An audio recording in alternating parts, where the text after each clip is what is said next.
Chapter Shifting 1. Reality. 30 minutes. The first novel Lieutenant in the Laura ISF Jennings said Alliance into world, the silence of written the construct and narrated activation by Patty unit. Jansen. A digital clock on the wall counted down the seconds in blue letters. Tick, tick, tick. Melati sat up in her chair, eyes on her still blank monitor, her hands poised over the keys.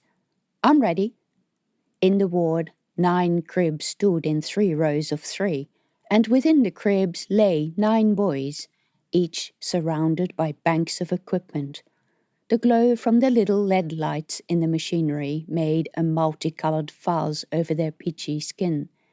Their eyes were still closed, so peaceful. As usual, the C shift had prepped the room, taken the heavy covers off the cribs, and removed the breathing apparatus, so the boys remained encased only in their spidery immobilization harnesses and pads and snaking leads of BCI, brain-computer interface, electronics. Air hissed out of ceiling vents against the background of the usual station noises. The rumbling of lifts through the station spokes, the clicking of expanding or contracting metal as the station rotated and parts of it moved in and out of sunlight, the distant clangs of docking and undocking ships, and the churning of ore processing machines and other industries in the station's bowels. Initiate wake-up sequence, Dr. Chi said into his microphone without looking up from the computer. Cohort Grimshaw 152. Laura Jennings typed on her workstation. Melati hit initiate on her screen. The central computer hub responded with a subtle increase in humming frequency that would never be noticed if not for the intense silence in the room. A line of green light blinked into life on the large display above Dr. Chi's head. 9 dispensers stopped delivering sedative.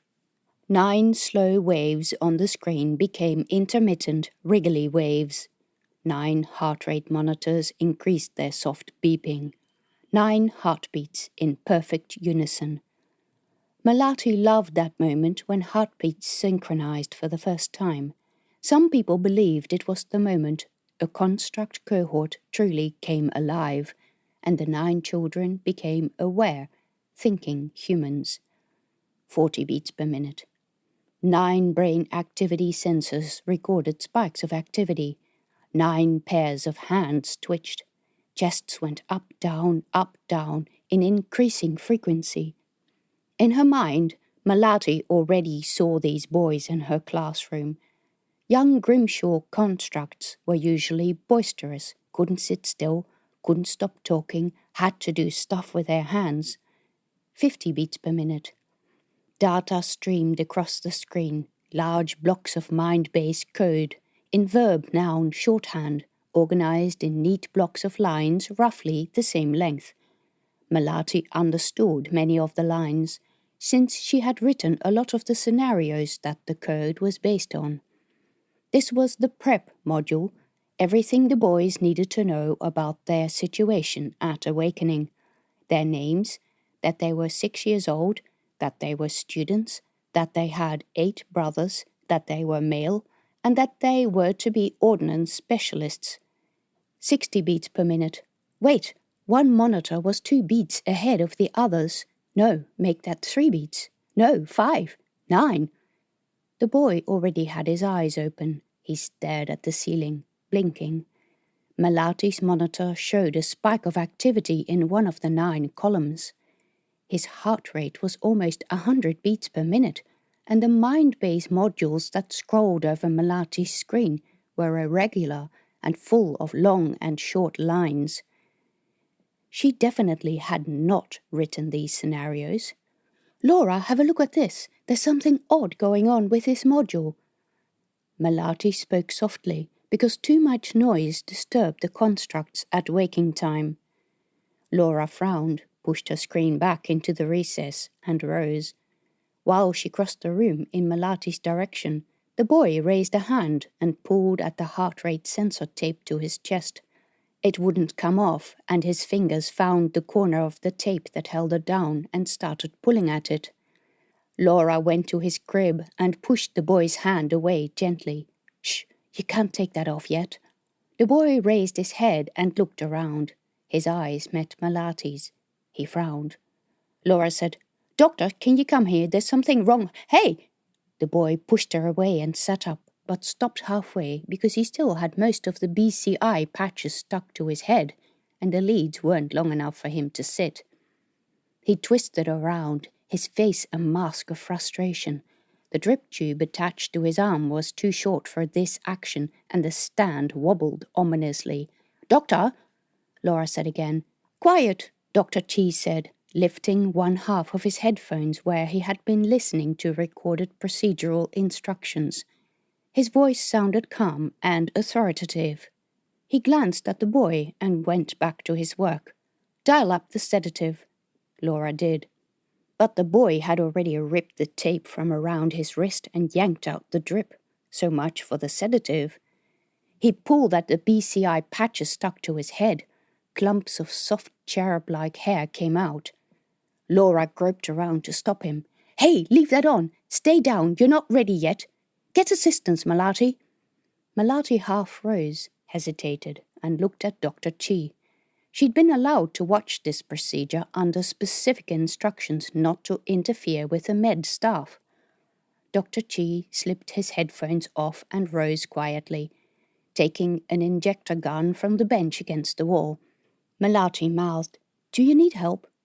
But he gestured at her to keep monitoring the wake-up module's progress. The boy sat in his crib, looking over the edge to the floor as if contemplating how to get down, muttering, "Gotta get out, gotta get out." He pulled at the hospital gown, smearing blood over the front. "Where are my clothes?" Laura said, "We'll give you your clothes in a minute. Please stay down. Let me reattach your drip. You're not ready to get up." The boy ducked under her grasping arms and, in a surprising display of agility, jumped out of his crib, tangled in the remaining BCI wires and tubes, and tripped, dragging the drip stand to the floor. It fell, taking down a tray of small equipment from an adjacent table. Syringes and other implements bounced over the floor. A bottle smashed in an explosion of glass and fluid. "Please stay in your bed." Laura managed to grab his arm, but he twisted himself loose and ran towards the unit's door. He looked for a door handle. The door didn't have one. It was controlled through staff passes, and banged on the metal surface. "Where is he? Where is the fucking bastard?" At that moment, the door opened from the outside, and as the boy charged through, 2 emergency nurses came the other way. The 2 nurses, Laura Jennings and Dr. Chi, restrained the boy. In between their uniformed bodies, Melati glimpsed the doctor's gloved hand, jamming the injector gun against the boy's arm. Moments later, he collapsed, and the 2 emergency nurses carried him to his cot. Meanwhile, the other boys had woken up. One of them sat in his cot, looking wide-eyed at nurses reattaching leads to his unconscious brother. As if in slow motion, he opened his mouth and produced a long, animal-like wail. To hell with not interfering. Melati ran to the bed and put an arm around his shoulders. He felt hot and thin under her touch, shivering. "It's all right," she said, stroking his arm. His brother in the next crib tried to reach him. His arm tangled in the drip tube and his face distorted with distress. He gave an anguished cry, yanking at the tube. "Shh," Melati said, one eye on the large display on the wall. The modules had finished loading, but his brain activity showed huge spikes and valleys instead of the usual steady line. Another boy was trying to untangle himself from the surrounding equipment. Laura looked over her shoulder. "Get them to stay down before they ruin my entire lab." One nurse grabbed the boy closest to Melati by the shoulders, so he remained in his crib, while Laura detached him from his patches, muttering and cursing. As soon as the nurses let him go, the boy clambered from the crib, stumbled, the first time on his feet, and joined Melati and the crying boy on the cot, wrapping his arms around both of them. The other boys were crying too, and Dr. Chi and the nurses went from one to the other trying to keep all of them in their cribs. Laura, bleeding from a glass cut in her forearm, was running around detaching them from their patches and drips. But there were 4 med personnel and 8 conscious boys. Some of the boys managed to free themselves. 2 were running around in nothing more than recyclable gowns, stepping in glass. At the sight of bloody footprints on the floor, one boy screamed, his hands clamped over his ears, a high-pitched wail that cut through everything. One of his brothers ripped off the patches Laura had just reattached and jumped off his cot to join the injured brother. One of the emergency nurses hauled him under the shoulders and he started screaming too. Melati rose, disentangling herself from the boy's arms. "Stop! Stop fighting them!" Silence. The 2 emergency nurses looked at Melati with that familiar, "Who the heck is this?" expression. They were men, both taller than her and white. They were constructs themselves.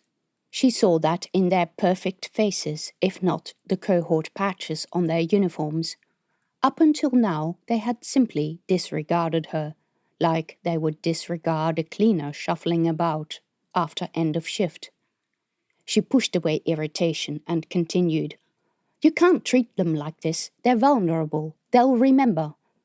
None of the people in this room would have to deal with the inflicted trauma in her classroom. Melati would. And within 4 months, she would be expected to turn in a fully educated and functional cohort for combat training. Laura drew herself up. "Melati, didn't your orders include the line that you wouldn't interfere with medical personnel while you were here?" "They did, and I'm sorry for my transgression." If they heard any sarcasm in that, that had to be their imagination. "My first concern is for the boys. Too much noise distresses them. They get scared and confused. Their first impressions after waking are very important for how they will behave later, in my classroom." Dr. Chi nodded, slowly. "It wasn't really necessary to restrain them with such force," Laura said, her face stiff. "It was necessary from where I was standing. I'm responsible for the ward. They were wrecking my equipment." She glared back at Melati. Dr. Chi waved at the emergency nurses. "Thank you for your assistance. Everything is under control now." The nearest nurse released the boy whose arm he'd been holding. The boy sank down on the floor, crying. Melati pulled him up and enclosed him in her arms. He smelled of hospital and clung to her shirt with bony hands. She whispered, "Shh, it's all right, all right. I'm your teacher. You'll be fine. Don't be afraid. We're here to help you." She met Laura's glare over his head. Meanwhile, a second boy came over, and a third one, until all of them stood in a tight knot around her. The best way to calm a newly woken construct was by letting him feel your heartbeat. So she took the first boy's little hand and placed it through the holes between the buttons of her uniform on her chest. His little hand was warm on her skin. The other boys gathered around him, holding hands, touching shoulders. Their expressions calmed and faces relaxed. Melati ruffled their hair and spoke soft words to them. Laura retreated to her desk, scowling. The boys clung onto Melati or each other, staring at their 9th brother on the bed. He lay limp on the pillow, his cherubic dark curls in a mess. Blood ran from the drip hole above his wrist onto the white bed cover. One of the boys said, "What's going to happen to him?" His voice trembled. "He'll be fine," Melati said, but she was by no means certain. She'd never experienced anything like this before. She could still see him trying to open the door. She could still hear his shrill voice. Where is the fucking bastard? Where had he even learned language like that? She raked her fingers through his hair, feeling the gazes of his brothers on her, as if they could sense her doubt. She repeated to convince herself, "He'll be fine. The doctor is going to look after him." Chapter 2. About an hour later, Melati fussed around in the kitchenette of her learning unit, tapping drinks from the wall dispenser. Frothy fluid squirted into the cup, evoking memories with its sweet smell. The drink was especially developed for newly awakened constructs to kickstart their bodies, sugar, proteins, and a good dose of growth hormones. A sign in red above the tap said, "For construct consumption only." There were jokes about what it would do to adult women's bodies. Melati's movements were mechanical. Pick up cup, fill it, click on lid, stick in straw, put it on the tray. Over and over that young and anguished voice sounded in her head. Where is he? Where is the fucking bastard? She'd left the boy in the CAU alone in his crib, with Dr. T already reattaching the immobilization harness and Laura still scowling. She was pretty sure about what they'd do. Measure his mind-base readouts, calculate the coherence coefficient, streamline and decode the readings, and then override the malfunctioning module, because clearly he'd had some material copied onto his brain that shouldn't be there. He looked so young, too innocent for such intense emotions or such adult language. She picked up the tray and went into the unit's central room, which was the hub of the learning unit, which was just a fancy name for an apartment with a large living room and a few smaller utility rooms. At Melati's home in the B sector, this apartment would house at least 20 people, and there would be mattresses everywhere, and the carpet would be threadbare, and the kitchen would spill into the hall with piles of rough handmade pans and dishes and pots of homemade sambal and baskets of eggs, and the walls would be covered in paintings or batik cloth. In this part, the International Space Force ring, this apartment was a mere classroom, and the boys didn't even sleep here, an obscene luxury.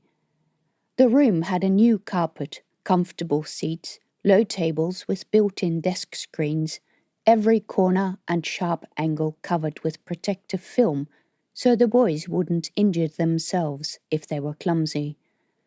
All surrounding walls were covered in huge screens, displaying many different images, ranging from the outside of the station and other human space settlements to the letters of the alphabet.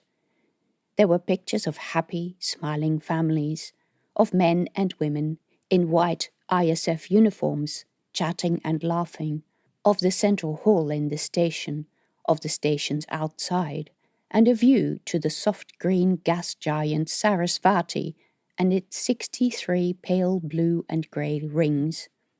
The planet was a fat crescent, and the rings bright until they disappeared in the shadow cast by the sun, which some of the Earth-born ISF officers called Epsilon Eridani, but which everyone else simply called Marahati, sun.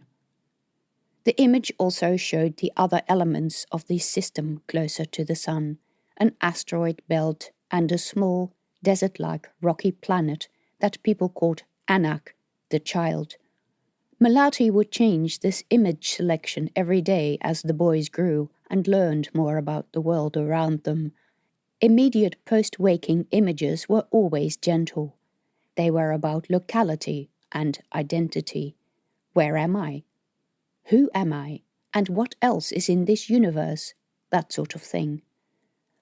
The boys sat on chairs around the room, silent, looking at the door when she came in.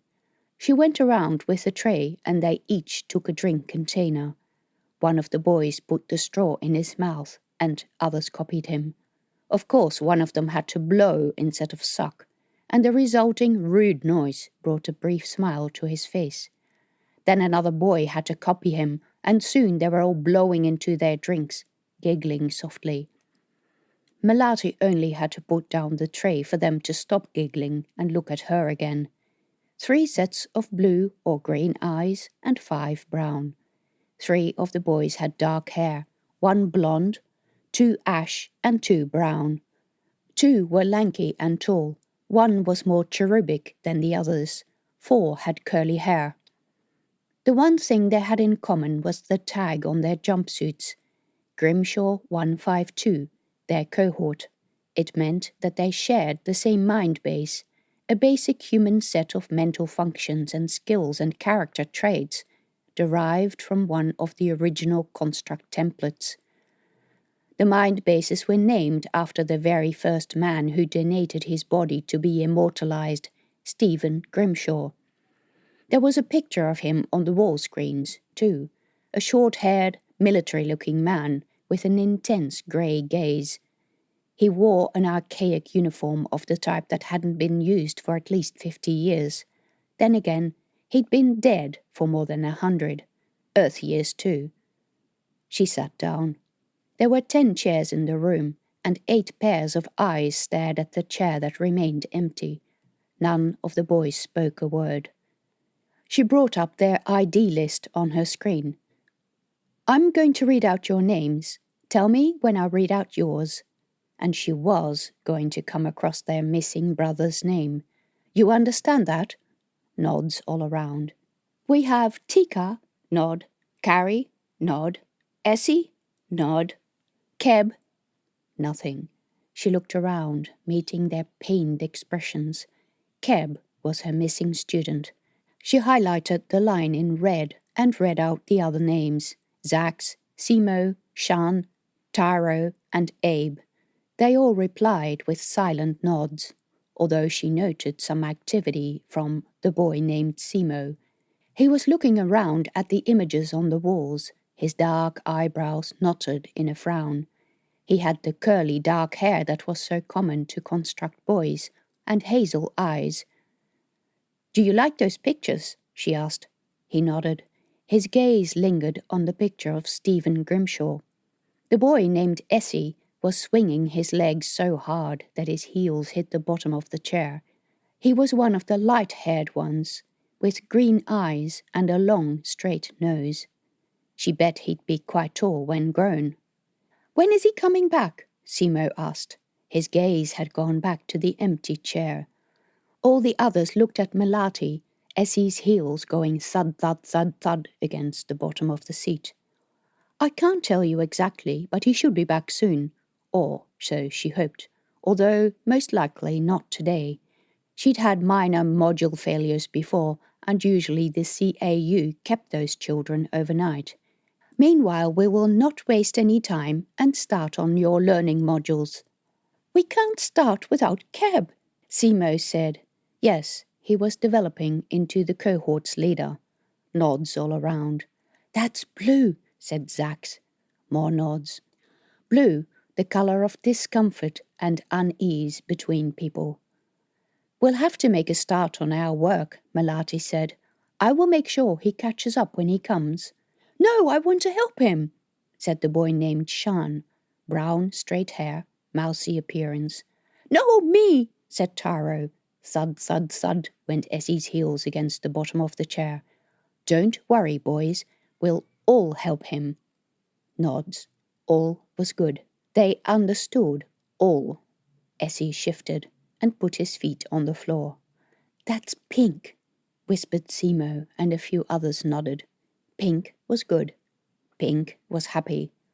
Melati explained to them how to turn on the desk screens and how to navigate the menus. Of course, some of them had to press their entire hands against the touchscreen, which made the temperature-sensitive screen run through a rapid procession of menu options. They thought it was funny and giggled, almost too softly to hear, pushing each other with their shoulders in a conspiratorial way as they did so. Melati tried hard not to smile, for it would only encourage them, but this was how they were supposed to act. Grimshaw boys were hands-on. Depending on their intended specialties, computer work either turned them off or they obsessed over it. During her time with ISF, she trained countless Grimshaw cohorts and had experienced both. Already, she sensed that these boys were one of the obsessing variety. Grimshaw were rarely brilliant, but they could be very inventive through sheer pig-headedness. If a Grimshaw said he was going to rig a routine through his handheld, so he could deliver precision fire while he was on the toilet on the other side of the ship. Then he'd spend his life fiddling with it, but he would do it or die, whichever came first. In combination with tech specialists like Kessler, they could be deadly. The Kessler tech would say, "Wouldn't it be great if we had?" and the Grimshaw partner would work until they had just such a thing. Spelling, reading, and writing, though, did not excite them very much, yet Melati had to spend a few days covering just that. She opened up her teacher's module and asked them if they could give her words starting with F. There were frowns all around. 8 pairs of eyes roved the room. The illustrations on the walls held deliberate cues for them. Simo said, "Fence," despite never having seen one. "Good." "Fire," said Sean. Abe's eyes were on the picture of parents with a young child in a playroom. "Family." "Friend," said Tika. Another blonde one. His eyes were brilliant blue. She hadn't heard him speak previously. His voice was timid, and she suspected he would be the cohort's thinker. The first one to come up with an abstract word. She wanted to ask him if he knew what a friend was, but at that moment the learning unit's outer door opened, and Laura Jennings came in, pushing a boy in front of her ample, uniform-covered bosom. Melati recognized her recalcitrant pupil. "Already?" "Here you go. This is your classroom and your teacher," Laura said to the boy. "But I don't want to." "Go inside, please." The boy took a few steps into the unit's hall until he was in the central room's doorway. His shirt hung askew, shoelaces were undone.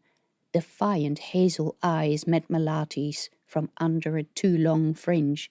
The CAU sent him back to her because they'd fixed the problem? "Good morning." She glanced at the class roll on her screen. "Keb, sit down over there." "My name is Jazz," he said in a firm, confident voice, very different from the timid tone of his brother's. "I'm not in the right place." "Yes, you are. This is your classroom. Sit down, please." "I'm not meant to be here. It's a mistake." "Sit down," Laura barked behind him. The boy flinched and sat, but his eyes remained defiant. All his brothers were gaping at him as if he were a ghost. Simo and Taro looked at each other, eyes wide. Laura continued, "You are now in your classroom with Grimshaw Cohort 152, which is where you belong. You will eat, sleep, and come to school with these boys who are your brothers. Miss Rudianto is your teacher. You will obey her and respect her. During A shift school time, she is the adult responsible for you. You will do as she says until she passes you into the care of your B shift carer, Louise, who will be relieved for the C shift by Christine. All these women are your teachers and your carers. You will listen to them and obey them. Do you understand?" "I understand that part, ma'am, but if you'd listen—" "Good, then I will leave you to it." Her eyes met Melati's. "What?" Melati began. Laura jerked her head to the hallway, and Melati followed her. When the door closed, she began, "He's not fixed." "No, we didn't override his modules." "Why not?" "He was going to create trouble in the cohort if he was left like this." "Doctor scanned him and needs more time to work out what's going on." Laura sounded horribly smug. Oh yes, it was payback time. "But why bring him in here? He's going to upset the entire cohort." "His mind base is fully functional and there is no need for him to stay in the hospital. Doctor says it's better that he interact with his cohort brothers. He wants you to keep a log of his behavior." What a stupid remark. Melati always kept a log, and everyone knew that. Laura turned and walked down the corridor in complete silence. Melati went back into the classroom, where the boys were staring at the door. None of them had spoken to the new boy. He had taken his seat, his arms crossed over his chest.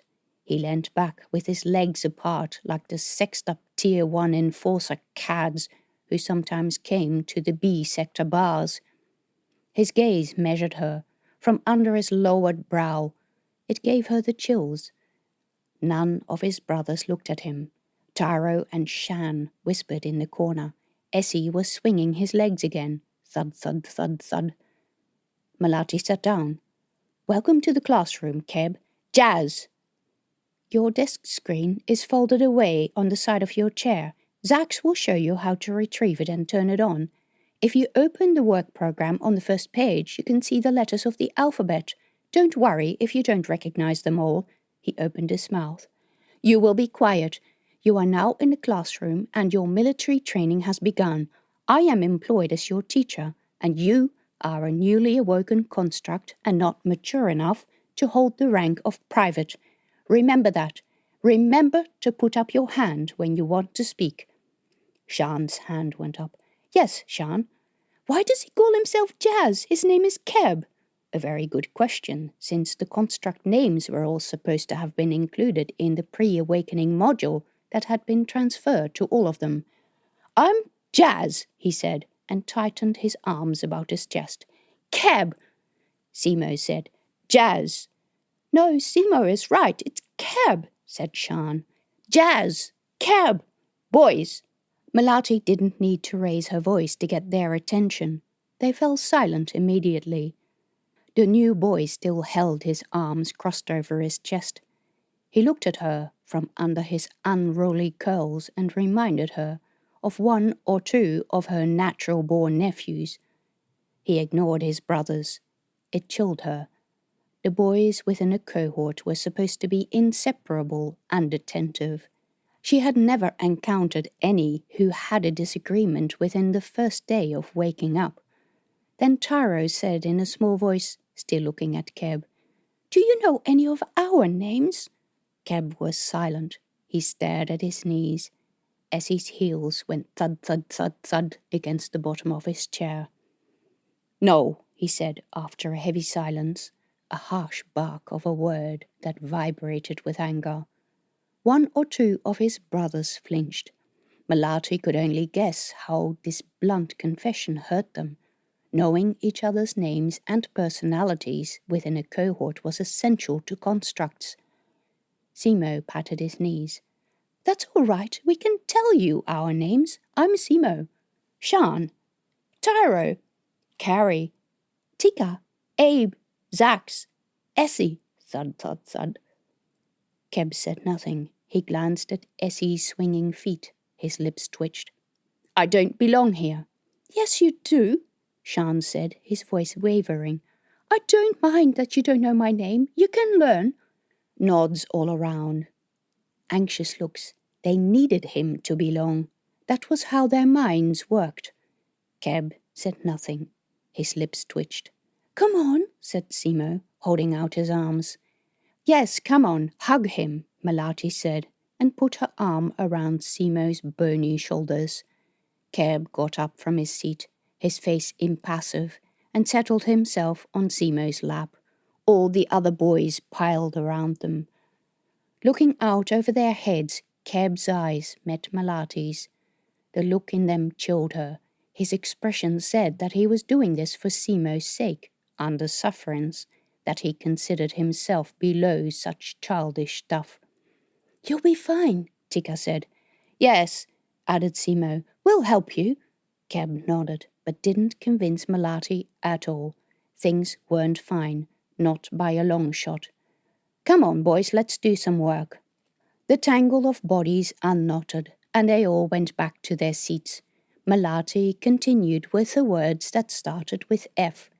As the boys mentioned words, she recorded them on a class database.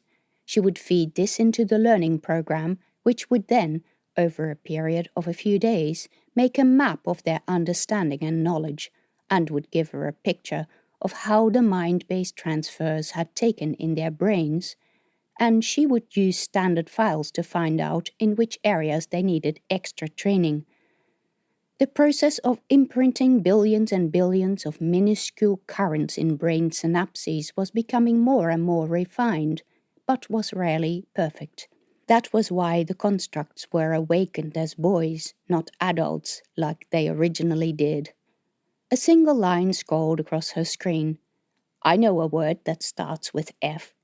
Since she hadn't covered writing yet, there was only one child who could have written that. She gave him her best, polite words-only stare. "Please let me go," Keb said. "I really don't have time to muck around with this infantile stuff. I need to get out of here. I need to find someone." "Your brothers are all you need at this point in time." "I can write and read. I don't need school. Why can't you just let me go?" "Where do you want to go then?" There was nowhere else to go within the base that was not a learning area. That was all ISF did at New Jakarta. Construct activation and training, far away from areas of conflict. Keb stared at her, his face a mask of confusion. Clearly he hadn't thought about where he would go. He blinked a few times, as if about to burst into tears. She asked, "Do you remember what you wanted to do then? Who is this person you wanted to find?" His expression became distant. Melati observed him closely.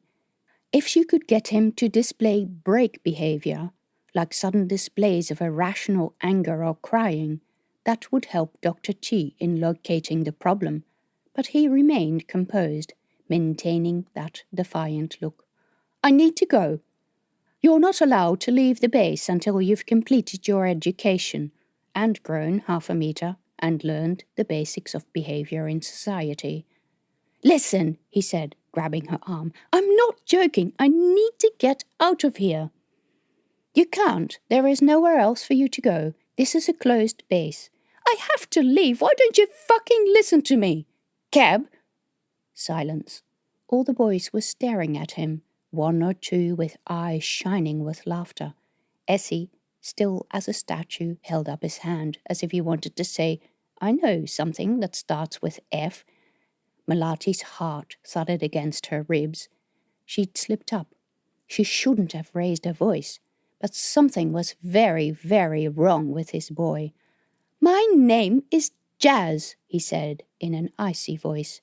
"I don't care what your name is. That's not the sort of language you use at your age, and not the kind you use in places where it is inappropriate, like the classroom." "I'm not a child, I'm telling you. I was put in the cohort by accident. I'll prove it to you. I know you are a Tier 2 and that you're from Indonesian descent, like most of the Tier 2 in the B sector. I know you call yourself barang-barang, which means luggage, and you call yourselves that because that's what you think Tier 1 thinks of you. I know you call this station New Jakarta, but its real name is Epsilon Eridani 3.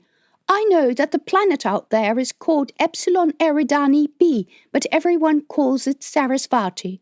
It's a gas giant and it's blue-green. I know my letters and my numbers. I can say the alphabet backwards. Do I need to go on?" She returned his stare. What he said was general knowledge and proved nothing. He repeated, "I need to get out of this place." "No, Keb," Taro cried. "You can't leave us." All the other boys watched with absolute horror on their faces. Melati rose. "Maybe you'd like to continue this discussion elsewhere. Come." She took him by the arm and guided him out of the room. Essie's whole body shook with the banging of his legs. "Work on your letters while I'm gone, boys." Like that was going to happen. They were more upset than ever. Even she was trembling. In the unit's tiny hall was a door that led into the small sick bay, where Melati would treat the boys' upset stomachs, fevers or cuts and bruises, or give them prescribed mind-based updates when they were old enough. "Sit down," she said, gesturing at the bed. His gaze was on the computer and the rack that held the BCI patches. "And then, what are you going to do to me? Knock me unconscious again?" "Fine." She sat on the bed so that he could have the chair. He glared at her, and she felt an irrational anger inside, which she shouldn't feel for a 6-year-old boy, a feeling that disturbed her greatly. "But if you want anyone to help you, you'll have to allow people to knock you unconscious, as you call it, because that's the only way we can treat you." "I don't need to be treated." "Then are you going to go back into the classroom to do your work?"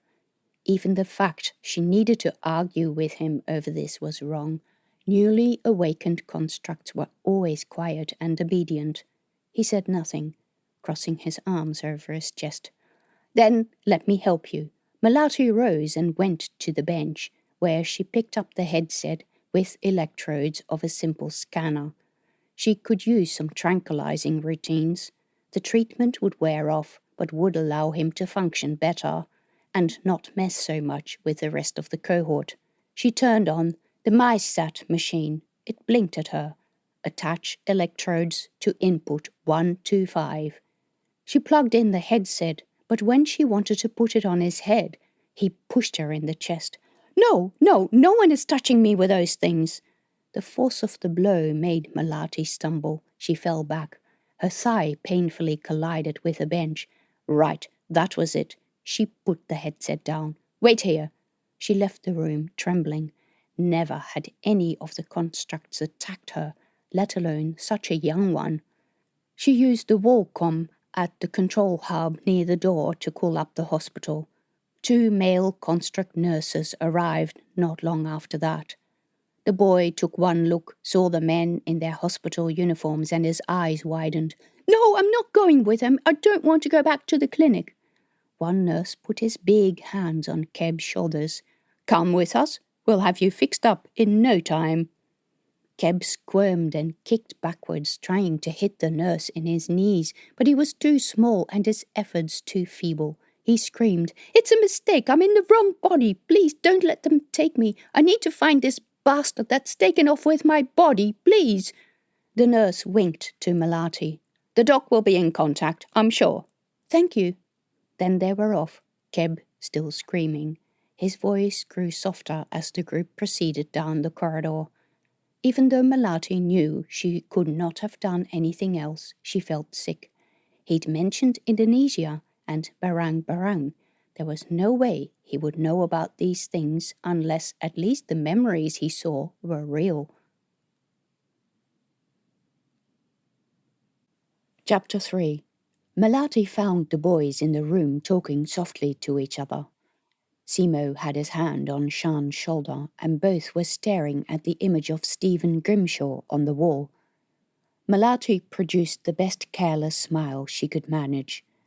Let's keep going with your lessons. We'll pick a different letter. Name any words that start with A. Who is that man, Melati? Simo asked. That's Stephen Grimshaw, your founder. I will tell you all about him later. Can you tell us now? Tika said. I'll tell you when you've done your letters. After she said that, the boys were keen to do their work. According to her teaching program, she wasn't due to talk about Stephen Grimshaw for at least a number of days. The subject of stock founders was another controversial topic in the raising of construct cohorts. People had found, by trial and error, that the earlier the subject was covered, the more a cohort would worship their founder. A bit of worship was good for cohesion, but too much would unbalance the group and make its members resistant to outside orders. It was a measure for how upset they were that they asked to be told about Grimshaw. They clamoured for direction. For the rest of the shift, the boys worked too diligently on their letters. Every now and then, Melati spotted one or two gazing at the image of Stephen Grimshaw. None of them mentioned Keb.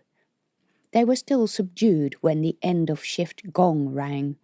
They just stared at her and said nothing, their faces empty. As he swung his legs against the bottom of the chair, thud, thud, thud, thud, thud. No one has any questions? She glanced at the clock on the wall panel next to the door. It said AB 0042, the last digit ticking over 3, 4, 5. Louise should be here any moment. Melati needed a good bit of the 16-minute intershift period to get back home in time for prayer at B00300. Grandma would have her hide if she missed it for the second day in a row, after promising 2 days ago that she'd come every day. Shan raised his hand. You said you'd talk about Stephen Grimshaw when we'd done our letters. Can you tell us now? I'm going home now. Louise will come soon. But I want to know. Can't you guess? He's our father, silly, Taro said.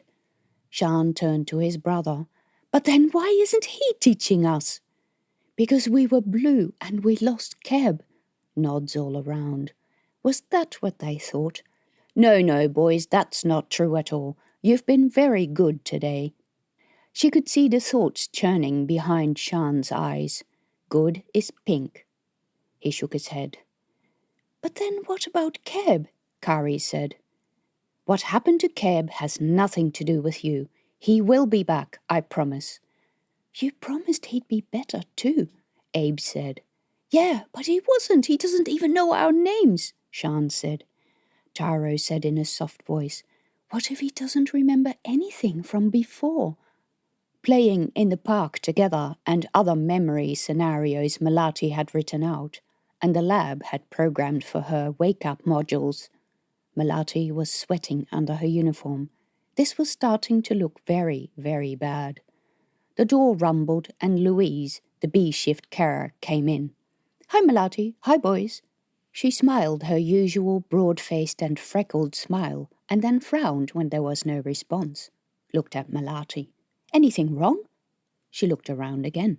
Why are there only 8? Because we were blue. Simo looked up at her. His bottom lip trembled. Louise frowned. As construct herself, she would understand blue better than any of its translations. Melati gestured at the door and she preceded Louise into the hall, where she explained what had happened. It was probably obvious that she was feeling very, very rattled about this whole thing. Wait, it was clear that one of the boys had a problem, but they still brought him back to the classroom without having done much to him? Louise seemed as surprised as Melati had been. Melati shrugged. I have no idea why, but it seems so. And the boy is convinced that he's someone else? He's very certain about it. I'm not so sure.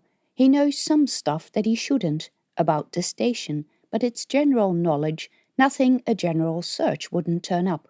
But his speech is different, his attitude is different. She remembered how he'd sat with his legs spread, in a way older men did.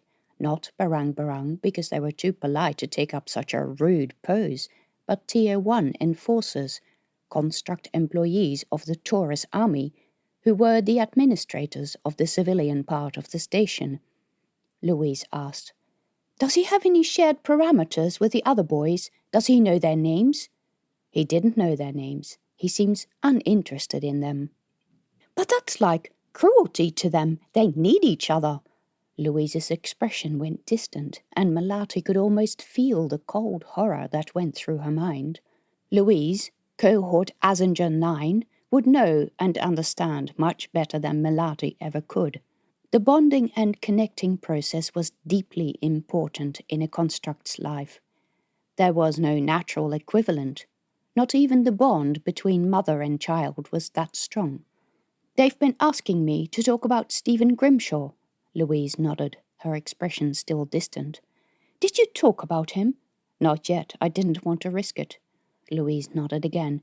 Yeah, I don't even agree with talking about the Mindbase founder as early as 3 days in.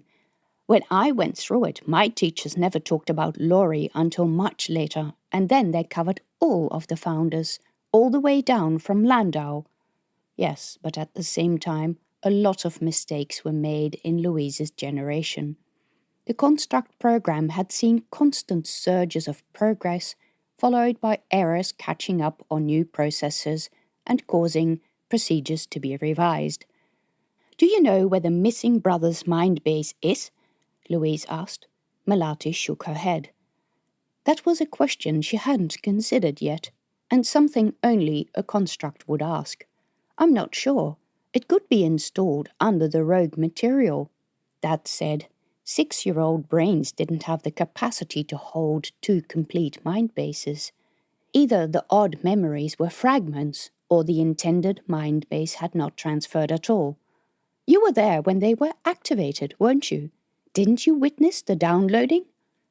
When I sit in the lab, all I can see on the screen is the data going through. It doesn't tell me what personality data are being transferred. Or at least not without studying the details. There had been 9 columns across her screen, and one had been irregular. Their heartbeats had been synchronized until Keb's heart started to speed up.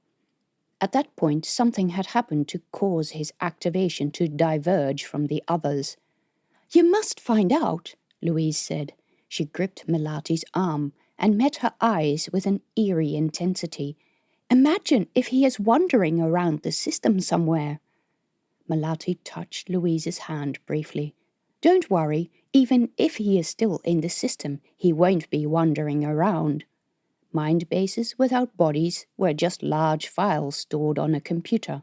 They weren't sentient. In any case, the boy would show major behavior problems soon. A shiver went over her back. It wasn't fair to pass a cohort as broken as this onto Louise. It felt like shirking her task. Melati said in a low voice, "The other boys will still need a lot of care, especially the one called Essie. He seems to have a neurotic tic which we may need to fix. Do you want me to look into that?" "If you can." "Okay, I'll set the scanner on him while he's asleep. What about their brother in the hospital? Can I tell them anything about when he is expected back?" Melati shrugged and looked at the clock again. AB 12, 16, 17, 18. Oh, rats. Even if she left immediately and hurried, she would never make it to the B sector in time, and there was no way she could run into the prayer room in the middle of the session. And she had to run today's log files through the data entry program before she could go home anyway. Grandma would not be impressed. "I'm afraid I have no idea when he'll be back. I'll try to find out. Promise them nothing, because we may not be able to keep those promises." "Yeah, okay." Louise sounded dejected. It was going to be difficult. "Do the best you can for them." Melati touched her shoulder. "Tell Christine about your progress. She should be able to get most of the normal stuff via the log. I'll make up extra treatment notes if necessary." That would be wonderful. She glanced at Louise's Azinger 9 tag and wondered why ISF never continued the Azinger line, because Louise and her 4 brothers and sisters were compassionate, intelligent, and gentle people, probably too gentle to make effective military officers. Melati ducked into the bathroom, stuck her hands in the humidivac to wash them, and while she waited for the dry air to do its job, was overcome with an overwhelming ache to do the right thing by her family for once. In her mind, she saw the block's prayer room with its mismatched collection of carpets on the floor. On the wall was an arrow pointing in the direction a message would take through the electrical wiring to get to the hub, which the Modin Wahid had declared to be the focus for communication with Earth and Mecca. She saw Grandma and the aunties kneel on the carpet, and saw the disapproving looks they usually reserved for the times when she turned up late to family gatherings. She was trying to be good. She was trying so very hard, but she always managed to upset people. Uncle and Grandma had been so angry when she signed up. She hoped that somewhere in the dark void of space God was watching, and that He would make them understand why she did the things she did. But she didn't think that God looked in the direction of New Jakarta too often. She hurried back to the CAU, hearing Grandma complaining about the amount of time she spent at work. "Work, work, work. The white shirts are buying all the hours in granddaughter's life. There will be no more time for family." Grandma didn't understand that she enjoyed it here, and that she might one day have a chance to meet the ISF officer entrance exam, and that she might be able to do something for her family in ways Grandma couldn't imagine, like paying for Grandma to travel back to Indonesia. If nothing else, that would make everyone listen to Grandma and respect her. It might even help her become head of the block association. She found the initiation room in the CAU shrouded in a comfortable yellowish light. All the cots were empty, bedding and equipment taken off, except for one. Keb lay on the cot furthest from the door, closest to Dr. Chi's workstation. Melati couldn't see the doctor himself. Laura Jennings worked at her nurse's station, her back to the door. Melati knocked on the open door. Laura turned around and frowned at her. "Melati?" Melati was going to ask about Dr. Chi, but she felt compelled to say something about that morning. "Look, I'm sorry about this morning." "Don't worry about it." "I just wanted to say that I shouldn't have gone over your head." Laura shrugged, clearly still angry over the matter. "It doesn't matter anyway, with what's wrong with the boy." An uncomfortable silence followed. "Is Dr. Chi still in?" Laura raised her eyebrows. "I thought you were about to go home." "I am, but I need his current security key to copy the log file to the DCX 4000. "He was called to a meeting at the coding lab." Just her luck. A task that should take 30 seconds ended up taking 30 minutes. Melati went a few doors down the corridor to the coding lab, a large, airy room where people worked at clusters of computers. The room's soft carpet, light grey and too new to show any signs of staining or wear, absorbed her footfalls. 1 or 2 people looked up when she passed and greeted her. All the people in the room were familiar faces, the regular programmers for the construct unit. A man said to her, "Isn't it your off shift?" "I was told Dr. Chi is here." "He sure is. Can't you hear them?" She listened. A man was shouting in one of the offices along the back of the room, the words muffled through the door. "What's going on?" "Dixon staring a strip off the team who prepared the last activation." Melati's cohort. She noticed the empty spots at the workstations. Did someone make a mistake? That would clear up so much trouble that she almost hoped it was the case. "I'm not sure that I'd want to know," he shrugged. "There's talk of an inquiry.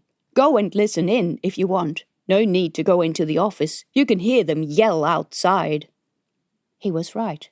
Barely halfway across the room, and she could already hear a male voice yell, "And I want all of this cleaned up. When the system is in as much of a mess as this one, mistakes are bound to happen."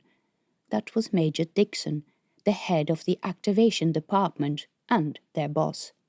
"But no one made a mistake, and I've shown you the proof of that, so I don't know why you keep accusing our team."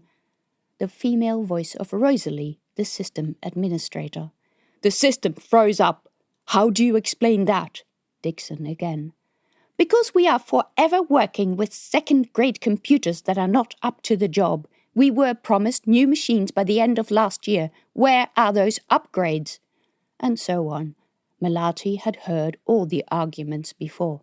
Like Dr. Chi, most lab staff had no love for the computer system. It was slow. It required jumping through ridiculous hoops. Blah, blah, blah. Melati was sick of it. If these computers were so bad, then they should try the stat-op computers station side. See how quickly they'd want to run back to their powerful machines. Most people born to privilege did not realize what they had. She peeked in through the window into the office. Dr. Chi sat at the far end of the table, his arms crossed over his chest, looking very much like he didn't want to be there.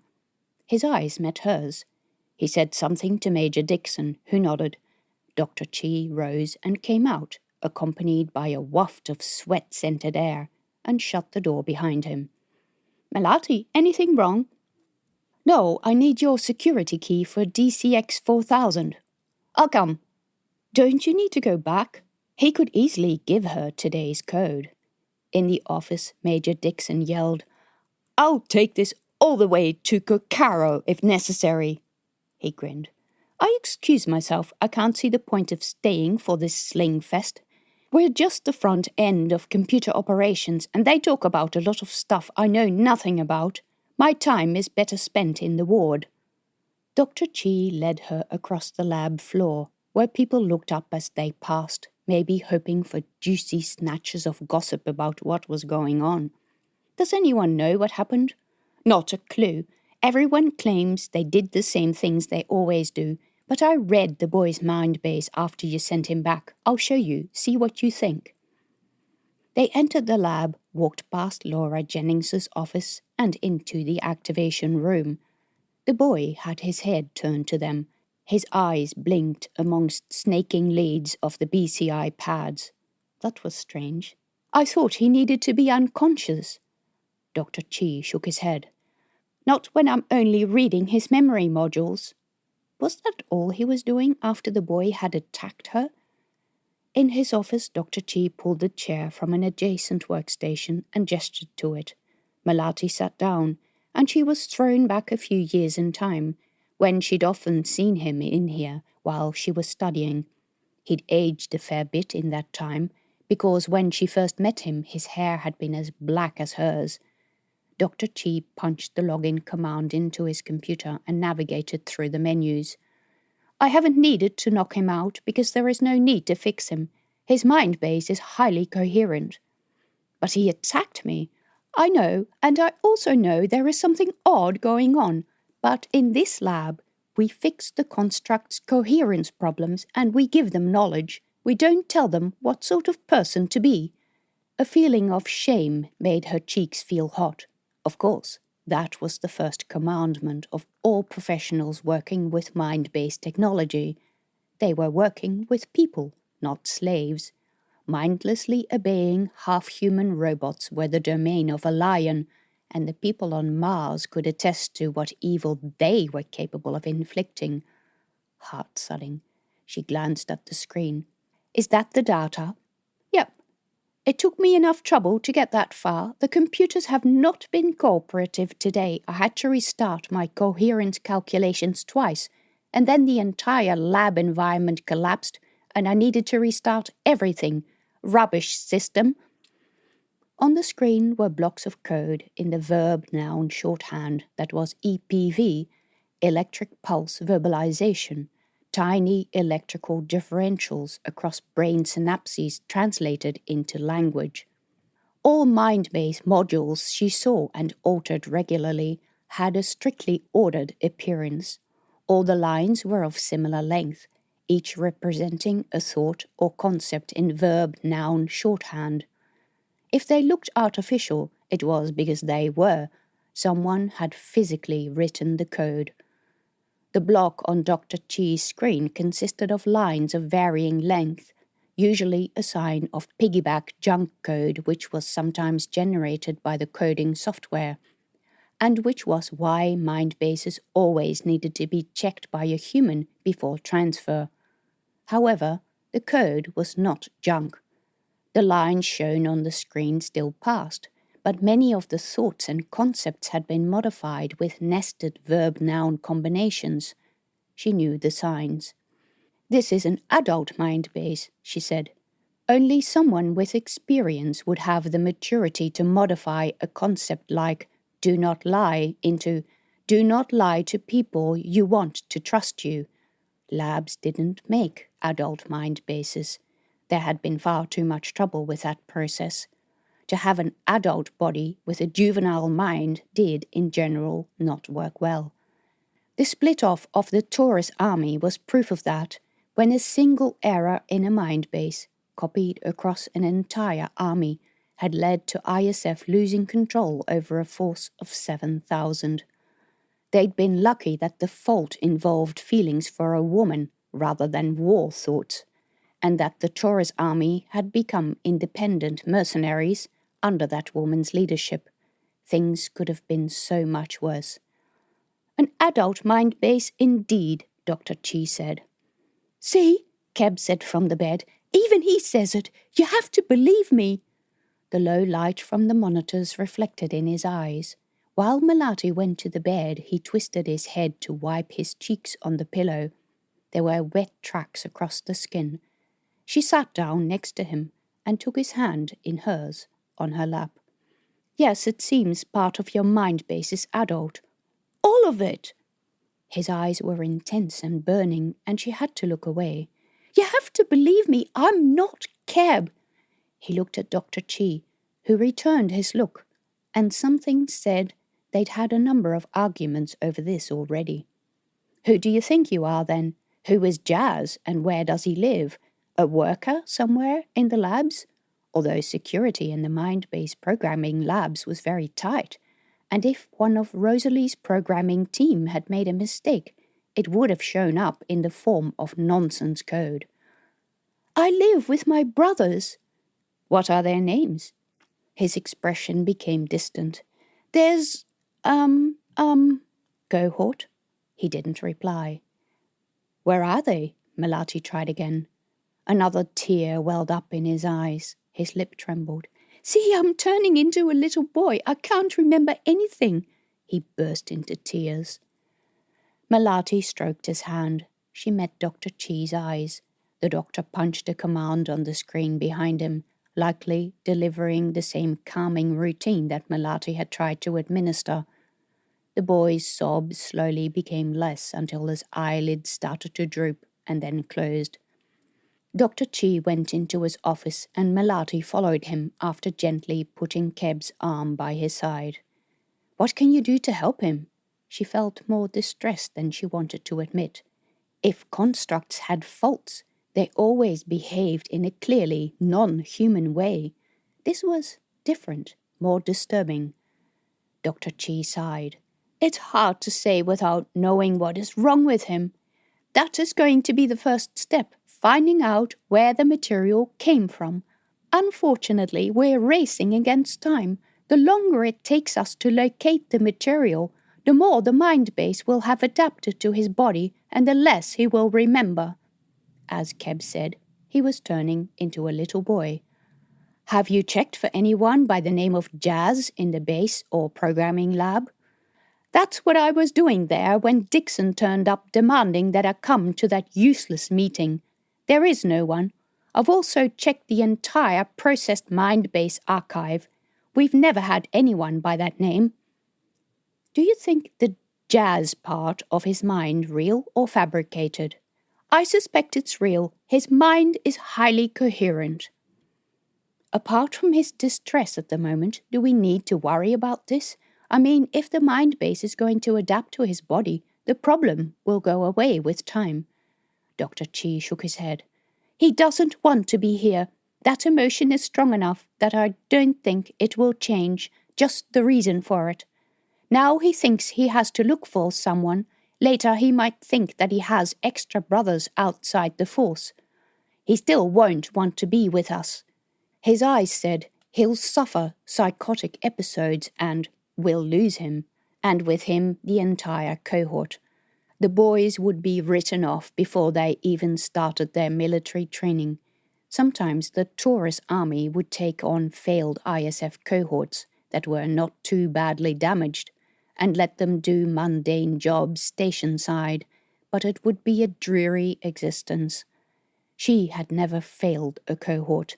Keb, asleep on the bed, deserved better. The boys who were now with Louise deserved better. So what else? If the lab continues to plead ignorance on this issue, I'm going to have to manually check all his modules one by one.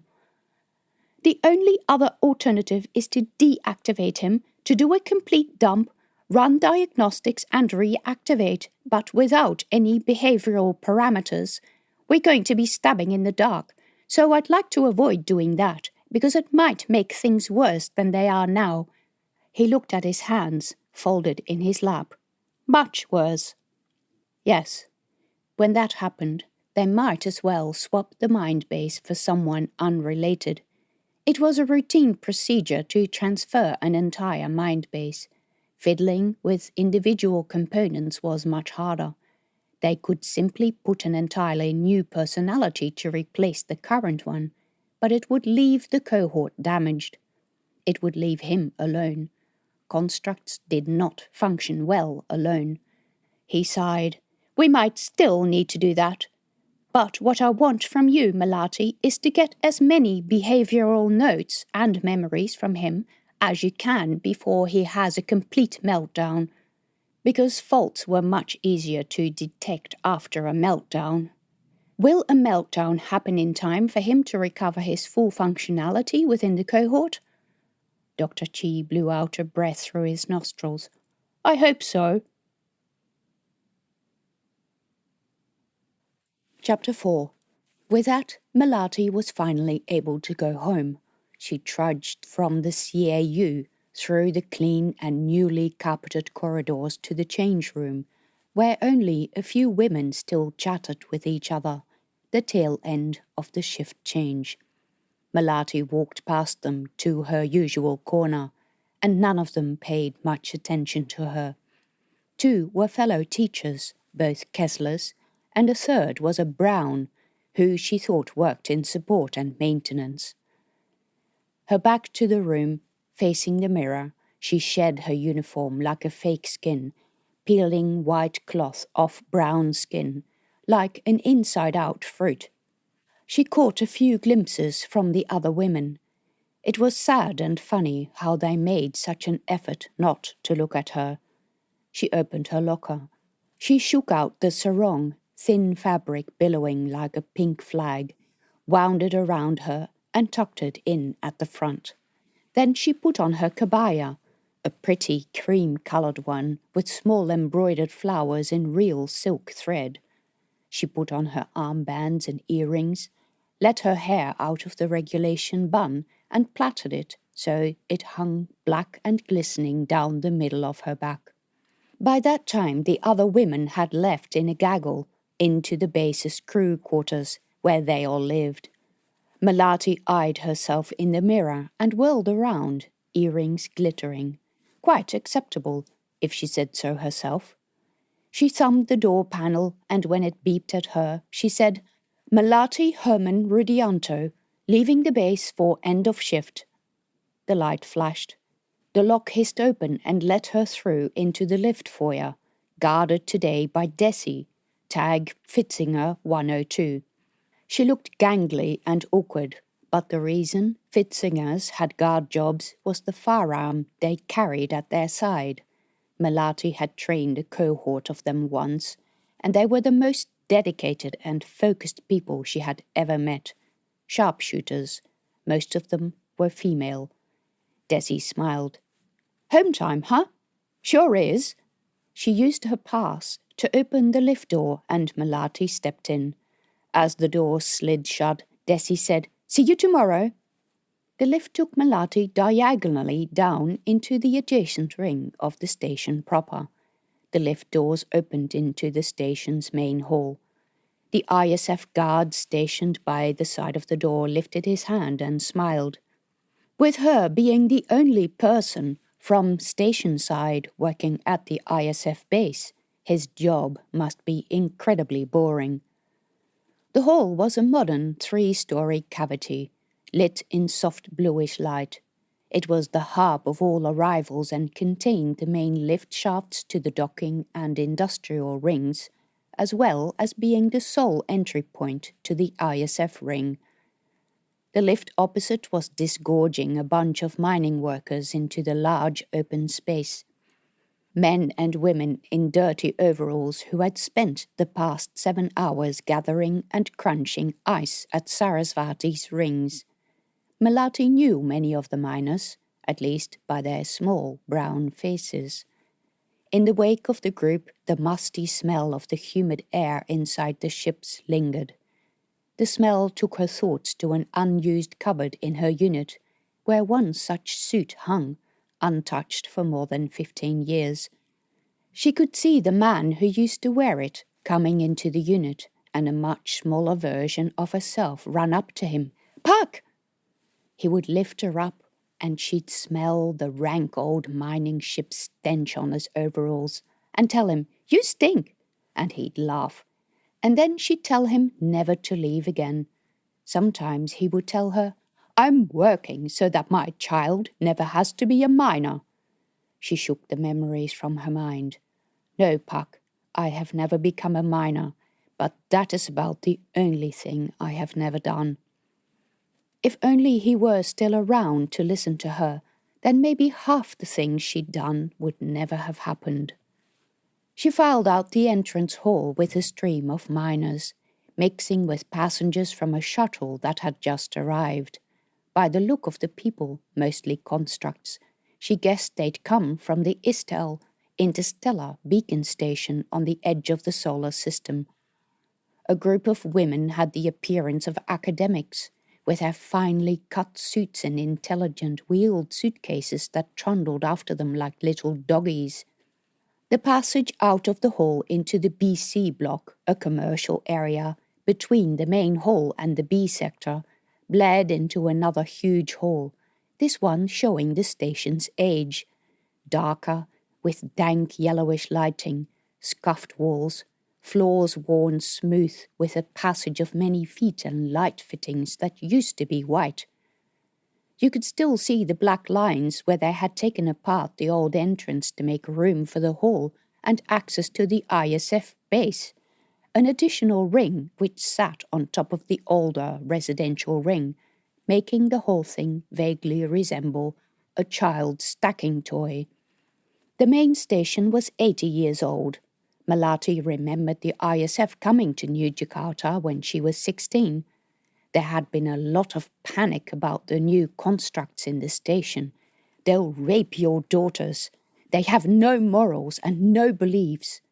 But even if they'd been rampaging sex machines, and Melati had yet to encounter one who was, they were not allowed into the station.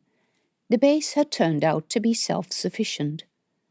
Groups of people hung around the many pillars that supported the low ceiling. They were all part of the usual crowd, the vendors in their warungs, selling souvenirs or snacks. Melati bought a packet of dry roasted soy cubes from Diane and was rewarded with the usual "God bless all you good people," whatever that was supposed to mean. Of course, making the prayer meeting was out of the question, and Melati had a question concerning Keb that her cousin Rina could answer for her. Rina worked in the old docking area, old since the docking ring was added, but still used for small ships and shuttles. And she would still be at work, as her work hours started earlier and ended later than the standard shift change. At least she got paid extra for it. As Melati went on, the corridors became more colourful and were lined with coconut palms in huge pots. The lack of real shredded coconut for making serundeng annoyed a lot of people, but so far the palms brought in for this purpose had failed to deliver coconuts, interesting though their trunks were, thin and twisting in strange directions. This area catered to travellers, with cluttered shops charging outrageous amounts for mediocre handiwork, like Li Wei's shop selling fake local shirts. For how much?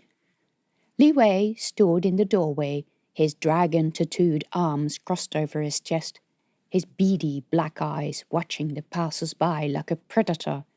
No wonder his prices were so high. He never sold anything. A steady stream of people went in and out of the cramped and dark foyer of the largest dockside hotel. Short-term workers, merchants, and visitors. A lot of people hung around in this part of the thoroughfare, talking in groups and leaning against the walls. Barang-barang men looking for work. Tier 1 shunt operators clutching info pads looking for contract workers. Among them stood a group of young girls whom no one but Melati would have noticed. Most were no more than 15 and wore too large, dark clothing. One was opening a parcel containing lumpias and passing them to the others with a thin hand that bore dirt stains from living in the back corridors. They were galandangan, homeless. The first girl to take one of the greasy parcels, really, where did they buy crap like that, was a thin wisp of a thing with ratty black hair. Her faded and worn station suit was much too big for her, except where it strained around her hideously distended belly. Melati stopped. Two girls whispered to each other, and then they all turned around and looked at Melati, brown eyes meeting hers. She had seen some of the girls before, over the years, holding the hands of their mothers while walking in the crowds of the B sector. Did their family know that their daughters hung around in the docks, selling themselves to seedy Estelle freighter crews? Did they know that the girls were in the grip of the new Hyderabad mafia, the vilest criminals in humanity? One of the girls whispered something to another, and they moved off. Not too fast, because that would surely cause their little friend to drop her baby on the spot. A man watched Melati from the other side of the thoroughfare, leaning against the wall. He was tall and olive-skinned, and had a short-cropped beard. She had seen him before, too. She would bet he was one of the baby smugglers, probably the girl's investor, a member of the new Hyderabad mafia visiting here as merchant. For years, Melati had wasted no opportunity to warn young girls, and they still fell for these hideous schemes. What was a baby worth these days? 1,000 credits at 6 months and 2,000 at full term? That did not cover a third of the money needed for a ticket off station, not even to New Hyderabad, their closest neighbor, and honestly, who wanted to go there? She slid through the crowd, bumping into beefy men and lines of workers. Excuse me. She could just see the orange fabric of the girl's station suit. Excuse me, wait. She caught up with the group, and the girl at the back turned. She was a daughter of a family 3 doors down from hers. Susanti!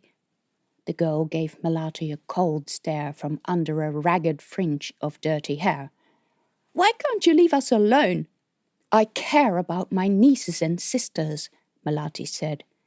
The girl flicked hair out of her eyes and continued her belligerent stare. Do you know what their game is? Melati looked at the pregnant girl, who stared back at her, defiant. The girl spat on the floor. So easy for you to talk, with your job and your money, Lo. By God, was she even 16?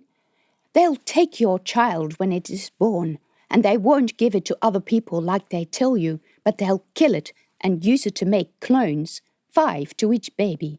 They'll use vats to grow them, and then they'll work in mining ships and factories or as harvesters in the frontline stations.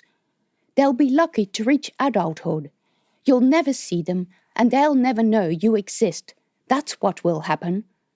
Proper constructs were valuable, and private mining and transport companies were always looking for ways to save money on personnel. Clones, however despicable the process, were much cheaper. But the new Hyderabad mafia didn't have the technology to produce them from sperm and egg cells. They required developed embryos. All 4 girls stared at Melati. It was impossible to guess what went on behind those blinking eyes and emotionless gazes, taking in Melati's sarong and kabaya, clothing many of the young ones considered quaint. By God, was 32 really that old? You know nothing. Leave us alone, Susanti said. She turned around, put her arms on the shoulders of the girls on either side of her, and led them away. Melati called after their backs. If you want, I can help you. You know where my place is? The girls vanished into the crowd. Chapter 5. The Mindbase Exchange office was between a travel agency and a small private craft refueling office. Melati entered the front foyer with its fake wood paneling and soft carpet. The front desk, where Rena normally sat, was empty, but a chime rang at the back of the office. Melati waited, glancing at the wall screens which displayed various travel destinations. New Pyongyang, Taurus, Mars, and places she didn't recognize and would never visit. No one had come to the counter. Hello, Rena? Socrates? She leaned over the desk. Either Rena or her boss had to be near because the computer was on and the screen unlocked, the Mindbase database open.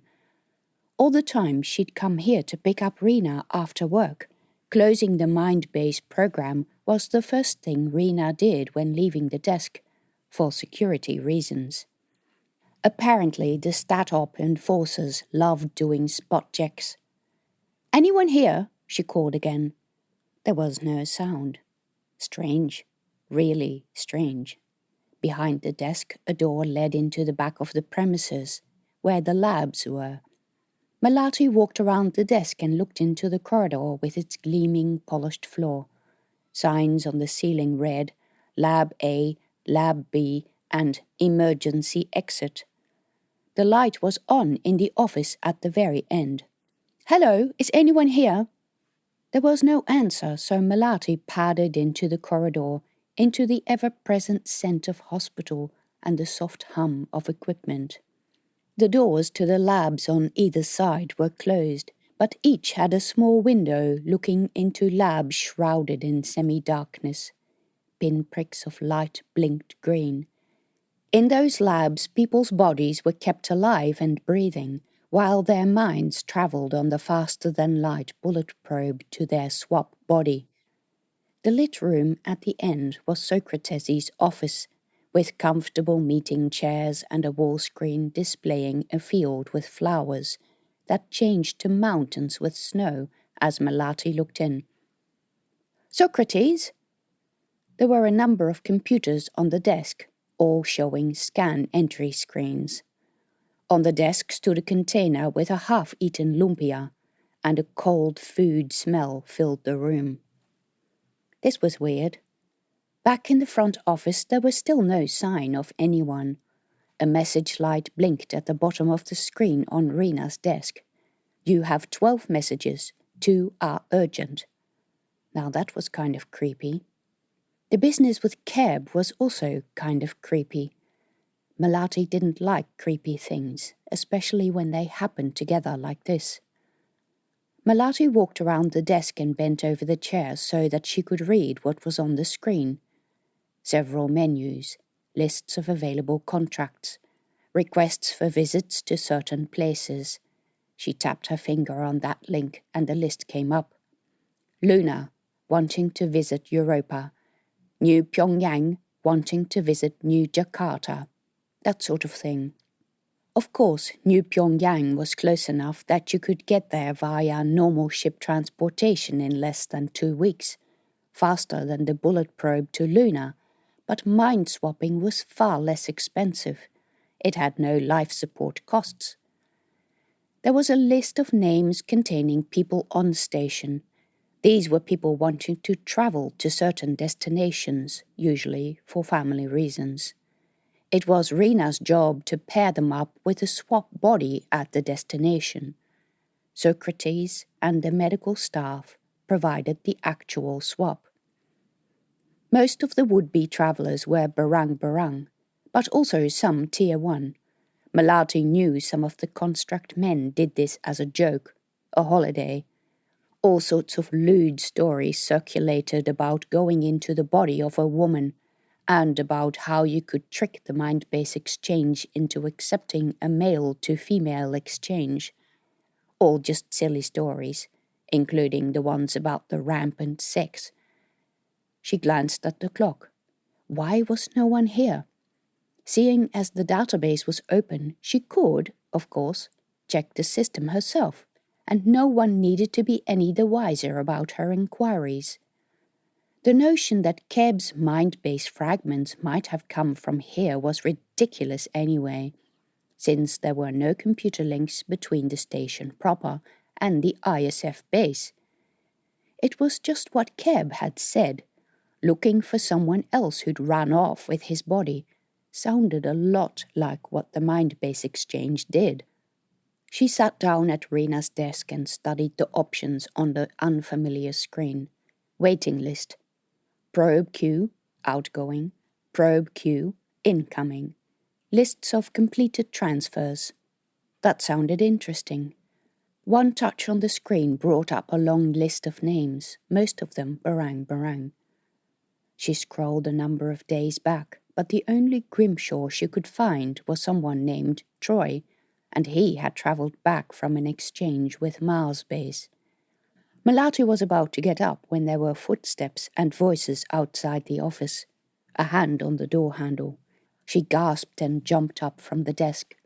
The door opened and the Mindbase Exchange owner, Rena's boss, Socrates Finlay, came in. He stopped, still half into the office. "Good afternoon, miss. How can I help you?" The door started to rumble shut behind him, sensed that he was still close to it, and opened again. He stepped forward, out of the sensor's range, and glanced into the docking area. Socrates had a strict rule that Rena's friends and relatives were not to visit during business hours, so Melati said, "I came here to see if Rena was ready to go home." The door shut properly this time. "I'm sorry I can't help you. She's gone home." He had his hands firmly jammed into the pockets of his jacket and with one hand was fidgeting with something inside the pocket. "She had a headache, you know." Melati knew. Rena often suffered bad headaches that lasted for days and made her cower in her room in the dark because light hurt her eyes. "When did she leave?" "About an hour ago." "Oh, all right. I'll go and see her there then." She hesitated. Damn the eternal standoff between ISF and the station's management. If she asked him about his database and mind-base transfer procedures, and how he thought rogue mind bases might end up where they were not supposed to be, he might report her to StatOp along the lines of, "ISF thinks we're an incompetent bunch of hacks who can't even keep track of the mind base exchange," and StatOp Commander Joker Basanti would high-foot his complaint to Major General Sandy Coccaro, and the next thing, she would chew a piece off Dr. Chi for not investigating through official channels. And there was nothing to investigate. She just wanted to talk, and that was not worth all the trouble. She'd ask Rena later. Melati edged towards the door. Socrates halted at the entrance into the corridor. "Rena is a good worker. Tell her that if you see her." Sure. Did anything happen?" No, not at all. But we have to appreciate our staff, don't we?" Headache, hell. This was starting to look like they'd had another argument. Sometimes Melati didn't understand why Socrates hadn't sacked her cousin yet. By Tier 1 standards, Rena confirmed all the stereotypes of the barang. She was often late, failed to let her boss know if she couldn't come, and gave privileges to her extended family they shouldn't get. "Please tell her there is a lot of work for her to do." "Certainly." "Tell her that we've had requests from Mars. She likes those because the Tier 1 pilots and overseers like to take part in those swabs." He chuckled. "She thinks they're cute. Unlike me, huh?" He patted his paunchy stomach. "You know, they say that when a man gets old, his hair grows everywhere except his head. That'd be me. You tell Rena to look after herself and come back as soon as she's better." "Certainly, sir." What had gotten into him? Not only was he not the type for small talk, he was extremely bad at it. "You're sure nothing is wrong?" No, just saying." Melati went to the door before he could say any more, or before he noticed how he'd mistakenly left the database open and asked about what she'd been doing with their system and accused her of being a spy. "I'll tell her right away." She felt like she could only properly breathe when she had left the office. There were quite a number of people on the dockside walkway, many in white uniform with the Taurus Army logo. A group of them stood around the access tube to one of the soft docks. A tall, dark-skinned man was arguing with them, spreading his hands in a theatrical gesture of frustration. With his greasy, glistening black ponytail, short beard, and many chains and rings, he looked like the typical New Hyderabad merchant, trader or conman, briber or smuggler. She had to restrain herself from giving the enforcers the thumbs up. Melati was so occupied with trying to see what the fuss was, or if she knew any of the New Hyderabad criminals, that she almost crashed into two enforcers coming towards her. Oops. Melati sidestepped them, muttering an apology, but the men ignored her, obviously in a hurry. She watched, curious where this lot was going. They went into the Mind-Base Exchange office. The door opened, they went in, and the door rumbled shut behind them. Interesting. Since when did enforcers use the Mind-Base Exchange? Just as she was about to leave, the door to the Mind-Base Exchange opened again. A hand took the sign on the door, pulled out the card, flipped it around and reattached the magnetic sign. It now said, closed.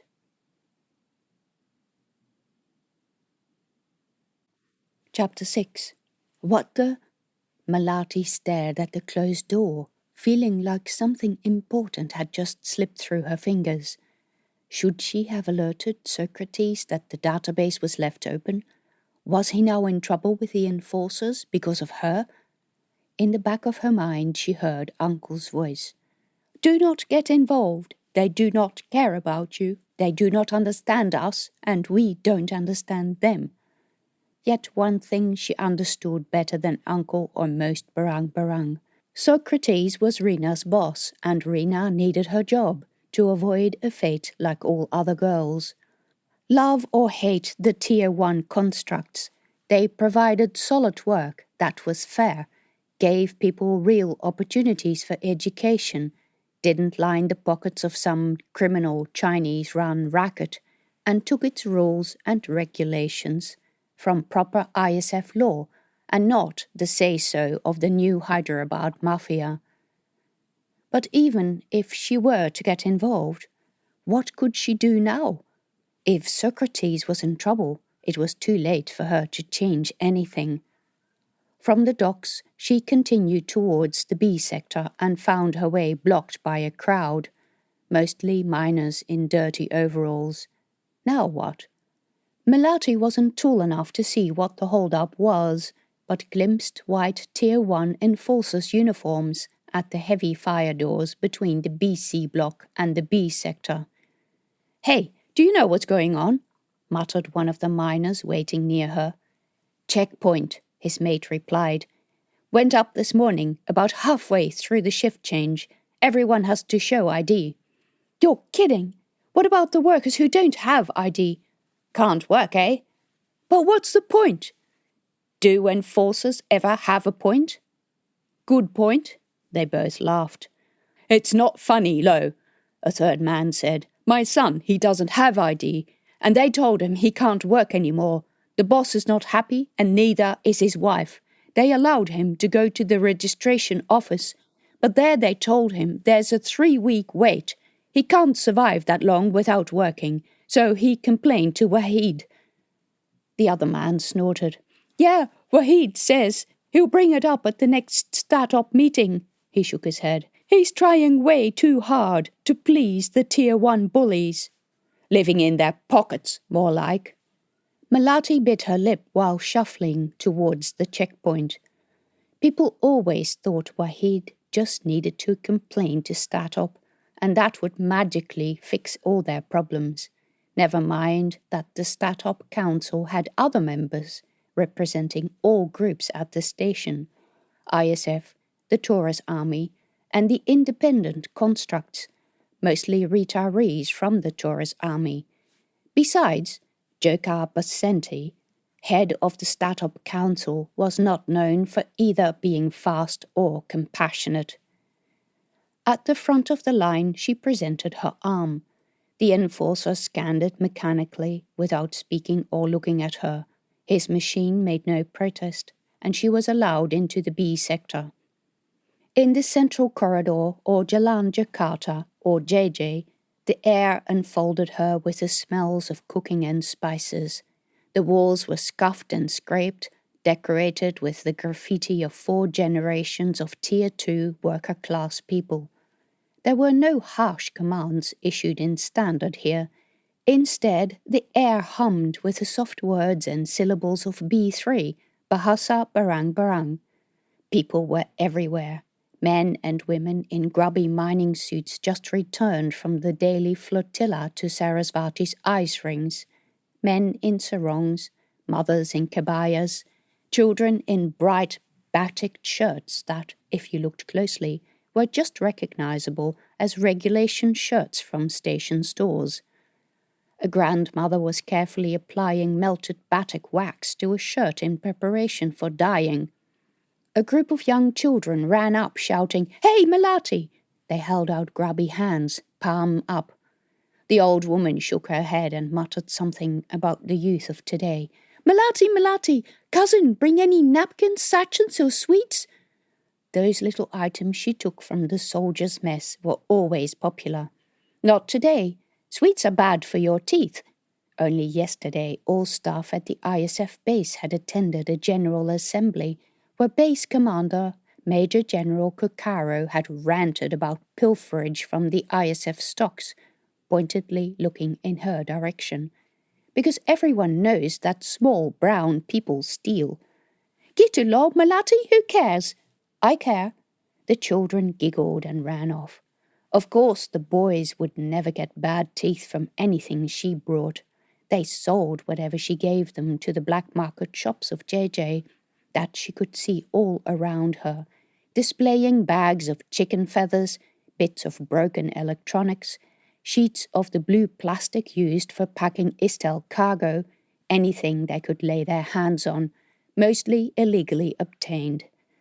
A group of men rummaged in a bowl full of screws, nuts, and bolts of all sizes.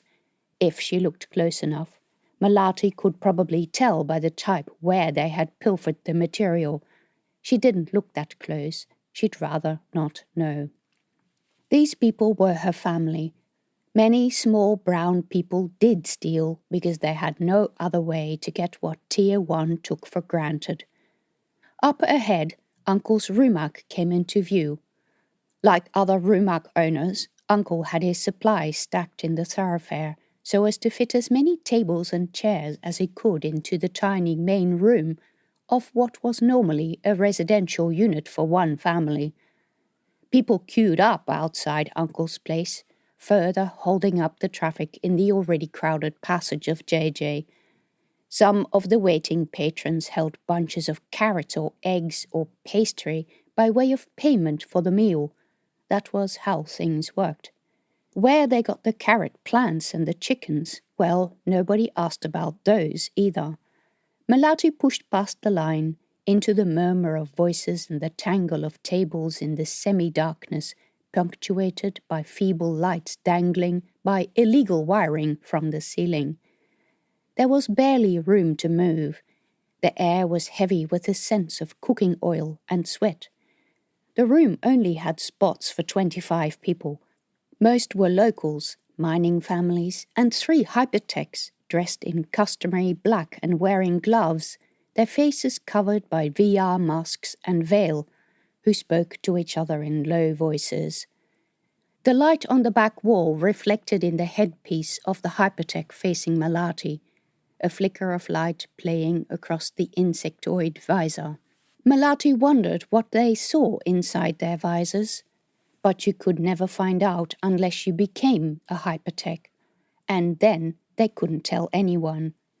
Melati zigzagged between the tables across the room. Patrons waved and nodded. "Hey, Melati!" Not the hypertechs. They always ignored everyone. 2 other people didn't greet her, men, sitting in the far corner, with a screen on the table between them. They wore station suits, and one had a beard. New Hyderabad. But surely no New Hyderabad merchant would have the hide to come in here. They were engrossed by the screen. The glow silvered their faces. The screen showed blocks of graphics, girls' pictures, probably, or men to match up with them. Why were they conducting their filthy crimes inside her family's business?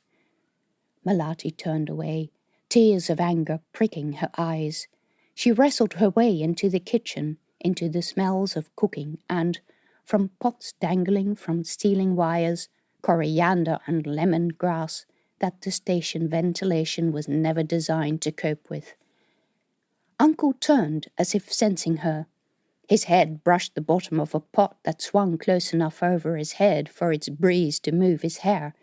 "Hey, Melati!" He wiped his hands on his apron. "What's going?" Under the apron he wore his favorite shirt, with Paris on the front and some strange pointy structure. Melati doubted his claim to have received the shirt from an Istel pilot. They were aloof and never ventured away from the docks. Grandma turned from her work at the table, dark eyes cloudy and watery. "They keep you at work longer and longer, Lo. Next we know you'll be turning into one of them white shirts." Her voice dripped with, "Why were you not at prayer?" accusations. "What's cooking, Grandma?" A basket holding bright red bird's-eye chilies sat on the table beside a plate with discarded stalks and seeds, and another with a red chili flesh. Grandma wore gloves like those Laura Jennings used in the surgery. Who knew where she'd gotten them? And was cutting red pulp into mush. The white gloves had gone orange with chili sap. In the corner against the wall sat her cousin Ari. He was wearing a pink shirt, the sleeves cut off, and several armbands, and he'd bleached the front locks of his shoulder-length hair carrot red. "Hey, Melati," Ari said, grinning. He'd lined his eyes with coal pencil. "Has Rena come in today?" Ari shook his head. "Haven't seen her." "Not yet," Uncle said. "Then again, the young wild daughter's avoiding me nowadays." He laughed, and then grimaced. "I went to see her at work, but Socrates said she'd gone home sick." "Not that I'd heard," Uncle said. "Our dear daughter will turn up when she gets hungry," Grandma said. "Sure, she's not too sick for that, Lo." Grandma was right. No matter what, everyone in the family came here at the end of the day. Melati should stop worrying. Rena was just being Rena, and Socrates was nervous because he'd just had a disagreement with her, not for the first time either. Melati looked around Uncle's massive shoulders into the pan. Gado gado. Can I have some, Uncle?" Uncle gave a great belly laugh.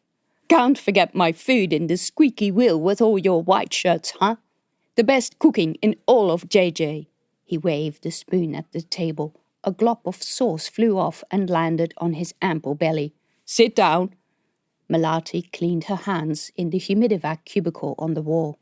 Uncle scooped a great spoonful of vegetables dripping with sauce into a bowl, which she took to the table. She wormed herself between the wall and the table and sat down. She nodded at the see-through container in front of Ari. It held a tokay gecko, grey and orange spotted, with round, padded feet, bulgy eyes, a pointed snout and a long tail. "What are you doing with that?" Surely not collecting them. The station was full of them. They lived in the nooks and crannies, the ducts, and, dangerously, in the insulated tubes that held the electric wiring, because it was warm. She added rice to her bowl and scooped up a glob in her fingers. "Are Statop having a collection drive again?" Last time, Ari had made a lot of money catching the critters. "Nah, no more eradication drives." Ari twirled the container so the critter hung upside down, waving its rubbery tail. "See how it doesn't fall?" Melati said while eating the rice from her fingers.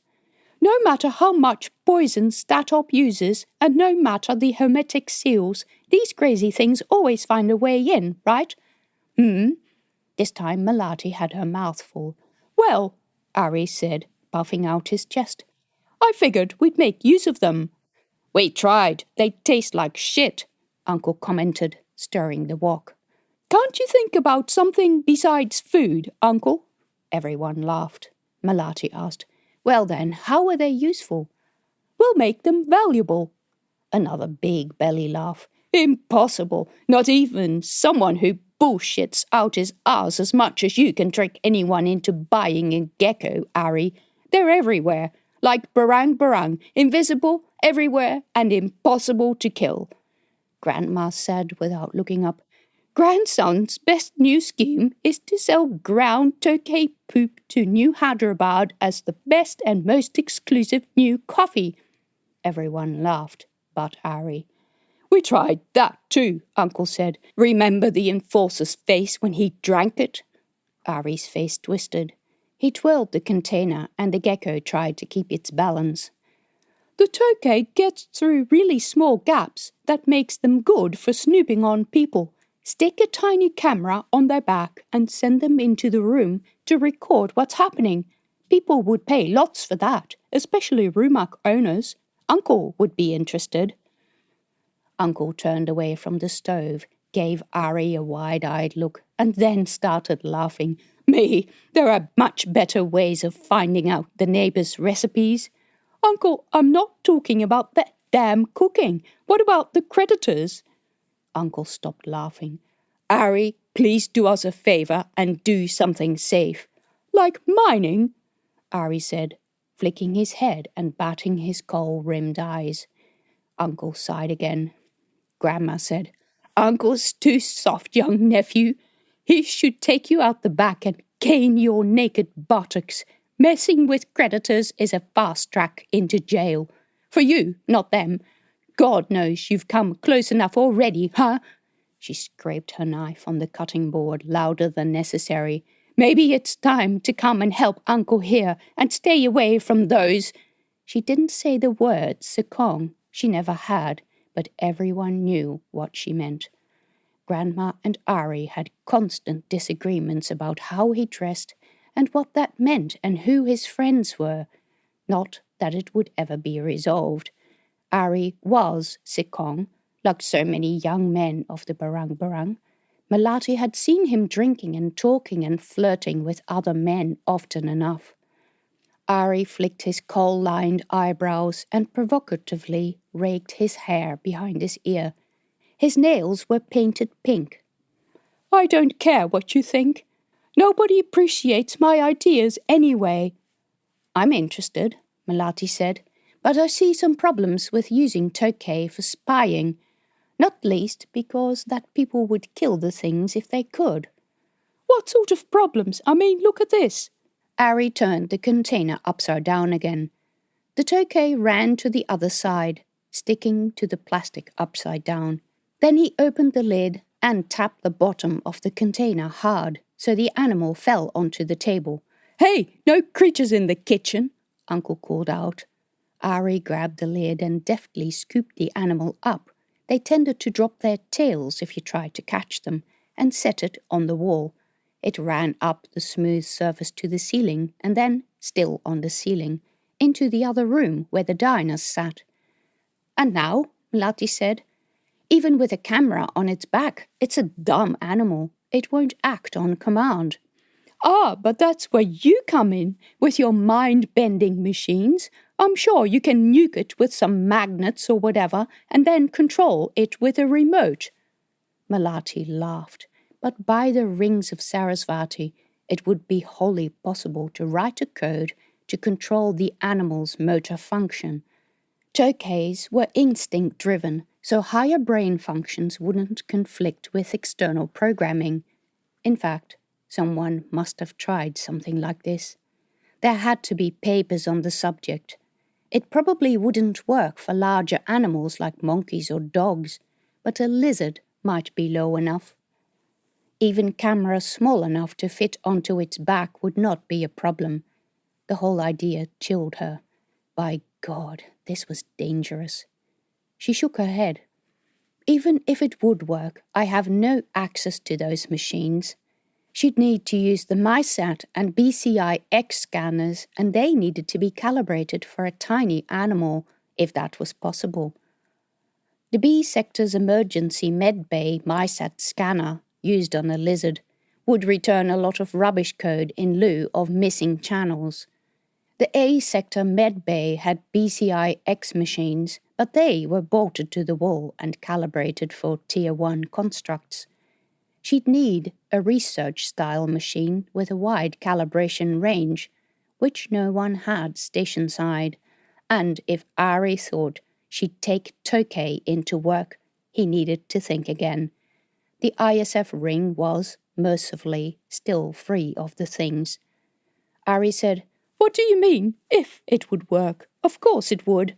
If you can make human minds in that lab of yours, you can fix one tiny Tokay. But I still don't have access to the computers. I'm barely allowed to sit there and watch the constructs wake up.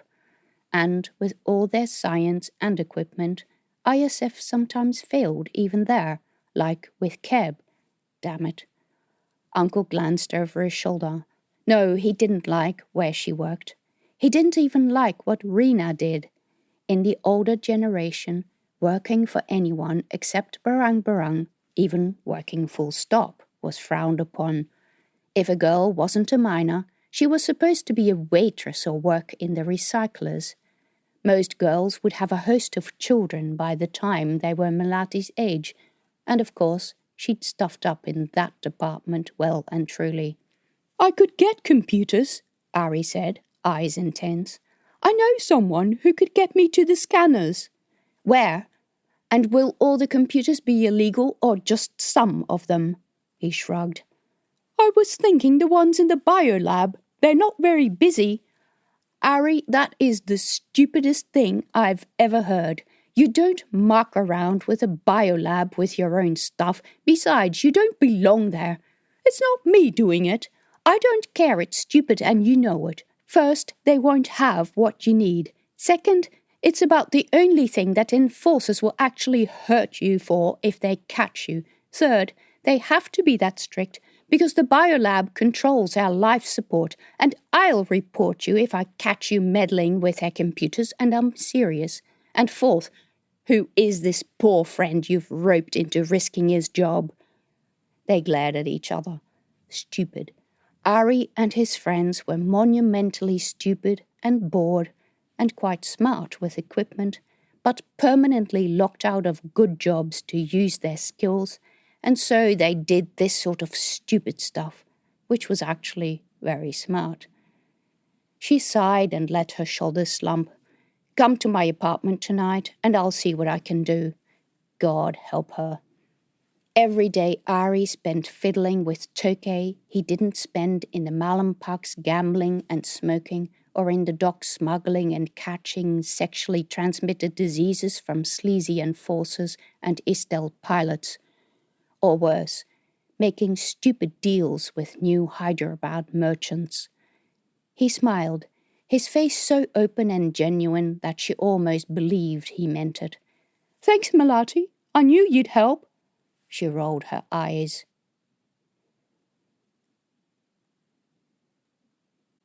Chapter 7. A shout came from the eating room, and chairs scraped back. A few voices protested. "What the—" Uncle put down his spoon and left the kitchen, looking concerned. Grandma muttered, "Not that again." Melati went to the door and looked out. Two men in white uniforms stood at the door into JJ. Tier 1 enforcers, the Taurus Army badge clearly displayed on their uniforms. One tag read Kessler and the other Heslop. She had never seen these men before. The Taurus Army must have had a personnel change. "Spot check!" yelled the Heslop. His standard sounded harsh amongst the soft tones of B3. His Kessler mate went to the closest table, pulling a scanner from his belt. The table happened to be that of the three hypertech youths. They held out their arms, and the enforcer ran the scanner over the skin.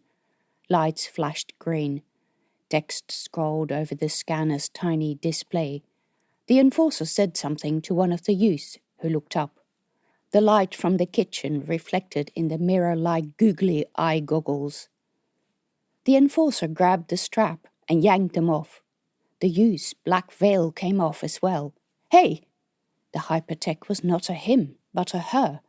Fatima Gusamoputri, daughter of a mining family who lived near Uncle. She rose from her seat. She was taller than most Barang Barang women, but still much shorter than the enforcers. Her black eyes burned. "You have no right to do that. We have freedom of religion, agreed to by you and the council and signed by Jakarta Space. Her standard was flawless.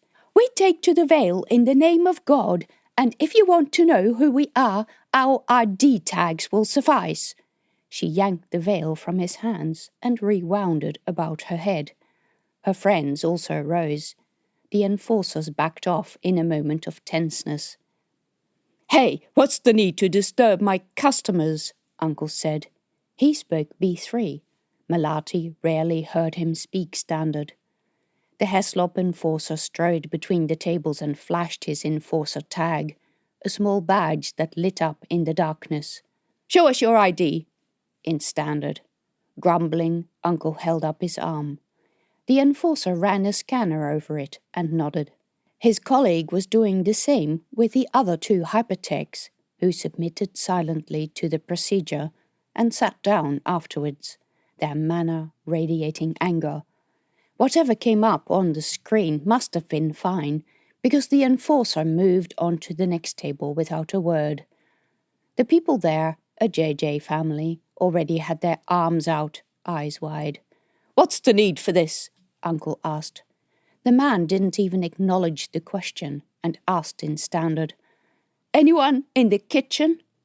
Uncle jerked his head, distaste on his face. No, he wasn't going to speak Standard, even if the enforcer didn't speak B3, which would be unusual for a local Tier 1. Their managers could just load languages. Never mind their B3 modules were always hilariously outdated. The man disappeared through the door. Melati could hear Grandma's raised voice from the kitchen. None of the barang liked being scanned, but she always complained openly to the enforcers about it. They'd never hurt an old woman, she said, but Melati positioned herself to see what happened, just in case. Grandma held out her arm, her gloved hand covered in red-orange paste. "No, I'm not going to take off my gloves just because you barge into my kitchen." The enforcer ignored her. Melati was now fairly certain that he didn't understand her, and touched her chili-tinged glove to position her arm in the right place before the scanner. Melati met the amused gaze of Ari, leaning against the doorframe. He struggled not to burst out laughing. This guy was a real fresher, but he'd get his first lesson as soon as he rubbed his eyes or licked his fingers. He ran the scanner over Grandma's arm, looked at the screen.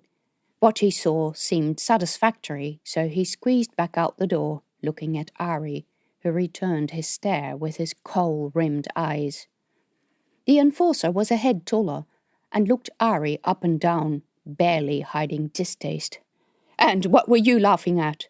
Still in Standard. Ari said nothing. The hypertech youths looked on, with Ari's silhouette reflected in the visor of their eye goggles. Melati understood why so many people hated talking to them. Their black clothes made them look like raids, and they often used sound garblers, so you couldn't even recognize their voice. The enforcer continued. "Haven't I seen you before? Why is it that when there is trouble, you are around?" Ari glanced around. "I don't see any trouble."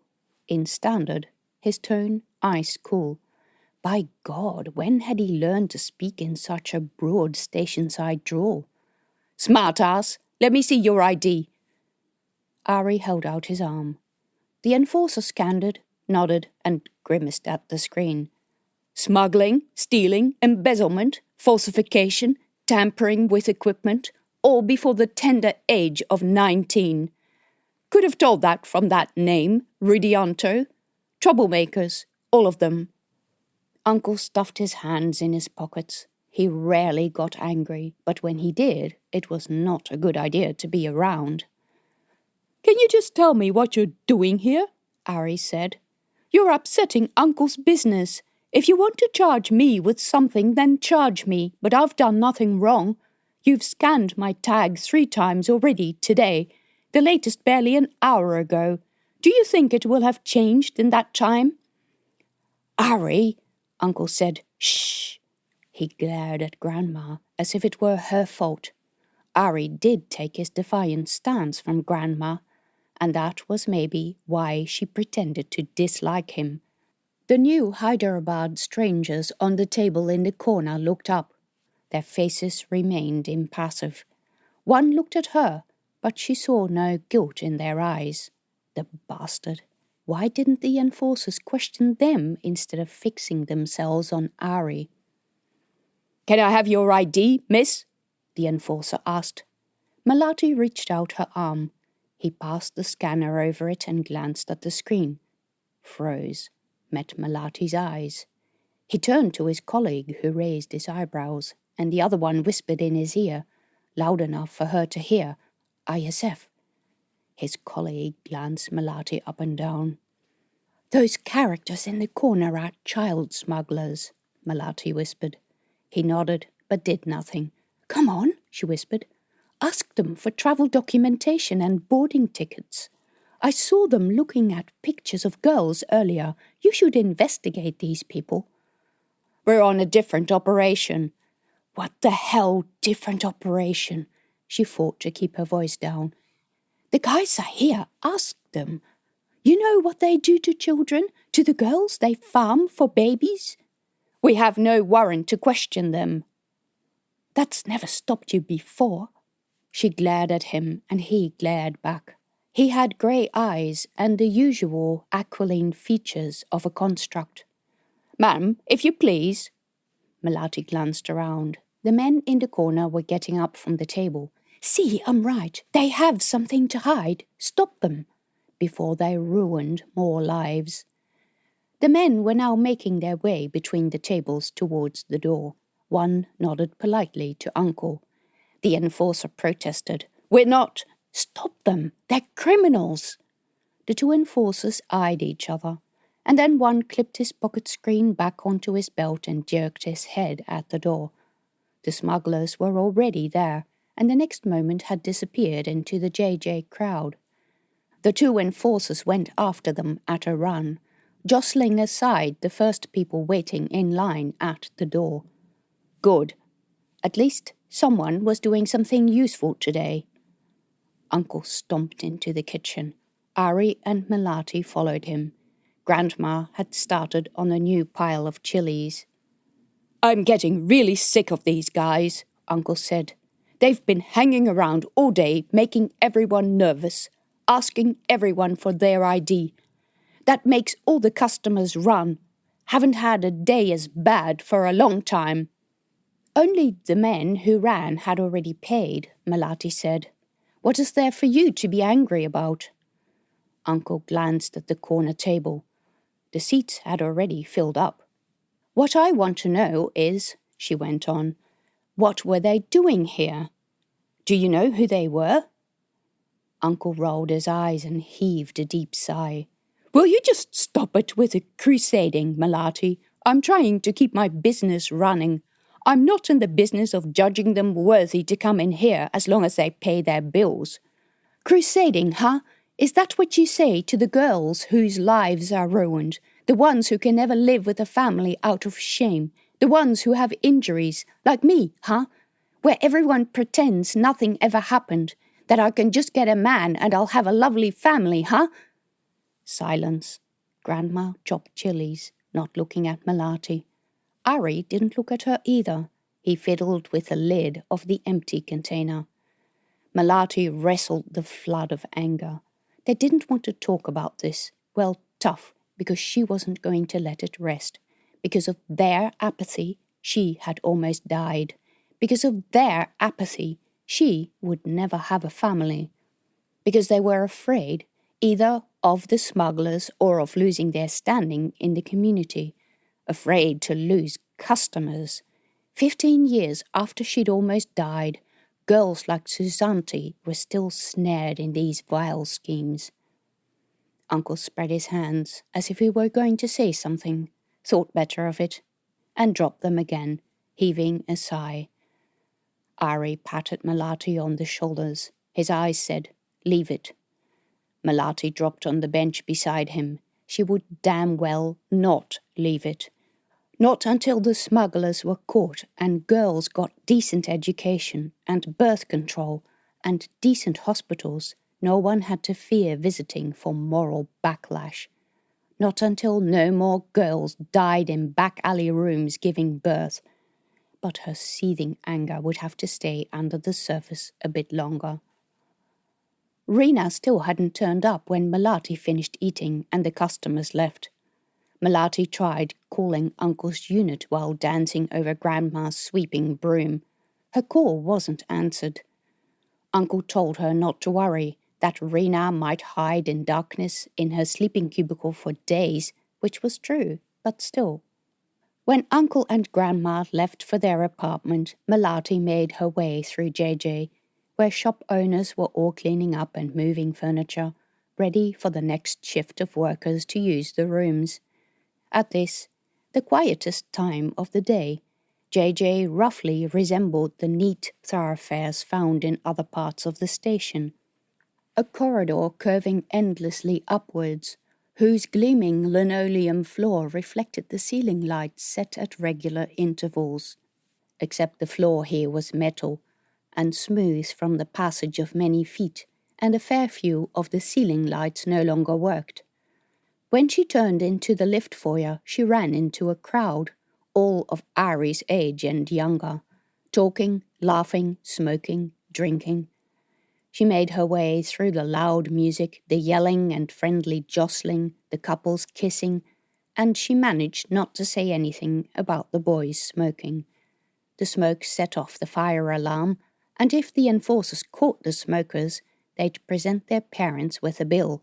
Their parents would be too poor to pay, so Startup would add it to their debt, which was to be paid or carried over after their deaths. The whole system was stupid and entrenched a culture of insurmountable debts simply from doing stupid things. It made her so angry. Melati could scream about how they were wasting their lives, while there were real opportunities out there. The ISF Locals program was heavily undersubscribed, and there were training places available. But there was no point. They wouldn't listen. Melati spotted a young woman in a corner. Rena. She wore a hooded black jumpsuit with sleeves that covered her hands. A black headscarf half hid her face. That was almost hypertech gear. Her eyes met Melati's and lingered for a startled moment. Rena! Oh, Melati. Where were you? I've been looking for you everywhere. Socrates said you'd gone home sick. Is everything all right at work? What had happened to the pretty clothes she usually wore? Rena glared. What about it? Why are you asking anyway? Because I went to see Socrates, and he didn't look all right to me. He was really nervous, and he said he wanted me to tell you that he appreciates you and he's got work for you. It was really weird, the way he was saying it. Is he all right? Rena shrugged. How am I supposed to know what he does with his life? If he's got trouble, it's got nothing to do with me. So defensive and careful. You didn't turn up for dinner. I've already eaten. I went with some friends. Melati didn't see any friends, just dark forms of teenagers dressed similarly to Rena. Then Melati's heart jumped as she noticed a blond man in the red overalls of an Istel crew member, hands in his pockets, leaning against the wall. The insignia on his breast pocket showed that he was a trainee pilot, but a strict captain would never allow him on board with those smudges on his uniform shoulders. A little worse for wear after too much partying, perhaps. Are you sure you're all right? Yes, fine.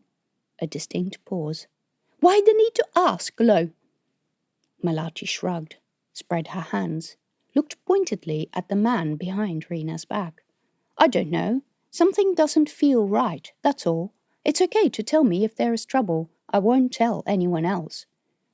Don't start talking like Grandma with all her ridiculous superstitions. Don't be rude to her, cousin. I was concerned and wanted to talk. And what about that stranger? Are you spending the night with him in some dirty dockside hostel? Rena glared at her. Uncle doesn't own me. Grandma doesn't own me. I'm 25 years old. No one tells me what to do, not even my closest cousin. There was a defiant spark in her eyes. I know that, Rena, but we look out for each other, okay? Don't do anything silly. Rena gave her a look that said, and?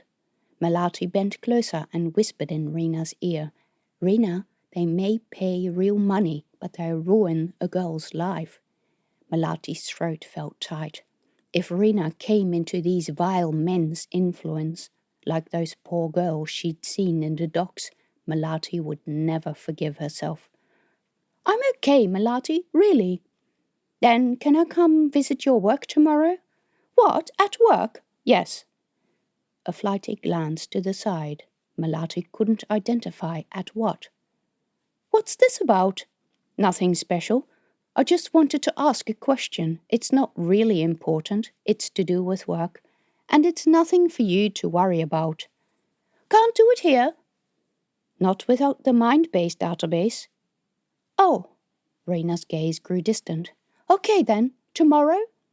All right, take care, okay? Yeah, sure, whatever. Melati left her there, leaning against the wall. She remembered the aching loneliness during those years when Uncle told her to work in the mines, and Grandma told her to get a man, and she wanted neither. Like all the girls here, she had dreams of leaving this station, but tickets cost money, a lot of it. And then someone offered that money to her.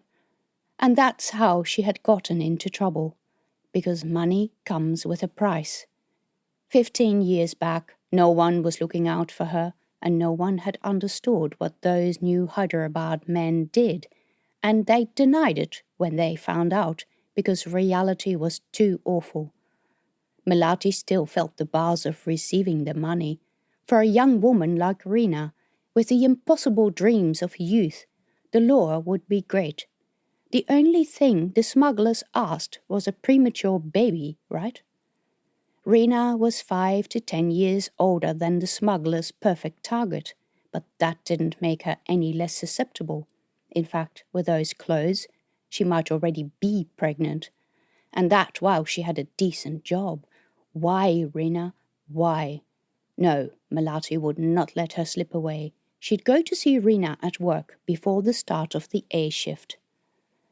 She weaved through the crowd and arrived at the lifts, pressed the button to go up while all around her youths laughed and talked.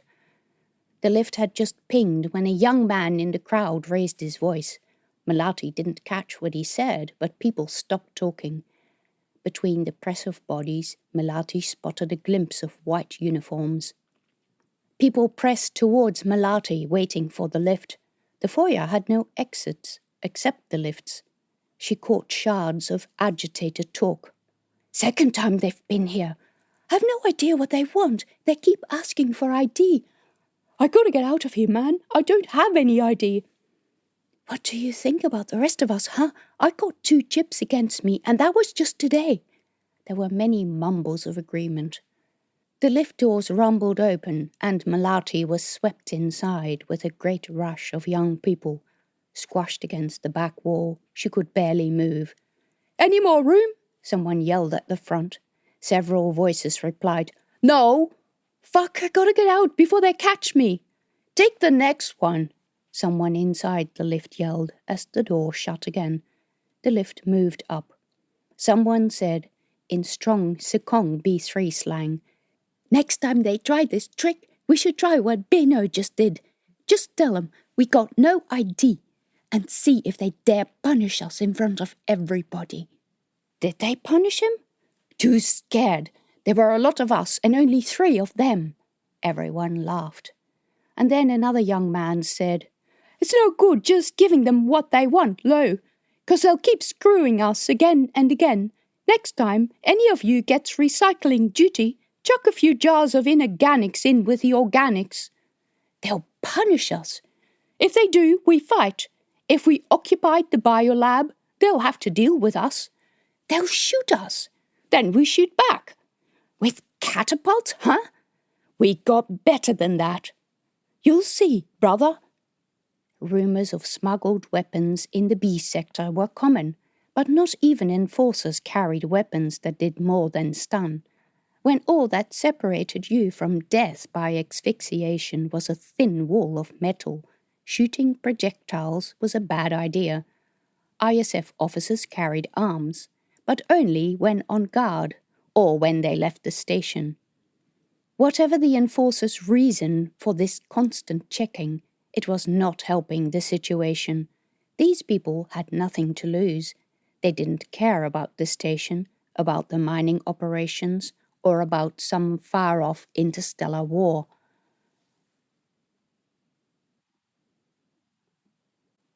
Chapter 8.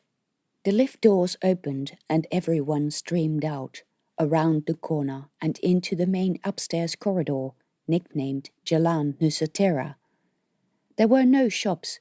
This was where most people lived and slept. Most of the youths would walk to the end of the passage and take the stairs at the start of the sector down to JJ, and, most likely, enforcers would be waiting for them, asking for their ID. Some things never changed. She turned right off Jalan Nusantara and then left to a narrower, parallel passage. Her unit was at the end, where the passage turned left again to rejoin Jalan Nusantara. Once inside, she sent a message to Uncle. "Make sure you lock up well tonight." And she told him about the crowd of youths. Then she sent, "I saw Rena. Everything fine with her?" To which he replied, "Why do you ask?" She sensed defensiveness, which probably meant he didn't want to talk about whatever arguments they'd had. Rena clamoured for independence, and Uncle could be very stubborn about his rules and what young people should and shouldn't do. And Rena would say that 25 wasn't all that young. She could already hear what Grandma would say tomorrow. "The young ones have no respect anymore. When I came here..." It was easy for her to say. When she came, there were fewer people. People remembered Indonesia, and going back was the cause that held them together across generations. Also, Grandma made it sound like that time was better. But back then, the barang-barang had far fewer rights than they had now. They'd been poor, living in Jakarta's overcrowded slums with no education, and had been forced into signing up for free food and accommodation. They never knew about the mines in the sky and didn't understand what they signed up for, or that they would never see Indonesia again. Melati threw a spoonful of instant tea into 2 cups and drew boiling water from the tap. She carried the steaming mugs into the living room, where the lights came on as she entered. A feeling of warmth, of home, came over her. She set both mugs on the table and said, "Good evening, Puck. How was your day?" It had been a good day, because she would feel cold if it hadn't, if there was something wrong with the power or the hub program had crashed again. "I have tea if you want some." One day, when Statop discovered that she lived here alone and had 3 rooms to herself since the death of her parents, they would take this unit from her, but until that day, it was a safe haven from the craziness outside. And when that day came, she would fight eviction, because Puck's spirit would not take kindly to being removed from his home, even if he never did drink his tea. She took his cup to the colourful, albeit frayed, rug in the corner. It had belonged to her other grandmother, who had brought it from Indonesia. Melati knelt on the rug and did her incantations and prayers, facing in the direction communication would travel if she was able to send a message from here to Mecca, which she could not. Of course, the place where messages were really sent was the hub, in the centre of the station, but you could not bow to the ceiling, so Wahid had done a lot of work to determine how the wiring went if you sent something to the hub. He had also translated the incantations from ancient Arabic, so that now all children whose parents cared enough to send them to the school would learn from him not just how to pray and how to be a good person, but also what the prayers meant. Never mind what others thought of his efforts in the Statop Council. Wahid was a good man, and it was a pity that he would retire at the end of his current term. After having attended to all that, she sat down at the table and tried to focus on the promise she had made to Ari. To construct a Tokay mind base, she would have to start from scratch. During her ISF-sponsored studies, she had done a small project on basic mind-based programming, but her degree was in education, and although she helped determine the information that went into the Wake Up module's content, she did not program any of it. Her study had been limited to theory and scientific research. After finishing her qualification, she had backed up all the papers she'd used, taken the backup off ISF Workspace, and stored it at the data hub in the apartment. She hoped that, 8 years later, the data was still there. She opened the directory in her reader and typed "Development of Simple Mind Bases," and the pad showed a list that brought back a lot of memories. She flicked through the directory. There were the familiar papers on the development of the Grimshaw Mind Base, ironically by Charlotte West of the Taurus Army, but those mind bases were much more complicated than what she was looking for. So she searched for other mind bases. The screen came up with a much shorter list, which included titles like Relationship Between Monkey and Human Mind Bases and Interpreting Results from Rat Mind Base Results for Human Purposes. The very last paper in the list was called Evidence for Semi-Autonomous Movement by Artificial Intelligence Files. What was that doing in this directory? She hit the back button before the realization sank in. Artificial Intelligence Files, Mind Bases. Semi-Autonomous Movement. Mind bases moving by themselves. Well, what the... She went back and opened the document, written by Dr. Ruby Selinger, Guru Artificial Intelligence, Ares 2 Station. Publication date, some notation she didn't recognize. 2115. Earth years. God, this was more than 200 years old. This research had to be part of the very first mind-based technology that had been done on Earth by Allian Aerospace Limited. If the original mind base of Stephen Grimshaw was old, this research predated him by almost 100 years. Very few of the Allian papers had ever become public, private company and all that, and fewer still had been published in places people could still access. On top of that, Allian had grown to be the ISF's major enemy, a technology-crazy, power-hungry community run like an empire by a board which considered only commercial viability and had no morals. There were rumors that the new Hyderabad baby cloning practice had something to do with them, that they had seeded the technology so that they could introduce sleeper viruses or spies into the community. That was the sort of thing they would do. Allian was about money, power, or both. Melati scanned the pages. The paper was short and documented only an observation, not a full-blown trial. Even back when Allian and ISF worked together, Allian used a very different mind-based encoding language, and with the translation references mentioned in the work out of her reach, Melati couldn't decipher the code examples in the paper's 15 pages, but the discussion section made up for the lack of clarity of the code. It was written in archaic language that, way back when she was a student, she had run through a translator. She didn't even remember seeing this back then. She probably hadn't realized the significance. In case of the complete brain code KZ163, it was clear that it had autonomously made changes to its parameters without commands given by programs or people outside the storage device. Therefore, it seems fair to say that this stored brain code had developed limited consciousness while not activated in a live body. The mind base in question had moved itself from one directory to another. A minor change, but a major fact in mind base research.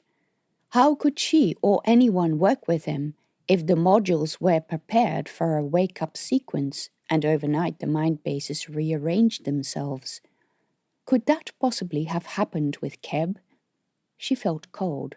Was it her imagination, or did the lights dim for a second? What do you think, Park? Am I crazy?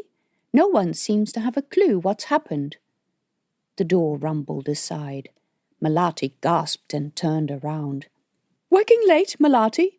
Ari came in, carrying his plastic container.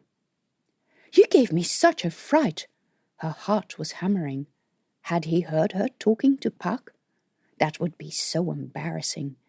He sat down opposite her at the table and put the box down. The tokay inside skittered across the plastic. Same one? She asked. Yep, I caught it. He nodded at her screen. What are you doing? Some work. He squinted at the screen, and she felt the urge to shut it down before he saw the alien name. He'd be all over her for telling him off about who to associate with, while she sat here reading reports written by the evil corporation responsible for hundreds of thousands of deaths. Anyway, thanks for having me. I wanted to show you something about this gecko. Couldn't do that with Uncle there. I don't want everybody to know about this. Watch. He drew his pocket screen from his shirt. Then he took the lid off the container, flicked it upside down so that the tokay fell onto the table, and quickly pressed his pocket screen against the animal's back. Then he let the gecko back into the container, where it ran onto the lid, tail dangling down. Ari sat down, spending a few moments punching furiously on the screen, which he then handed to Melati. The screen showed a grainy image moving in a dizzying, disorienting way, as if someone had dropped a camera while it was recording. Then the movement stopped and the image sharpened to show a jumble of rounded shapes. There was a rectangle of light towards the top of the screen. Something moved across it, a person, upside down. Now the rest of the image began to make sense. Melati turned the screen around, and it made even more sense. It was an upside-down image made from the ceiling of Uncle's rumak, a tokay's view of the world. She frowned at him. You recorded this just today? The tokay did have a camera on its back? Yep, watch it. The rounded shapes were the heads of Uncle's customers at the cramped tables. The brightly lit triangle from the door was interrupted when the enforcers came in. But just then, the field of vision moved and the door disappeared from view. Something very bright came into view and the screen turned white. Oh, bugger, that's really bad timing. We could fix that when we can make the animals do what we want, Ari said. How did you record that image? Well, there's this new, very thin film that you can stick on skin. It has photosensitive and EM receptive cells and storage capacity. How thin? That sounded like a lot of capacity for something you could barely see. She studied the tokay in the container, but couldn't see anything except the orange spots on its back. Grey padded feet stuck onto the clear plastic. Here! He deftly picked up the animal, again without making it drop its tail, and showed her by the blue light from his infopad screen. There was indeed a very thin transparent film over the animal's back, cut into a gecko-shaped piece. It was so thin and flexible that it didn't seem to hamper the animal's movement. What is it? Nanofilm or something? But he was looking at the screen again, which was changing. Watch, there is more. The image became darker again. Melati realized. It ran past the light, that's why it went white. The dirty light with a cracked cover that was on the back wall next to the door into the kitchen. The cells on the gecko's back had adjusted to the lower light level, and she could make out one table, with in the middle a brightly lit screen. This was the table of the smugglers from New Hyderabad. She froze the recording and touched the screen to magnify the image. To her surprise, it enlarged to the point where she could see what was on the screen. Photographs, not of girls, but men, each staring at the photographer like those horrible ID shots. In fact, there were probably shots taken with a similar camera, to make it look like these men were Taurus Army recruiters, while in reality they were sorting out which of the sleazebags in the pictures they'd send off into the dockside motel rooms with which girls. "Amazing resolution," Ari said, grinning. "Get real, Ari. These guys are the vilest criminals in all of settled space. They were sitting here in my family's business, eating my family's food. And all you can do is talk about resolution? What do I care about resolution? These men are ruining girls' lives, but no one cares about girls, huh? Because they're only girls, and if they get in trouble, it's their fault, huh? Because they bring it on themselves if they look like whores." Ari sat back, eyes widening. "Whoa, Melati, take it easy." "I won't take it easy. They were in Uncle's rumak, and he let them sit there and conduct their business. He gave them food and got angry with me for setting the enforcers after them because they paid their bill. And then he talks to me about crusading. I saw Rena with one of these sleazebags." She gestured angrily at the screen. Ari managed to look mildly disturbed, but shook his head. "Rena has a job. She's too old and smart to go walking the docks. Where did you see her?" "Near the lift foyer, with an Istel pilot who looked like he'd had a few too many and spent a whole day partying in the Malampaks." Ari looked like he wanted to protest. "Ari, I saw her. You can say whatever you want about only young and stupid girls falling for these guys, but I saw her, and she'd had a fight with Socrates. He said that he wanted her to come to work, so I guess she handed in her resignation and is now trying to make money this way to prove she doesn't need him." His frown deepened. "Where did you learn all that? Seriously, Ari, where are your eyes? You only need to look. She says he's disgusting.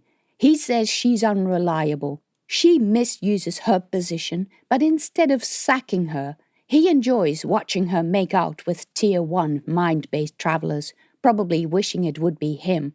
So now and then the sleaze bag makes a lewd proposition and she gets angry, only to realize that no job is as clean and easy as the one he offers. I don't understand why she's never ran out on him before." "All right, I'll go and have a look for her later." He looked at the screen, moving his hand to the top left corner. She stopped his hand. "Don't erase this, Ari." "Why not?" He pulled his hand free. "It's just a piece of garbage." "No," she grabbed the screen. "It's evidence. You may not want it, but I do. I'll make a copy." He watched while she copied the recording and gave the pad back to him. "It might be a good idea if you also keep a copy." He hesitated. "Okay, to do you a favor," he shrugged. "Now what about controlling these critters to make them go where we want?" "And what are you going to use that for?" "To sell to people who want to use them. Honestly, Melati, can't you ever let off? You're not my mother. You promised to help me." "Where did you get this special film, exactly?" He laughed at her suspicious tone. "I bet you'd like to know that. It's nothing illegal. If I told you, everyone would be after this stuff. So you stole it." Probably he got the material from the StatOp biolab, because certainly ISF didn't have stuff like this, and she had a feeling he had a friend who worked there. A dangerous development she didn't like. But she couldn't see why StatOp would have this high-tech film either. They did recycling and agriculture, not cutting-edge research. "Why do you always suspect me? I didn't steal anything. I paid honest money for it." "Ari, in my experience, honest and money are a contradiction in terms when coming out of your mouth. If you don't like my suspicions, it's up to you to disprove them." They glared at each other across the table. "Ari, please tell me." "So you can tell your boss I did nothing wrong?" "Like last time, when you tricked the StatOp security system into ditching all its log records?" "That was an accident. We didn't know it would happen." "Unexpected things always happen." She eyed the Tokay in the jar, as if to force some secret out. The creature opened its mouth and licked its eyes with a broad tongue. The station was still suffering the consequences of his latest bungle. Melati wouldn't be surprised if it was the real reason they'd posted security everywhere. Maybe even the reason for the raids, because they needed to replenish and cross-check their database. Get along, Melati. Why do you care? Okay, someone sold it to me, a hypertech. I care because hypertechs wouldn't be seen dead talking to you, so something is going on. Melati, if you offer someone money, anyone who is not a completely opinionated, morally superior asshole will take it, if they need it badly enough. So now, I'm an opinionated, morally superior asshole, is that it? Yes, actually. Most of the time you are. Thanks, cousin. He grinned. Well, wherever you got it, I still want to know. Will you stop it, Melati? I don't know where they got it, okay? I'm concerned because this is dangerous. They could use it for spying on us and selling the data to New Hyderabad for all I know. It shouldn't be on the market, and if you're caught, there will be big trouble. He snorted. Trouble from who? Everyone has this stuff, from Statop down to poor little us. I can't help that none of the white shirts have noticed. How about you show a bit more respect for the people who protect you from war? How about you get off your backside and use your creative energy for something useful and sign up? I won't. I've told you that before. But ISF have programs for people like you. They want more of us. You'll get paid. You won't have to buy dubious stuff from dubious people anymore. Why don't you understand? I don't want a job like yours. You say you hate Tier 1, but you're just working for some other bunch of dictators, and ones we don't know at that. They're not dictators. ISF keeps this area safe. From what? A lion? What is a lion? None of those white shirts even knows who they are, what they do, and what they stand for. They could be living peacefully in their own section of space for all I know, not in the least interested in attacking us. If Tier 1 and ISF aren't telling the truth about their stuff-ups in administration, who says they're going to tell the truth about the war? Have you spoken to the people who have fought? People who fought at New Pyongyang, yes. New Pyongyang had been having periodic unrest for years. And that had nothing to do with a lion. It happened because the people of the station, Tier 2, like us, were fed up with being treated like dirt. You know, Melati, at times I doubt whether there is such a thing as a lion, and if so, whether they are interested in us. I mean, they're supposed to have all this technology we can't even understand. Why would they care about a stupid mining station like New Pyongyang or us? Maybe ISF just makes us afraid as an excuse to control us. Melati glared at him. It's not like that. A lion is real. She almost showed him her paper, but he wouldn't understand it anyway. He always managed to twist everything she said and made it sound like he was right. Really, Ari could be the most infuriating person in her entire family.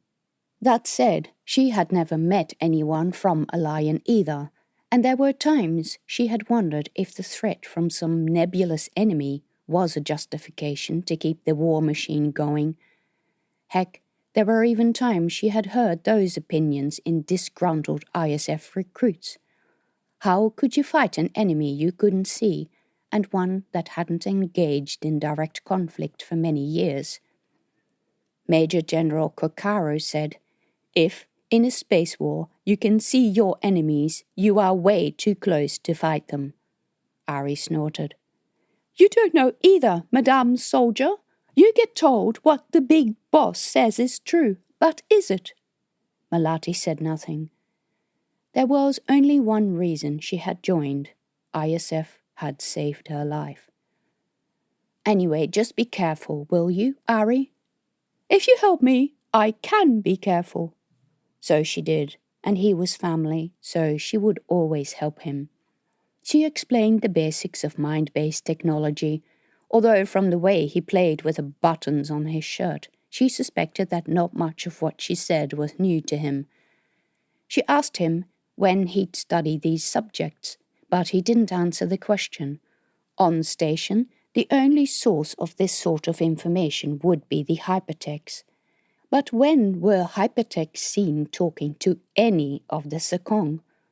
While most people mildly disapproved of them, the hypertexts never stopped quoting religious texts against sodomy and loose culture.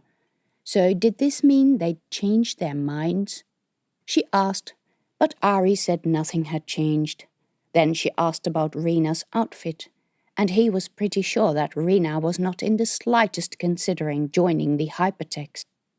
I mean, when you're as pretty as her, would you want to hide your face? That wasn't an argument, and she didn't believe him, but she let it slide. Arguing with Ari was like running into transport webbing. You got thrown back at the same speed as you hit it. She told him how he would need to override the Tokei's entire mind base to control anything so basic as motion. There were some papers on experiments on this with insects, and she gave him copies of those. Then she told him how he'd need access to a BCI-X machine with a wide-range calibration scale, and that it was unlikely that anyone on station would have this. He took this remark without comment, which didn't inspire her with confidence. If he didn't already know where he could use such a machine, he would ask her to use the one in the ISF sector. All the more reason to keep a close eye on him and his new, obviously hypertech, friends, and use her expertise as excuse.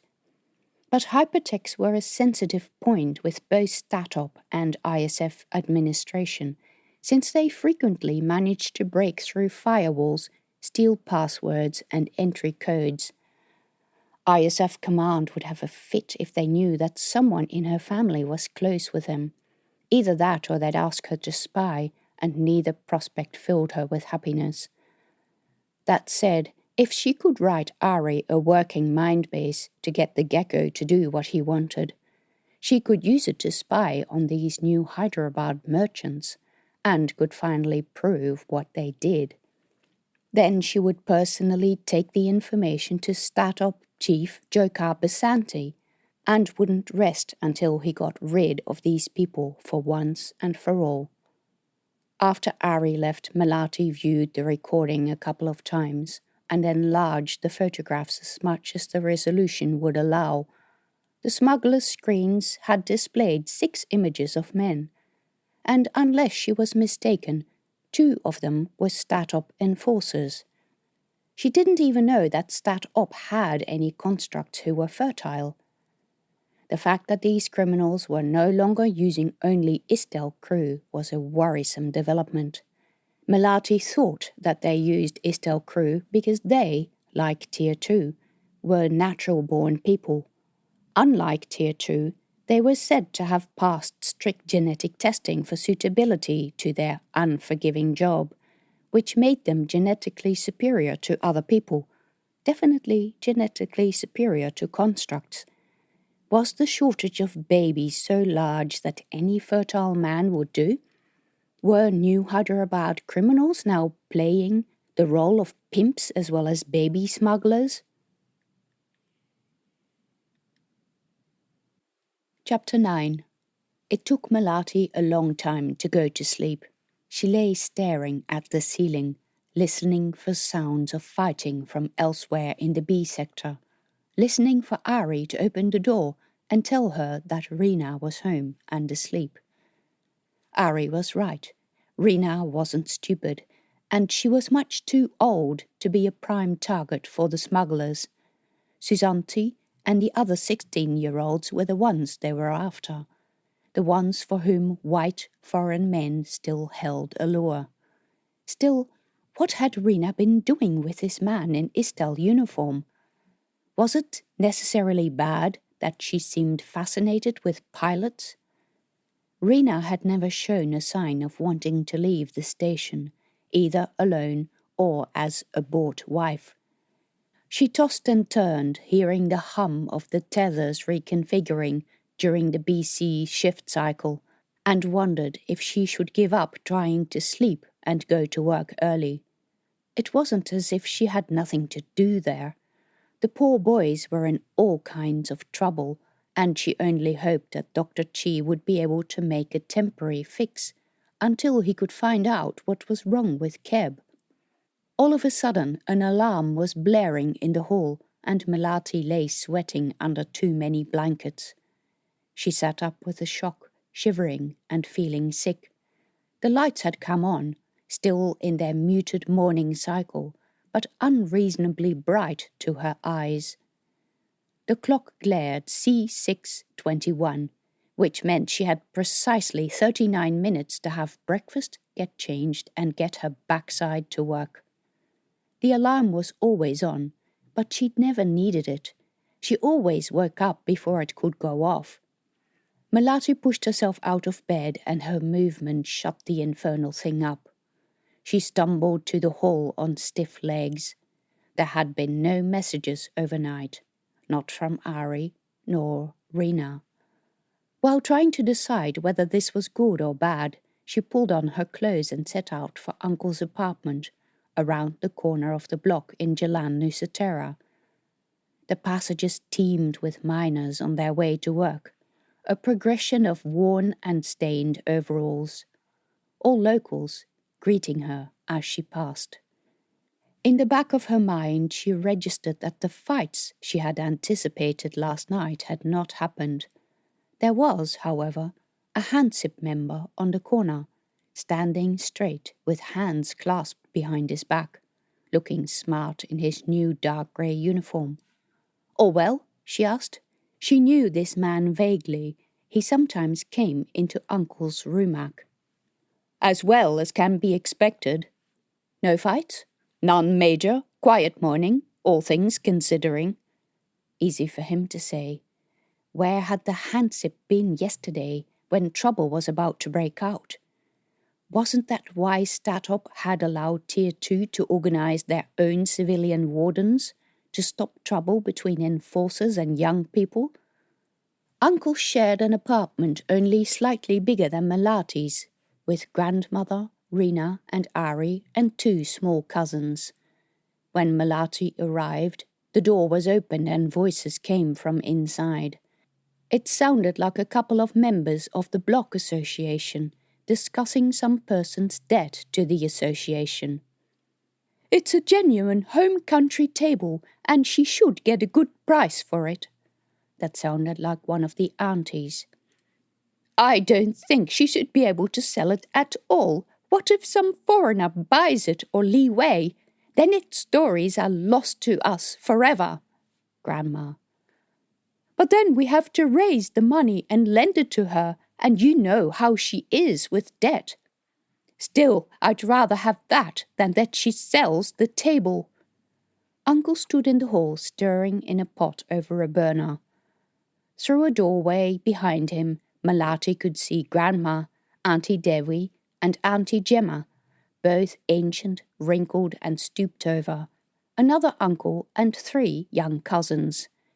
They sat on the mismatched collection of seats around the living room's walls. All were regular visitors, neighbours, members of the block association. By the sound of things, they were discussing Utami and her debts, which had all too frequently been covered and paid for by the association. Uncle was already in the same grease-stained shirt he'd been wearing last night in the kitchen, and flicked his eyebrows when he saw Melati, wiping sweat off his face with his sleeve. The pan bubbled clouds of steam. "You're late." "Slept in." She looked around. "Rena been here?" He shook his head. "She never came in to eat." And that was the stick by which he measured life. If you didn't come to eat, you had to be forcefully restrained somewhere, because no one would ever fail to turn up for Uncle's food. Someone in the living room said, "But still, this is our history we're talking about, no matter how much money she can get for it." Melati said to Uncle in a low voice, "When I saw Rena on my way home, she said she'd already eaten." She would not eat anywhere else. Not in the B sector, not in JJ, no. But she had probably gone with the pilot. Not even Ari brought his friends in for Uncle and Grandma's scrutiny, let alone his shady business contacts. She went with friends, she said. Uncle, have there been any problems with Rena recently? She was in the kitchen at breakfast yesterday morning, Grandma said, coming to the door while the discussion was still going on in the living room. She didn't tell me about any problems. But sure, you must have seen how she's been behaving oddly recently. That girl has bad blood, Auntie Debbie said in the living room, where it had gone quiet. You can tell by the way the lights flicker when she walks past. Either she performs sorcery or she consorts with people who do. Grandma turned around and glared at her. There is no sorcery. Rena has always been stubborn. She got that from me. I don't know why you can't feel it, cousin. The sorcery is in her blood, because the air in that place where she works is bad. Have you ever smelled the place? Melati had, and she agreed that the smell and the thought of not dead bodies of real people stored in the labs gave her the creeps. Auntie Gemma said, Yes, and have you noticed how Herman flees back to his door when she walks down JJ? Grandma sniffed. Her mouth twitched. Herman is a ghost. Of course he flees when people come. Auntie Debbie shook a finger at her. You unbelieving cousin of mine. You should be made to carry a lamp into that dreadful place where the girl works. The flame would flicker each time you'd walk past those boxes where they put the people. That is from the people's trapped souls trying to reach for the light. And if you were to cast a handful of nails in the air, they would, poof, vanish before they hit the ground. Rubbish! Have you tried? Grandma snorted and glared. So what now, cousin? Are you the Dukun? Knowing everything about sorcery and all that, are you going to sell your quackery to those stupid enough to believe it?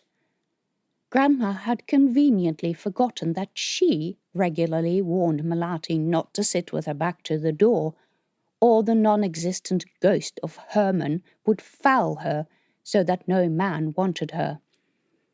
Auntie Dewi raised her hands. Why always pick on me, cousin? I'm only helping. You want to know what is wrong with that girl, and I tell you that she has bad blood, and you don't need to be a Dukun to see that. Grandma rolled her eyes. Either you're a Dukun or you're not, and plenty of people say that you are. They say that you cursed poor Farida's boy, and that's why he's had that accident. He had the accident because he is stupid, and because they live right above Herman's shop, and that place has more bad air than any. Still, you predicted it. You better watch your mouth, cousin, because Dukuns have a habit of dying by the hand of magic. While they argued, Uncle gave Melati an intense look that told her that her question about Rena had hit home. There had been trouble between them, caused by sorcery or no. Then he averted his eyes and frantically stirred the pot. The content was rice porridge, and it smelled like there was enough sweetener in it to make her entire construct cohort hyper for a year. I don't like the men she goes out with, Uncle said, vigorously scraping the bottom. We have enough good men. I don't see why she should choose white shirts. Estelle pilots. By God, there was more than one. Staying out all night? Uncle nodded. Can't tell her to watch out. She won't listen to me, Lo. I'm boring. She doesn't want to be a miner. She won't work for me. She is not happy where she works. She is crawling on the floor for these men. They might take her out of here, but they'll ditch her at the next station when they grow tired of her. And then how will she get home with no money and nothing but her used body to sell? That happened too. Estelle pilots bought wives and often discarded them on some space station when the novelty wore off after as little as one trip.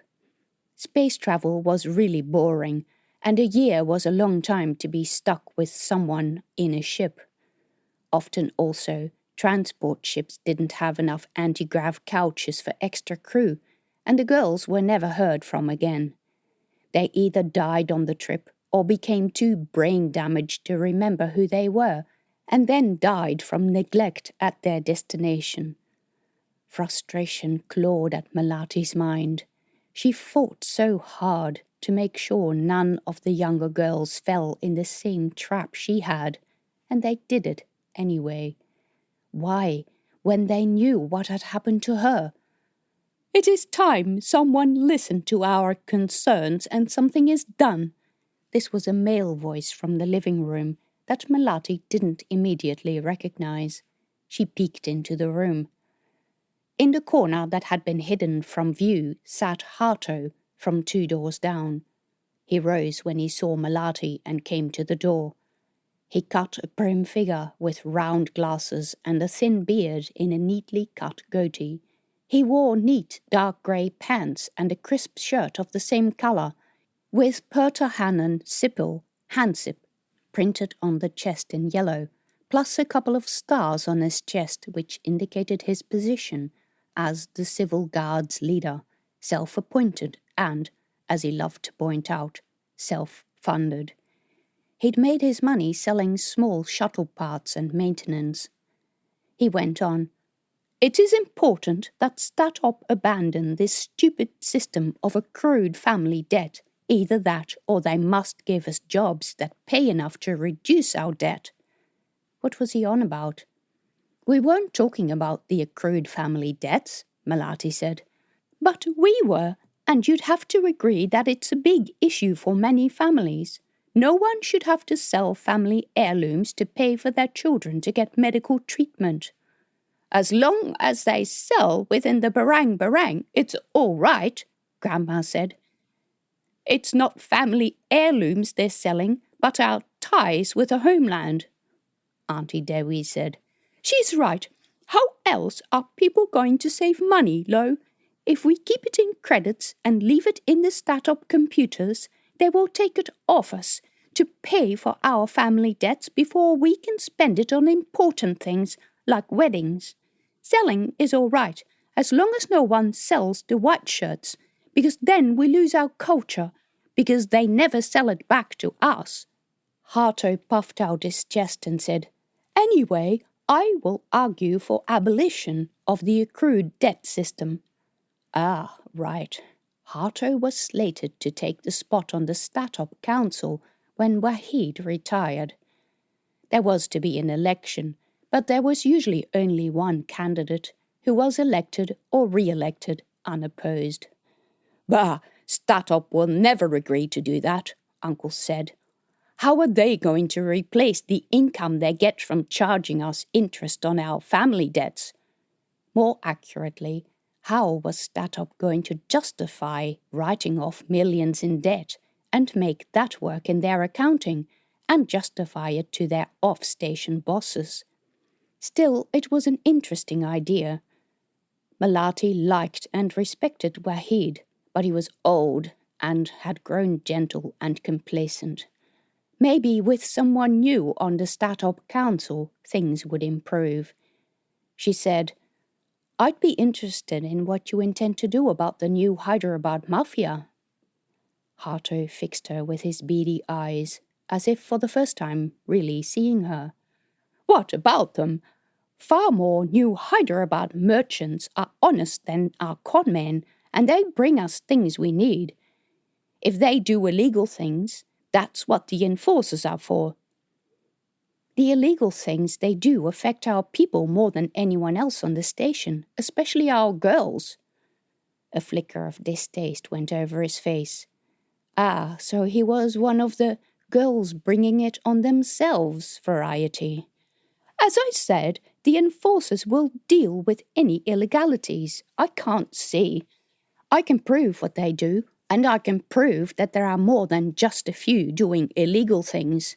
The enforcers, well, the enforcers aren't doing anything. They don't care about Tier 2 problems as long as they stay in the B sector. That's the problem. They are the ones who are supposed to stop these smugglers operating here, and if they're not doing their job, we need to take that to Statop. We need to get rid of this shame that's stopping us reporting these things. You want proof? They bribed me with money. I was raped twice, fell pregnant twice. It went very quiet in the apartment. Uncle was suddenly very busy with his porridge, and Auntie Dewi and Grandma pretended to be somewhere else. The first time they took my baby at 5 months. The second time they vanished when I came at 5 months. Because I was ashamed, I ran away, and I begged and did all kinds of vile things to survive. You know how big Istel pilots are. I would have died giving birth to that child if it hadn't been for Dr. Chi. I was so damaged that he had no choice but to take out my womb. No matter how much you all like me to get married and have a normal family and ignore what has happened, I can never have children. And I was lucky.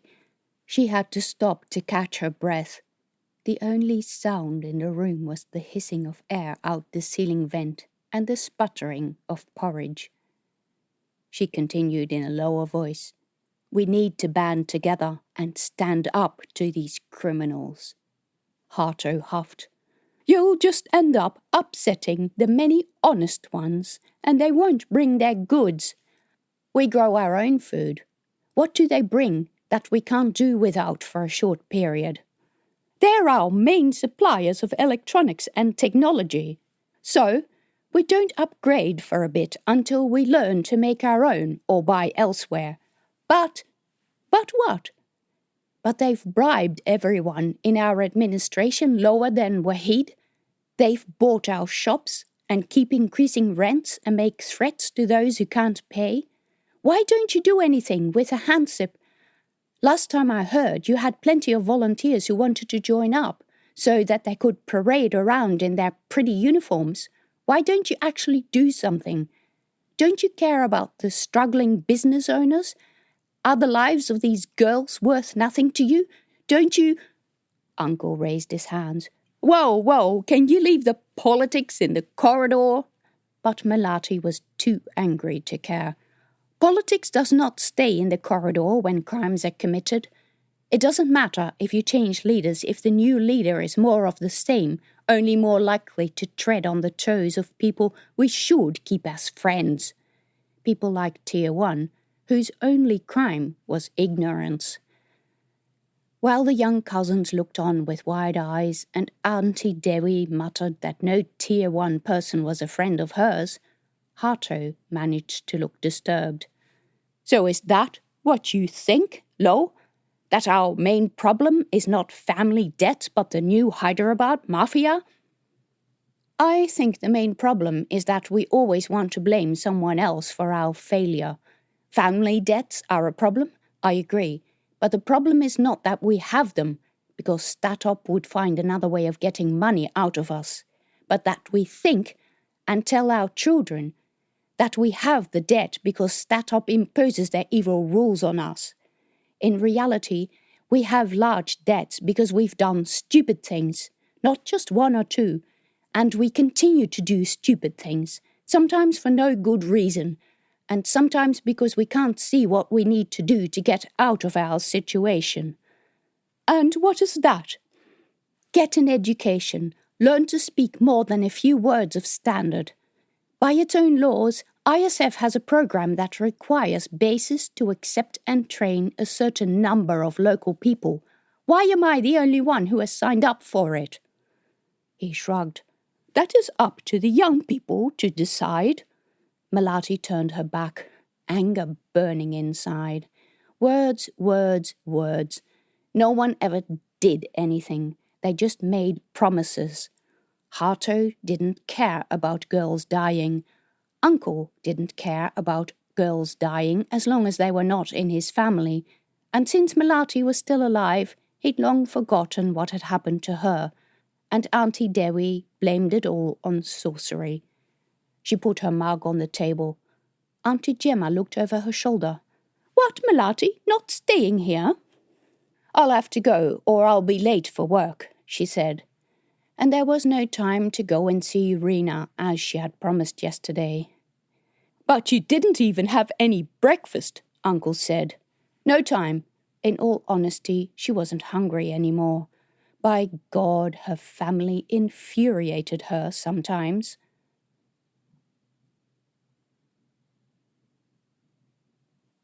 Chapter 10.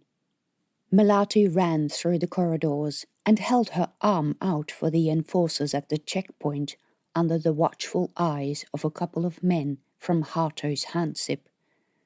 A bunch of returning miners were queued up on the other side. At least she didn't have to wait in that line. 3 new Hyderabad merchants sat in the cafe, looking bored. They weren't even using their info pads. An enforcer stood with his back to the wall, watching them. The merchants watched back. Melati sprinted across the hall and arrived at the entrance of the lift to the base, puffing. "Late, huh?" said the single construct soldier at the entrance to the base as he punched his security code to call the lift. "Yeah." They waited. "Don't you get bored standing here all day?"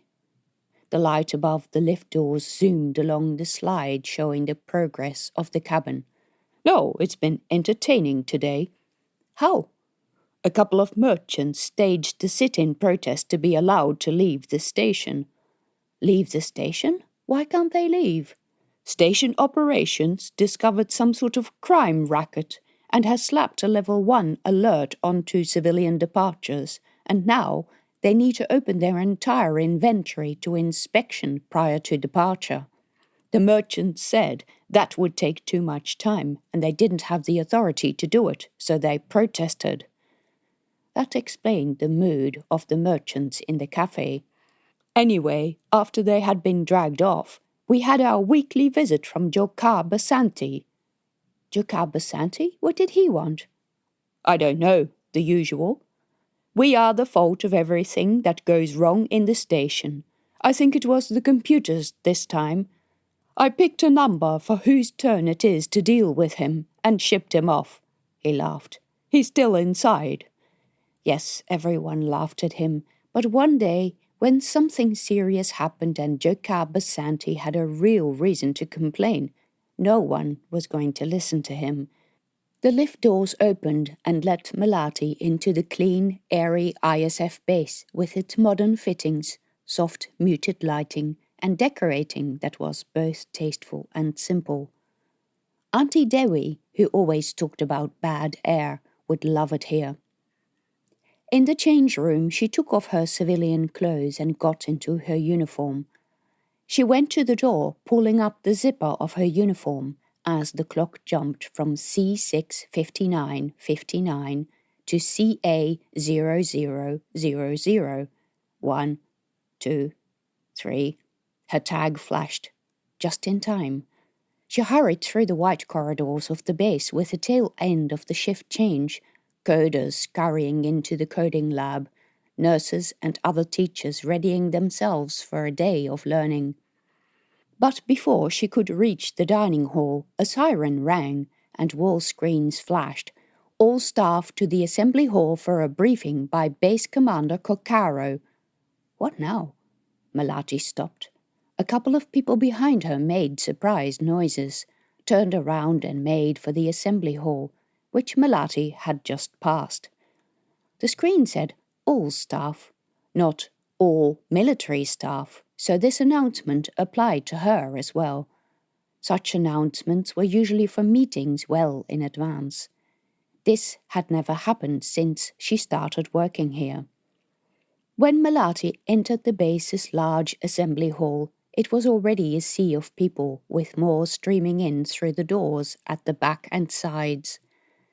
There were many other teachers or staff in the civilian uniform similar to Melati's, some construct, some not. Some combat staff in grey.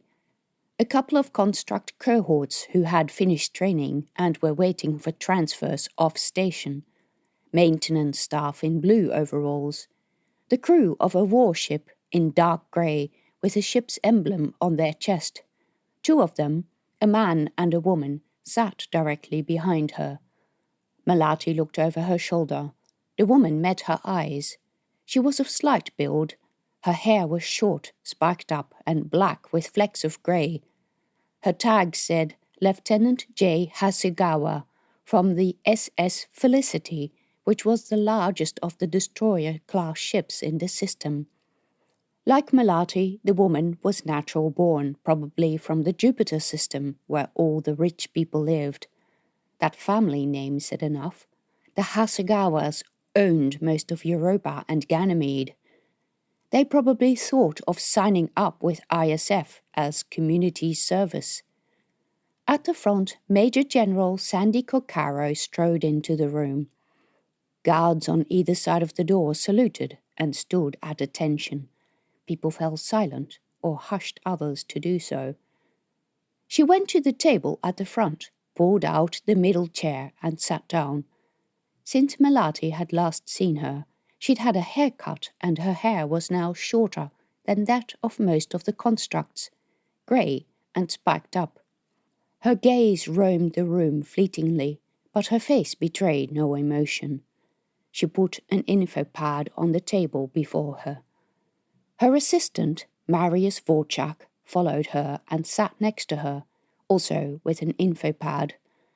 ISF staff called him Mr. Beanstalk behind his back, except all the beanstalks she had ever seen in the Ag division were straight, and he walked with his back bent, looking as if someone had pulled his shoulders permanently in the most forward position. Rumour had it that this was because he had grown up in one of the asteroid mining communities where, through lack of money, he had missed out on gravity-simulated therapy. Behind him came Jakarta Space, a man several heads shorter than Vorchak and 3 times as wide, dressed in a lime green jacket that was too narrow for him to do up at the front. He wore a red and white striped shirt underneath and black pants belted below his belly. The top of his head was bald, but he had patches of fuzzy white hair growing just above his ears. The rest of his head gleamed like a polished ball. He sat down, put his elbows on the table and leaned his chin in his interlaced hands and stared intently into the crowd, jiggling his leg. God, what was he doing here? The man from the flight crew behind her whispered, "Who's that clown?" The woman replied, "I don't know, but look at how wide his eyes are. He's on some drug or other." Was he? Melati had never noticed, but hyperactive was probably a better word for what ailed him. That was a fairly common issue in the older construct population. Was she so used to it that she didn't notice it anymore? Rumour had it that he was 60. She knew no constructs of similar age. Her boys left, and she never heard from most of them again. They had moved on, were too far away, or died in combat. The man directly in front of Melati, a junior officer, said to his neighbour, "What's the difference between Basanti and a nuclear explosion?" His neighbour said, "I know that one. One is a disaster and the other a nuclear accident." No, this is a new one." Someone at the front yelled, "Quiet!" And everyone was quiet. Jakarta Space wiped sweat from his forehead. Major General Coccaro's gaze swept the room. There were probably about 500 people in here, seated in rows that fanned out from the front. Other essential staff on duty would be watching this via the vid link. "This is a general staff briefing on the situation in Epsilon Eridani 3 station, known to us in the region as New Pyongyang," Coccaro began. She sat up straight, her fleshy shoulders straining against the dress jacket. She wasn't one for formality, and she probably hadn't worn the jacket for such a long time that it had shrunk while she wasn't looking, or she had grown. "We have received reports that there has been major unrest in New Pyongyang. Our Taurus Army allies have long been fighting a battle against illegal business conducted at the station. They obtained evidence and shut down a number of private commercial operations and arrested their owners. These individuals have been given repeated warnings to clean up their act, but had not complied. The affected individuals gathered for a protest which was peaceful until rogue elements became involved and started smashing property and looting businesses. The peaceful protesters tried to stop them, but fights broke out, and when the authorities tried to stop the fights, they were outnumbered.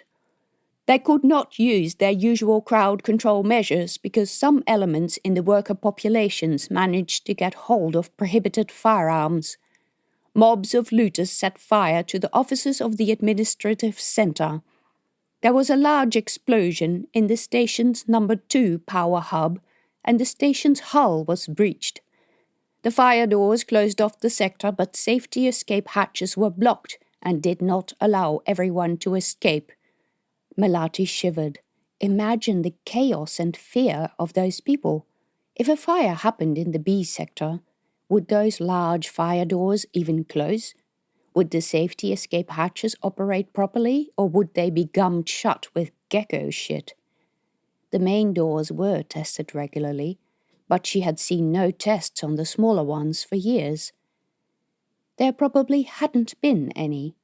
If Statop had done these tests, they would have found where all the chickens lived. Major General Kokaro continued.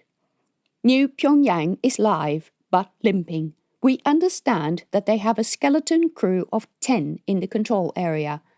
Emergency power is providing backup, but it won't last forever. Station authorities established the semblance of order in a limited section of the C sector, but the chaos in the rest of the station is dire, and the supply situation precarious. Many vessels have already fled the station. Much of the surviving population has been evacuated, and most will be coming here. ISF presence at New Pyongyang is small, and there is little we can do except mop up the mess. Station-side authorities are dealing with the fallout. There are many dead, including authorities, who were caught between the rioting mob and the fire. Our troops will assist them in restoring order. As for the state of the station, we received these images. She brought up a holo screen from the projector in front of her. It showed a 3D image of a station very much like New Jakarta, minus the ISF ring. The stations were built at the same time, to the same design. Kokaro hit a command on her screen, and a net of red passages was superimposed over a quarter of the station. Jakar Basanti leaned further over the table as if he were short-sighted. He was jiggling his leg.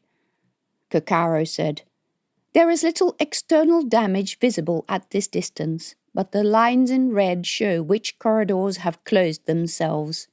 The orange dots, she hit another command and the dots appeared, are where the fires are. This is their D sector. She moved an arrow across the screen to a point at a section of the curved ring.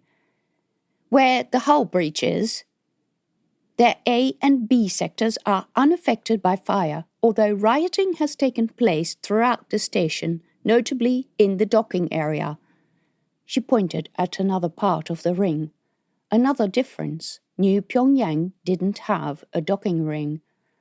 As to the cause of the unrest and the unusual severity of the damage, a few things are becoming clear. We have several witness reports that a group of people inserted themselves into the station population specifically to create trouble. It is unclear who they were, where they came from, and what, if any, their aim was. A number of people were arrested and are currently being questioned by the authorities. Others will have escaped the station and are underway to other stations, probably us and New Hyderabad being the closest. Amongst the station's communication logs, there were many encrypted messages which station operations are trying to decipher. We will be checking specifically if any of this material can be traced to Tor Seti. Now everyone fell quiet. There were no jokes. tall settee was where a lion had its headquarters. Spies, someone behind Melati said. Someone else added, if they're trying to turn us into another Mars, they'll be sorry. A man further at the front said, shh. Kokaro continued. The population of New Pyongyang is more volatile than New Jakarta, and we have advised that the authorities do their utmost best to continue to engage all of the population in discussion in an attempt to flush out potential enemy elements embedded in their Tier 2. Meanwhile, we need to send assistance and help them deal with the situation. In addition to the emergency response unit, a team of negotiators will be sent, as well as frontline medical personnel. Those affected will be from Incident Response Units B-76 and F-39. Initial deployment will be 52 medical, social staff with backup, logistics support, and a 14-strong support unit of combat troops, half from the Special Forces Department. These troops and those affected by their departure have been notified. Further deployment may require backup troops, relief, additional medical personnel, and whatever repair crews cannot be sourced from the Taurus Army. We are in full cooperation with the Taurus Army, who will run the system security for us. She gestured at Jokar Basanti, who unlaced his fingers, sat up stiffly, and put both his feet on the floor. I have asked Jokar Basanti here to outline station operations response to the threat to station integrity of New Jakarta. The first ship from New Pyongyang is due to arrive at B522. A sudden murmur arose. Yes, we were late hearing about it. The normal radio capabilities were compromised by the explosion, and the refugee ships hesitated to contact us until they were close, due to fearing that the alienists might intercept the communication. The first refugees are on a commercial vessel with 126 civilians aboard. Kokaro sat down. Jokar Basanti rose and spoke for about 5 minutes on the details of securing the station, increased checks. Personnel now needed ID when going off base, even if only to their own ships stationed at the general docking ring. What he thought to achieve with that, she had no idea. It was not as if the ships could change crew in mid-space. All through this talk, Jokar Basanti fidgeted in his seat.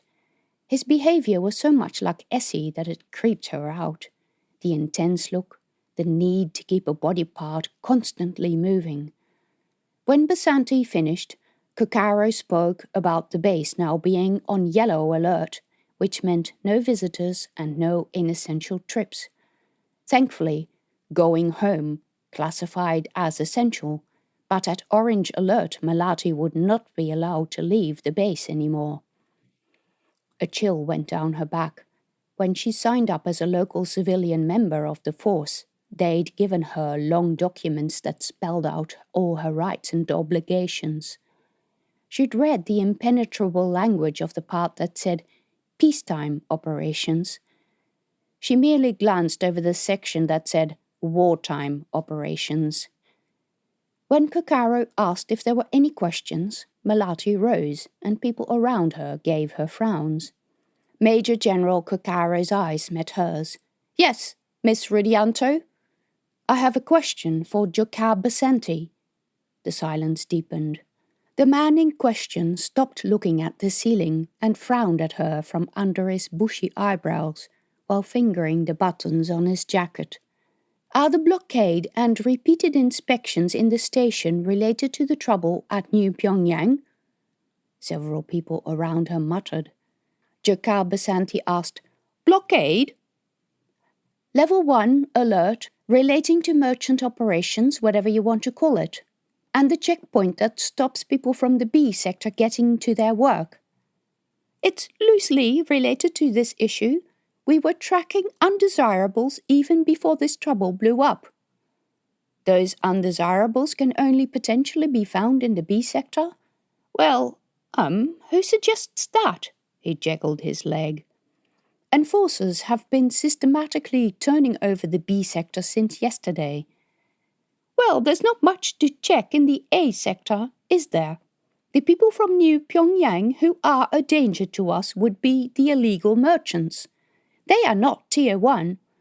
So by your assumptions, they hide in the B sector? That seems obvious. His face was red. That's where they can most easily hide. Also, the A sector is not such a mess, so we have already secured that. Now we need to sort and register the B sector. And so it came to that. At the very root of all ideas put forward by Statop was the desire to fix their neglect of their administration system by scaring the barang-barang into registering for ID chips, which were painful to have inserted as adults. And then they complained that the little people got angry.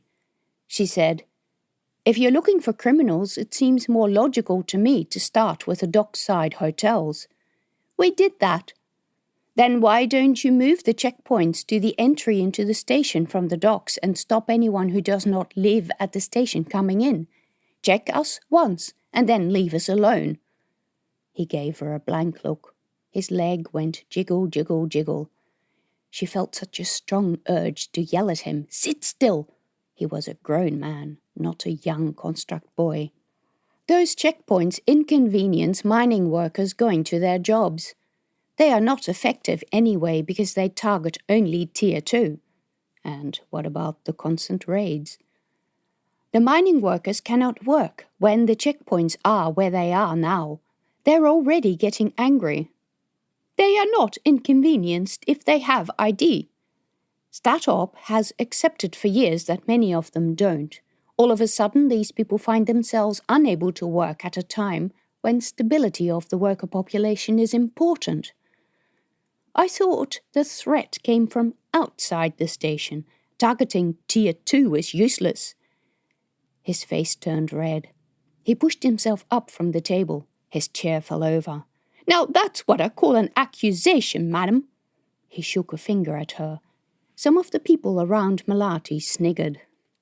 "I can't see any accusations. If the enforcers have established that none of the Tier 2 are from off-station, and enforcers have checked all of us many times, the place to set up a checkpoint would be at the entrance to the docks, and not on the main thoroughfare from the lift hall to the B sector."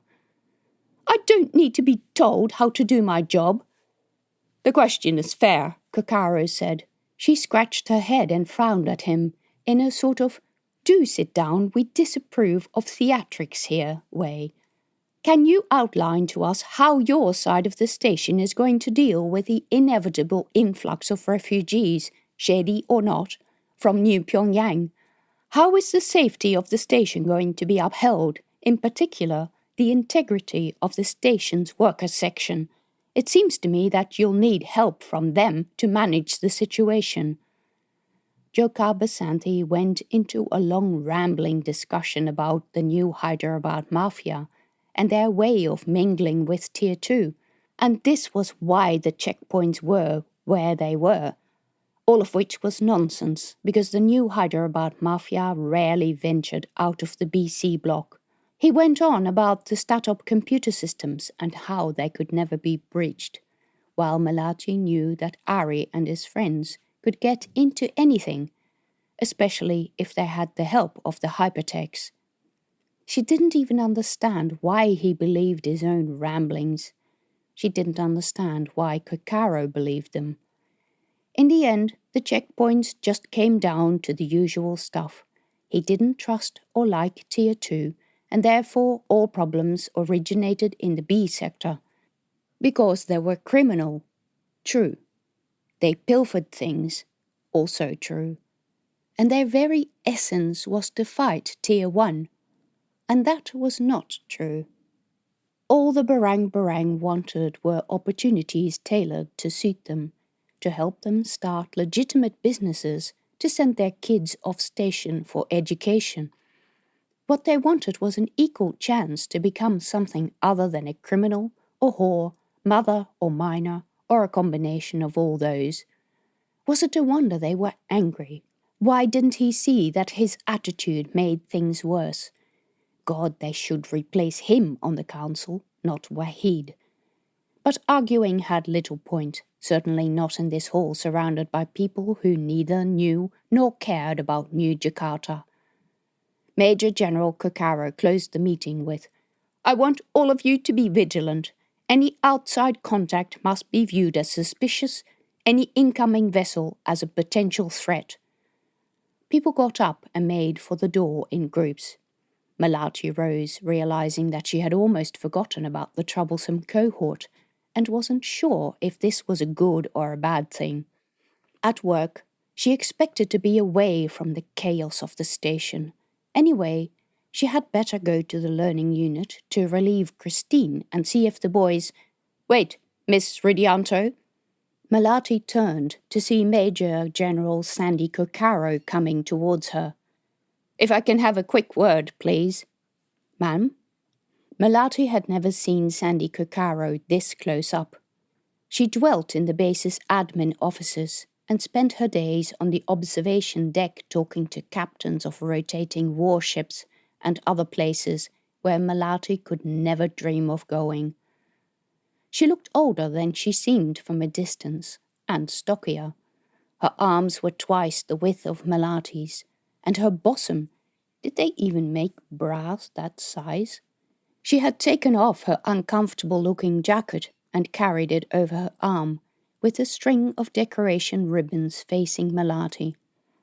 "Miss Ridianto, since you asked that question during the meeting, is there anything unusual you have noticed going on in the station?" "Just that the enforcers are very nervous and have been for the past 2 days or so. There is a new batch of them, and they're constantly checking us, even though they've set up a checkpoint. Some people who can't work are getting angry. I don't think it will be long before they start to cause trouble." The young guys in the lift suggested that they had weapons. "It's been like this for 2 days, you said?" "Yes, why?" "Because the news of New Pyongyang only broke at the end of sea shift. Either they've known about New Pyongyang for longer than we have, or there is something else going on." She fixed Melati with piercing grey eyes. "I couldn't tell, ma'am." Melati felt small and insignificant, and hated that feeling. From birth, Barang were taught to fear people in uniform, and it was so hard to break that habit. She straightened her shoulders. "The guard at the base entrance said that station operations discovered some sort of crime racket." God, she'd almost said stat-op in the presence of Kokaro.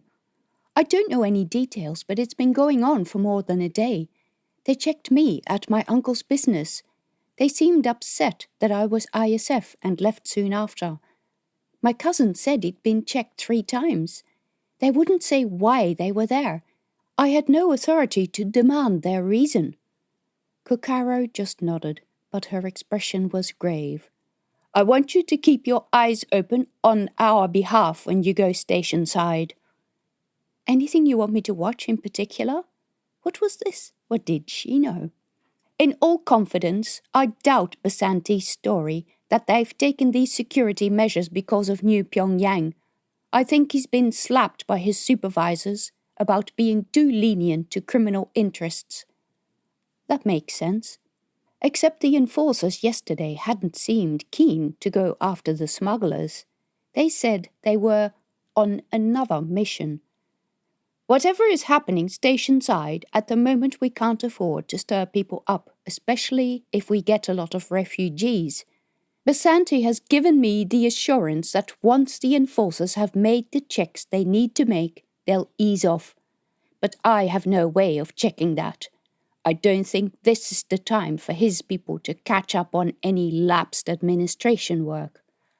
I would like you to let me know the moment you think there is a problem, so we can interfere if necessary." Melati nodded. Just what she wanted, to be a spy amongst her own people. Also, interfere, in ISF parlance, almost always involved weapons.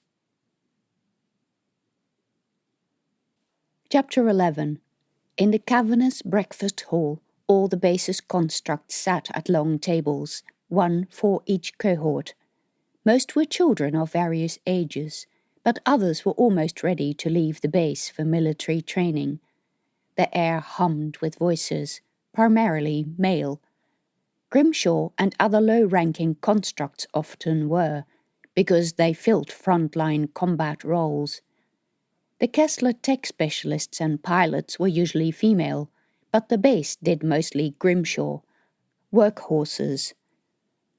Melati walked through the hall looking for her boys in the sea of same blue jumpsuits, each with their cohort tag on the chest.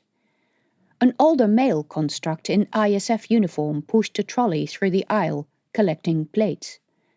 Melati's boys sat around a table near the back of the hall, in between two groups of almost adult Grimshaw constructs. The first thing she noticed was that the boys were still not speaking much. Simo and Zax were eating, a couple of others were playing with their food. She couldn't blame them. The high-protein diet took a bit to get used to, and a few others were staring into empty space. As soon as he saw her, Simo's face lit up. He got up from the table, ran to her, and flung himself in her arms. "Melati!" She was nearly knocked off her feet. She patted his back and ruffled his hair. Calm down, calm down." Men from the adjacent tables had turned and frowned at her. The others had also gathered around, making a knot of boys. Melati patted their heads, glancing at the table. Most of them had barely touched their food. These boys needed to grow into adolescents within the next few months. They needed to eat lots. "Come, sit down." She took Simo's hand. It was warm and sweaty in hers, and led them back to the table. She took a chair. They all sat with her, expressions expectant. "You must eat your breakfast, or you'll be hungry." Not one empty chair, but two. She counted. There were only 7. "Where's Essie?" Panic rose in her. Where was Christine? Where was Louise? What had happened while she'd been away? "He wouldn't come out of bed," Taro said. Tears welled in his eyes. "We tried real hard, didn't we?" asked Simo. "He said to leave him alone." "Yeah, and he wasn't even nice about it," Zack said. "You mean he used a swear word, one we learned from Keb yesterday?" When the boys spoke, they spoke like one, in intertwined sentences, finishing each other's thoughts. "Did you call her Kara?" Christine of the C shift wasn't half as good as Louise, but Melati still respected her work, and she should have no trouble getting the boys out of bed. They were usually full of energy. "Course we did. The lady came and shook him, but he just lay there and did nothing. And then she called the nasty nurse who took him away. It was my fault," Shan said. His eyes were red. "Last night, before we went to bed, I told him to stop that thing he does with his feet.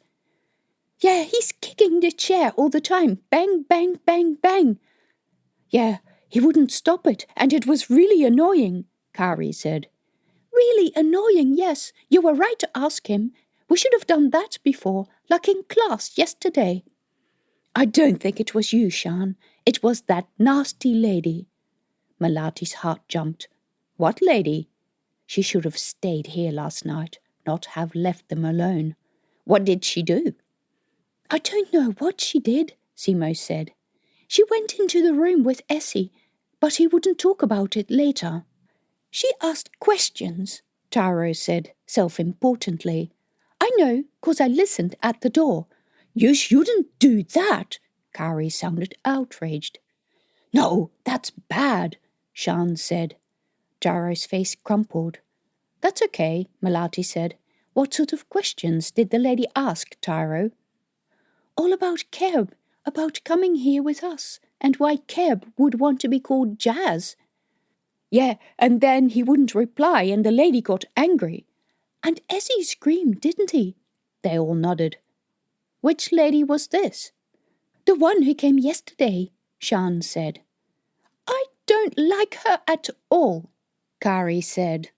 What, Laura Jennings? Melati asked. The nurse from the hospital.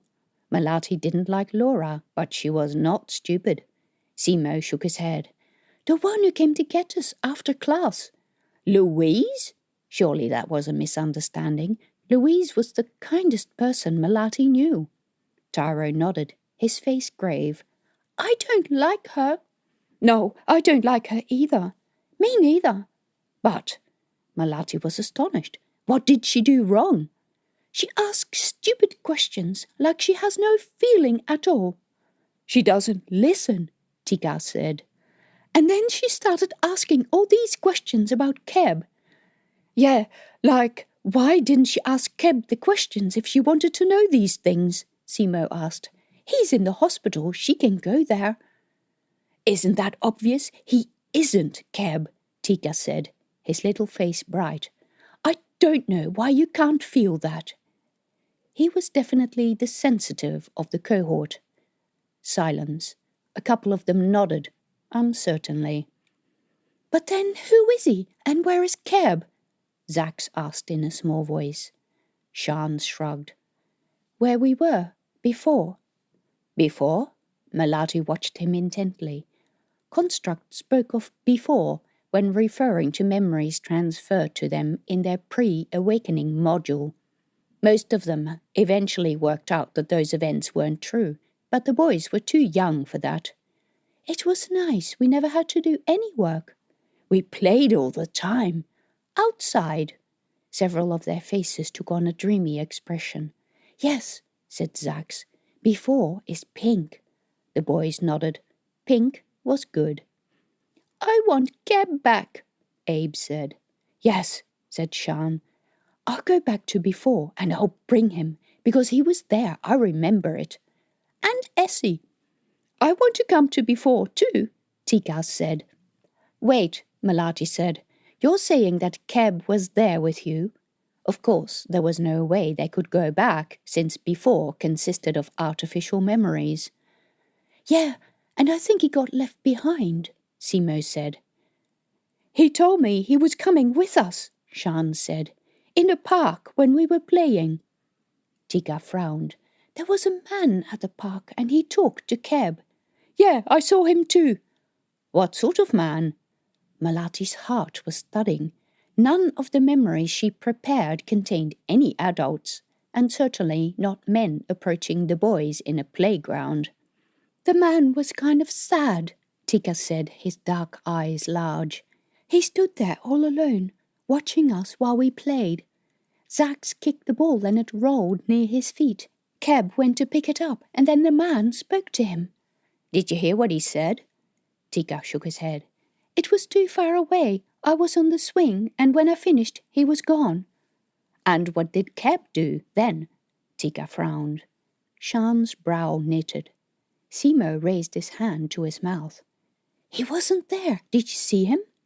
Abe shook his head. I didn't, Taro said. By God, a boy kidnapped by an older construct inside the computer. Some sort of sick joke by one of the people in the coding lab, or an autonomous mind base. But then, where was Keb? And who was Jazz Grimshaw? Was he the strange man? Melati rose, her legs trembling.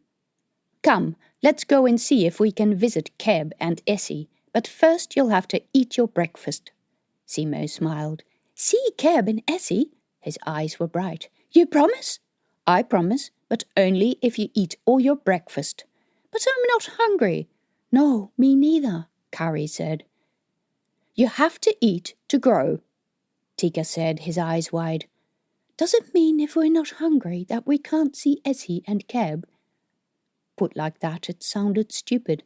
Melati sighed. Just eat as much as you can.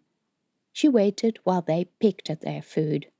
The constructs on the table behind her, a cohort of Kesslers who had only just started eating, were talking in agitated discussion. Melati picked up the name New Pyongyang a few times and figured they were probably old enough to be allowed to watch all the general staff announcements. But how did they even get into the station? They have spies everywhere. No one will admit to it, but New Pyongyang is transparent to anyone who wants to get in. The question is not how did Alliance spies manage to break in, but why haven't they done it earlier? I think it's utter stupidity on behalf of station operations. They must have had moles on station. But to take out the entire operations database and the docking data. Lucky they didn't crack the Istel beacon. Who says they didn't? Everyone knows how bad New Pyongyang's security is. Melati turned around. The cohort in question was 7 male, 2 female, and wore the yellow badges, which meant that they had graduated from the construct education program and were waiting for transport off-station to wherever they would be deployed. Station security is just as bad here, one of the female constructs said. Her eyes met Melati's over the heads of her brothers. There was a chilling, implied accusation in her expression. Everything was the fault of Tier 2, of course. Yeah, this was one of the males. On my last leave outing to the station, we weren't even checked once. The Taurus army and forces are plain incompetent. Well, you get what you pay for, huh? Seen from here, Statop was the cause of all that went wrong at the station. Seen from Statop's perspective, the Barang were the cause. One day, Melati would shame all of them for their stupid prejudice, but mostly she hated it when either Statop or the Barang did things that confirmed these infuriating stereotypes, and sadly neither group seemed to have any interest in proving the stereotypes untrue. Over the heads of the cohort, Melati spotted Christine come into the dining hall, in uniform. Glad for a distraction, she rose from the table and met Christine in the middle of the noisy hall. She said, I thought you'd clocked off already. Oh no, I was at the hospital. I figured you'd come soon, and thought the boys would be fine by themselves while they had breakfast. Is this because of Essie? Yes, he went back to the CAU. The boys told me that Louise asked him confronting questions. Essie was upset by that. I'm not entirely sure what happened. They don't want to talk about it. Louise told me nothing at handover. The first thing I knew of trouble was when I couldn't get Essie to come out of bed. He just lay there, clutching his blankets between his knees, with muscle spasms. Dead body syndrome, she nodded. It was a condition sometimes encountered when something misfired in the brain to make muscles so overstimulated that they froze up, like in a dead body. It looked dramatic, but was easy to fix, and given Essie's behaviour, it shouldn't have surprised Melati, nor rattled her as much as it did. They're not doing very well, aren't they? Christine sighed and shook her head. Melati glanced back to the boys, silent, watching her with wide eyes, the food on their plates mostly untouched. Did you hear the general broadcast? Yes. Christine's face went grim. Dr. Chi has just received orders to increase the number of cohorts we're producing. Melati felt chilled. Would that make it more or less likely that her cohort would be declared unfit and discharged? No doubt they wanted battle-ready constructs, not ones who came with kid gloves and an instruction manual. I don't even understand what Alliance wants here. New Pyongyang was only on the other side of New Hyderabad. The war was something that happened elsewhere, not in this system, where the abundance of asteroids made for hazardous maneuvering for large warships. That was the station's protection against attack, wasn't it? It's probably about Anak again. They want bases on the mining stations, because they want to engineer the planet's atmosphere. ISF considered the planet theirs. They wanted to engineer it too, but they were still drawing up plans, debating the method and the cost, while quietly not admitting that the project was beyond their resources. They did not want a lion there, because they did not ever again want to be dependent on a lion for technology, like happened at Mars. Seriously, how much more bad news could she stand? Melati looked over the hall and all the familiar faces of the older constructs, who might be about to see fighting action. The station was in no state to defend itself. She put her hand on Christine's shoulder. "Thanks for staying with the boys. I'll handle things now." Christine left. The boys waited for Melati while someone from the kitchen removed their plates. The man spoke to Simo, holding out a half-empty plate. Simo shook his head. The kitchen hand turned to Melati and frowned. Soon everyone would know that she had trouble with her cohort.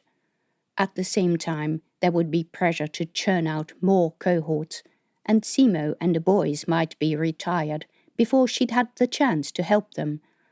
The thought made her feel sick. Where did retired construct cohorts even go? Statop had no facilities for raising children. If war came, who would have the time? Who would care? The kitchen hand cleaned the table, and Melati and the boys walked hand in hand to the hospital, like a mother with a bunch of children. The boys chattered and giggled. Their laughter sent shivers over Melati's back. They had no idea how precarious their position was. They were innocent. She'd lived her life as someone who'd been written off. Unable to have children, she had no value for barang-barang men. Unwilling to play Aries or Grandma's political games, she was written off as a spy for ISF. And even though ISF told her how valuable she was to them, not many members of the force acted according to those words. "All I want is for people to respect each other and give each other equal chances." In the CAU, they found Laura Jennings in her glass-walled office, guarding the activation room, which would be prepared for a new cohort soon.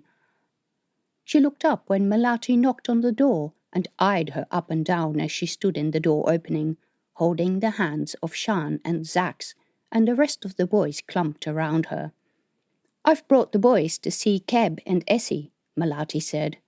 "I don't know it's a good idea to allow them in here," Laura said, looking at the boys. "They need to see their brothers and have confirmation that they will return to the cohort," Melati added in a soft voice. "I don't think they'll make any progress otherwise. They've had a very disturbing night." Laura nodded, her mouth twitching. She hit a few keys on her computer. "I'll have to ask the doctor if it's all right." "Sure." Melati waited. Simo went to the window that looked into the activation room, standing on his toes and pressing his nose against the glass. The room was lit only by a few fluorescent tubes against the back wall. The two boys were silhouettes on their beds, surrounded by blinking machines. "Are they in there?" asked Tyro, who was too small to see. "I don't know. I'm not feeling anything," said Shan. "They're asleep," Melati said. It looked to her like both boys were sedated. Simo knocked on the window and yelled, "Essie!" There was no reply, so he wormed his fingers between the door and its frame. Laura jumped up. "No, you can't!" Simo was too quick. He slid open the door, and he and Tyro ran into the room, followed by the others, like geckos escaping Uncle's grasp when he was trying to chase them from the kitchen. Laura ran in after them. "Boys!" Melati called. They were already at the bed, stroking Essie's hands. Tyro burst into tears and Shan comforted him, but his cheeks, too, were wet. Laura gave Melati an exasperated look over their heads. Melati mouthed, "Sorry." The boys should have listened to her, unconditionally. She was powerless to make them better. The cohort was very, very fragile. She took pride in the fact that she'd never lost a cohort. "They're not doing any harm," she said. "They need to be together, especially at this age." Stupid excuses. The fact was that she did not control them, and she should. "I've not studied the psychology of them," Laura said, but her tone was icy. Melati remembered yesterday and how she'd challenged Laura's authority in front of the emergency nurses, probably made her look like an idiot. Yes, it had been the right thing to do by the boys, but seeing the severity of what was wrong with them, less noise during wake-up wouldn't have made a difference. She was being stupid, arrogant, and pedantic, just like she was being pedantic about smugglers. getting people into trouble because of her outspoken opinions, people who had much more serious problems, like Rena. At least the girls who fell into the smugglers' clutches were well fed, and they received medical care, most of them, at least. If you were a Tier 2 citizen in New Jakarta, those things mattered more than anything else. To these boys, their brothers mattered. They were all standing around Essie, touching his hands and arms. Essie was out cold, with a respirator mask over his face. Clearly, they did not consider Keb a brother, because none of them had gone to his bed. To her surprise, he was awake and watched the proceedings with as much freedom as his harness allowed. Melati went to sit on the edge of his bed. "How are you today?" "Are you going to let me out?" "That all depends on whether the doctor can fix you." "I don't need to be fixed. I need to find this guy who's taken off with my body." His eyes met hers, furious. "Why don't you let me find him?" Melati folded her hands in her lap. How did you explain to someone that their intense emotions weren't real? "Why won't no one fucking believe me?" She met his eyes. "You know, I really don't like it when you use that sort of language. I'm not a child. I don't like it from adults either." Harsher than she intended. The hesitation. "Sorry." He let the silence lapse and looked sideways. "I need your help. I need someone to believe me. That guy thinks I'm nuts." "Dr. Chi, he's a very good doctor." "He won't listen. He thinks he knows what's going on with me. It's all rogue material and someone else's memories. Whatever I say, I can't change his mind." "Do you think I can? I'm a teacher. Dr. Chi has a lot of experience and he is doing his best to help you." "But that's going to take too long." His voice spilled over. He angrily wiped his tears away. "This guy has my body and I'm stuck here as a little boy. You know that no one ever takes children seriously?" Ouch, that hurt. At home in the B sector, Melati always said that no one listened to powerless girls either. She breathed out heavily. "All right then, not making any promises, but tell me, who is this person you want to find exactly?" A small pause. Then a mischievous smile that was too boyish to be serious and too mature to suit a 6-year-old boy. "His name is Paul Ormerod. He is a scientist from Ganymede." "Yeah, right. Like those types of mind bases freely wandered about the place. Ganymede was where rich people lived. The Laws and the Hasegawas. They didn't go on mind swaps. They didn't call it poor man's travel for nothing." "Who is Jazz Grimshaw?" "I am Jazz Grimshaw. Paul Ormerod has taken off with my body. I want it back." "You were on a mind swap?" "Yes." Except there had been no sign of a Jazz Grimshaw in the mind base exchange, and it was extremely unlikely that a mind base could have jumped all the security and firewalls between Statop and the base. There was no direct link between Statop and ISF computers. End of story. "This Paul Ormerod, did he watch you in the playground?" He frowned. "Playground? What are you talking about? The guy is from Ganymede." "But he watched you in the playground and talked to you when you went to pick up the ball when it rolled near his feet." His frown deepened. "I have no idea what you're talking about." "Your memories from before." "Ah." His expression cleared. For a while he said nothing and stared at the ceiling. A slight frown flickered over his face. "Before, huh?" Melati nodded. He turned his head to her. His eyes glittered. "I don't remember before." On the other side of the playground was a beach with crashing waves. She said it to jog his memory, but it struck her how neither of them had seen a beach, nor would they ever see one. Grandma would sometimes talk about the beach and palms, real ones, and not Harto's crooked-trunked ones in the docking area. She would talk of the smell of fish and the markets in her home village, and of a large green and bumpy fruit called a durian that stank like hell but tasted like heaven. For Melati, Those memories were like before, her imagination set to the words spoken by Grandma. He shook his head. I don't remember any of it. Not playing with your brothers? He shook his head. And the man who came to talk to you?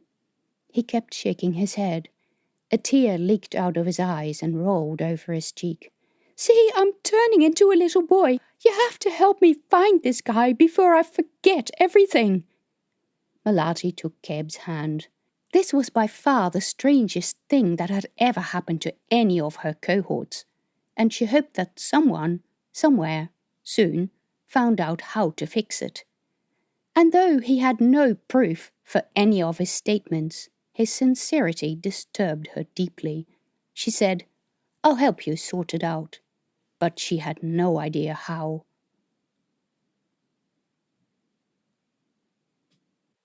Chapter 12. Melati? She hadn't noticed Dr. Chi in the corner. The light was dim in the room. He had been hidden behind an empty cot, and she'd been too busy looking at the boys. He rose from his seat and came towards her. Was it the light in this room, or did he always have such bags under his eyes? Come to think of it, did he ever leave this office? How is he? Melati asked, glancing at Essie. It was unfortunate that we had to bring him back here, Dr. Chi said, his voice mild. He'd gone into an unresponsive state. Dead body syndrome, he nodded. When he came in here, he was in borderline stage 3. He'd stopped reacting to outside stimuli, but his muscles hadn't cramped up yet. A shiver went over her back. It was as she expected. She'd seen the cramping up once, in a cohort not her own, and that was not something she ever wanted to see again. She looked at the boy on the bed, incredibly pale, limp, with a narrow, mousy face, his blonde hair falling over the many struts and metal bars of the immobility harness. His chest was obscured with wires. Taro, Zax, and Abe sat on the edge of his bed, their faces blue with light. Their expressions were anxious, frightened. What are you doing to him now? We keep him sedated while we take the mind-based readouts. I've just completed the scan. So far, I think it's pretty straightforward. Look at this. He went back to the computer and hit a key, letting the blocks of code scroll over the wall screen before him. Melati recognized a line of code here and there. She thought of Ari's geckos and what a silly idea it had been for her to offer to help him. There was no way she knew enough code to write an entirely new mind base. This is the motor control section, she said. Dr. Chi nodded. Watch. Just as he said this, the scrolling process reached an area with sections repeated in the code and other blocks that consisted of nothing except empty brackets. Ah, I see. That would cause problems. Yes, you've seen that correctly. Compare with this. He flicked the screens around and showed her another file. It was much tidier. That's SEMO. That's healthy. Melati could see that. How would Essie have ended up with this fault? We see this sort of thing when a mind base becomes damaged as a result of a power outage or a minor copy failure, like storage fault or a temperature alert, or also faulty data streaming, where the begin and end codes of the related mind bases overlap, he shrugged. But those are a few of many. So this fault wasn't caused by anything that happened after he woke up. Melati glanced at Laura, but she had gone back to her glass cubicle. Highly unlikely. Based on your report from yesterday, I had a psychologist assess his files, but he only confirmed my assessment that he needed to come in for checking. And then I got Christine's call for assistance this morning. That explained everything the boys had been talking about, except Louise's strange behavior. Anyway, this one's easy and will be quick to fix. Not so with the other one. He glanced at Keb's crib, and then an expression of worry came over his face. Melati asked, Do you think that whatever happened to Keb could have caused Essie's problems? That's a possibility. Melati noticed that the boys around Essie's bed were all looking at her and listening. Can I talk to you in private? He raised his eyebrows. Of course. He gestured her into his office. After he had closed the door and taken a seat at his desk, she began. At breakfast, the boys said something that disturbed me. She told him about the man in the playground. Even back when Melati first met Dr. Chi by the side of her hospital bed more than 10 years ago, his forehead would wrinkle in a certain way when he was worried. That wrinkle now formed and deepened while he spoke. When she finished, he let a silence lapse before he said, This boy is a mystery to me. I've checked the coding labs. I thought something might have gone wrong there, but Rosalie and I have gone through all the transfer logs, and we can't find anything unusual. By God, no wonder he looked tired. Melati licked her lips. I know it's going to sound ridiculous, but I'm wondering if anyone has checked with station operations if there is a person named Jazz Grimshaw in the Taurus Army staff. I have considered that. I've asked station operations, but that information is off limits to us, and we have no clear indication to request it. We need a warrant. Yes, and probably StatOp would be exceedingly uncomfortable if anyone from ISF came blundering in looking for a stray mind base. What sort of impression would that make? StatOp had never liked it much that ISF had descended upon the station. They liked playing kingdoms and didn't like having the silent threat of a seriously armed force at their backs, even if it was supposedly a non-combat base of a friendly army. He continued, There are many Grimshaws at the station. Apparently, someone in the coding lab contacted the Mindbase Exchange yesterday, late A shift. He shrugged. You know, it's the only other place where they deal with mind bases separate from bodies. We got a bit more cooperation there. The only recent Grimshaw record they have is of someone named Troy. But that's a completed transfer, and clearly a different person. Melati nodded. She already knew that. Troy, who had travelled from Mars. It was probably not worth bothering Rena to ask any further. We're clutching at straws here, Dr. Chi continued. He seems to have no clear memory of where he came from. He mentioned Ganymede when I was just talking to him. Someone called Paul Ormerod who was supposed to have run off with his body. Yes, he's mentioned that to us as well, but this story doesn't check out. A person named Paul Ormerod did exist about 200 years ago. He was from the Ganymede elite and was killed during a work stint at Titan, age 35. This was getting stranger by the minute. Another thing, I've noticed that Keb said StatOp and Barang Barang, and those are station words. He has not mentioned anything from within the base or ISF. True. Dr. Chi folded his hands on his lap. After a short silence, he continued. But supposing the rogue memories came from the Taurus Army, that would leave a huge question. Our system and the station system aren't linked in any way, and certainly not in a way in which someone can accidentally copy a station mind base onto our system. Also true. On the other hand, Melati hesitated. She wasn't sure if she should mention her research within the walls of the ISF ring. Have you ever read a very old paper by an author called Ruby Selinger? There was that wrinkle on his forehead again. Melati pulled out her info pad. She flicked through the directory, found the paper, put the pad on the desk and turned it around to face him.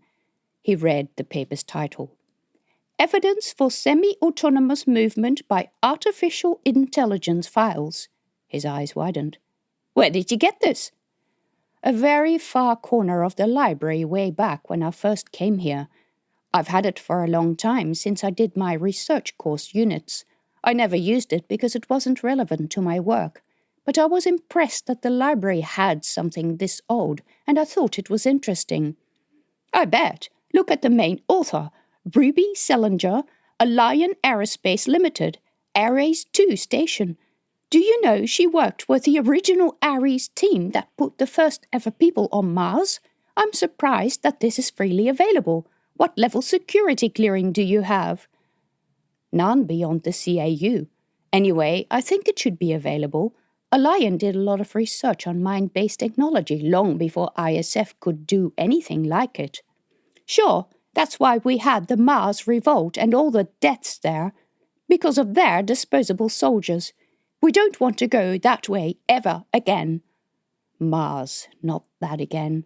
Melati swore most of the people in ISF had an inferiority complex over the events on Mars that, as far as she could see, were at least half their fault. After all, they had attempted to exclude Alliance from the talks about the outer system governance, and Alliance had brought the first colonists into space and, based on that, had some rights to territory and resources. Maybe if ISF had been more accommodating, they wouldn't have driven Alliance towards the inhuman stuff they did, and people wouldn't be stuck with this ugly and stupid war. But she really didn't want to talk about that now. Anyway, in this paper, Dr. Selinger suggests that some of their mind bases migrated through the system without outside assistance, and that they developed this ability independently.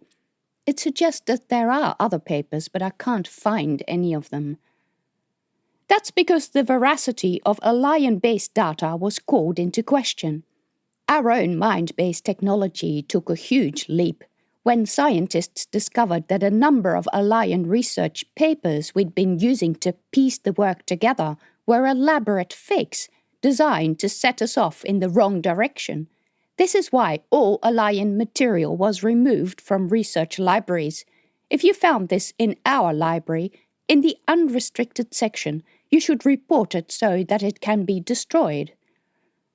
Melati stared at the screen and couldn't, for the life of her, think why anyone would fake these data, since they went against everything the original research tried to prove.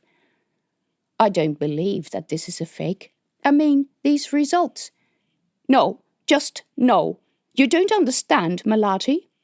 Don't understand what? Yes, I understand the work was done by the company that has become the enemy, but does that mean we can't look at what they did? He sighed. Have you ever been in contact with any Alliance people? No. Had he? She didn't think anyone had, except perhaps the High Command. When you can see the enemy, you're already too close to fight them. That sort of stuff. I have. His dark eyes met hers in a stern look. I have also spoken to people who survived Mars, people who are all dead now from radiation poisoning.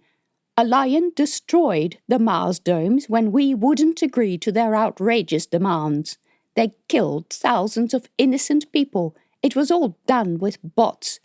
Alliance calls them aggregates. They look and act like people, but they use rechargeable power and very basic levels of oxygen and sugars to survive, which they store and recycle internally. They don't need to breathe. They don't need pressure suits and breathing apparatus to go into space. They don't need radiation suits. You don't want to know what they did, Melati, even after the domes were breached and most of the inhabitants had suffocated. And no, I cannot find it in myself to forgive. He let a silence lapse to compose himself. Every time someone from ISF talked about war, Melati cringed inside. She prepared young boys for war. Many would fight, kill and be killed. She had no idea what she was sending them into.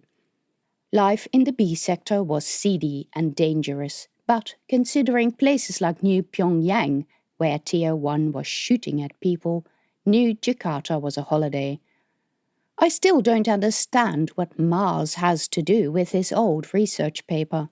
I don't think anyone can ignore this kind of knowledge. If mind bases became autonomous, that would be really bad for us. If a mind base got angry while in storage, It'd be like the viruses the hypertechs love to unleash on the statop systems, only alive.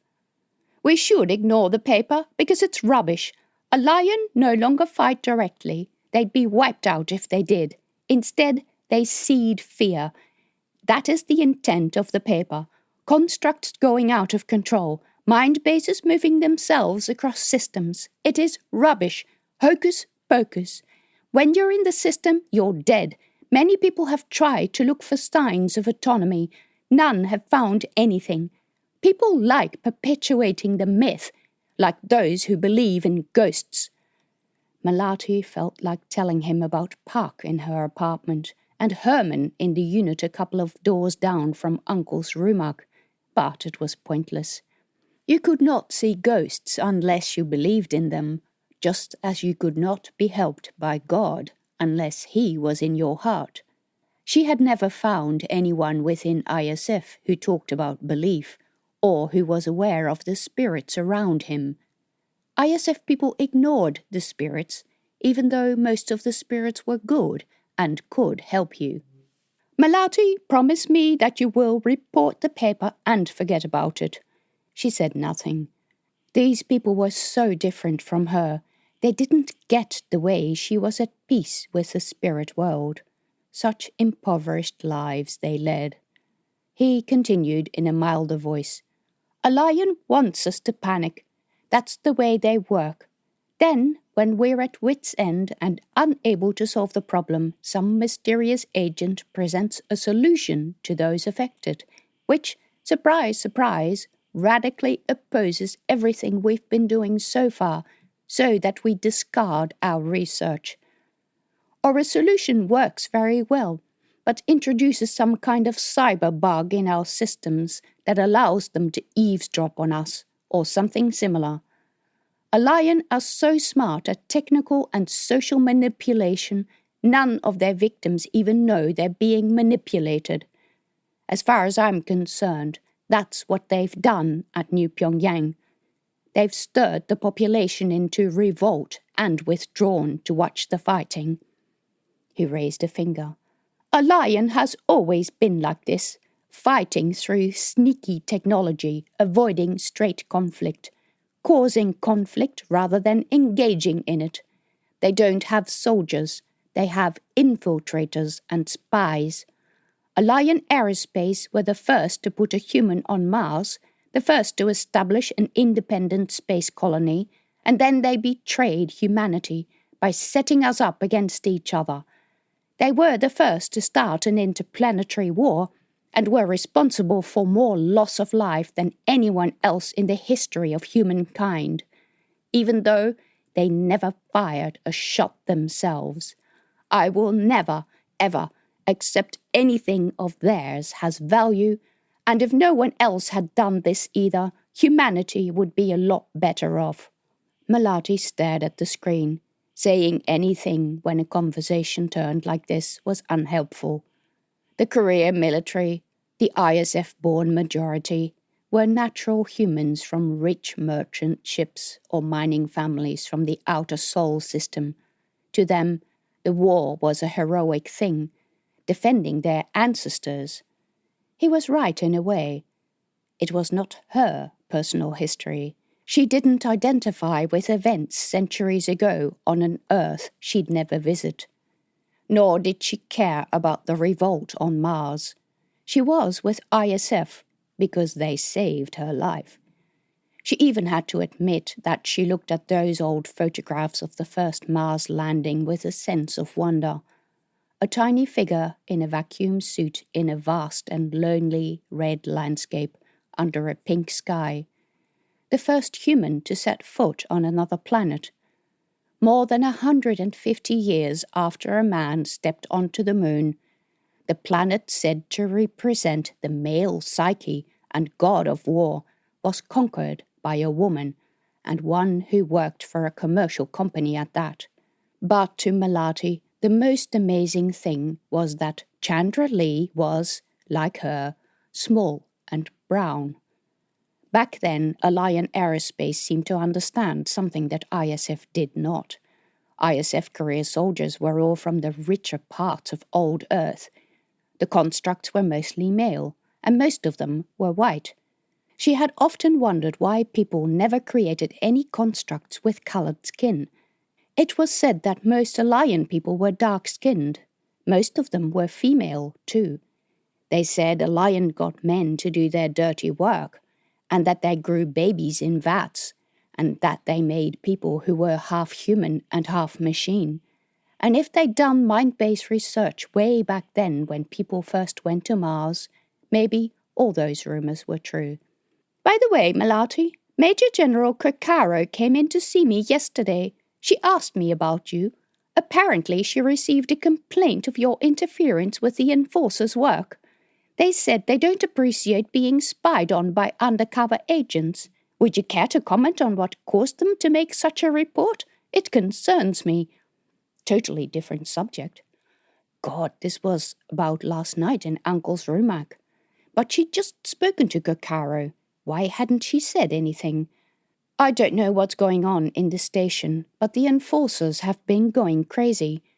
They set up checkpoints, and last night they were everywhere in the B sector, constantly asking for people's ID. Because of what happened at New Pyongyang? Maybe, but I didn't know that yesterday. I don't think they did either. Anyway, they made everyone in the B sector nervous. Last night I was in my family's rumak after shift ended, off duty. 2 enforcers came in and asked for everyone's ID. Of course, it showed up my ISF employment. I didn't try to stop them, and I wasn't spying on them. I was off duty in my family's business. The report says you tried to interfere with their orders. I asked them to check some men's IDs. They were baby traders. He sighed, was silent for a moment, and then said, Yes, of course. But his tone didn't convince her. Melati, just between us, the upper command thinks that after New Pyongyang, we're about to become part of the war zone. They're preparing for general lockdown and defense of the station. Now that all Alliance spies have been flushed out of New Pyongyang, many of them have likely come this way. This is not really the time to stir the pot with these sorts of issues. But these issues are important to us. Most of Tier 2 don't understand the war. They don't know why there is a war. They don't care that there is a war. They don't care who is fighting who, and they don't care about a lion. Maybe it's time that they start caring. If they looked beyond the boundary of their sector doors, they'd see their place in the world and how they could truly contribute to humanity. Providing they follow the rules set by the privileged minority, even the constructs are worth more than us. You're worth a lot to me, Melati. You're a good worker, and we'd be more than happy to have more Tier 2 employees. No, he wouldn't. Not people like Ari or Rena. People they would see as unreliable and dishonest. ISF didn't get it, not even a little bit. You know, sometimes I wonder why you saved me. He looked up, and the light from his screen reflected as little dots in his eyes. If you wonder that, you know me poorly. Yes, he had told her many times. He couldn't very well leave her to die in the office at the docks where she'd collapsed trying to reach medical aid. Help that she would probably have been denied anyway. He was, underneath that severe appearance and his distant, godless ways, a good person, and he helped her a lot, but that still didn't mean he understood her situation. He assumed that she should be unconditionally grateful, and she was grateful to an extent, but no one cared about the barang. No one. Just, he said, and hesitated.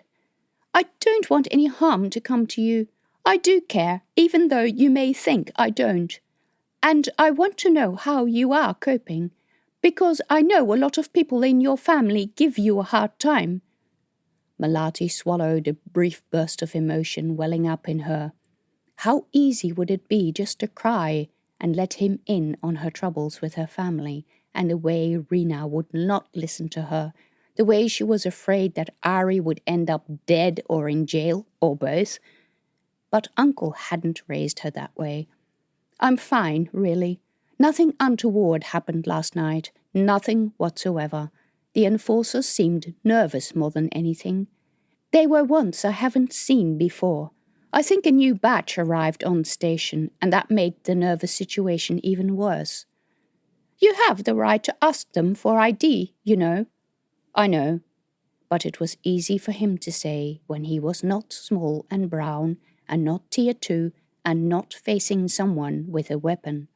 "We'll take care of you," he said again, and squeezed her shoulder. And that was the bit he didn't understand. When he said you, he meant just her. To Melati it meant her and her family, or what was left of it, Uncle, Ari and Rena, grandmother and the aunties, with all their faults. They were part of her, and whatever fortune or misfortune was theirs was also hers. Chapter 13. Melati took the boys back to the learning unit. They walked hand in hand and talked and giggled so much that she had to tell them to be quiet. Finally, a good sign. In the corridors they passed, the lessons of the A shift were in full swing. Behind the doors of units on either side, she could hear the voices of other teachers. The boys were still talking by the time they arrived at the unit, and Melati set them to work. While they were doing their words, she updated the cohort log, a record of their development, but she spent more time thinking than writing. Her diary of events made for depressing reading. Tika sat staring into the distance. She went to his table, and he quickly wiped whatever had been on his screen. "What were you looking at? Is there anything you'd like to ask?" She had not yet introduced them to any of the low-level simulation games that they would play in the course of their training. Usually games that required the player to replace electronic parts within a certain time. Those were the type of things that distracted construct boys. Tika's cheeks flushed with red. "Does everyone like us, have an original?" He was looking at the photo of Stephen Grimshaw, which was still on the wall. His voice had been low, but when he spoke all the others stopped their work and looked up. "All the Grimshaws are related to him," Melati said. "In mind, at least. You share the same standard mind base, just like all the other stocks have their own originals." Stephen Grimshaw had been the first person to have his entire mind base copied into the computer for the ISF construct program. She wondered sometimes what his life had been like, with his personality copied thousands of times. Apparently, he'd been selected from a long list of volunteers. "There was Josie Kessler," Zach said. "Manny Fitzinger. Mary Heslop. Stephen Grimshaw is the best," Simo said. There were nods of agreement. "What about Callie Landau?" Tika asked. At that name, they all fell silent. Shan whistled by sucking in air. Heavens, what had he been looking at? The Landau stock never had a natural-born original. Developed by the red-haired Charlotte West, the Red Mother, as the leader of the Taurus Army was known, when she still worked for ISF, Landau combined the best characteristics from other construct stock. The boys stared around the room with starry-eyed gazes. Zach said, "Callie Landau is the best." If teachers weren't careful, cohorts worshipped their originals with godlike reverence, which could interfere with their learning. However, worshipping other originals, not their own, would lead to poor confidence and confusion. If that happened, the cohort would fail the assessment at the end of their education. Melati desperately tried to steer the conversation to lesson topics, such as the places and functions of the ISF bases, but, like typical Grimshaws, they were single-minded and kept bringing up the topic of originals, and she could see little alternative but to answer their questions, hoping that they would move on from the subject once their curiosity had been satisfied. Yes, there were landaus at the station. No, none were in the ISF base, but they were in Statop. Yes, she had met some of them. The boys would not stop their questions. They hung onto every word she said, and no matter how much she tried to get them to do their work, they always returned to the same subject. Melati tried saying things like, "If you want to be like Stephen or Carly, you need to learn your letters and numbers, and you need to know where we are and about things that happened in the past and why." They would work briefly, but then one of the boys would make a remark that set them off again. They thought they failed Keb. They thought Essie was sick because of something they had said. Taro broke into tears twice, and Melati had to comfort him. The second time, he buried his face in her uniform. She ruffled his hair and looked over his shoulder, feeling a rush of despair. He was so young and so vulnerable. The cohort was on course for a ravine, and nothing she did seemed to stop them or even slow them down. He sniffed. "I want Keb to come back." "He'll be back soon enough." In what state, she had no idea. He shook his head. "The boy in the hospital is not Keb. That boy is angry and scary. He says things I don't understand. Keb is not like that. Keb is nice." Some boys nodded. "Then if that's not Keb, where do you think Keb is?" Tika didn't hesitate to answer that one. "He got left behind in before." His eyes were so large and open that she didn't dare say anything about before not being real. Then again, to them it was real. Then another thought. "It's probably a silly question, but if you were in before, would you recognize him in there?" "Yes, that's a silly question. Of course we would. He's now wandering around in there looking for us. We should go back and find him." More nods. "I'm afraid it's not that easy," Melati said. "It's easy," Simo said. "We just go back and find him." Melati hesitated, but decided there was nothing to be lost by simply telling the truth.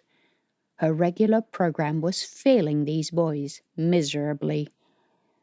"You may think going back is easy, but the things you remember are memories the people in the lab made. I wrote the scenario. Someone programmed it." She'd watched a lot of recordings of Earth settings and had often wondered if she could create a scenario that was typically Indonesian. Palm trees, a village market, durians. "But there is a playground and a lot of other things." "Yes, I made them up." He frowned. "So you also made up the man who was watching us?" He had a point there. She took a deep breath, in and out. "That is the part we don't understand, where the man came from and what he was doing there. Simo, when you were in there, did you ever leave the playground?" He thought for a while, scratching his nose. "Just to come here?"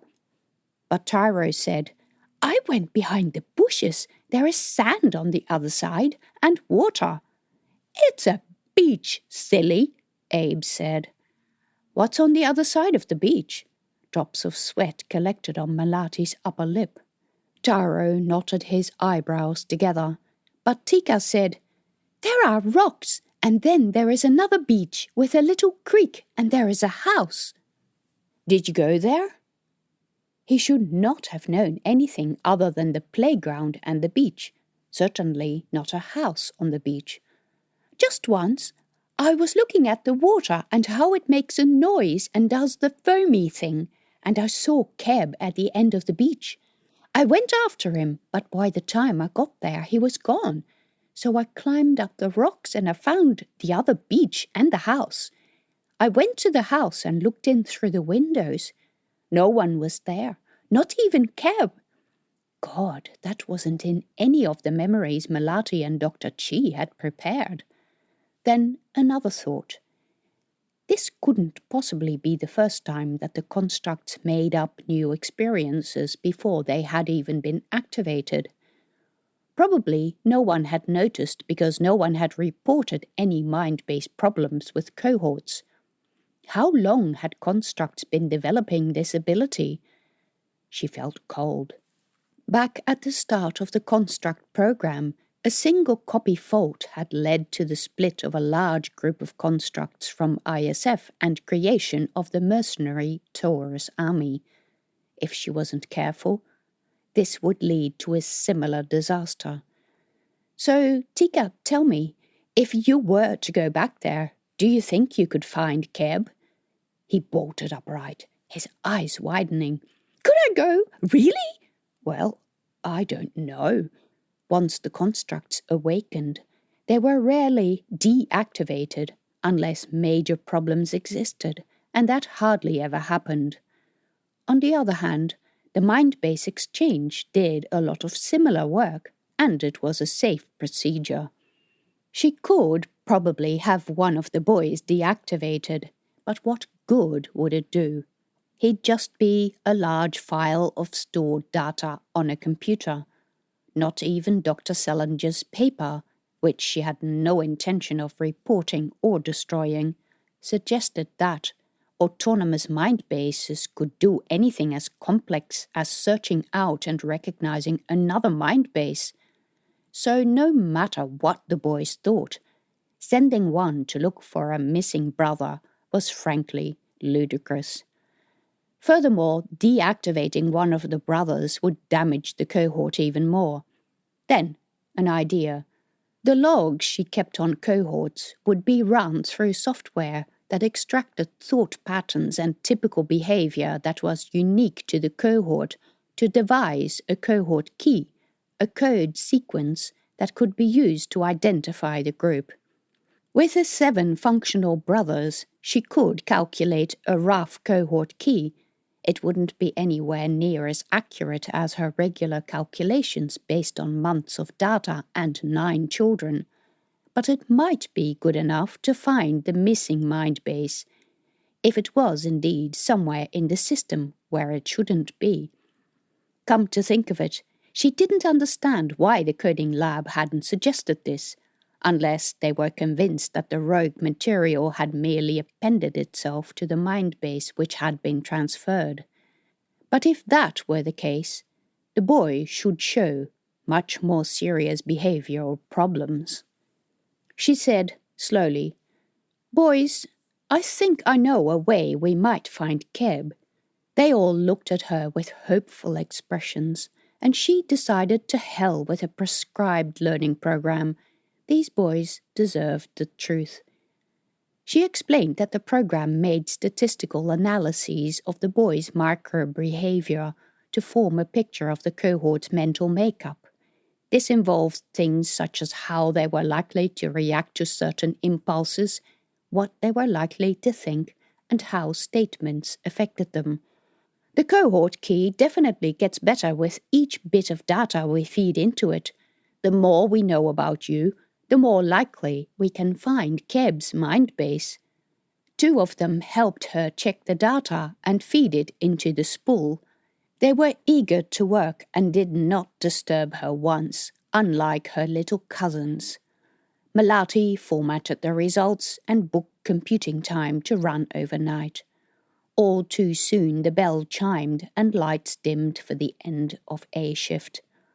Melati was frantically trying to finish entering the data when the door to the unit slid open and Louise came into the doorway. Zax rose, ran across the room and threw himself against Melati with a force that almost unseated her. Melati, I want to come with you!"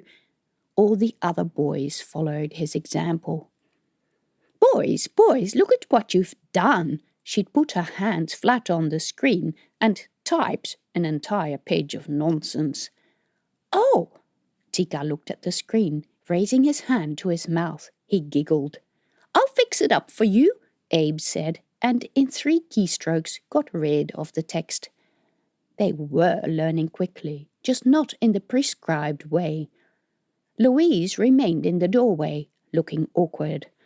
Melati met her eyes over the boys' heads. "Come on, boys, behave yourselves. You have some very important work to do."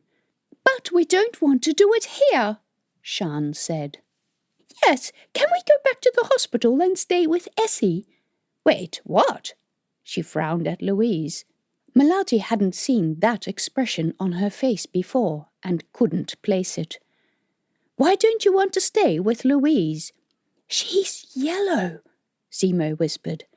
Yellow, the colour of jealousy and ill feeling. Louise? She was the nicest person Melati knew. "Hi, Melati," she said. Melati heard nothing untoward in Louise's voice. She just didn't get the boys' reactions. "How are you, Louise?" Melati tried to untangle herself from the boys, but they only gripped her clothes harder. "Please, Melati, can you stay with us?" Tara whispered. "We'll be really nice and do exactly what you say. Yes, we won't talk about Stephen Grimshaw anymore." That gave her a chill. Now they had concluded that talking about him was bad. It wasn't, unless they talked about him all the time. "Yes, we promise. Please." "Come on, boys, let me go." She disentangled herself from the boys' arms and went to Louise, who had stayed near the door, looking uncertain and timid. Melati gestured, and they went into the unit's tiny hallway. "What's going on?" Louise spread her hands and let them fall by her sides. "I don't know." Her eyes avoided Melati's. "This morning I heard stories that you upset them with questions." The silence stretched. "Louise?" "They were upset about something." "Yes, they got annoyed about Essie swinging his legs. They had a fight, but that's all fixed now. I've seen Essie and Dr. Cheese says his problem was easy to fix. He'll be back tomorrow." Again, Louise said nothing, but stared at the opposite wall. "Louise, is there anything I should know about?" Silence. "What happened?" Louise gave a stifled sob. He just wouldn't stop it. I took him into the bedroom and asked him what I could do for him, but he wouldn't talk to me. I asked if it had something to do with a missing brother, but he just sat staring at me. I asked the other boys what they knew and why he was swinging his legs, but they didn't want to cooperate." She turned to Melati, tears in her eyes. "I just lost it." "What?" Melati felt a chill. "You did not yell at new constructs." She looked away. "What difference is it going to make? You're going to hear it anyway. I hit him." "Essie?" She nodded. "Louise, why? Why didn't you ask for assistance?" She was crying. I'm sorry, I just lost my temper. It won't happen again." But the damage was already done, wasn't it? "Well, that won't help any of us now." Melati took a few breaths to calm herself. Shouting at Louise wouldn't help either. "Have you spoken to a counsellor?" Louise shook her head slowly. "Why not?" She shrugged. "Why not, Louise? What's going on?" Melati felt like grabbing her shoulders and shaking her. What had gotten into her? Was everybody conspiring to fail the cohort? She noticed that in the main room the boys were all looking at the doorway with wide eyes. Yes, she needed to stay calm. Louise said, "You know why they never mentioned Laurie Azinger in construct lessons and discontinued the Azinger line, don't you?" Slowly, Melati shook her head. She had wondered, but always thought it to be part of Louise's history that Louise would share if she wanted. "Laurie went insane. One day she snapped and killed a colleague of hers, a Mikanov, and spent the last years of her life in jail. The same happened to 2 other members of Azinger too, and has been happening to at least 1 member of every cohort since, so they stopped making Azingers." Louise's eyes were wide. Melati looked into her pale, freckled face and felt a surge of pity. Ari was a pain. Rena was lazy. Uncle was only interested in food, and Grandma was stubborn. But at least no one would ever stop making rudiantos. In fact, even though she wouldn't contribute to the family line herself, there would probably be more rudiantos than authorities wished to deal with. Annoying, smart, bribing, defiant, stubborn rudiantos. My brother was admitted to the hospital last night. Louise's voice dropped to a whisper. Her eyes filled with tears. I'm so worried that I'm going to be next. No, you're not. How do you know? Of course she couldn't know. Tears ran down Louise's cheek. Melati felt awkward, but she put a hand on Louise's shoulder. Louise put her arms around Melati's shoulders. It felt strange and unfamiliar. Melati had never been in much contact with any of the adult constructs. I'm sorry, Louise. Louise disentangled herself, wiping her eyes. I'm so glad I work with you. At least you understand. Melati wasn't so sure about that.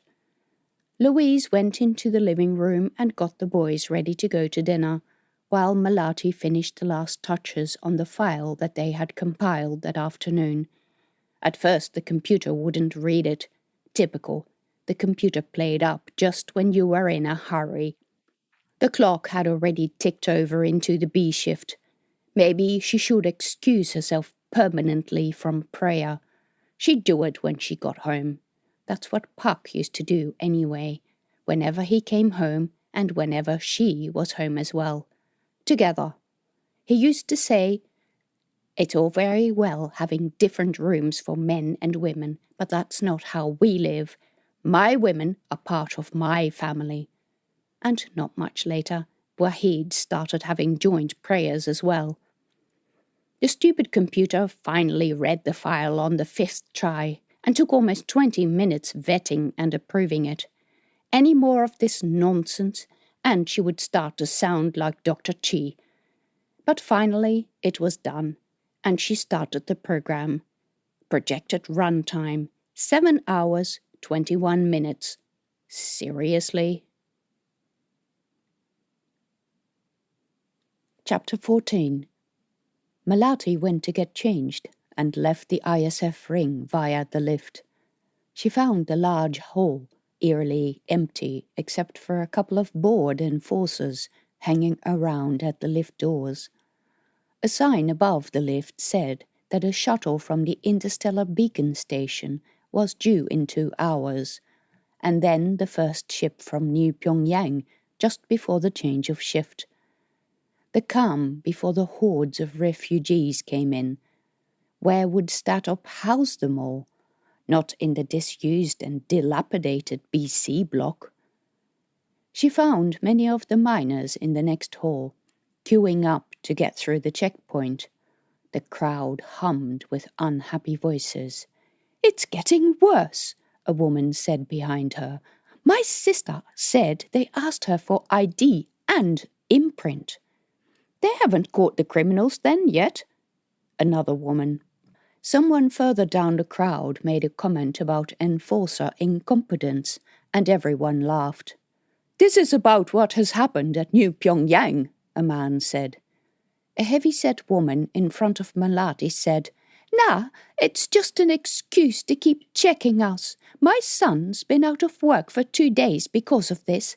Can't get past the checkpoint without a tag, you know. The queues at the tagging office are all the way around the block.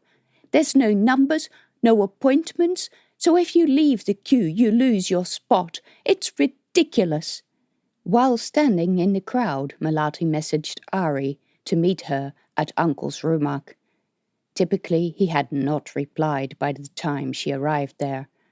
The dining room was oddly quiet, and a dry, nutty smell hung in the room. She found Uncle and Grandma in the kitchen, busy dry roasting huge quantities of fake coconut in a wok. Grandma was grounding up spices with an improvised mortar and pestle, made from the polyresin that the recyclers spat out. A couple of large containers stood on the kitchen table, lined with greaseproof paper that Uncle used for wrapping up food. His face glistened with sweat.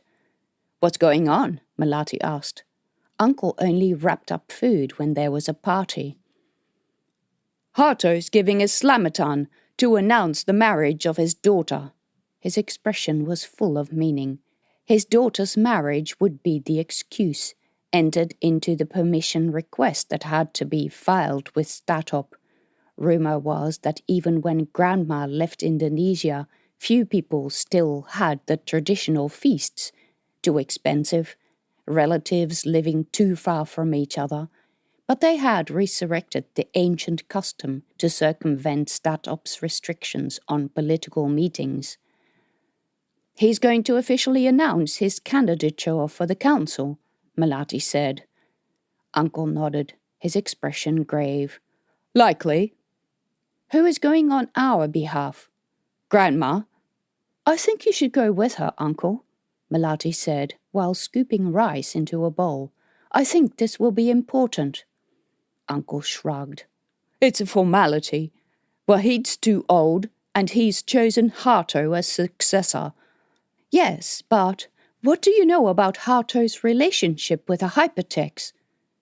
He turned and faced her, frowning. "Hypertext? Both his sons are in the hypertext, even though we're not supposed to know who they are. I heard someone say that he uses them to advise him on tech issues." Uncle's frown deepened. Melati shrugged. "Well, it's what I heard. Don't know if it's true." "It makes sense," he said. "This morning, after you left, he was talking about running our own administration and generating our own power. I thought he was talking about a grandiose fantasy, but if he's been talking to the hypertext, that makes sense."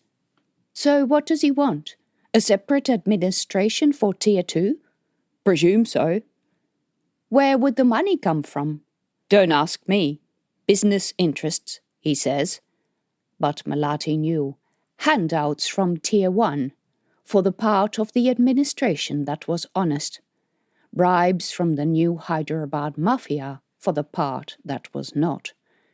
"Well, I'm not sure if that would be an improvement. That wouldn't stop the Mafia. It would encourage them." Grandma looked up from her grinding. "There is no one else to vote for, and I like him. He says what should have been said long ago. He will finally fight for our rights."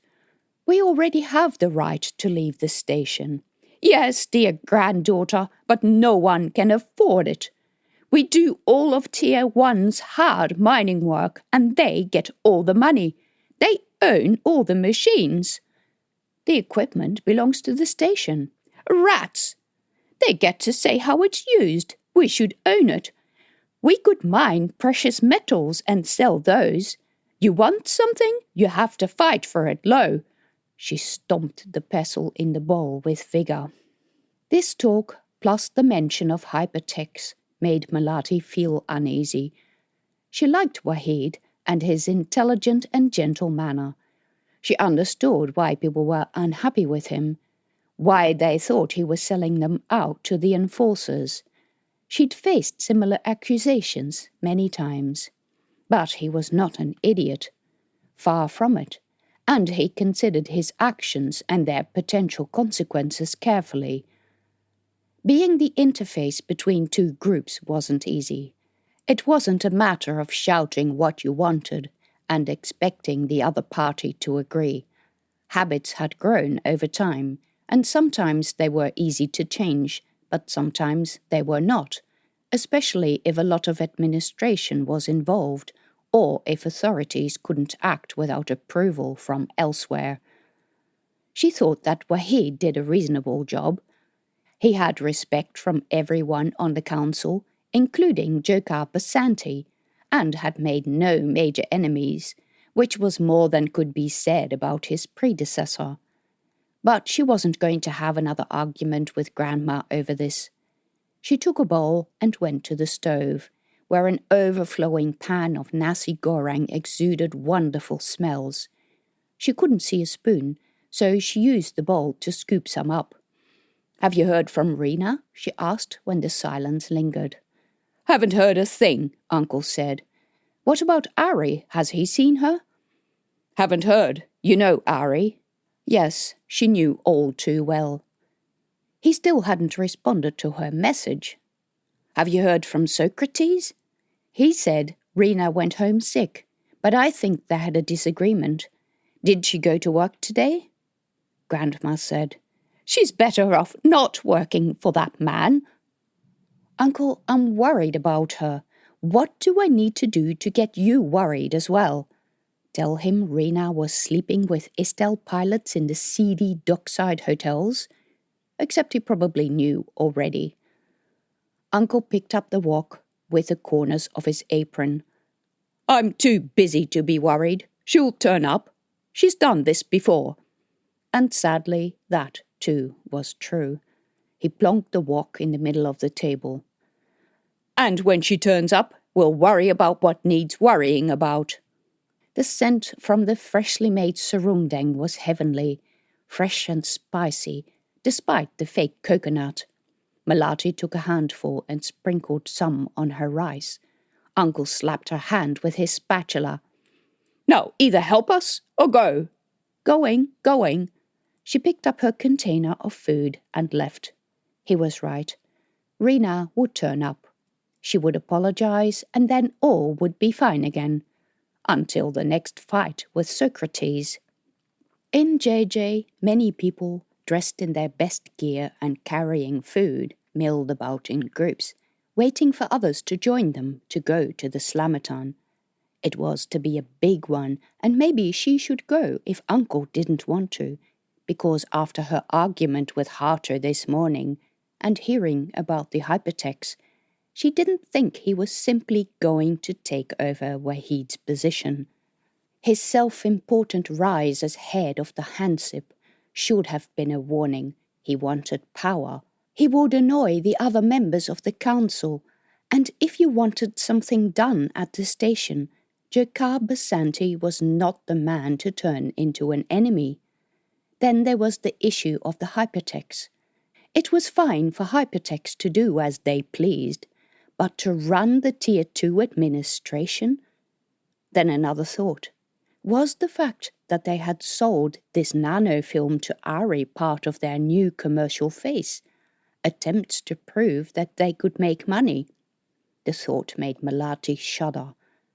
How could you respect people whose business it was to break into computer systems with the intent of stealing information? People who never showed their face. When Melati came to her unit and held her ID tag to the panel next to the door, it wouldn't open. A moment of panic seized her. God, the enforcers had found out that she lived alone. On second thought, that was ridiculous. They had never evicted anyone without notice. In fact, they hadn't evicted anyone for a long time, since there was nowhere to evict them to. She stepped back, studying the door. There were deep scratches near the lock that hadn't been there when she left in the morning. There were also scratches in the door frame, and a dent that hadn't been there before, and this caused the door to jam. God, not another scooter accident. When the scooter racers missed the corner, her door was the thing that stopped them. It hadn't happened for a while, but she'd had the door fixed a few times because some boy had crashed into it. By the time she saw the damage, the culprits had always gone, leaving her with the damage and the bill.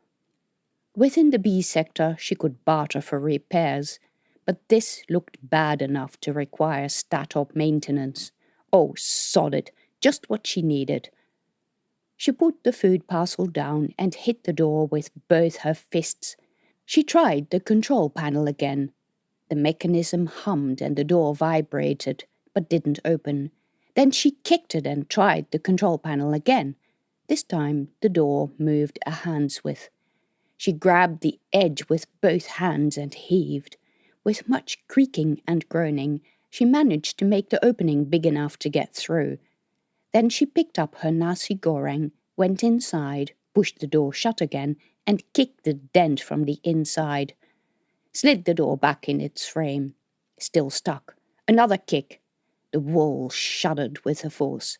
Now at least the door shut again, but it hadn't gotten any prettier. This was so annoying. She put the nasi in the fridge. There should be enough food at the slamatan. If not, she'd eat when she came back. She turned to her bedroom to find some suitable clothes. Her red kabaya, nice sarong, and earrings, and then back into the hall to find some shoes. But hey, what was that? Her unit's hub message board flashed. You have one unread message. Priority highest. How long had that been flashing? Hardly anyone ever used the message capability. Melati touched the panel and punched in her code. A message came onto the screen. Help! S2, BC. Melati stared at the text, her heart thudding. She hadn't seen the S2 code for a long time. It stood for Sodara, Little Sisters, the group of young women growing up in Uncle's care. Most of the original sisters had long since married and had their own families. The only unmarried sisters left were herself and Rina. BC stood for Bintang Club, and while that venue was no longer illegal and no longer forced to use illegal premises, BC still stood for those old rooms in the BC block where young people used to meet under the cover of darkness and thumping music in the maze of alleys and storage compartments behind the docks. Melati stared at the door, realizing that there hadn't been a scooter incident, but Rina had tried to break in. Or someone who thought Rina was inside had tried to open the door. By God, the smugglers! Never mind the slamatan, Rina was in trouble. Melati went out, pushed the door shut as well as she could and ran through the passage back to the lift hall. A group of people waited there, each carrying a parcel or some kind of item of food for a present for Hato's daughter's marriage announcement. They were chatting and laughing, dressing in their best finery, silk sarongs, embroidered kabayas. Has anyone seen Rina? People shook their heads. Even without Melati, there were too many people to all fit into the lift at once. This was going to take way too long. Melati ran past the lift foyer and turned into the emergency stairwell, down 3 flights of stairs, into an alley that led directly into JJ. It was busy here. Melati wrestled her way against the stream of people ambling towards the far end of JJ, to the old gym where slamatans were usually held. She spotted a few familiar faces and asked those people if they'd seen Rina. None had.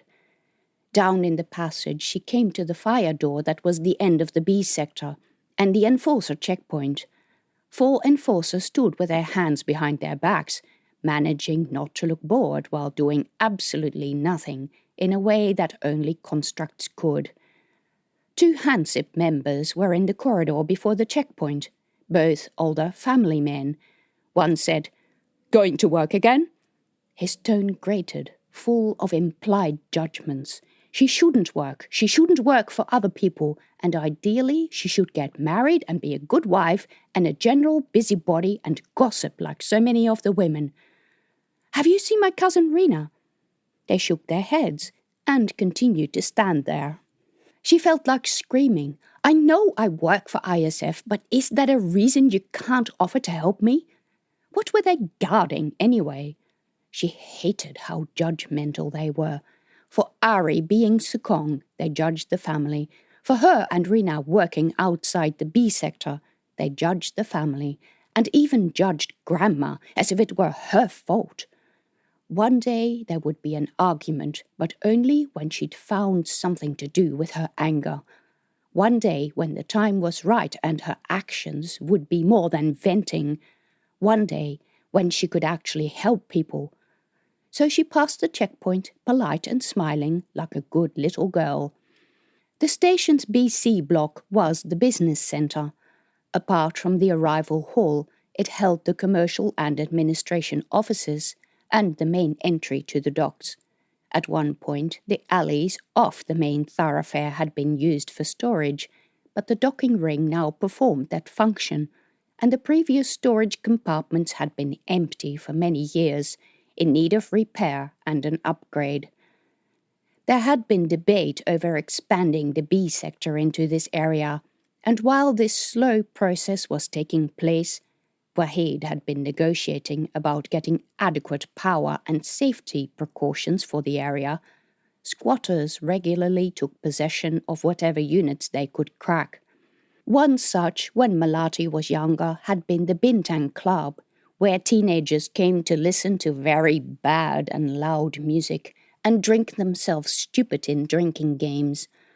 A few years ago there had been a fire, and Statop had cleared out the area and allowed bars to open legally on the other side of JJ. Since then the area had been left to illegals, young kids avoiding their parents and other elements. Melati hadn't been here for some time, and the signs of deterioration were everywhere. Air vents had not been cleaned out and many were blocked. Electricity had been cut. The air was stale and stank of sweat and urine and other disgusting smells. Being here gave Melati the creeps. The memories. She had first met the girls who introduced her to the baby merchants here. They used to hang out and talk to each other about their pregnancies. It wasn't bad, the tall girl had said. She had a sinuous, graceful body, beautiful pale skin and large eyes with glittering makeup. She wore a skin-tight top and many chains and bangles of glittering jewelry. Her name was Ratna, and she had sold 2 babies. Older women had said having babies made you ugly, but it didn't seem to have affected her at all. The younger girls sat around her in a circle, eyes wide, and asked questions. They take you inside their ship and hook you up to a machine. It hurts a bit, but nothing like it does after the full 9 months. How big is the baby? A girl had asked. About as big as your hand. Is it alive? Ratna didn't know that. Will my father be able to tell that I'm pregnant? No. Melati cried inside. If only she could go back in time to tell her 16-year-old self what was about to happen to her. So stupid she had been, so very stupid. Melati had to force the ghosts of the past away to replace them with the dreary, abandoned darkness of the present. She knew that Wahid was trying to get this awful place upgraded, but it had been more than 15 years. Why did it have to take so long? In the fitful light of a ceiling lamp, a tokay scurried over the wall and vanished behind an abandoned packaging crate. All of it except the tip of its tail. Melati stepped over a couple of broken chairs. Her footsteps sounded loud. The floor felt gritty under her feet. The airless silence pressed on her, with a laboured sound of her breathing interrupted only by distant thumps and clanks, and the ubiquitous ticking of the outer hull. A ceiling vent blew out bursts of air, then stopped, then another burst. Had the smell always been this bad here? "Rena," she said, her voice low. In her mind she heard the music, saw the dancing, saw the other girls of the secret sisterhood. "Power to the girls" was their motto. They'd sworn to travel off-station and visit all the glamorous places, the fashion shops of New Hyderabad, the glids of the interstellar beacon station, even Ganymede. Instead, most of the girls had gone on to marry minors and had become minors themselves. These days they were fat, tired, and suffered from arthritis and other problems related to spending a lot of time in zero gravity in the mining ships. Ironically, she was the only one who had bucked the trend, and she didn't feel like a rebel at all. She remembered her reactions coming here on that fateful day. Where was the merchant ship? The spot where it usually docked had been empty, and enforcers hung around in the hall. Where was Ratna, who had booked Melati in for her second procedure? Why were there so many enforcers in the docks? Nothing was as it had been the day before. Scared and confused, she ran back home. In Uncle's kitchen, hiding her shame under a wide blouse, she heard about the startup crackdown on illegal trade. The new Hyderabad mafia was gone, people said, and they seemed happy about it. But Melati came back to this empty room day after day, with a growing realization that the buyers for babies had been busted and would not come back soon.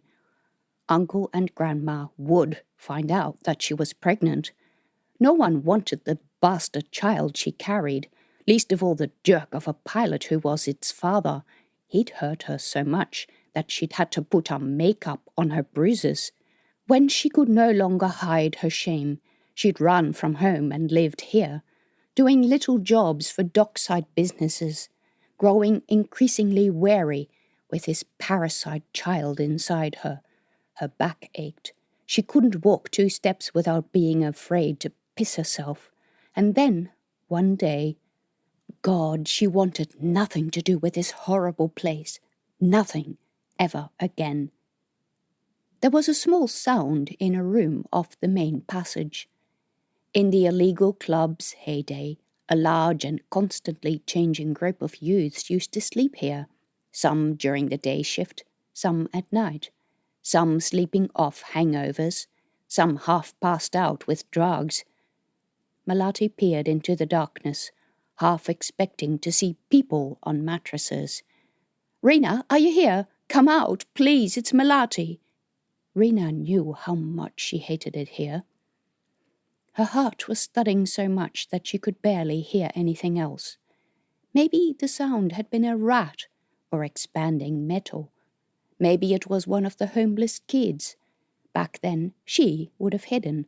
The illegals could be violent if she intruded in their territory. Of course, she'd been too stupid to bring any kind of weapon. Her only reply was a heavy, syrupy silence. Melati groped for her pocket comm and activated the light. "Rena!" "Please." Melati edged inside. God, it reeked in here. The comm gave only a feeble bluish glow. Some of the mattresses were still there, stacked in tottering piles and disintegrating with age. Someone had piled office furniture against the back wall. A couple of rags lay heaped on a mattress, suggesting that people had slept here. A table lay on its side, one corner broken off. A chair with 2 legs missing. Against the back wall stood an old couch with a stuffing hanging out. The light of her pocket comm flickered. A cold draught breezed past, making the hairs on her arms stand up. Melati whirled around, half expecting to see the shimmering form of a ghost cutting off her exit to the door. Park was a good ghost. Herman was harmless, even though he sometimes appeared holding a large knife. But who knew about the ghosts of criminals that hung around here? She lifted the light higher, so it lit more of the room. Long shadows crept over the dirty walls as she slowly turned. A glistening trail of something dark and wet ran down from a larger stain on the far wall. That looked recent. That looked like blood. She ran across the room, and her foot hit something soft that felt very different from the rubbish and grit in the room. She directed the light down. A pair of women's feet. God! She staggered back, holding up the light. From the tangled mess of blood-soaked cushions and the blanket protruded a pale arm. Melati pulled at the blanket, nausea rising up in her stomach. The woman's clothing was dark and wet with blood, and torn to shreds as if she had been attacked by a sharp-taloned monster. Melati lifted a cushion and uncovered the face of Rena, her open eyes staring at the ceiling. "No, Rena!" Melati knelt in the cloying scent of dirt and old blood. The skin of the arm was cold and stiff under her touch. Her face was oddly unblemished. The only signs of violence, a drop of blood in the corner of her mouth. Rena's golden earrings lay against her cheeks. No! Melati's vision blurred with tears. No, no, no! She had tried everything to protect Rena. She'd talked to her. She'd told Uncle and Grandma about her worries. She'd offered to support Rena's application to get a job in the ISF ring. She'd warned everybody, constantly and much to their annoyance, about smugglers and the new Hyderabad mafia. And none of that had been enough to save Rena. She had failed her family. Her family had failed Rena. Everyone of the Barang Barang had failed Rena. Everyone in the station, the Startup Council with their supposed crime reforms, Wahid with his too gentle manner, Harto with his hollow words about taking power. If only he and his Hansip had directed their aggression at catching the criminals. She had warned them about the smugglers many times. Yet they did nothing and hadn't done anything about this issue for years. There was no money and status in protecting girls, and the smugglers brought things to the station that the men wanted. They didn't care about the girls. Melati rose and balled her fists against her chest, where anger burned like a volcano. For years she had tried not to step on too many toes while trying to have something done about these criminals. She had tried to walk the line between Tier 1 and Tier 2 without upsetting or embarrassing her relatives. She had tried to win the girls over with kindness, tried to get young people out of this cycle of self-hate, self-harm and self-denial inflicted on them by their elders and the new Hyderabad mafia. That time was over. Over.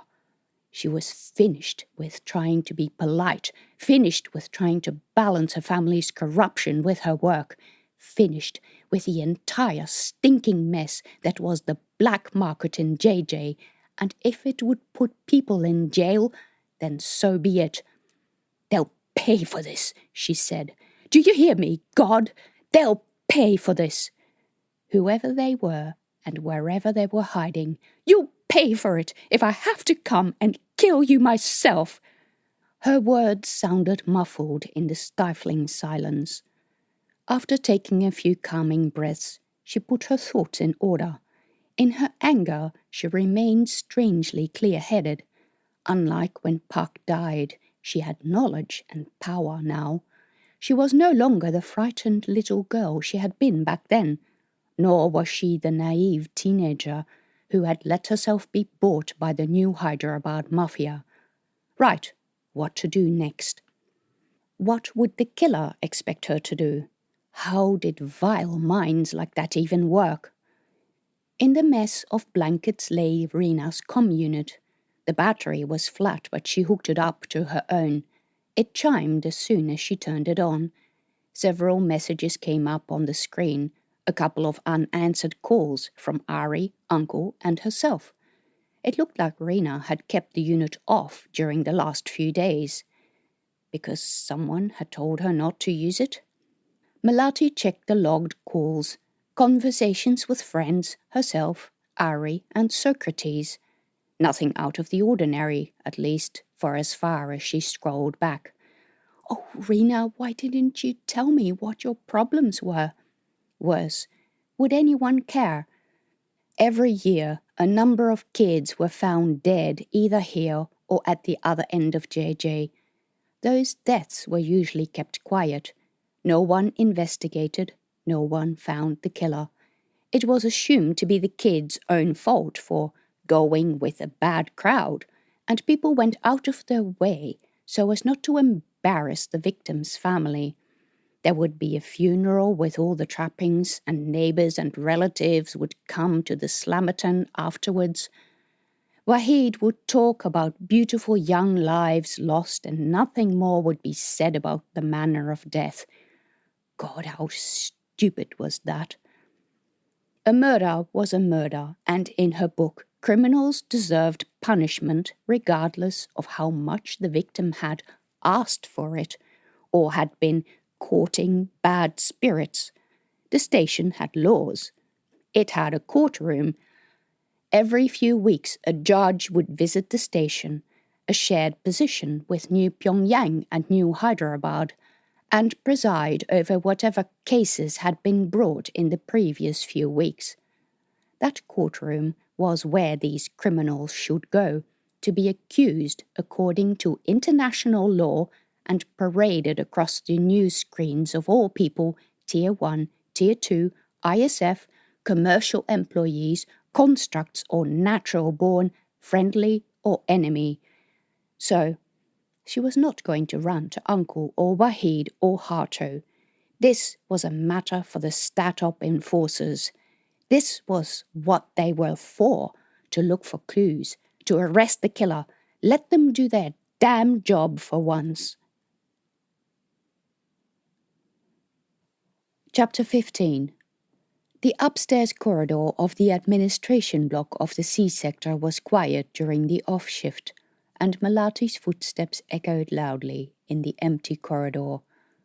Most of the office windows on each side of the passage were dark, but a few of the glass doors blazed light into the corridor.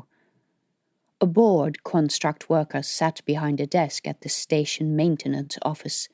The mining office, the commercial liaisons office, and the taxation office were all closed. The next lit door was Melati's destination, the station security office. The glass door slid aside at her approach. The woman behind the front desk took one look at Melati and rose, her hand raised to her mouth. "Are you all right?" The question surprised her. Was she all right? Who cared about her? "It's not about me, it's about—" "Look at you!" Melati looked.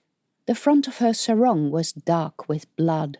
Her arms were covered in smudges. God. Years ago, she'd walked into a different office in this same corridor covered in blood, her own. She remembered only seeing the puddle on the floor when someone pointed it out to her. She remembered the red trails down the inside of her legs and remembered blackness in her vision a moment later. She remembered her legs becoming weak and falling to the ground, and the panic. I'm going to die. She couldn't breathe. It felt like the walls of the office were closing in on her. The woman rushed to her side and guided her to a couch. "Sit down, I'll get some water." "I'm fine," Melati protested weakly, but the woman had already gone. She stared at her knees and forced herself to breathe calmly, chasing away the ghost of memories of times past. A moment later, a glass of water was thrust into her vision. "Here you are." Melati took it, wrapping her hands around the coolness of the glass. "Thanks." The water tasted cold and fresh, but dispelled little of the horrible clinginess of the smell of death. Meanwhile, the woman reached over the desk and grabbed her scanner, turned it on and scanned Melati's arm, watched the screen. A look of comprehension came over her face. She sat down next to Melati. The tag on her uniform said Heslop. She wore her hair loose, raked behind her ears, like curtains of dark brown satin. Her face was freckled like Louise's. "Okay, now tell me what happened." Melati forced herself into calmness. "I found my cousin dead in the BC block, murdered, probably with a knife." In words that felt mechanical and didn't seem to come from her own mouth, she explained how she had found Rena and how Rena, or someone looking for Rena, had tried to break into her unit and how she'd left a message on her hub. "If you need information, I have a pretty good idea where we can find the killer, but I can't go after them alone." "I'm Yari," the woman said. "I'll come with you as soon as I've organized someone to attend the desk." Another enforcer came through the back door, much more like the regular type of construct that filled enforcer jobs, with a classic straight-nosed profile and curly hair. His tag said Finchley. Melati had never heard of Finchley constructs. They must be a Taurus army creation, but he had that superior air that was common to the Kesslers. "This is my colleague, Dane," Jari said. He nodded at her. "Dane, Melati works with ISF. Her cousin has been murdered." He lifted his eyebrows. Did she see a flicker of respect in his eyes? This situation was weird and uncomfortable all in one. She had better watch what she said to these enforcers, because she didn't want Dr. Chi to get any more complaints about her. The official function of Tier 1 on the station was to administer and provide services for the Tier 2 workers. The function of ISF was to keep both of them safe from outside threats. In practice, relationships were reversed. Enforcers lorded it over the workers, and both were intimidated by ISF. So when Tier 2 people joined the force, everyone grew confused. They left the office to a third enforcer and walked through the near-deserted corridors. On the way, both enforcers asked Melati questions. Where she had last seen Rena, who she was with, what did she say? What did she think Rena's troubles were? Did she have proof that Rena was involved with the smugglers? Did she have proof of the sort of thing they did? Melati told her the story not even her family had wanted to hear in full. Jari listened, her innocent eyes wide. Her biological age was in the early 20s. Her real age would be little more than 4 years. She had probably grown up in the sheltered base wherever the Taurus army did their construct activation. This was likely her first posting, and she'd probably never seen a lot of the worst things that happened in the B-sector back alleys. She was probably infertile and couldn't imagine what it was like to be pregnant, let alone to be farmed for babies. Melati also told her everything that had happened in the past few days, from the repeated raids, which Jari seemed surprised about, the nervous crowd in JJ, the new Hyderabad merchants, and the Istel pilot who had been with Rena. Jari did not interrupt or say anything, or judge her suspicions. She would probably record Melati's answers, and they would be taken as unofficial statement. Melati described how she had found Rena, and what she had done since finding her. "I haven't touched anything. I know you need to take pictures." Well, she had touched the comm, but she had put it back, and there was nothing of importance on it anyway. But when they arrived in the BC area, it was to the hum of many voices. A large group of people, mostly young barang-barang men, stood in the danky corridor and more still crammed in the room where Rena was. A bright light burned inside, and angry voices came from within. A few men gave Melati and the 2 enforcers strange looks. "I thought you didn't tell anyone," Jari said. Her clear voice, in standard, made more people turn around. "I didn't. I have no idea how they found out." A feeling of cold discomfort crept over her. "Look, it's the enforcer's pet," someone at the back of the crowd said, in B3. Another man laughed, not in a nice way. A third man made a comment that she could only half hear, but seemed to have sexual content. The things the men said about her always hurt, but it was best to ignore them. Someone inside the room was talking, a rough, amplified voice, through a bad sound system. God, that sounded like Hato. What was he doing in here? What were all these men doing here? Where were Uncle and Ari? "So it is more than high time, my fellow fighters, that we took our fate into our own hands. Statop looks only after Statop and doesn't care about us. It will only have on the council those who dance to their music." Melati glanced at Jari, wondering how much B3 she understood. Most enforcers knew at least enough for basic communication. "Let us through," Melati called at the backs of those outside the room. People turned around, giving her and Yari and Dane sharp looks. Mostly men, a few hypertechs, no one she knew well, and no one she knew to be a friend of Ari's, not Uncle either. Harto's amplified voice inside the room continued. We will no longer obey and let them play with us. We will no longer have our sons and daughters murdered by people who think they are better than us. People cheered.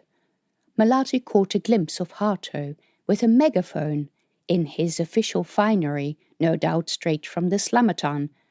She imagined the news would have interrupted the proceedings, and now he turned Rena's death into a political spectacle. It made her feel sick.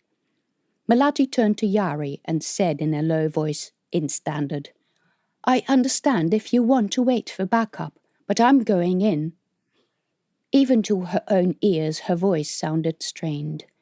By God, she was angry. We'll be fine. Others will be here soon. Dane was already on his comm. Let us through, everyone, Melati yelled. Out of the way, where Rena's family have some respect for the dead. People shuffled aside to form a semblance of a path. Mutterings of surprise went through the crowd. Yari went first. Dane followed, next to Melati, his hand on the belt that held the stunner. Harto met the group halfway into the room. Where is Uncle? Melati asked him. She couldn't see him anywhere. Did you even tell him, or were you so impatient to turn this into a political rally? Harto's smug face showed genuine surprise. What, Melati? Where is Uncle? Where is Ari or Grandma? Where is the respect for the dead and their family? We've been very respectful. Between the people, she glimpsed the body.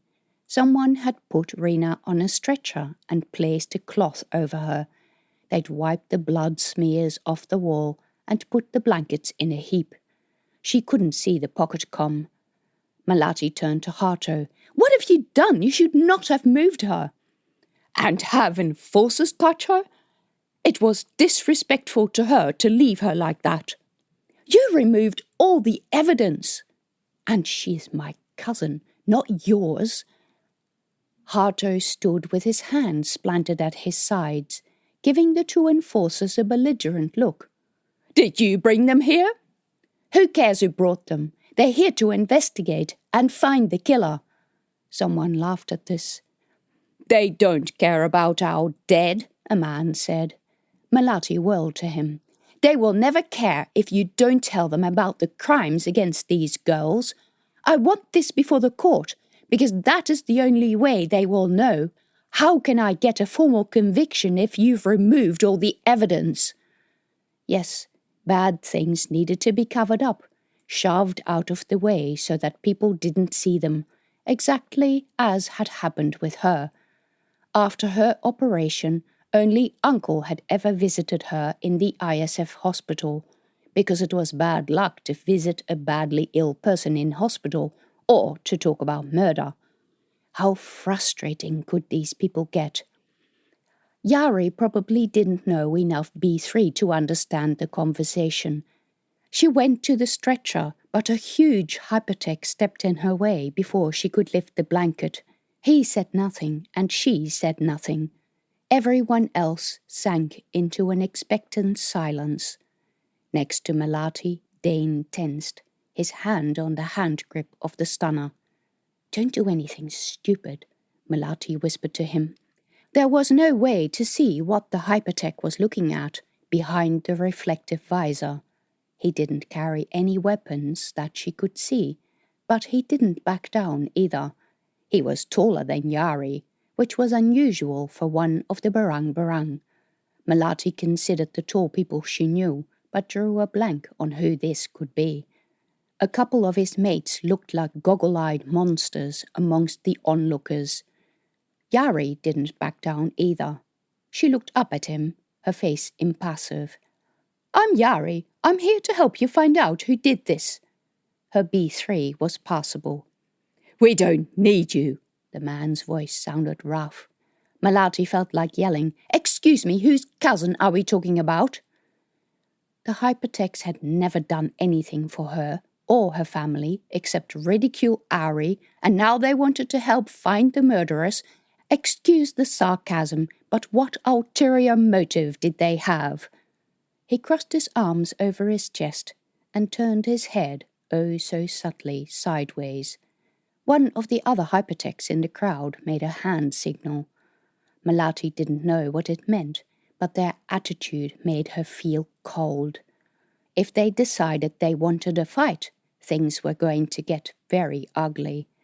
And they dared talk of not showing respect to Rena? Diffuse the situation. Keep talking. Rena is my cousin. The family has the right to decide what happens. I want this investigated. I want these criminals brought to court. Some onlookers made agreeing noises. A male voice said, "If we find them, we can deal with them ourselves." Some form of dealing with that is not going to be against the law and get us into more trouble. They're not our laws. What part of do not kill would you like to see different in any other law? Look, I've had enough. You're being disrespectful to my cousin. We should give her the respect she deserves. I want Wahid here, and I want to take care of the funeral. All of you can do whatever you want, but not in here. She's right, Uncle said, worming himself between two men. Respect comes first. God, Uncle, she had never been so glad to see him. Melati wanted to hug him in the way her boys hugged her, but adults didn't hug. The hypertech turned his head ever so slightly in Uncle's direction. He snorted and said something that sounded like, "Your own fault," and went to his mates. People in the room were muttering. Melati picked up mentions of Wahid's name. A few of the men in the back of the room started leaving. Yari and Dane showed no reaction, but Melati thought she saw Yari's shoulders relax. As more and more men left the room in groups, Hato came to her. "You know, we are all friends. There really is no need to get enforcers involved." "Yes, there is. These killers are from off-station, and the only way we can persecute them is through the court." "White shirts don't understand us. This is not our way of dealing with crimes in the B sector." "I know, but our way hasn't helped Rena, has it? And it hasn't helped any of the other young girls and boys who have been killed in back alleys, or any of the girls who have been farmed for babies." He raised his hands. "What have we come to if we can't even trust our own people?" This is not about trust, although at its very heart it was. But the time for trust and solving their own problems was past. "I want this properly resolved. My cousin's body is not a political battleground." All right, I only wanted to help." And he left with the rest of the men filing out the door. Melati watched after them.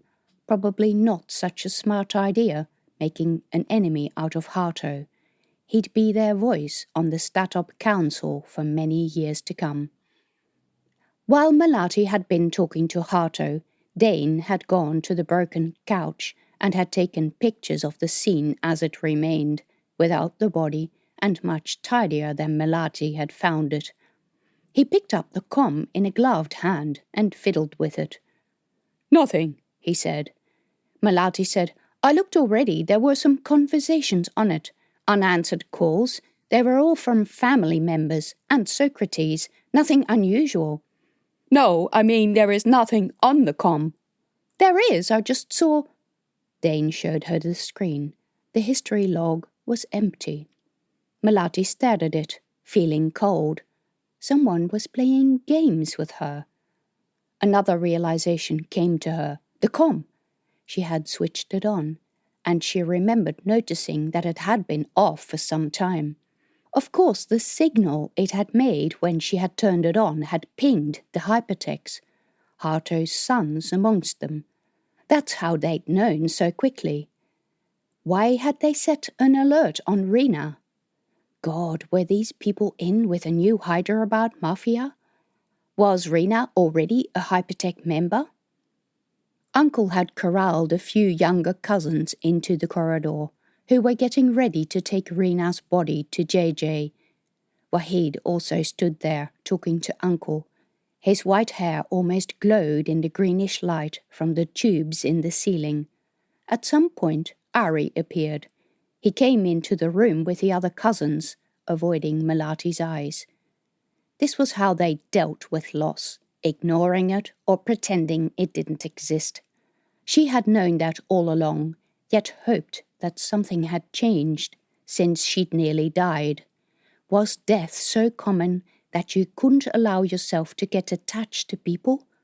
Or were they just being men, not wanting to show their emotions? Or had her work with ISF changed her so much? The cousins and Ari picked up the four corners of the stretcher and carried it outside, leaving Melati angry and dazed in the room. She buried her face in her hands. Someone touched her shoulder. She looked up into the old, wrinkled face of Wahid. He said nothing, but his eyes were sad as he let his hand slide off her shoulder and followed the others out the door. The funeral would be tomorrow. God, tomorrow. She would have to ask for the day off and leave her boys with Louise. "Coming?" Uncle asked from near the door. Melati took one more look at the stains on the floor and the dirt-stained walls and followed Uncle through the corridor, back past the stacked boxes and fallen chairs. "You were right," he said, when they came into the main thoroughfare. "We should have been worried." They walked silently for a bit more. "Is there anything she said to you in the last few days?" He shook his head. "Nothing unusual." "Uncle, was she about to join the hypertechs?" "Not that I know. I never saw her with any. She always wore lots of jewelry when she went out. You remember when Fatima was about to join? She was always wearing black and never made herself pretty. Rina was pretty. I could be wrong, but she didn't seem the type." No, Melati agreed. Rina wasn't. "Have you noticed any trouble at work? Has she mentioned anything?" "To me? You know, she'd rather not speak to me for days than let me help her." Sad, but true. Melati sighed. "I have to find out who that man is I saw her with." He nodded again and squeezed her shoulder. They had arrived at the beginning of JJ, where stairs led to the floor above. "I need to get changed out of these." The blood on the front of her sarong felt sticky and cold. Another item to hang in her cupboard of sad mementos. "You do that," Uncle said. "I better go and help Grandma. This is one lot of cooking I could have done without." "I'll tell her boss tomorrow morning." He nodded, and then Uncle continued down JJ, and Melati trudged up the stairs. But when she turned the corner to her own apartment, someone in black leaned against the wall near her door. Melati walked past as carelessly as she could, her heart thudding. She tried not to look at the person, but noticed the insectoid goggles from the corner of her eyes. The hypertech pushed himself off the wall. A soft but penetrating male voice said, "If you give us her comm, we can check out who she really spoke to before the records were deleted." It was not a question, it was a threat. She stopped at the door, fumbling with the access pad, had second thoughts. She definitely didn't want this person, one of Hato's sons, to follow her inside. She faced him, but could only see her own reflection staring back at her in the visor. "I don't have it anymore. I already checked the log. There is nothing suspicious on it. Nothing to justify getting yourself into trouble." "You're very good at deciding that on behalf of other people. Who says there is nothing interesting on it?" "If you know so well, what is on it that would interest you? Secret hypertech codes?" "You don't understand, do you?" I don't see what there is to understand. The enforcers took her comm. They'll be investigating it. If there is something on there that leads them to suspect anyone, they'll act on it. And they'll arrest your little cousin, too. What, Ari? She forced a laugh. Rena doesn't know what he does. I don't know what he does. And whatever he does is not worth the enforcer's time. But by God, they could retrieve the information and arrest Ari later. Then a thought. Had Ari wiped the log in order to hide information about himself? No, this guy was just trying to play her. He wanted the comm. What for? And made suggestions that were untrue.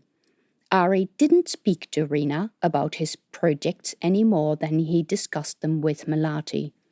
You're asking the wrong person. I don't have Rena's comm. Right now, the family asks that people respect her and our grief. I will ask you if I need any help. He bowed, turned, and left without a word. Melati waited until he had vanished around the corner before opening the door. Chapter 16. Melati entered her apartment and got changed out of her bloodied clothes. She took the sarong and stained kebaya to the living room, where she folded them and put them underneath a shrine. She went to her tiny bedroom and, from the back of the wardrobe, retrieved a beautiful bronze incense burner and a few sticks of contraband incense, banned by Statop, because the stuff tended to set off the fire alarms. From the shelf above the dining table, she took a photograph of two men, a girl of about 10 and a toddler. It was taken in the brand-new station hall. Uncle carried the toddler, Rena. The 10-year-old girl was Melati, and Puck stood behind her, looking directly at the camera. He was so much like Uncle, only much thinner. She lit the incense and the candle and placed the photograph next to it. By the time she commanded the lights in the room off, tears rolled down her cheeks. Please, Puck, help the Rudianto family through this. We need you. We need you for Rena, for our survival. I want you to speak to Ari and make him understand that we need him. We need someone to look after the Barang Barang. God, if you're listening, please help us. Please, anyone, stop Harto's politics. Stop the fights. Stop the hypertext, whatever they're doing. They're dividing us into two camps, and we need to stay united. Help us escape from this cycle of self-harm, denial, and poverty. Stop the Barang Barang from destroying themselves. We don't want to be another new Pyongyang. She sat on her knees for as long as she dared let the incense burn. Then she extinguished the flame by putting the lid over the burner and carried her precious incense and burner back to the wardrobe. Faint sounds of yelling came from somewhere below her feet. When she held her breath and bent her ear to the floor, she thought she could hear people running. A cold breeze made the hairs on her arms stand up. She turned. The light flickered. Was she dreaming, or did a shimmery presence hover in the doorway to the hall? Puck? He had come to her a few times when bad news threatened to overwhelm her. Puck, do you know what's going on? Is it safe to go outside? A silly question, of course, because he never said anything to her. If she squinted, she could just see his insubstantial and fast-fading form leaning against the doorpost, his hands in his pockets. Melati waited, her heart thudding, until she could no longer see him, before going into the hall. The station's news channel said that there was a large illegal gathering at the checkpoint, that it was peaceful so far and contained. The shout she'd heard didn't sound peaceful, but she had to go. She had to help Uncle. Rena had to be farewell tomorrow, and there was much to do for the funeral. Auntie Dewi and Auntie Gemma were too old and feeble to be of much help, and she couldn't let Uncle and Grandma do all the work. She opened the door a tiny sliver and peeked out with one eye. As far as she could see, the corridor was empty. There were no nearby sounds, no black forms with insectoid eyes. She slid the door aside a bit further so that she could poke her head out. Indeed, empty. Melati made sure that she locked the door properly and left for the lift. There was no one even in Jalan Nusantara, and she could see all the way down the curved passage to the lifts. The fluorescent lights at regular intervals reflected in the floor, worn smooth with the passage of many feet, and scooter wheels. But there were no scooters today. That was just creepy. Any minute now, and Herman's ghost would drift out of the walls and start chasing her down the passage with his bloodied knife. She shivered. No, she wasn't going to go in the lift alone. The emergency stairs were on the other side of the lifts. She pushed the door, which creaked badly, and went down. Her footsteps echoed loudly on the metal steps. When she was halfway down, a group of 4 young men burst into the door at the bottom and ran up. "Any white shirts up there?" one asked her. She knew the boys vaguely. They were part of the hard-drinking, hard-partying group of first-year miners. "There is no one up there at all." "Good," and they kept going. Melati reached the bottom of the stairs and entered JJ. There were not many people here either, except a few older young men, all coming her way. "Watch it," said a boy when he nearly crashed into her. One of his mates added, "You're going the wrong way. There's a sweep party coming after us." And then they were gone, into the stairwell. Melati saw no sweep party in the visible part of the curve of JJ. Normally, she didn't have anything to fear from the enforcers' sweep parties, who were usually after illegal stuff, and went through the sector flushing out everyone they could find. But nothing was normal today, so she hurried down JJ to Uncle's rumak. At the same moment, Ari came running from the other direction and almost knocked her out of the way. "Hey, why the hurry?" He put a hand on her shoulder and pushed her aside. Grandma was setting out bowls of cooked rice on tables, wrapping them in blue packing plastic. Auntie Dewi was hanging decorations made from yellow strips of plastic over the door. Yellow, the colour of fear for constructs, the colour of death for barang-barang. She surveyed first Melati and then Ari, with narrowed eyes. "And what are you two still doing, turning up when most of the work has already been done?" Her gaze returned to Melati, because clearly she was most at fault.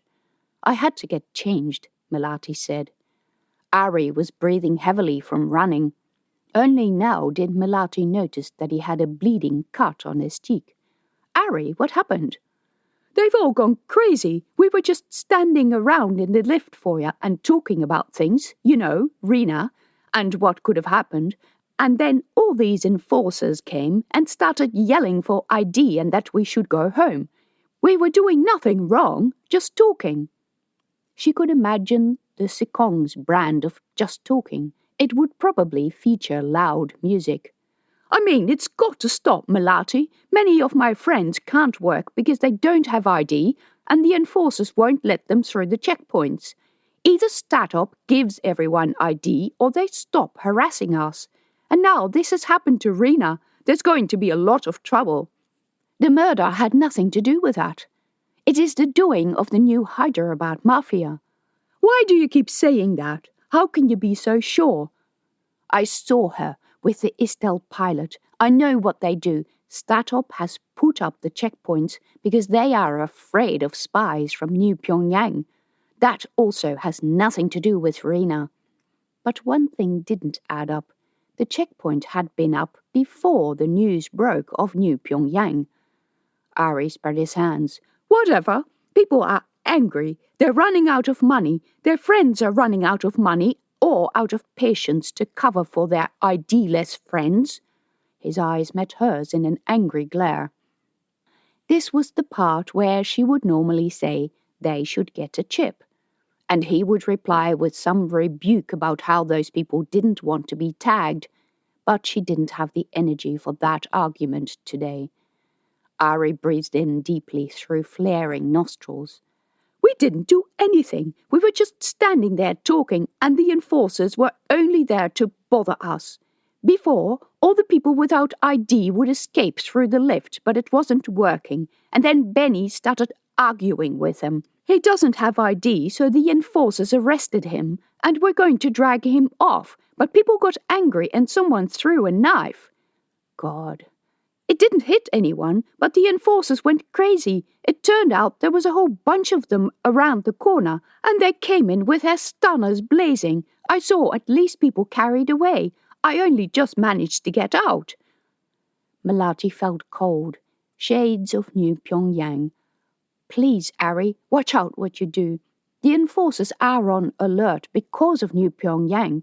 Don't make them any more nervous than they already are. Don't give ISF an excuse to intervene, because they would, and it would not be pretty, and if that happened, Melati might as well migrate to New Hyderabad, because none of the Barang would forgive her. He spread his hands. Why do you seem to think that everything is my fault? I was just standing there, not hurting anyone. He never was he? But if there was trouble, he was always there, and he was part of the crowd causing trouble, and the people who were arrested were his friends. And come to think of it, why had he been in the lift foyer in the first place? Why hadn't he gone back with Uncle to prepare for tomorrow? He wasn't covered in blood, and hadn't needed to get changed. And since Ari's commitment was in question, how long since he'd last set foot inside a prayer room? And when had Grandma last scolded him for not being there? But they'd had those discussions so many times, and nothing ever came of it except long faces and hateful looks. So she let him off with a limp, see you tomorrow, and she probably wouldn't see him until the funeral procession made its way down JJ, because washing and preparing bodies for a funeral was women's work, right? God, he infuriated her. Melati went to the kitchen where Uncle was slaving over hot pans. He looked up as she came in, his face pale and sheened with sweat. His eyes were redder than usual, and meeting her eyes, he wiped his face with his arm. So hot in here, damned onions. Sure, if that was the way he wanted to play it. Don't talk, don't show emotion, pretend it's business as usual. Right now, she was ready to scream at her pathetic, dysfunctional family, and she'd use some of the words we learned from Keb, too. But that would only confirm her status as having been corrupted by ISF. Sigh. Melati helped him cut up vegetables, neither of them speaking a word about the proceedings or about Rena. That was the Barang way. All too soon the lights dimmed for the BC adjustment period, and she had less than 7 hours to sleep before going to work and having to ask for the day off. She was about to say goodnight when she saw Uncle standing alone and forlorn in the kitchen amongst pots they had just cleaned. She should tell him to go to bed, but didn't think that would happen. His face was pale and sweaty, and there were stains of sweat under his arms, and his eyes were still red. His expression was empty, as if he were ready to walk out the airlock. God, he'd grown so fat over the last few years. He couldn't be healthy. With Puck gone, Rena gone, Ari as good as gone, all that was left of the immediate family was her, Uncle, and Grandma. What would happen if Uncle died? Who would take over the rumak, the heart and central gathering place of the family? Who would feed the young cousins and check on them? Who would insist that they learn to read and write? Who would look after them when their parents died? And who would look after Uncle? Just don't do anything stupid, she said, and felt inadequate. He never talked about the truly personal stuff. When he didn't reply, she continued, Let me know if you want someone to talk to. I'll come any time you want. He nodded, not meeting her eyes.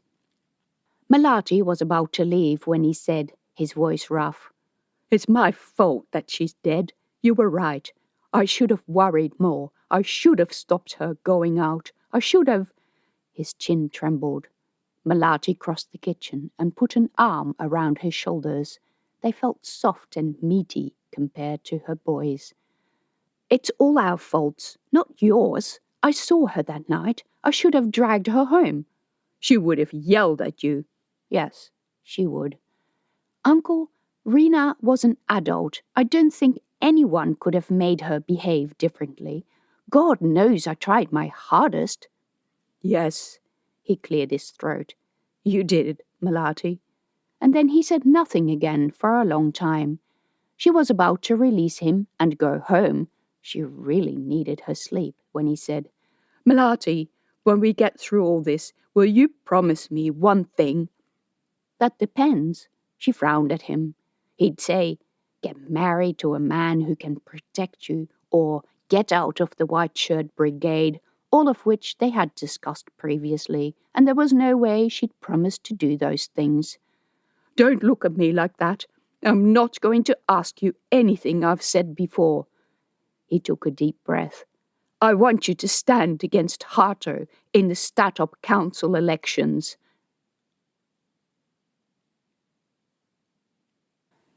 Chapter 17. The suggestion that she run for council shocked Melati more than anything Uncle could have said about husbands or ISF. It was simple, he said. No one else knew the workings of the Tier 1 constructs who ran the Statop Council as well as she did. No one understood ISF, the silent presence on the station. Harto would only annoy people and no one in the council would take him seriously. And meanwhile, the B sector faced serious problems that should have been addressed years ago. He was right. The elections would be held in another 6 months' time, and there was time to mount a campaign. Wahid might be willing to direct his support to someone who would continue his work. Someone who would not upset the other council members within 5 minutes of entering the room. But it would also be divisive. In all the elections, there had only been one candidate. Wahid had been re-elected unopposed since she could remember. She didn't think there was another candidate put forward when he was first elected. It was just not proper to oppose Harto. It wasn't something a good girl would do. It would divide the community when they needed to be united. But if she didn't like the path that Harto seemed to be on, and by God she didn't, it might be the right thing to do. She sat at the tiny table in her living room, clutching a cup of tea. It felt like sacrilege to think about politics before the funeral had even taken place. Her first concern now should be finding Rena's killer. Prove the extent of the new Hyderabad Mafia's involvement in this and many other deaths of young people at the station. Prove how they bribed their way into businesses and other places where they had no business being, such as buying antiques from people and destroying the barang-barang system of lending each other money in the process. Sales to the mafia gave people hard credits, with which they could purchase shiny off-station goods, which were more attractive than heirlooms from the home country. Yet the credits were gone when spent, but the heirlooms could be traded in again for local goods or services. Hard credits were the domain of the business owners, mainly men. The block associations and loans of heirlooms were the domain of mothers, grandmothers, and grandfathers. They would refuse to loan credits on moral grounds, or they would tell young entrepreneurs that their proposed business was too risky. So those business owners went to the mafia for money. Most businesses had debts with the mafia. The more successful ones made a lot of money. Of course, they were going to support the new Hyderabad merchants' right to be at the station. That cycle had to be broken, so that people could see how Rena and many others, mostly teenagers and women, were victims of racketeering and organized crime. And so the issue came back to politics. The murder may not have been political, but threads of politics were inextricably interwoven with it. Only politics could fix it. Even if they found and convicted the killer, the practice would continue unless the council did something about it. Uncle's suggestion, and by God it rattled her, was something she could consider later. First, she wanted those vile criminals locked up, evicted and jailed. How were they going to find the killer? If only she'd taken a copy of Rena's log, but that thought hadn't crossed her mind. Not in her wildest dreams would she have expected someone to erase an innocent-looking log during the 15 minutes she was gone to get the enforcers. Those enforcers would have no hope of finding the killer without any evidence, and she didn't remember the names of all who Rena had called, except that there were no strangers in that list. Except that at least one of those calls worried someone enough to delete the log. The hypertext could easily do it, but why would they? None of the calls had been from any of them. Maybe someone paid them to do it. But which was the offending call? Ari? Possible. Anything was possible with Ari. He was also not in the habit of doing things that endangered his family. He did risky stuff, but he was not stupid. Socrates? He'd seemed really nervous, but certainly the fight between him and Rena concerned no one else. Nor was Rena the type of person who would help a Tier 1 person solve their problems. Only one person in her family was stupid enough to try that sometimes, and Melati herself was that person. Her mind was going around in circles. She lay awake, listening for the sounds of fighting outside her door or a floor down on the back streets of JJ. She'd kept the hall light on in case Puck came back, but he did not. Sometimes she thought she heard something, and then she thought she'd imagined it. Several times she got up to check the Statop news channel, but there was no information about any unrest, only about orderly processing of the first new Pyongyang refugees. There was nothing about Rena, nothing about smugglers. Meanwhile, a killer prowled the station. Melati did not normally eat breakfast in her unit, but she couldn't face up to Auntie Dewi's scorn. She could already hear the accusations. She was filled with bad blood, and her relationships with Tier 1 people, and especially the enforcers, made her a betrayer. She should not have called the enforcers, because the white shirts use everything against us. That reminded her of when she had first signed up to ISF, and everyone had tried to dissuade her, because she could not possibly cooperate with Tier 1, because the sole purpose of Tier 1 was to make life for the barang miserable. Sure, as if they had nothing better to do. She dressed up to go to work, hyping herself up to ask for further favors. Regulations said that she should get time off for the funeral, but nothing of the sort had ever happened to anyone she knew. Leave requests had to be put in advance. To be honest, none of the other staff had any business in the station, and very few took leave, preferring it to be paid out instead.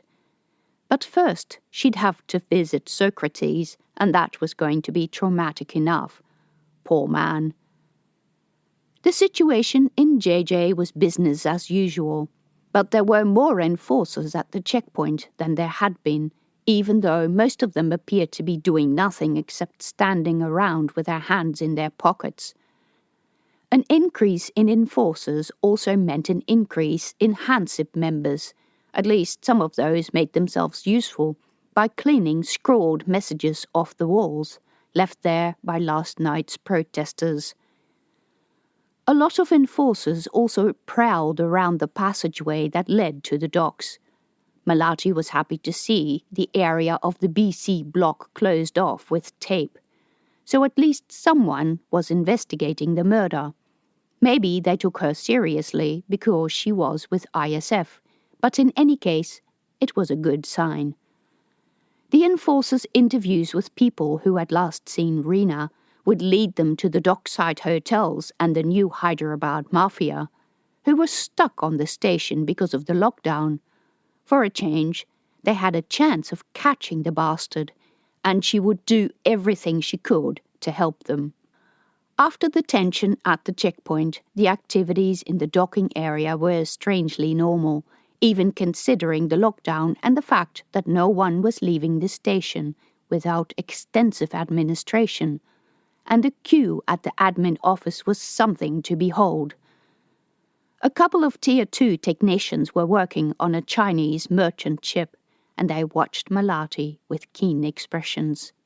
They would have been working the entire sea shift, and would have heard rumours of what was going on in the rest of the station. The door on the Mindbase Exchange office said, "Closed." Melati stopped and stared at the sign. Rina always complained that Socrates started work far too early for her liking. Underneath the sign, someone had stuck up another notice, "Until further notice, due to illness." She didn't recognize the scrawly handwriting. Melati tried the door handle. It was locked. "It's closed," a man's voice said in B3 behind her. She hadn't seen him approach, but he looked like a miner with his stained station suit. "Have you seen Socrates?" she asked. He shook his head. "I found the door like that this morning. I was due to go out on an exchange." He held up his comm. "Socrates sent me the confirmation himself." "Don't complain about your exchange." "What about my wife?" another man said, also a miner. "She should have been back yesterday, but I came here in the afternoon and the door was closed. I come back this morning, the door is closed. What is going on?" "I have no idea," Melati said, feeling uneasy. "How long has it been like this?" "I don't know." "Has anyone seen Socrates Finlay?" The man shrugged and the other shook his head. "I asked around. No one saw him all day yesterday." The cold feeling that had started in her stomach spread to the rest of her body. She gave an involuntary shiver. Rina dead. Socrates, her employer, gone. Rina's pocket comm had contained messages from him. While the two men retreated to speak to a third man they seemed to know, Melati eyed the closed door and the curtained window. She put her hands against the glass and peeped through the small crack between the curtains. It was too dark inside to see anything more than a few blinking lights. When Rina first started working at the Mindbase Exchange, Socrates had been very clear on rules. One of his rules was that she could have no family come to visit her at work. Rina, being Rina, used to let her friends and family in through the back door when Socrates wasn't looking. That door was at the back of the unit, in a bare services and fire escape corridor that led past the back of all dockside offices. It was worth trying. Since Melati was there last, the corridor had become more crowded with crates and surplus furniture and other things that would give stat-op conniptions if they knew about it. The door had no handles on the outside, but Rina had also shown Melati how to open it. She dropped to her knees so her eyes were level with the lock. It was a while since she had done this, but people joked that opening locked doors was one of the first survival skills a barang child learned. She held her pocket comm against the lock, punched in the Mindbase Exchange stat-op security number, and disconnected before it could ring. Rina had found out that the emergency call was only logged with security when the computer replied to the call, but that the emergency unlocking procedure completed before then. Still, it was probably best to hurry up in case someone had discovered the security breach. A little LED light on the lock flashed red. Melati shoved her unit access key, a thin metal strip, In between the door and the frame, the lock clicked and the door opened. The long corridor was completely dark and bathed in the cloying scent of disinfectant that she recognized from the CAU lab. The light was off in Socrates' working office, and she remembered distinctly that it had been on. The room smelled faintly of dirty dishes. Melati remembered the takeaway container with a half-eaten lumpia. If it had sat on the desk all that time, it would be starting to smell bad by now. She pictured the scene from the other day. Socrates is in the office after she leaves. The enforcers come in. They put the closed sign on the door.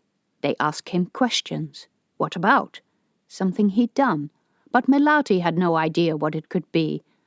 He struck her as an honest person. Socrates tries to answer, tries to be evasive because he's nervous about something. Something to do with new Pyongyang spies, or with the new Hyderabad mafia? No idea. But the enforcers persist, and Socrates... Or maybe the enforcers leave after delivering a threat of persecution, and Socrates goes into hiding. Then a chilling thought. What if Rena was involved with something illegal? Another scenario. Criminals come into the office and scare Rena at the desk. Rena leaves, pretending she has a headache. New Hyderabad criminals. By God, it was the mind-base exchange. They could have been trying to flee the station that way, since Statop now required tougher checks. Rena might have agreed to help them for a substantial amount of money. Maybe she got cold feet and tried to back out. Maybe she contacted Socrates about it. Maybe the enforcers discovered it. No, Melati, you're seeing things. Maybe this was all nonsense and there was a good explanation. He lived alone, and besides, that half-eaten lumpia was not one of Uncle's, so it could not have been any good. She walked into the corridor where her footsteps sounded loud on the sterile linoleum. To the left and right were the labs where the people in transit were stored. Blue and green lights blinked in the semi-darkness. That poor man waiting for his wife. Maybe she should do something about that, or, while Socrates remained absent, ask Dr. Chi to collect the mind-base capsule off the launch satellite for the bullet probe and process the waiting mind bases. There was a limit to how long a body could be stored while awaiting a mind base. Whatever had happened, those people outside didn't deserve to be caught up in it. In her mind, she upgraded Socrates' illness to something more serious. Someone should go and check on him. If he lived alone and had few friends, he might be dead in his bed, and no one would know. God, was there a version of the possible truth that didn't have dead bodies in it? The front office with Rena's desk was also dark. The computer was off. The air smelled stale with a faint tang of chemicals from the carpet and the labs. Melati turned the computer on, but it came up with a login field. She didn't know the password for the mind-base exchange system, so it just glared its blue screen at her. The front desk was completely empty. The drawers did not contain anything that revealed that Rena even worked here. The sound of voices drifted from outside. Someone tried the door handle and banged on the door. A voice shouted something that she couldn't hear. Anxious. Where is my wife? Things like that. In Socrates' absence, these people needed to be cared for. She'd better do a quick body count to inform Dr. Chi of the extent of the problem. Statop wouldn't like it, but unless they found someone to quickly replace Socrates, innocent people might be in trouble. The Statop hospital didn't deal with mind bases. The Taurus army didn't do updates or fixes. After their education, Taurus army constructs were free to do whatever they wanted. To the left and right of the corridor were storage labs, 2 on each side. The first contained 5 cubicles, each with a suspension harness, a kind of chair that supported the body. When a mind base was loaded onto the bullet probe, the donor body needed to be looked after until the swap mind arrived. That meant a period of 2 to 3 weeks of inactivity. While the CAU kept the boys' bodies in cots, the mind base exchange let their passengers sit up. 3 of the cubicles were occupied, 2 men and 1 woman, all of them barang-barang. Some people made a living out of renting out their bodies to people from all over settled space who wanted to visit the station. The thought gave her the creeps. She was all too aware of the things that could go wrong. Through the tiny window in the front of the cubicle, the 3 travellers in this lab looked comfortable, as if merely asleep, with their drips and monitors attached, the temperatures between 29 and 31 degrees, and readouts all good. The next room contained 8 cubicles, which were all occupied. Melati checked the monitors and found one flashing red. The temperature inside the cubicle was way, way too low. She peeked in through the glass in the front and saw the shape of a person inside at 15 degrees. Damn, how did this thing open? She fumbled with the unfamiliar clips and fastenings. By now, her hands were trembling. She'd done courses about treating people in stasis and how to handle emergencies, and was required to update this knowledge every year, but there had never been a need to use it. ISF safety records were unblemished. When the constructs woke, Dr. Chi and Laura Jennings were always there to take care of emergencies when they happened. And if they did, it was not on this scale. She managed to unclip the sides of the front panel and heaved. The giant drawer slid out. Cold air wafted over Melati's hands. He still wore clothes, not the white suit that the Mind Base Exchange usually provided for their customers. The point where the drip had been attached to his arm was bleeding, and blood had stained the clear fluid in the tube. Moreover, his arm had slipped from the harness, and by the look of things, the weight of his body restricted circulation. He was cold, and his skin unhealthy blue-white. God, not another death! First she pulled out the drawer in its entirety so that the sides fell and the cold air could escape. She turned off the cooling. Chilly air pooled around her feet. Then she felt his pulse. It was very slow. His pants were wet and smelled of urine. She dropped to her knees. He was breathing shallowly. She pushed up his head to make him breathe easier and looked into his face. Socrates Finlay. Damn it! A screen next to the unit's control box was on, but showed no status report of his mind base, or whether he was being kept artificially sedated, or whether his mind base had been removed. She tapped on the screen. It brought up a menu that was different from what they used in the CAU. The language was unfamiliar and the choices not clear. She knew how to wake up the boys, although she had no authority to do so, but she didn't dare touch this system. It might kill him. She took out her pocket comm and called ISF Emergency. Both emergency crew and Dr. Chi came quickly after she called. Melati let them in through the front door where a small crowd had assembled, mostly barang-barang workers, kept at bay by a few bewildered enforcers, who asked if she had any authority to act, and she replied that they'd worry about the emergency first, and then worry about authority, after which they seemed to want to consult with their supervisors. Curious onlookers yelled questions at her. "What's going on? Where is Socrates? Can I pick up my wife?" People crowded around the door. Melati half closed it to stop people pushing their way in. "Sorry, we have a sick man in here. All your relatives are fine." She shut the door and locked it, but she could still hear the voices, now angry rather than questioning. Dr. Chi regarded her with his liquid brown eyes. "I hope this is worth the trouble it's going to cause, Melati. There is a man almost dead from hypothermia. I don't know where his mind base is." She had to stop herself from mentioning Rena. Dr. Chi needed to attend Socrates. There would be time for talk later, but her mind churned with the implications. They rushed down the corridor into the storage lab where the two nurses were already attending to Socrates. In the lab, Dr. Chi dropped to his knees next to the cubicle. He already had his kit out and was preparing the injector gun with one hand while punching into his pocket com with the other. He and the nurses worked quickly, cutting off Socrates' clothes and applying a warming gel to his skin. They covered him with an insulating blanket. One of the nurses wrestled with a menu on the screen that Melati had not dared touch.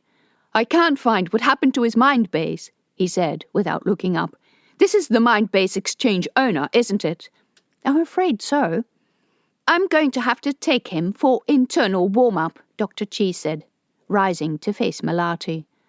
"You're taking him inside the ISF ring?" Hypothermia was always a risk with miners, and the General Station Hospital also had an external warming machine. He would know that. "The General Hospital won't be able to deal with him unless we find out where his mind base is. Are there any others needing attention?" "There is a whole bunch of other swap bodies in the other room. Their vitals are all fine, for the time being, I think. Check them and make me a list if you can. See if you can get any of their regular nurses to come." Rena had mentioned some of the nurses' names, but Melati couldn't remember them. She had no idea where Socrates kept that information, and the system wouldn't divulge anything without a password. Who else except Rena and Socrates knew where to find it? While Dr. Chi worked on Socrates' Finlay, Melati checked the other cubicles, opening every drawer, and looked into the unconscious faces of her fellow barang-barang, and with each person she looked at, she felt sicker. She was used to seeing her boys in that state before they were activated, while their minds were empty and they hovered between life and death. It didn't seem right for adults surrounded by machines that monitored vital life signs. Some were on respirators that filled the room with their wheezing sound. Even the boys didn't use those for very long. Her list grew. 15 people, 13 of them her kinsfolk, 2 Tier 1 enforcers. The computer system remained stubbornly unresponsive to her. Melati rummaged in the front office desks and Socrates' office, but could not find anything that informed her of the dates of return or treatment any of these people needed. In fact, Socrates' office looked so empty that she began to suspect that incriminating material had been removed. There was a noise in the corridor and Dr. Chi's voice. The ISF nurses were lifting Socrates onto a trolley, and one of them wrestled with a bolt to open the room's double doors. "There's 15 other people," she said to Dr. Chi. "Any who need immediate care? Not as bad as Socrates, but I cannot find any information on what treatments they need." He frowned at her. "That's not on the cubicles?" She shook her head. "I have no idea how long they've been in stasis and when their treatments are due." His frown deepened. He strode into Socrates' office, touched the unresponsive computer screen and typed in a password. The computer responded. "Incorrect user code. Please type again." He did, with the same result. I'm not sure if I'm all that glad that they finally seem to have taken security seriously." He swiveled the chair around and opened a cabinet behind the desk. Empty shelves glared at him. This is strange." He opened the cabinet's other door, also empty. "I would have thought they'd keep a backup machine in here as well as—" He shook his head. "Let's take them all into observation, just to be sure. Unless things have changed recently, the station hospital has only one BCI machine anyway." "All of them?" said one of the nurses who wheeled Socrates into the corridor. "Don't you think that will just give Basanti more reason to—" "Temporary measure. Until we've sorted out this mess, and until I can make sure that the station-side hospital has the equipment to deal with this, and we know where the mind bases are.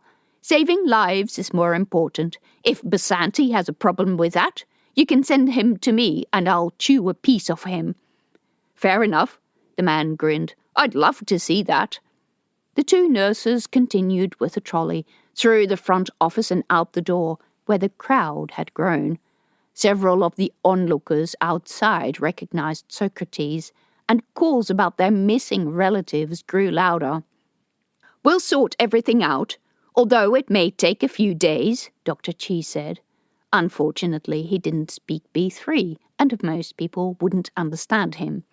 I plead for your patience. Everyone is all right. Your relatives will be returned as soon as possible. He followed the nurses out, in the path cleared by the trolley. Several people ambushed Melati, wanting to know what Dr. Chi said, and when they'd have news of their relatives. By the time Melati explained, Dr. Chi was gone, and she realized she'd had no opportunity to ask for the day off. It didn't seem right while he was trying to save a man's life.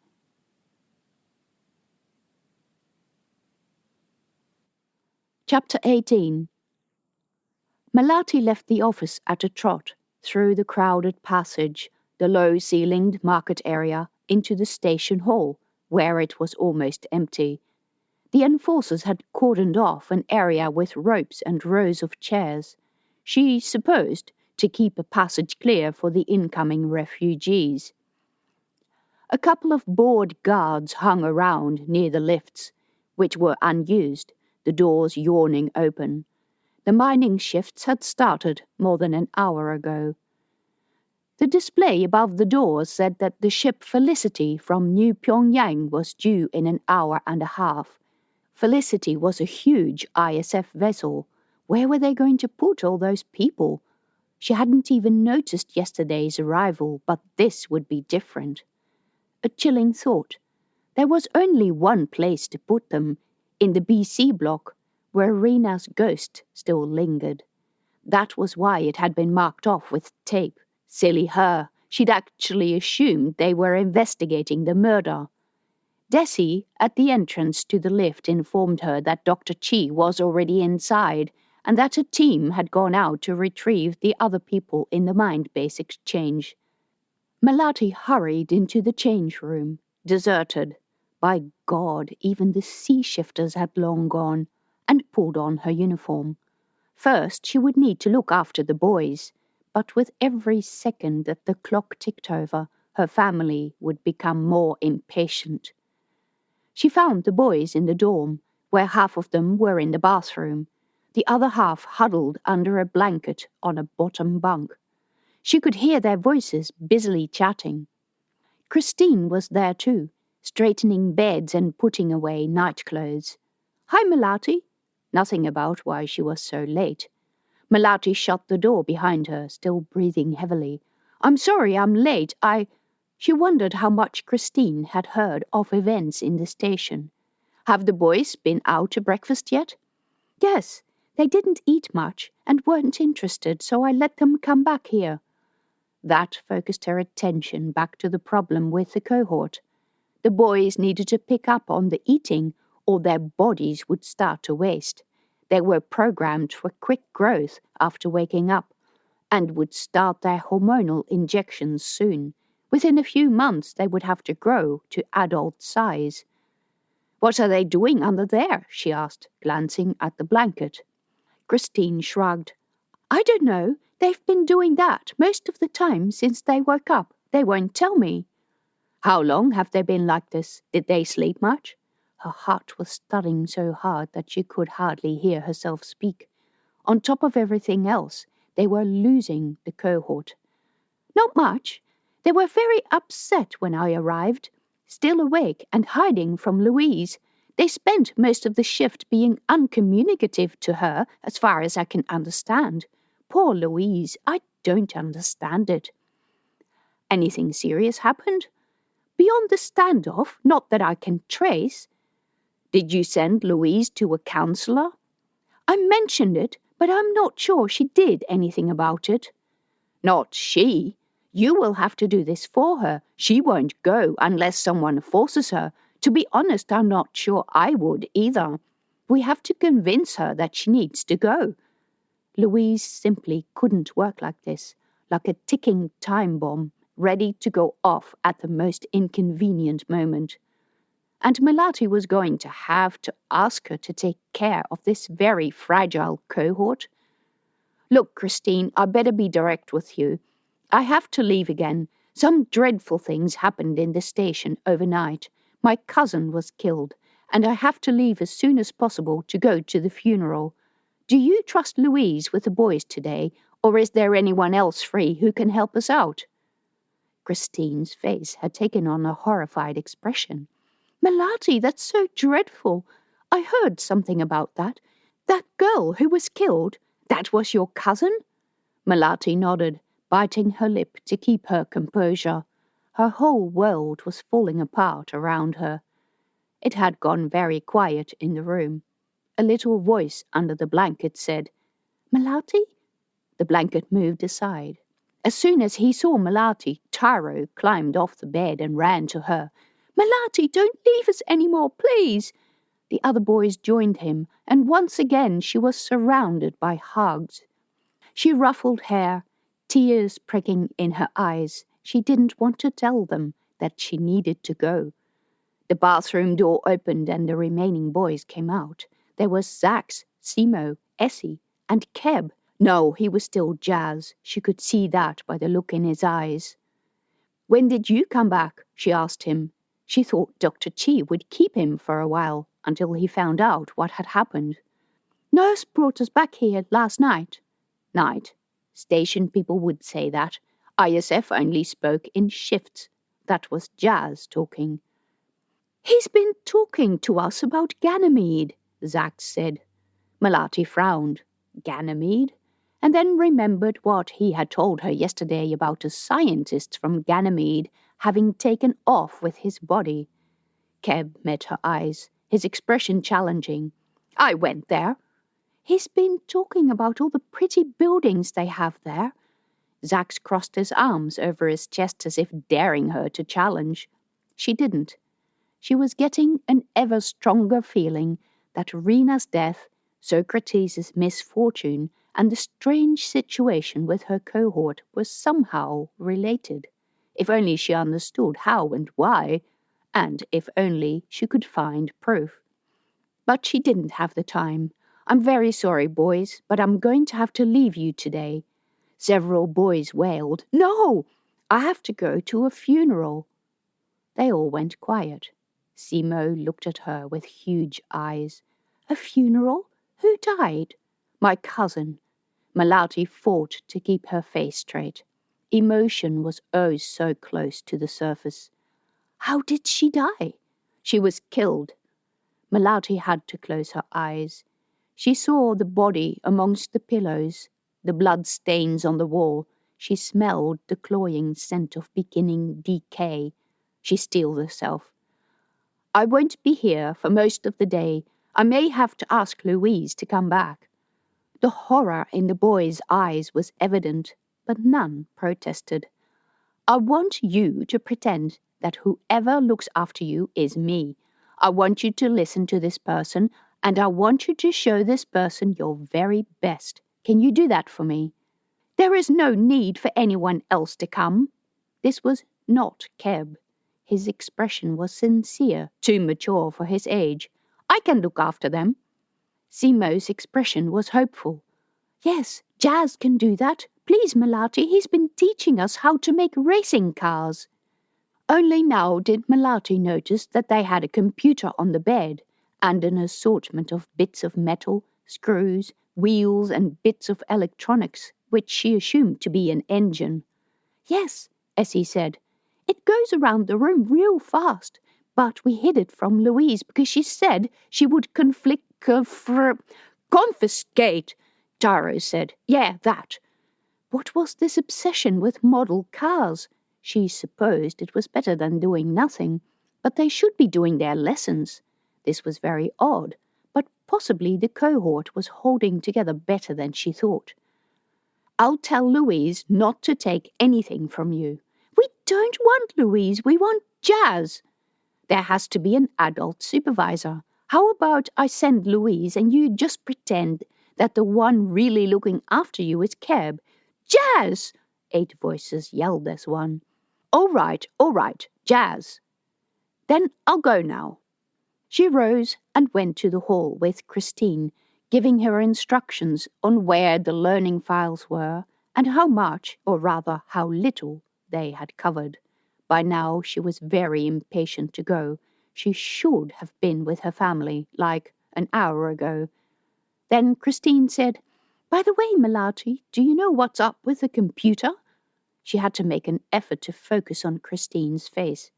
"Dr. Chi had a lot of problems yesterday. What's it doing?" "It's just very slow.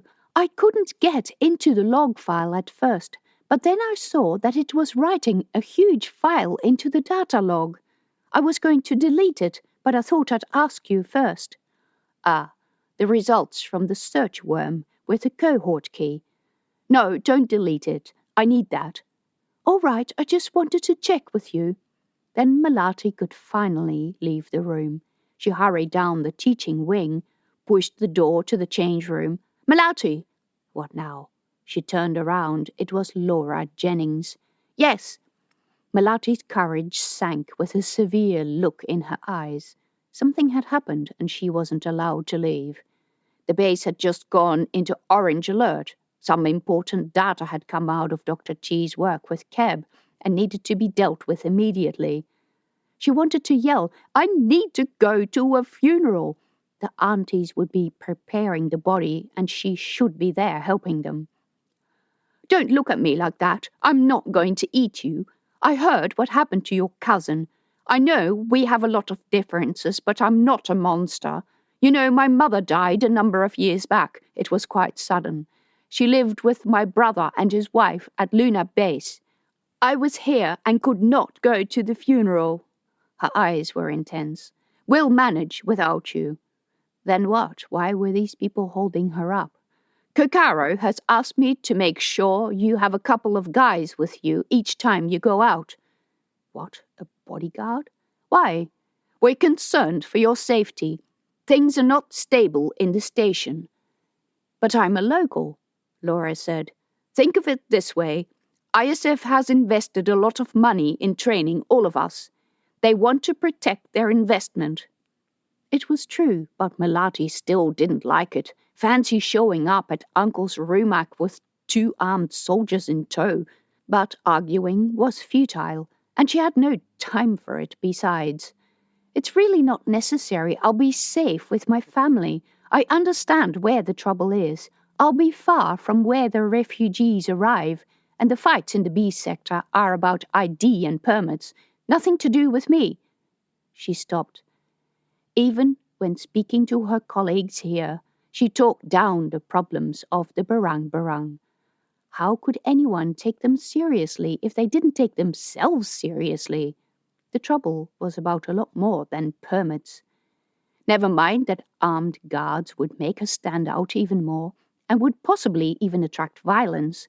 Never mind that she was with family and everyone else knew her too. If she was to stand for the Statop Council, she should start behaving the part.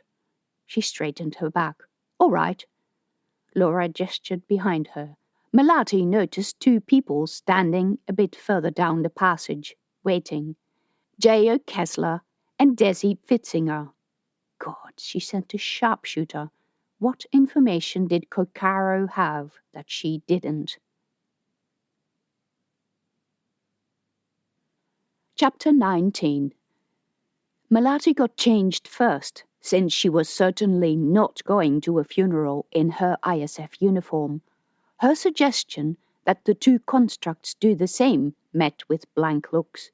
Possibly they didn't have any non-uniform clothes. She explained, "You'll stand out like crazy." But then again, maybe that was the point. Kokaro's way of warning Statop that ISF was starting to take the situation in the station seriously. Maybe, too, it was Kokaro's way of sending someone into the station to report back to her. Great. Desi she knew from her guard duty, and she was a true fighter, dressed in a thick metallic grey suit of a type Melati had not seen her wear before. She wore shoulder pads, knee pads, tall boots, a bullet and laser-proof vest, and a wide belt that bristled with weapons. That would make the hypertech salivate. Clearly visible, too. She was tall, had a long, narrow face that was typical of the Pfitzingers, and wore her brown hair in a ponytail. She carried a combat helmet under her arm. Her partner had the typical construct curls and classic profile. J.O. Kessler, not an obvious choice for guard duty. He was similarly outfitted to Desi, but his equipment was slightly different. He wore communication headgear, and instead of a clear visor, his helmet had a reflective cover similar to the hypertech headgear. "Just to be clear," she said in the lift as they stood next to her like living dolls, "it's probably not a good idea to have you visibly protecting me during the ceremony. Parts of the ceremony are restricted to family only. I don't want anyone to know that you're with me or that you're shadowing me." They would stick out enough already. No Tier 1 ever came to barang-barang family occasions, especially funerals. "Our orders are only to protect you," J.O. said. "Good, then we understand each other, because my family aren't dangerous. You want danger? You go behind the docks and flush out the hotels. That's where the criminals are. We do as we're ordered. That's all we do." Melati felt like rolling her eyes. "Good." The lift doors opened to the hum of many voices and the beeps of equipment. At least 20 enforcers stood in the hall. They had cordoned off a large area around the lifts and put rows of seats to the side. People who wanted to use those lifts, mainly workers wanting to go to different levels of the station, crowded to the side in a long queue for the single lift still in operation. The display above the lift entrance showed the Felicity docking in 10 minutes, with 142 crew on board and 894 passengers. A roped-off path led from the hall into the market hall, where more enforcers stood. Many Varung stalls were gone. Melati couldn't see Diane anywhere. Li Wei argued with an enforcer, gesturing angrily at his shop empty of customers. At JJ, a mixed crowd of old and young, mothers and fathers and children, had gathered outside Uncle's rumak, most of them milling around and waiting for the procession to start. Several people carried yellow banners and flowers made out of yellow paper, some faded and worse for wear. Anything that family members had taken or smuggled from Indonesia was used until it fell apart. A number of people turned around when Melati arrived, and then more people noticed the constructs and their guns, not stunners like the enforcers used. There was also a lone female enforcer in the passage. Melati knew her, a female Grimshaw, and she liked those. This woman was not a bad sort. She eyed the two soldiers with wary glances. Melati told the two constructs to wait. "We have orders to protect you," J.O. insisted. Was that the only thing he could say? "I'm going inside and you can't come. This is for family only. There is nowhere else for me to come back out except that door. You can wait here." "But our—" "Only family members are allowed inside with the deceased." A look of horror came over his face as if he hadn't realized that funerals usually involved a dead body. She turned without a further word and wrestled through the crowd. The dining room was shrouded in semi-darkness. A couple of candles burned on a table against the back wall, and the only other light came from the door of the kitchen. The air smelled of incense. Rena lay, pale and unmoving, on a colourful cloth spread out over the tables. Someone had removed her dirty clothes and covered up her private parts with cloths. Lying on her back, the awful injury where the knife had gone in didn't show. Auntie Dewi was just bringing a bowl with water and washcloths, those that only came out for special occasions, from the kitchen. She wore her fine clothes covered by an apron with faded flowers on it. That apron used to be Puck's. She gave Melati a sharp look. "Oh, there you are. Sorry, I needed to make sure everything at work was fine." Which was such a lame excuse in their eyes. Family should always be more important than work. "Here, you help me." Auntie Dewi thrust a damp cloth into Melati's hands. "Clean her fingernails." Fine, she was angry. Why would no one understand that she had a life beyond the B sector? Why did everyone pretend that she had all the time in the world? But arguing would have to wait for another time. Melati focused on the job. Rena's hand was stiff and cold. Blood had dried, ingrained in the skin and under the nails.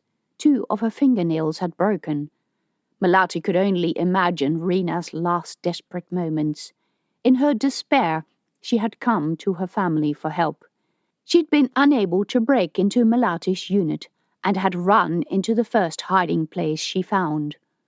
Someone had followed her, killed her, and run off. How hard could it be to find a killer when the station was in lockdown? Would Rena still be alive if Melati had been at home? Melati did her work, seeing through a haze of tears. Auntie Dewi was singing softly, making sure that whenever she washed part of the skin, the cloth didn't fall off the indecent parts. Auntie Gemma and little 4-year-old Ratna brought the cloths for wrapping the body. One of the other aunties made these cloths from thin strips of packing plastic. Real cloth was much too precious. Auntie Dewi tied Rena's feet together and her arms to her body. When they were finished, Auntie Dewi went outside and threw the rest of the water out the door. The waiting people in JJ scrambled out of the way. She yelled, "Be gone, spirits of evil and enemies of justice!" Now that the women had finished, Wahid came in, followed by Uncle and a couple of Uncle's relatives, and Hato. No Ari. Washing her hands in the kitchen, Melati felt annoyed that Hato managed to worm himself into everything. He was not family, he was not the Modin to lead prayer, and he should wait outside like all the other neighbors. So many people had crowded at the door that Melati couldn't see the 2 soldiers anymore. She hoped they wouldn't do anything stupid when they all came out and the procession started. Wahid said his regular prayer of forgiveness for using the plastic instead of real cloth to wrap the body, and for incinerating the body instead of burying it, and for using fake flowers. While the prayer was in progression, Ari sneaked into the room. He took up position next to the door, straightened his back, and managed to carry off that look as if he'd stood there all along. At least his clothes were halfway respectable today, and he wore no makeup. Melati met his eyes, but all she could read in them was, "I'm in time for the important part, aren't I?" His face was pale. The scratch on his cheek was red and looked painful. A red light flashed on the comm clipped to his belt. He put his hand to it, glanced at the screen, frowned, and put it back. When Wahid finished his incantations, Uncle, Ari, and one of Uncle's cousins picked up the cloth-wrapped body by the corners and carried it to the stretcher which 2 of the neighbors had placed there. Wahid covered Rena with a precious batik cloth. Melati watched his hands, old and knotted. It was unfair. Melati liked the unassuming ways of Wahid, but why did he live so long while so many innocent young people died? Melati followed the stretcher out the door. Everyone studiously avoided the puddle of water that Auntie Dewi had thrown. They might openly scoff at her talk of spirits, but they observed her directives nonetheless, just in case. The Grimshaw enforcer was on her comm, possibly calling a cleaning crew. They didn't like people throwing water around. Humidity messed up the biolab balance, they said. The parade got underway with a stretcher in front, Wahid, Melati, Grandma, and the aunties behind it, followed by the cousins and block association neighbours, and then all the others, friends of the family, business owners in JJ, and hangers-on.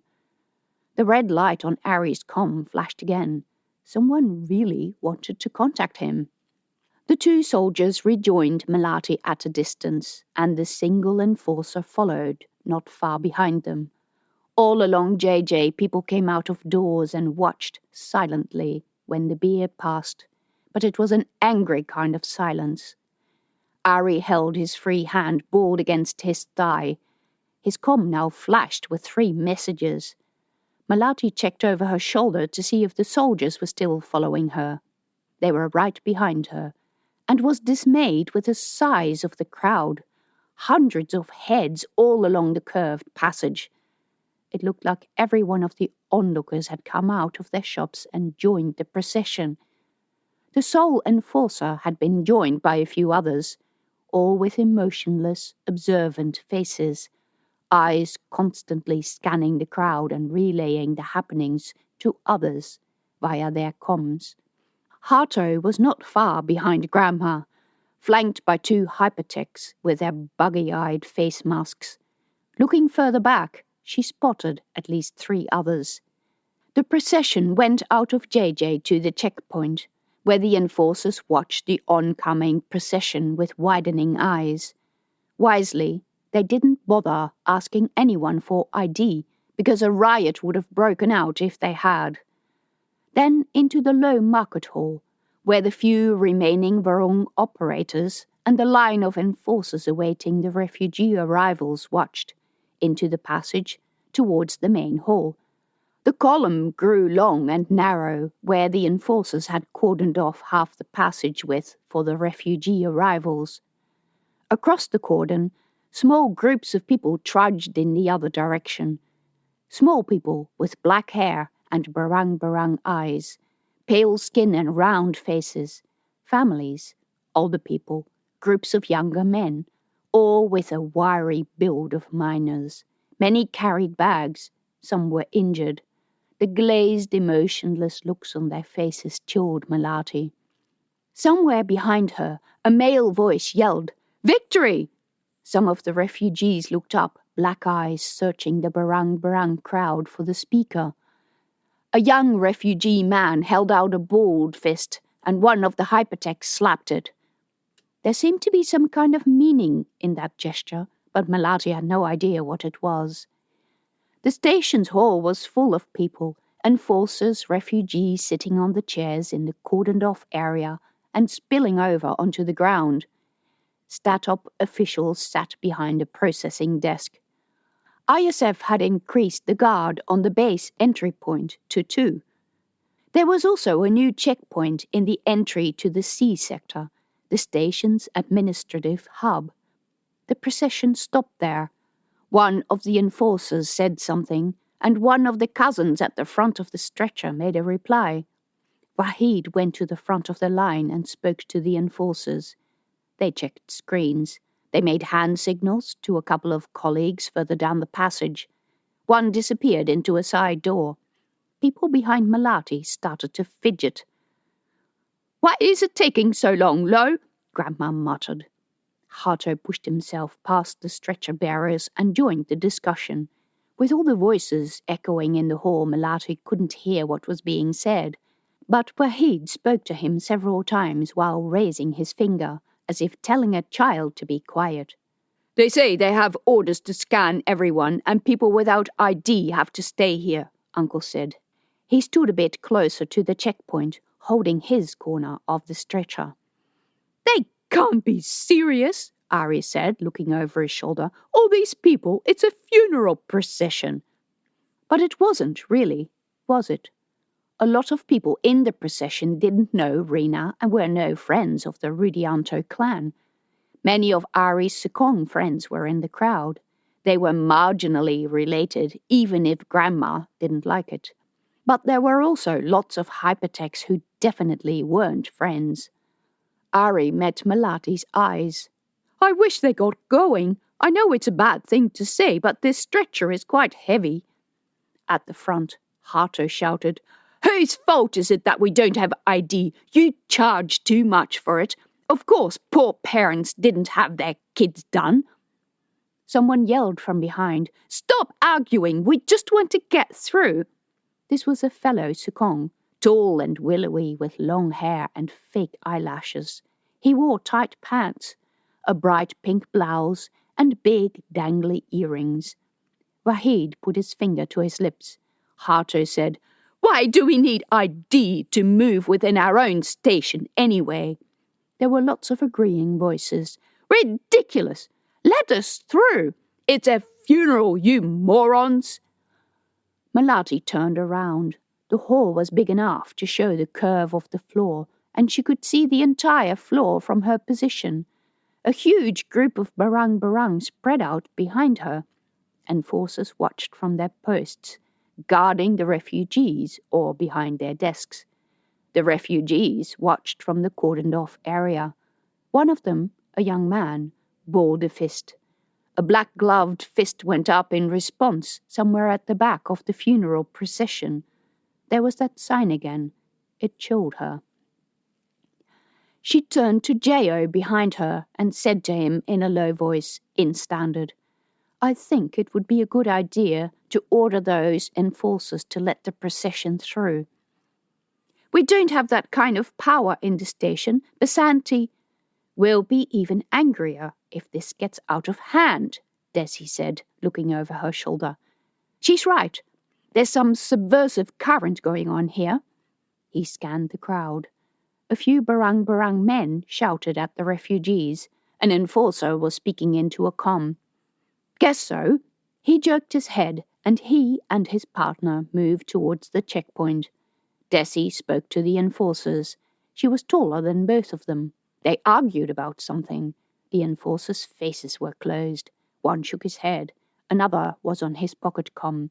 "This is ridiculous," Hato yelled. He turned to Wahid. "And you are just standing by letting it happen? What are these guys paying you to keep quiet? Will you ever stand up for us?" God. Melati abandoned her position and pushed between the people in front of her. Excuse me. She was so angry that she saw nothing other than Hato's sneering face. "You!" Hato turned around and raised his eyebrows. To speak to someone that directly was considered rude, especially by older people, but Melati didn't care. Hato was the rudest, most horrible oaf she had ever come across. God forbid that he should win the election. He and Jokar Basanti would be yelling at each other each meeting, and nothing would ever be decided. She said, restraining her voice, "Wahid is our elder, and he deserves our respect. He is doing his best." Hato laughed. "You call that his best?" "While still keeping the peace. Do you know what happened in New Pyongyang? Statop is not our enemy. An enemy many times more powerful is out there, an enemy who has been trying to infiltrate and divide us. They succeeded at New Pyongyang. That's why all these refugees are here, because people in the station fought each other. And we see how much you've been brainwashed. What do you know about this magical enemy? A lion, huh? Have you seen any proof that they even exist? How do you know that they haven't been dreamt up by everyone to justify cracking down on us?" Melati almost hit him in his smug face. "Have you seen the news? Have you looked beyond the doors to the B sector lately? Do you know what's going on in the system in New Pyongyang or New Hyderabad?" He huffed. "That all comes through their news channels. They feed us what they want us to believe, just so that they can blame someone else for our predicament. That is our whole culture, isn't it? We don't get to fight in any wars, so the wars are made up just so that Tier 1 can justify punishing us. We don't have success, so it's got to be someone else's fault. We don't have any money, so someone is keeping us from jobs. We can't get what we want right now, so we blame our representative on the council. How about we stop complaining and start taking responsibility for our own lives?" She had to stop because she was out of breath. Someone behind her clapped, and then another person joined in, and a third, and someone cheered. Harto glared at her, his arms crossed over his chest. Melati glared back until he averted his gaze to check something on his comm and looked up again with a calculating expression that said that he had figured out that she might challenge him.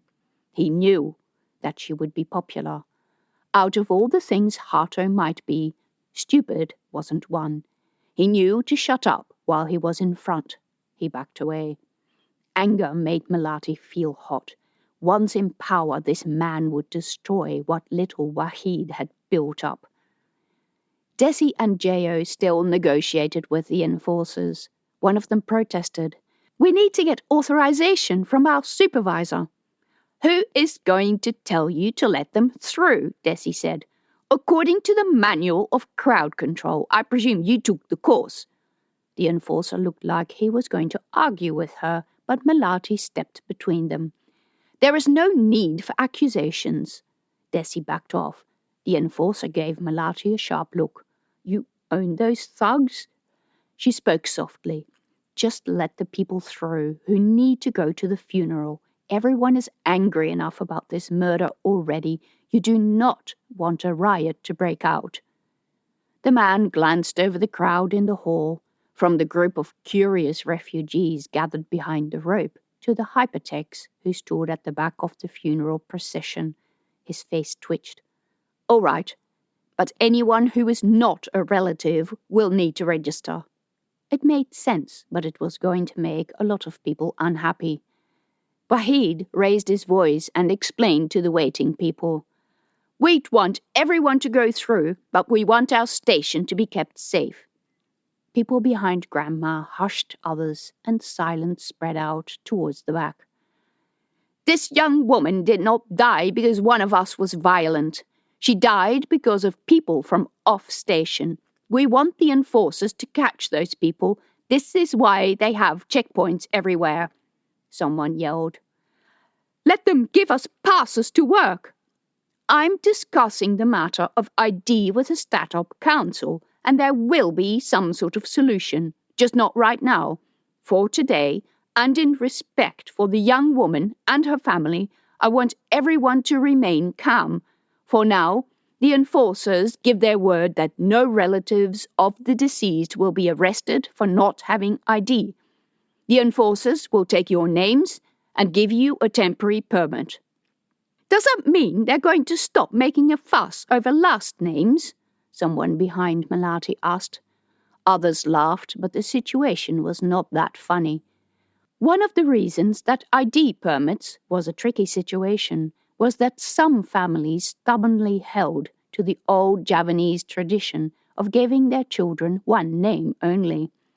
Statop demanded a family name and didn't understand why some families didn't have one. Wahid's plea defused the situation for now. A large group of people at the back of the procession dropped off, none that Melati knew or wanted at the funeral, while only friends and relatives presented for checking. Unfortunately, the Rudianto clan all had ID, and this prevented further arguments, including those over last names. Harto protested loudly that people weren't even free to attend funerals anymore. "I won't let Statop get away with bullying us like this. If they can't come, I won't come either." He stomped off. A couple of hypertechs went with him. Good riddance. Melati returned to her position behind the stretcher bearers. In passing, she said to Ari, "No matter how much they have what you want, or how much money you have to give to them, I want you to never, ever buy anything from the hypertechs anymore. I don't know what sort of god they believe in, but it's not the same as ours." "They don't believe in any," Ari's Sekong friend said. "Their god is money and power." Another man clapped Melati on her shoulder. "You spoke well, and in the honor of the deceased." The enforcers opened the checkpoint, and Wahid, Uncle, and the other stretcher-bearers led the procession through. Melati was still shaking with anger. What was Harto thinking, using Rina as a way to score political points, embarrassing Wahid and her family? It was disgusting. If this went on, she would stand for the council, even if only to stop Hato getting the job, because that would be insufferable. And to think that he and Uncle used to be friends until recently. Ah! The procession continued down the passage in subdued silence, through the double doors into the station's funeral centre. A few paces inside the hall with its horrible flat white lighting and beige walls, the stretcher-bearers stopped. All the younger cousins and other children lined up and, one by one, crawled underneath the bier. Melati had a flash of a memory of doing this herself at Park's funeral. She had been 11. The children crawled under the stretcher to show that they were at peace about the death. After doing this, you were not allowed to cry anymore. Melati remembered arguing that she didn't want to stop crying, because that would mean that she'd forgotten Park. She had screamed and cried in Uncle's shirt, embarrassing him and Grandma, and all the older people had still talked about it years later. How could she be at peace when the cloth over the stretcher hid no body? That was why Park had a ghost, because he was not at peace. Ibu was one of the workers whose bodies had been found, and she had a proper ceremony, but he was floating around with the debris of the crash as part of Sarasvati's rings. Every time the station orbited, he would watch his home come past, while drifting powerless amongst dirty chunks of ice. One day, a mining machine would harvest him by accident. Her eyes pricked. Why did she always think about these horrible things? Why was she always the odd one out, angry when she should be polite, and crying inside while she should be at peace? Look at all those people standing there, their faces emotionless, as if Rena had meant nothing to them. How could they do that? Why was she broken and embarrassing to her people? The line of children was gone, and now the stretcher-bearers moved forward. A sole attendant directed the stretcher to be placed on a platform at the far end of the room, head first. The men knew this already. They'd been here countless times before. Few people lived to Grandma's age. The stretcher-bearers retreated. Ari stood next to Uncle. Auntie Gemma held the bowl with tiny flowers made from foil, which she scattered over the body. Wahid performed a chant and said a few words. Melati stood through it while barely noticing what went on. A war raged inside her, calm against burning anger. She and Ari were the only ones left of Uncle's children. She had to break this curse on the Rudianto family. Statoil personnel had often told the people that they could watch the platform with the body disappear into the furnace, but the barang-barang never did. Wahid led the solemn procession back into the corridor. Sounds of shouting drifted from the main hall, and when Melati and Uncle went through the checkpoint, they ran into a large group of people sitting on the floor. Many hypertechs and miners. All the people who had been refused entry to the C sector. Someone in the middle of the group had brought a hollow projector, displaying the text, "Freedom for all." A couple of enforcers hung around, looking unsure what to do about this development. One was speaking rapidly into his pocket comm. Hato stood in the middle of the group, speaking to a hypertech. "Come all," Uncle said. "We've lost a precious young woman. Let us forget our differences for the time being. My house is open to all." "We will come when they let us go freely within the station," Hato said. Around Hato sat hypertechs and a lot of miners. Most of the latter sat together in groups, speaking in soft voices and casting occasional nervous glances at the enforcers. "This is a very ill-conceived action," Wahid said. "We want the right to go wherever we want. We want this game to stop. We want something to be done. You've had your chance. For years you've promised us better conditions, but they've only gotten worse. Now these men can't work anymore and their families suffer. We've had enough. We'll sit here until something is done." The men had pillows and blankets, and the hypertech was passing around containers with rice. This was not a random protest. These men without IDs had deliberately left the B sector under the cover of being part of the funeral. Hato had planned for these people to be here, using Rena's death to make a point. She felt sick. "And you think that by creating fights you'll get your way?" Uncle said. "The enforcers punish us." "Then we punish them back. There are a lot more of us than there are of them." "That is the stupidest thing I've heard," Melati said. "Have your way about the war. Go ahead and believe the war isn't real. New Pyongyang is real, and we don't want to go the same way." Uncle grabbed her arm and pulled her away. "Come, we're wasting our time here." Melati let herself be guided away, keeping an eye on Hato, who watched her, his hands on his hips. Once they were out of the hall, Wahid came to walk next to Melati. "I'm sorry that this turned into a political fight," he said. "It's not right, given the situation. Your cousin deserves more respect than that." "It wasn't your fault. You did well in preventing worse." He shook his head. "I don't know what we'll come to if that man ends up in the council. You know, the Startup Council does not suffer idiots. You can't go there unwilling to listen, because they won't listen to you if you do." His old face looked worried. Melati had never heard him say anything negative about Hato before. "You did well in bringing those 2 soldiers. I think it stopped things from getting worse." "You think so?" Melati glanced over her shoulders at the 2 guards. "Maybe, if you looked at it from Wahid's position." "I'm certain.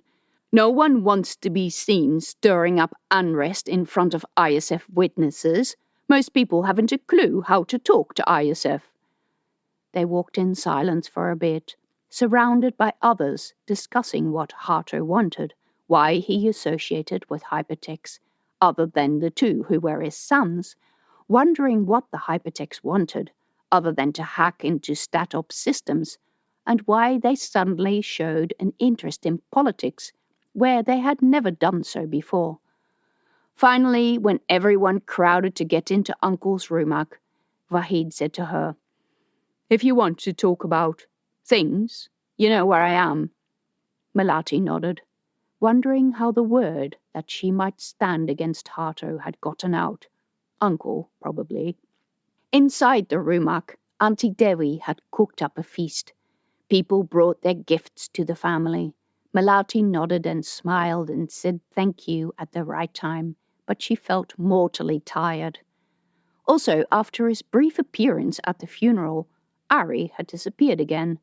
She worried about him. He hadn't seemed himself since that night when he came to her apartment with the gecko. Melati excused herself as soon as she could to make her way back to her unit. There she thanked the 2 guards. "That's what we're here for," Desi said, and smiled. Melati wondered if Kokaro had foreseen this situation, or if Jayo, with all his comm equipment, had collected enough data to make them happy about the trip. After assuring them that she did not need an escort to work the next day, she went inside and closed the door behind her. Tea and prayer, and being alone with Puck. She was so tired. Chapter 20. In her dreams, Melati ran down the corridor towards her apartment. A mob of people followed her, shouting and throwing things and calling her a traitor. However fast she ran, she never made any progress. The floor under her feet moved like a treadmill. A door opened ahead and a ghost floated out, a wraith-like figure carrying 2 knives. He didn't look like Puck, but in the dream she knew it was Puck. He yelled at her, "Why did you let her go?" Melati woke up more tired than she'd been going to sleep. After a few bites of stale biscuits, the type miners took when they went out. God, how long had they been in her pantry? She found that Desi and Jo had ignored her orders and were waiting outside, to the curiosity of some of her little cousins, who peeped around the corner of a door, giggling. Both guards greeted her with sincere faces and fell into step next to her. The cousins ran inside, calling their mother. 2 handsome members stood next to the stairs, trying very hard to ignore the guards. Melati was almost glad when they left the B sector. Small groups of weary-faced refugees still trudged along the cordoned-off path, one woman dragging a screaming child, while arguing with a sullen-faced teenage boy. Whatever miners queued up for jobs, and there was less than half the usual crowd, looked on in silence, standing in groups with hands in the pockets of their overalls. A new Hyderabad merchant was peddling the best high-energy snacks you've ever tasted from a tray that looked suspiciously like the lid of a packaging crate. There were little plastic bags with brown grains inside, probably illegal wares for which he'd paid good money and which were worthless now that he couldn't leave the station without a thorough inspection. Melati wondered if the protesters were still in the hall, but Harto's amplified voice was audible long before she arrived there. "Barang Barang had no rights," he shouted. This was the time to do something about it, stand up and demand a greater say in the way stations were run. The protesters still camped where they had been yesterday. The area cordoned off with ropes had grown. All chairs were occupied, and more refugees sat or lay on the floor. They looked bewildered and tired. Tier 2 people from all the stations should band together and form an association, Harto was saying, while walking between the protesters and occasionally stepping over legs. He wore a small headpiece with a microphone, and his words boomed through the hall. Dotted throughout the crowd of protesters were people in black with insectoid masks, some bristling with equipment, signalling to each other like sound technicians setting up for a concert.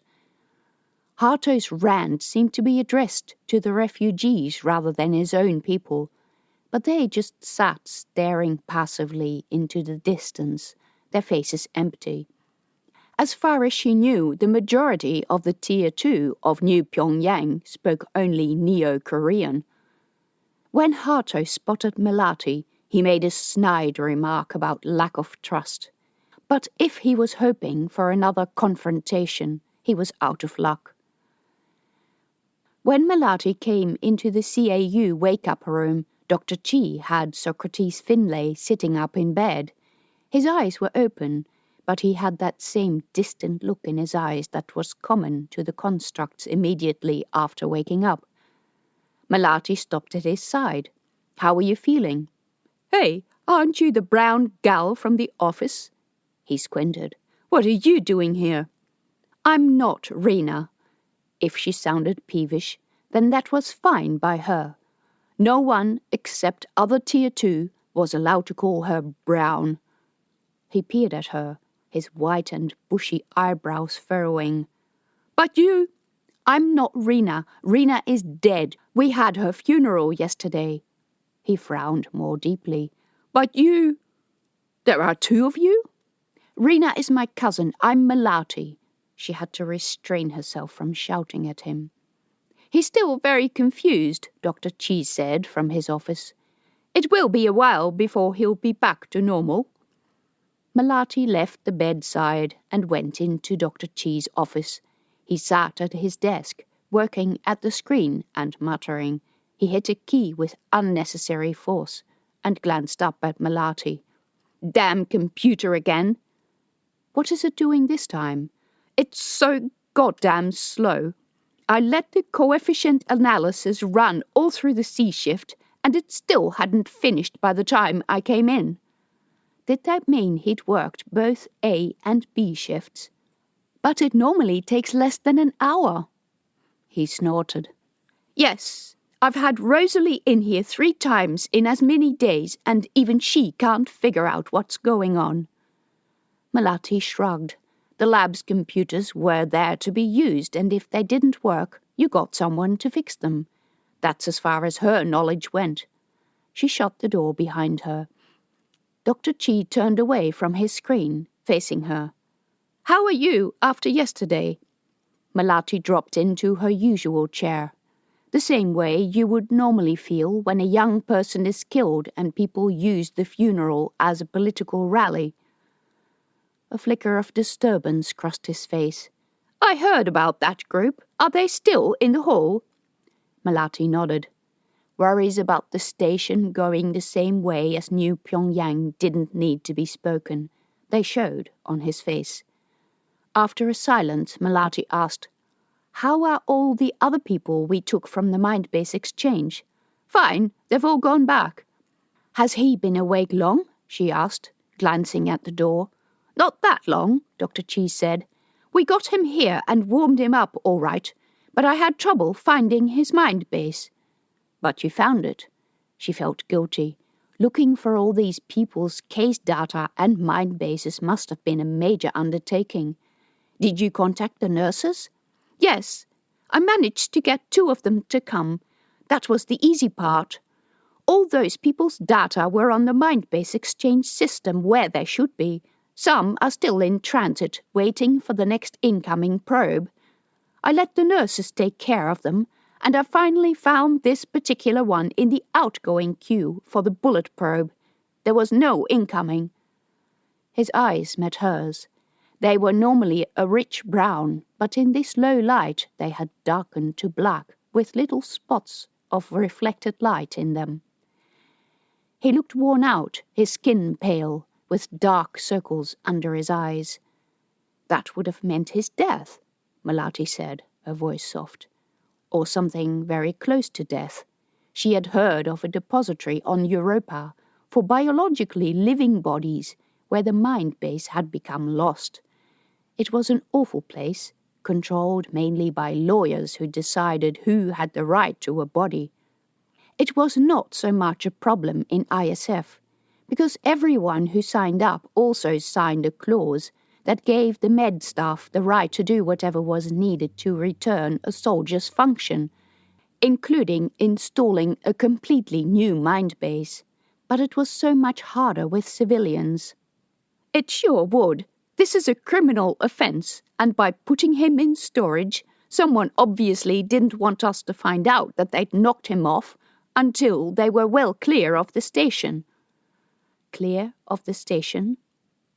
"All outbound and inbound flights are subject to intense checks. No one is going anywhere." He gave a wry chuckle. "Yes, someone will be getting very nervous out there." Many people were getting nervous in the station. "How long do you think he was in storage?" "About a day or 2, no more.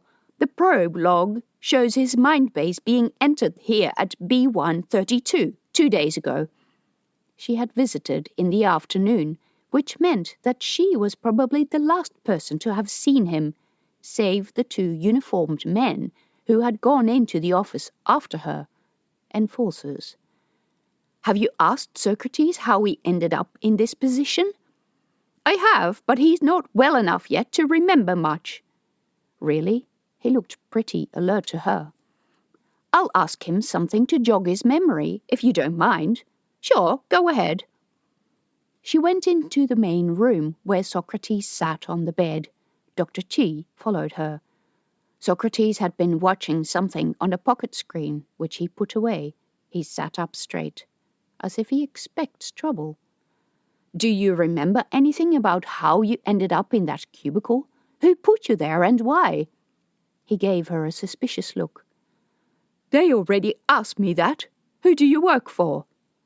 "Putting you in a cell without your consent and sending your Mindbase away without an exchange is a criminal offense, and we will need to know who is responsible."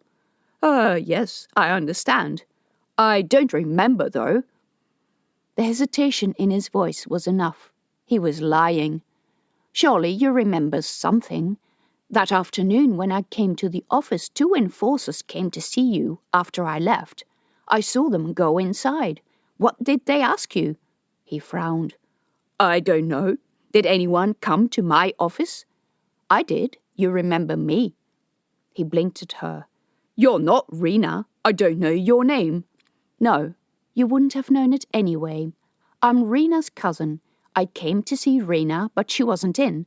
You weren't in either, but the computer was on and the system open, as if you left in a hurry. You came back, were nervous, said that Rena had gone home sick, which was a lie because she wasn't at home. No one in the family knew where she was. When I left, 2 enforcers went into your office. One heavy-set, like a bodybuilder, the other tall and slender, like someone who grew up in low gravity. I don't remember any of that. Dr. Chi came to stand next to her. Maybe we should call the enforcers to check who these men were, so that they can clarify their side of the story. Maybe you'll remember then. Socrates took in a sharp breath. You don't want that, Melati prompted. Why would you not want to talk to enforcers? Did they possibly come to quiz you on something untoward you'd done? I'm an honest man. Too desperate. Maybe you could explain, because the longer you keep silent about what really happened, the more people are going to suspect you're hiding something. You disappeared. Rena disappeared at the same time. You almost died. Rena is dead. What did you do? Sell something? Provide free access to the new Hyderabad Mafia? Maybe...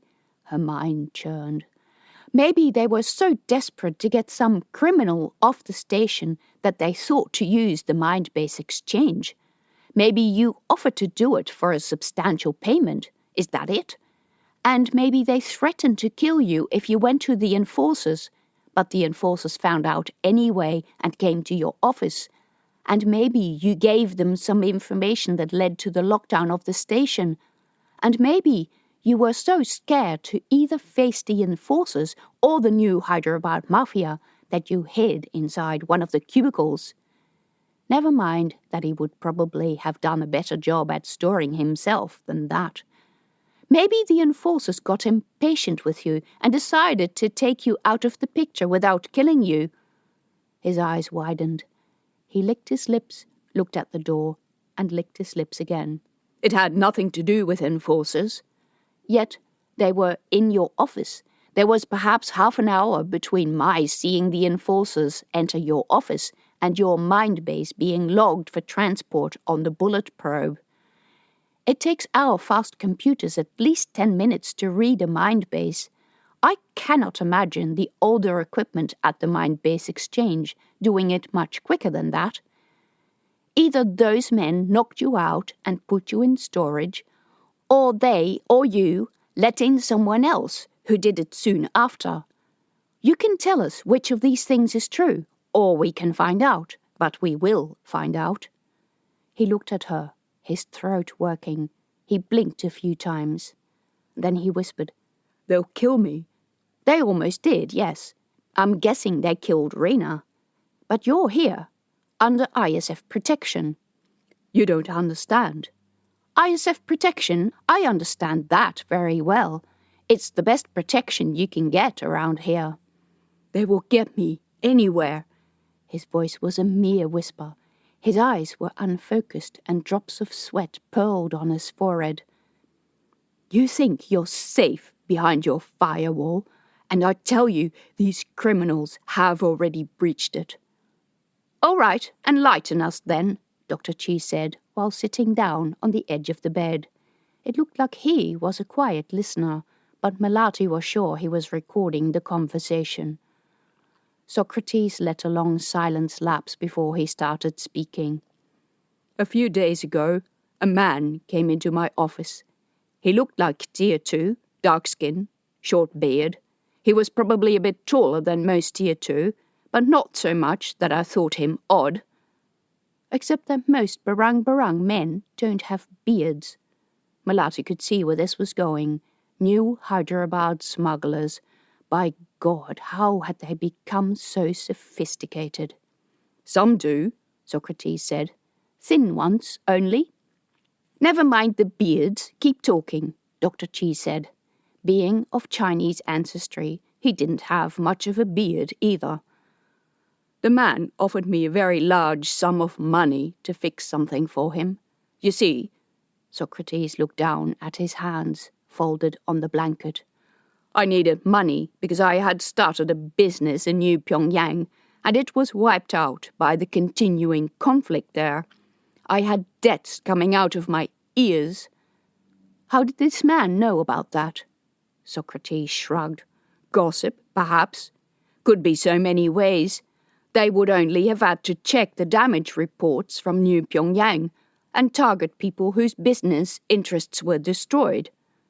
We can find out who queried this information. A lot of the total damage bill is publicly available information, Dr. Chi said. Anyway, Socrates continued, I needed money, and he was quite persuasive. Was he armed?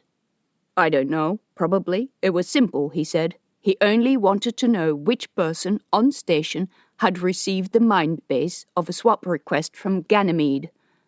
And again that cold feeling. This had something to do with her cohort. Dr. Chi asked, And you had received a request from Ganymede? He nodded. There was a scientist. Rena had dealt with it.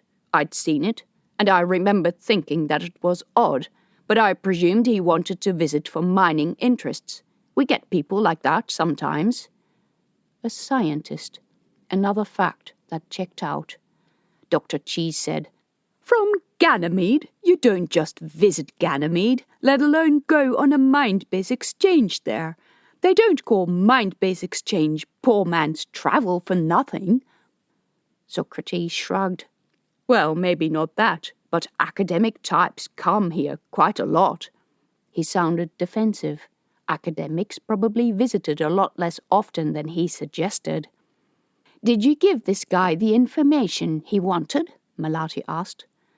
Socrates continued. We're not free to give that information to strangers, to anyone really, but I needed the money, and I thought, what's the harm? And I asked if the name of the swap contact was all he wanted from me in return for the money, and he said it was, so I gave it to him. He left. Unfortunately, that wasn't the end of the story. Apparently, the guy in question had disappeared. Melati heard Keb's anguished voice. Where is the fucking bastard? Dr. Chi said, But swap mines are not allowed to leave the station. No, they're not, but the guy suspected that I'd warned this scientist that someone was on the lookout for him. He came back with some thugs today and harassed my staff. Melati interrupted. Rena, so she didn't have a headache and didn't go home. And of course Socrates didn't mean today. That was just how it seemed to him. She upgraded his previous a few days ago to about a week. That's what she told me, honest. And you believed her? No, but then again her stories don't check out half the time, so what's new? True, sadly. What is new is that Rena is dead. Yes, terrible. Drops of sweat gathered on his forehead. She continued. So, who were these people, if they were not enforcers? Do you think they could have killed her? They could, but I can't see why they'd target Rena. She was only an employee. He stared at his hands. Such a waste of life. Melati blew out a deep breath. Stupid, crazy waste of life. Why would the thugs have gone after Rena and not him? It made no sense. Anyway, what happened next? The thugs came back, after you left. The ones I saw were enforcers. They weren't. They wore enforcer uniforms, but they weren't enforcers. Then what were they? New Hyderabad Mafia? They didn't look in the slightest like New Hyderabad men. They looked like enforcers, like typical constructs. Probably. They said they wanted more information. I said I couldn't help them. What did they think I had besides the name? And then they started threatening me, and I kept saying that I knew nothing, but they didn't believe me, and then they got electric prods and injected something that made me feel dizzy, and next thing I know, I'm here. You're sure you don't know any more? Why won't you believe me? I tell you, If I'd known anything, I'd have told them. I'm no hero, right? His nostrils flared. That much was certainly believable. After a short silence, Melati continued. This man, the receiver of the scientist's swap mind, do you know his name? He waved a hand. It's in the database. A Grimshaw. Troy? The one who travelled back from Mars on exchange? He frowned. What do you... You left the program open on the screen. His cheeks flushed red. You shouldn't have been looking anyway, and why ask me if you already know? He would be a Taurus Army local Tier 1 construct? I presume so. They used the mind-base exchange a bit. Some of them get terribly bored. They call it space madness. Melati nodded.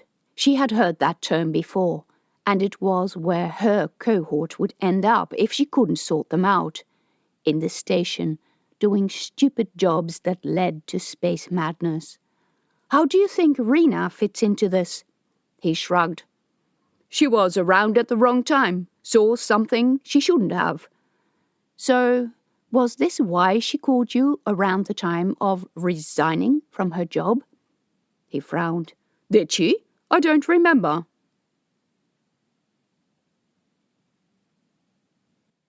Chapter 21. Walking to her learning unit in the semi-darkness of the CA adjustment period, Melati went over the talk with Socrates. He was lying about Rena's calls, and she was fairly certain that his call had been the reason for someone, hypertext probably, to have wiped the log. But there were ways of retrieving this information, and she had a feeling that it would concern the whereabouts of this Troy Grimshaw. There were other ways of finding him, too. If he was a local, he would have his cohort living with him on station. Probably others had bothered these men, but none of those people would know construct minds as well as she did. Also, they would not have a story to tell about an innocent cousin caught up in the affair. Finding the cohort would not be hard either. All it required was Ari. When Melati entered the learning unit, she found the boys on their knees on the floor in the foyer. A buzzing sound came from the other room, and a little car zoomed from the main room to the hall and back again. What's going on here? Melati! The boys looked up. They'd been so busy that they hadn't even noticed her come in. Whatever happened to their breakfast? Where is Christine? In here. Christine came to the doorway. The little car zoomed past her feet back into the foyer. They really wanted to do this. I figured it's better to let them do what they wanted than let them sit in the dining hall trying to force them to eat. They ate nothing at all? A bit. But I have so much teaching material to catch up on. How are they going to cope with that while they're hungry? The lessons are boring, Keb said, looking up. You, young man, and your brothers, go into the main room and wait there. Take your contraption and be quiet. They looked taken aback, but did as she said. Melati walked Christine to the door. Thank you for helping me out yesterday. Christine's eyes met hers. Are you all right? Melati shrugged. So much had happened in a day, and it looked like the troubles weren't half over. I'll be fine. I'll just need some quiet time. Okay, then. Christine left the unit, and Melati went into the room where the boys sat, quiet and sad-eyed. Whoa, you don't have to look at me like that. I don't like it when you're angry with us, Simo said. Jazz said we should always do what you say. So now he had taken to teaching the boys. He pulled up his legs, wrapped his arms around them, and glared at her over the top of his knees. Very self-conscious, like a teenager. Simo asked about the funeral, so Melati talked about the rituals and why they were done. Tika asked, when people die, is it like before? Do you go to a nice place that's always the same every day? That thought made her shudder. He made before sound like a prison. No one knows what happens when you die. No one comes back to tell us. The boys continued to ponder on the subject of death and what it meant, if anyone ever came back to life, and if, when constructs were inactive, that meant they were dead or asleep. It was a macabre discussion for boys of their age, and Melati scrambled to find something better for them to do. Since the boys looked like they were keen for more hands-on stuff, she decided to start on their electrician modules. In the cupboards around the room, there were boxes of boards and connectors, and their lessons held instructions. Judging by their expressions when she took the boxes out, she had guessed correctly. While the boys crawled over the floor putting pieces of electronics together, Melati checked the results of the worm search, which, in line with Dr. Chi's earlier complaints, had taken almost a day to run. When she opened it, it turned out to contain a complete mind base. Melati scrolled through the modules and came across familiar code, all neat and tidy in lines of equal length. This was what she had designed. This was Keb. But then who was Jazz? The same as Troy? She looked into the room. He had a circuit board and a couple of chips spread out over the table, and was fitting a tiny piece into the circuit board with tweezers. The thing had tiny wire feet, which needed to slot into pinprick holes on the boards. He poked his tongue out between his lips. She went back into the room and sat down next to him. "It's not easy, is it?" she said. He glanced aside as if asking, "What do you know?" "Is it a trick question?" "No. I know it's not easy to get those pieces in correctly, but you will learn." He straightened. "You still don't believe me, right?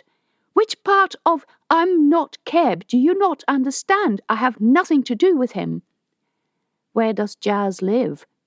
He glanced aside sharply. "Somewhere in a long corridor. There is a lift in the middle and green doors along the side. I don't know the number, but I could find it for you if you let me go." "In the station?" He rolled his eyes. "Of course. Except there was no Jazz Grimshaw at the station. What does he do for a job?" He shrugged and said nothing. "What is his cohort? Does he have sisters or only brothers?" "I don't know!" He whirled at her and flung the electronic piece across the room. It hit the opposite wall and bounced over the floor. "Are you doing this to tease me? I tell you, I'm forgetting everything." He let the silence lapse, and then she asked, "Do you know Troy Grimshaw?" He froze and then turned to her. "Troy? Yes. Do you know him?" His eyes grew wide. "Troy is my brother." There it was, the connection she had been looking for. Melati went into the corridor and ran a couple of doors down to the coding lab. Major Dixon sat in his office and looked up when she came in, a surprised expression on his face. "I need someone to authorize a search on the StatOp database," she said before he could say anything. She'd find Troy there, and she was beginning to suspect that Jazz and Troy might be the same person. He frowned at her, and his frown deepened as she told the story and her suspicions. "A mind base has entered our system from across the security barrier? How could that have happened?" "I don't know. Only if the mind base became autonomous. And I have no proof, and I would very much like to disprove my suspicions, but I need access to their population database as soon as possible." He grabbed his info pad, frowning deeply. "I can sign an authorization, but it will have to be approved by the upper command, and on the other side, it will certainly have to go through Basanti." Damn the man's fondness for rules. She'd take it to Cuccaro and Basanti herself, if she could. "How long will that take?" "A couple of days." Melati clammed her jaw. She didn't want to wait a couple of days, but made the application anyway. Maybe she'd find a faster way while it was in progress. On the way back, she dropped into Dr. Chi's office, where he sat preparing the files for the next cohort. "I found Keb's mind base." She described to him what she had done, and told him of her suspicions, after which he was silent for a while. Eventually, he said, "But then, who is Jazz, and how did he end up in our system?" "I don't know, but he's suffering break behavior. He's getting angry and was throwing things around. I think we should bring him in, transfer the boy's mind base, and stop the cohort deteriorating any further, and then do a complete decode on the mind base that claims to be Jazz." Melati took Keb to the lab not much later. He walked silently next to her, but when they were at the door of the lab, he stopped and looked at her with wide eyes. "I don't know if I want this. I'm scared." "It's a safe procedure." "That's what they all say, but last time I did this, it didn't end up so good. I think I died, you know. Can you swap someone to a dead body?" A discomforting thought. What happened to a mind-based traveler whose original body had been killed? Rena might have said something about cases like that, but Melati couldn't remember, and she could never, ever ask again. She blinked away tears. "This procedure will be controlled, and Dr. Chi is a very good doctor. It will be safe. I think we have no option but to go through with it. You're already adapting to your body. There is no advantage to leaving you as you are. You don't remember what has happened, and the cohort is being damaged. You'll be safe. I will go and look for the truth." Judging by his expression, he wasn't convinced. Melati tried not to show her unease. Yes, of course, it was perfectly fine to tell someone to hide inside a computer for an unspecified amount of time. Like people did that every day. Like there was even a body for him to go to. She wanted to say, "I'm sorry." She felt awful about this. Yes, she should restore Keb to his body, but she wasn't talking to Keb, right? This was Jazz, or, as she suspected, Troy, who had come back from Ganymede, not Mars, and who had somehow, for a reason she did not yet understand, ended up in the ISF system. In the lab, Dr. Chi waited for her.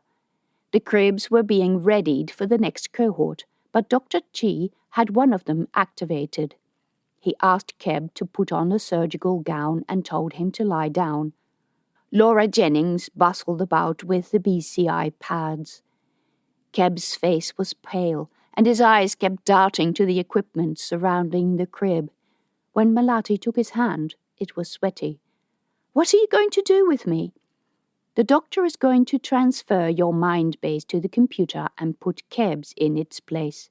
He will then put your mind base through a program that translates the file and generates graphic representations of the memories so that we can more easily see what happened and how you ended up here." If it worked, and that wasn't always the case. Sometimes memories translated into a heap of nonsense. Scientists like to think they knew a lot about mind-based translation, but a lot of it was like fighting an octopus in the dark. He asked, "After you read the modules, how long does it take to translate?" Anxious. "It should take a few hours before we can see the first of the memories. To translate everything will probably take days, but we get to look at the most recent ones first." She'd be using the new software that translated mind-based memory files into approximated graphics. Neat technology, but the render times were huge. His eyes were wide. "Can you please hurry up? I'm not sure if we have that kind of time." "I'll do my best, I promise." Dr. Chi started to attach the harness. Melati squeezed Keb's hand and then let go to sit behind her terminal. Laura Jennings attached the drip to his arm. Keb watched, his eyes glittering. Dr. Chi put his head in the harness and delivered a tranquilizing routine. Keb nodded off to sleep, and then the serious work began. Melati left to go back to her boys. Dr. Chi would first do a total wipe, then he would transfer the irregular mind base to a disk and copy the proper mind base.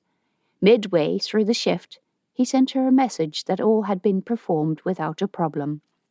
Melati went to watch Keb the real Keb, wake up soon after. He opened his eyes, frowned, and turned his head to Melati. "Where is everyone?" His expression was clear and open, no longer troubled. Even his voice sounded different. "Your brothers are waiting for you." "Simo? Abe? Tika?" Melati nodded. "Can I play with them?" "As soon as the nurse finishes with you." "Goody!" He sounded like a boy. He was a boy. While Laura Jennings monitored him, Melati went into Dr. Chi's office, where the doctor watched Jazz's mind base scroll over the screen, a long list of codes in blocks of ragged-looking lines. "I'll run the program as soon as this finishes reading," he said, without looking at Melati. "There will probably be some results midway through the B shift." "I'll come in early tomorrow to watch it." He nodded, still concentrating on the screen. Laura had Keb dressed, seated at her desk, wolfing down a high-energy snack. Melati took him to the learning unit not much later. As soon as she opened the door, there was a shout in the main room. "Keb!" Simo ran out, followed by Taro, Shan, and Essie, and they all piled on top of Keb, who stumbled into the wall. The others joined as well, and the entire group fell on the floor and sat there laughing. Abe said, "Melati, I'm really, really hungry." So Melati ordered a huge bowl of energy cubes from the canteen, which they demolished in no time, before showing Keb what they'd learned. Melati watched them, and thought about a large file on a computer. Poor Jazz. Melati managed to slip out of the shift change without picking up the two guards along the way. They were waiting for her at the entrance to the change room, but she saw them first and made a detour to the change room through the room with the humidivac cubicles and the base's medical storage room. When she came out on the other side of the change room, the guards didn't appear to have noticed her trick. Excellent. She messaged Ari in the lift as soon as the stat-op communication came online. When the lift doors opened, it was to a sea of noise and angry voices. The entire near side of the hall was full of people, miners in dirty overalls, dock workers in orange jumpsuits and hypertechs. Someone was yelling through a microphone in B3. By God, Hato was still at it. "We can't even go to a funeral of our people. We're sick of this nonsense." Cheers. "Either they're going to let us through, or we are going to lose our jobs, and then they'll see the true power of the people." More cheers. The refugees on the other side of the roped-off barrier looked on with the same wary expressions they had worn this morning. Melati wrestled herself through the crowd. Some people looked sideways at her and raised their eyebrows, but most of them were more interested in watching the proceedings in the hall. Hato's voice boomed. "They stop us working. They don't want us to be successful."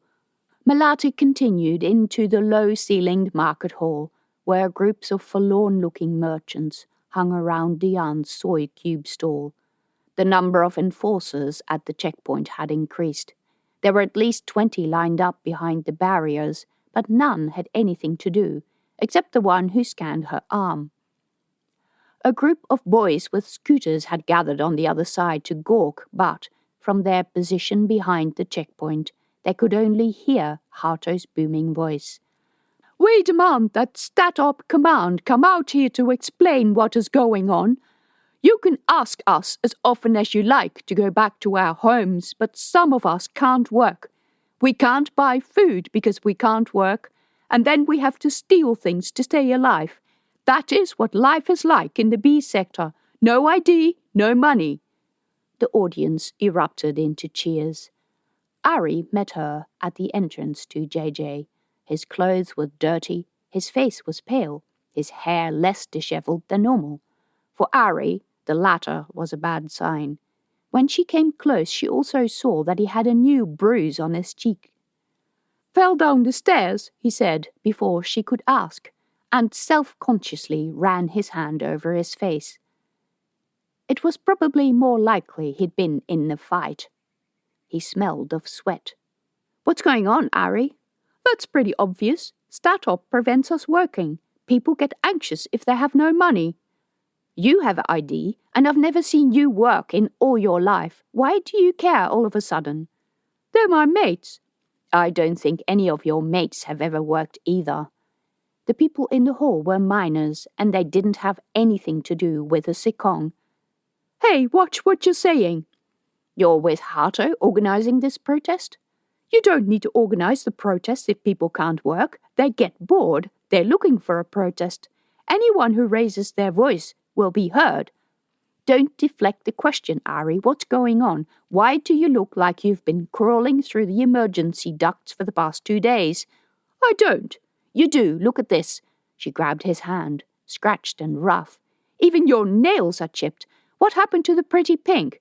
What are you doing with Hato or the hypertext? Stop it, Melati. I don't work for Hato, and I don't like him. And contrary to what you think, the only dealings I have with hypertext are if they have something I want to buy. I don't know who they are, and I don't know who their leader is. They hate us.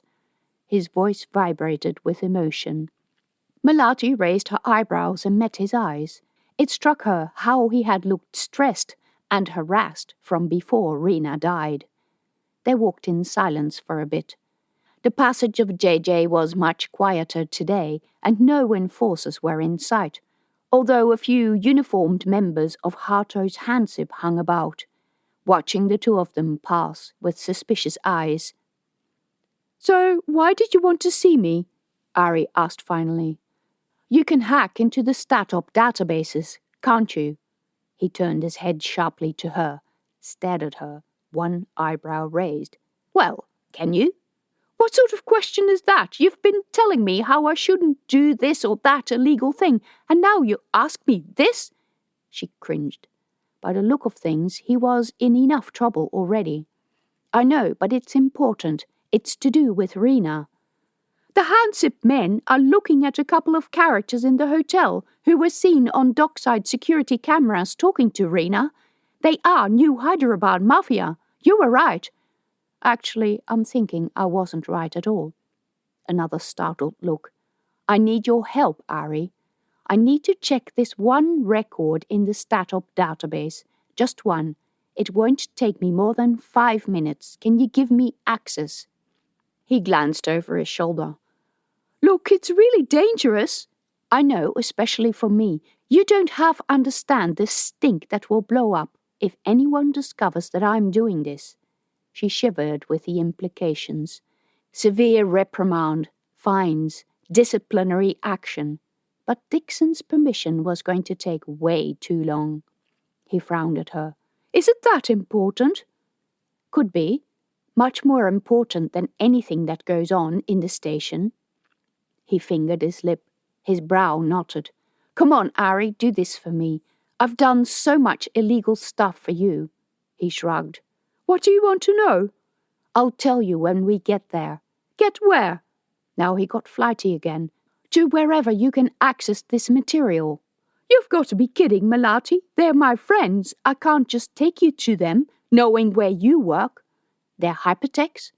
I told you I have nothing to do with them. He glared at her. Suit yourself, but you're behaving like an idiot. And if you've done anything that doesn't pass muster, surely this kind of behavior will attract enforcers. He shrugged again. All right then, I don't need to come. Look up one name for me, that's all. Give me the name then, I'll see what I can do. Troy Grimshaw. I want to know where he lives and... She stopped because Ari was staring at her. What? No, Melati. What? No. Stay away from that, just for once. Do what I say. His voice sounded harangued. Why? He licked his lips and glanced over his shoulder. There is a big thing going on about this man. His voice was low, and he bent closer to her. God, he stank. A lot of people are trying to find him. He's not who you want, anyway. She ignored the last statement.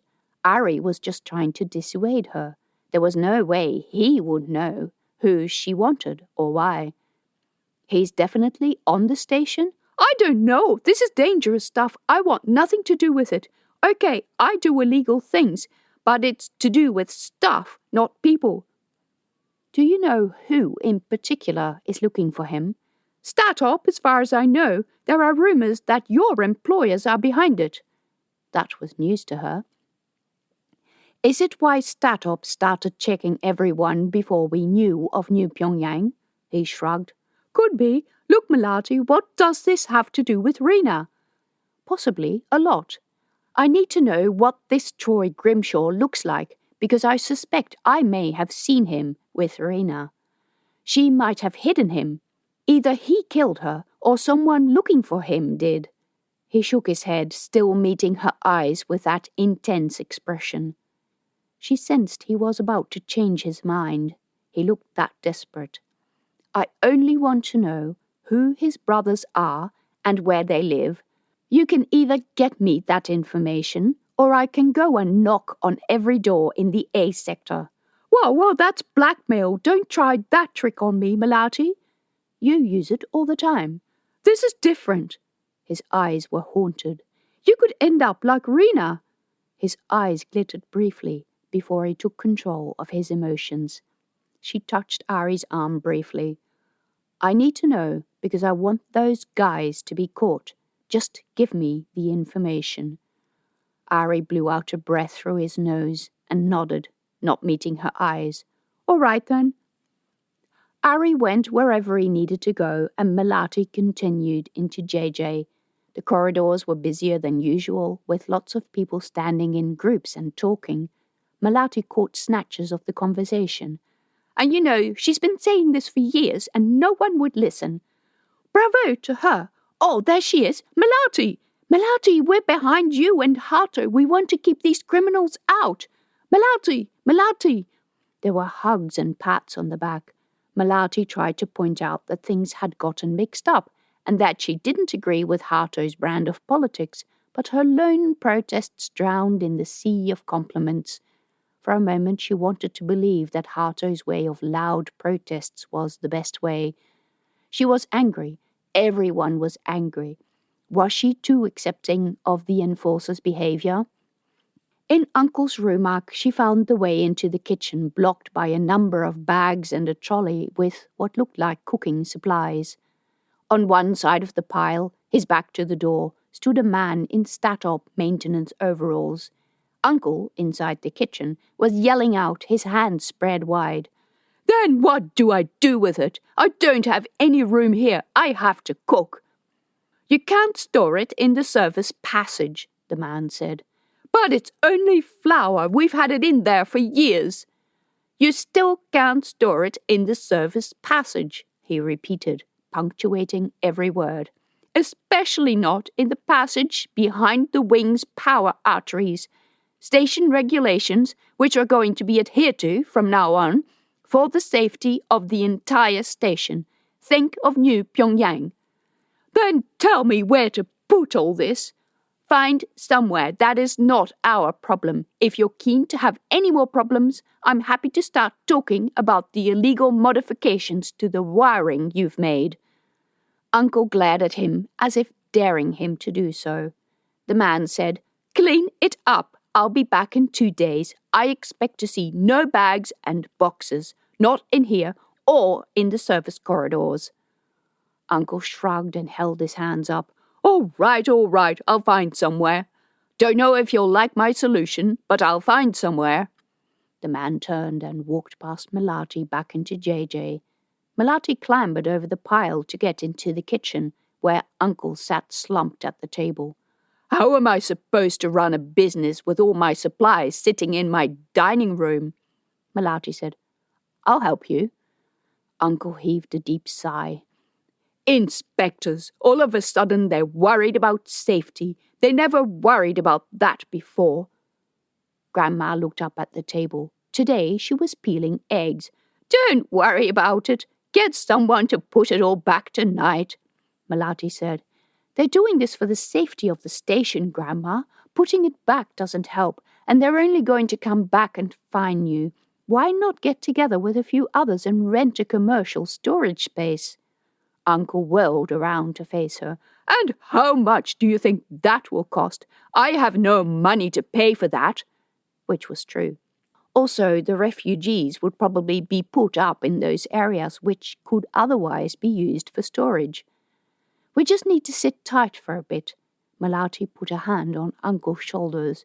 Meanwhile, we do the things the old way, Grandma said. You need a loan. We call in the Block Association. Uncle glowered at her, and the two of them launched into a discussion about that circle of gossipy old women, as Uncle loved to call them. You never know where your financial secrets end up, he said. Blah, blah, blah. Melati had heard it all before. If Ari was perpetually stupid, Uncle forever made a point of showing distress and then not accepting help when it was offered. Ari came in when most people in the dining room had already left. He sat down at the kitchen table, taking his bowl from Uncle without a word. You're late, Grandma said. I had a job to do, Ari said, and he looked at Melati. He tucked into his food, looking even more tired than before, and he smelled worse than he had this afternoon. He wolfed down his food as if he hadn't eaten for days. When he finished, he held his hand out to her. Written on his palm were the words Grimshaw 129, and then an address in the A sector. Melati grinned at him.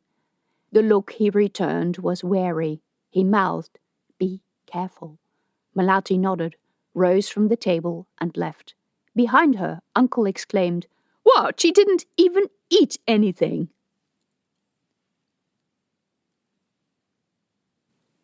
Chapter 22.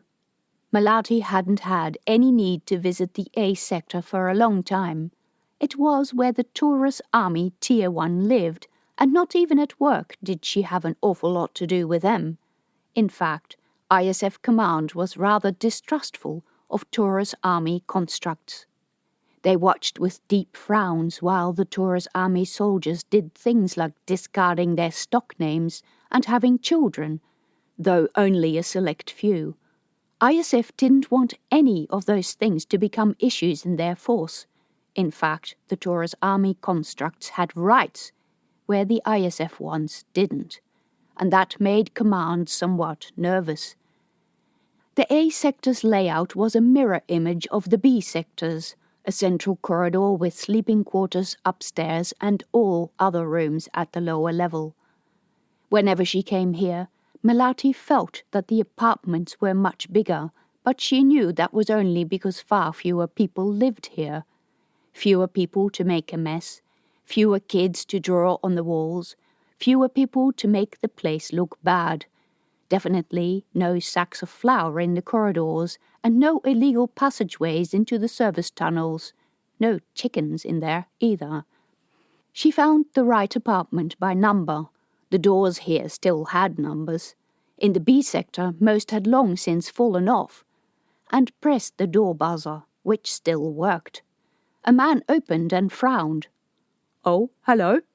He had dark hair and dark eyes and the strong profile of a construct worker. It always made her uncomfortable to see how tall these men were. I'm sorry to disturb you, Melati said, realizing how he saw her. A small brown woman in a pretty pink kabaya and pink sarong. I'm looking for Troy Grimshaw. Is he here? His expression turned wary. What do you know about Troy? Melati put on her most innocent voice. Nothing. It's just that my cousin used to know him and... Hey! He grabbed her arm and dragged her into the apartment, letting the door roll shut behind them. Inside the apartment's tiny hall, he pushed her with her back against the door and faced her. He was much taller than her and much broader and older than any of the constructs she dealt with at work. He could do anything he liked. Who are you? His eyes were intense. Melati. Do you have another name, Melati? Melati Herman Rudianto. Her heart was thudding against her ribs. He would know the Rudianto name, and, thanks to Ari, it wouldn't be good knowledge. Why are you looking for Troy? I'm the cousin of Rena, who worked at the Mind Base Exchange, and who was murdered and knew him. She pulled her arm out of his grip. Really, there is no need to threaten me like that. I've done nothing wrong. He dropped his shoulders, and a dejected look came over his face. I'm sorry, I heard about the murdered girl. Then he met her eyes and said, I'm Troy. What? He looked nothing like the man she'd seen with Rena. But it says in the mind-based exchange, it says wrong. Someone messed around with the data. I never used the mind-based exchange. Just the thought gives me the creeps. The one who uses it is our brother, Jazz. Melati raised her hand to her mouth. The man she'd seen with Rena was Jazz Grimshaw's body. What's the matter? His face was concerned. Like her boys, the adult constructs were highly dependent on their brothers. Melati whispered, Jazz went on a mind-based exchange trip? He did. To Ganymede? Yes. And the swap mind took off with his body. It's still hiding in the station somewhere. That was why the enforcers were turning over the station. They must have been contacted from Ganymede by way of ISF. She wondered what crime the swap mind was guilty of, aside, that is, from stealing Jazz's body. Something serious to cause such a manhunt, that was sure. Then another thought. Ari. He'd been evasive and nervous, and he'd told her Troy wasn't the man she was looking for. He knows about the mind swap. He, and Rena probably, knew where the man was. She felt like the floor was opening up underneath her. Any moment now, and she would be sucked into space and orbit Sarasvati next to Puck. How do you know about Jazz? His voice sounded like it came through a thick sheet of glass. I know where he is, his mind base. Don't ask me how he got there, but I know where he is. He jerked his head at a door behind him. Let's go inside. My brother should hear this. Can I get you a drink? Melati followed him into a living room, a little apprehensive. 2 other men sat there, both in civilian clothes. One had blonde hair and was tall, like an older version of Essie. The other had the typical construct brown curls. These are my brothers. That's Dano, he gestured at the man with the blonde hair, and Elko.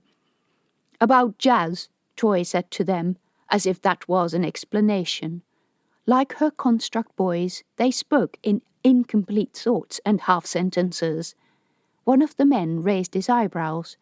She doesn't look like the other guys. She says she knows where Jazz is. What, him or his body? His mind base. Wait, I'm going to call the others. He disappeared, leaving Melati uneasily facing the 2 constructs, who both ogled her openly. A little voice inside her tried to tell her to run away while she still could. And then she got angry with herself. She really should forget this silly barang instinct to run and hide. Have you had a lot of visitors? Melati asked into the stifling silence. They laughed. A lot? There's been guys here almost every day. They found out about the database switch easily enough, but they haven't been able to find Jazz's records yet. They were thoroughly deleted. It's like he never lived on the station. It's all because of that miscreant who wanted the exchange with Jazz, Elko said. They both nodded.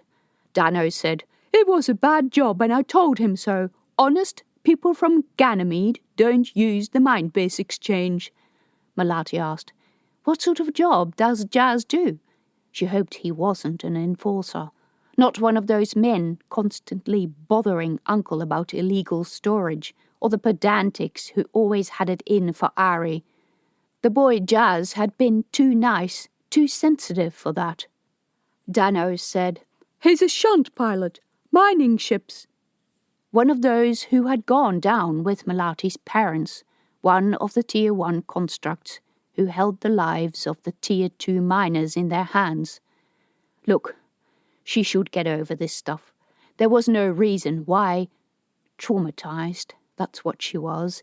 Even looking at these men reminded her of how one of them had read out all the names of the miners who had been lost in the accident, while she stood in the crowd in the central hall, her parents.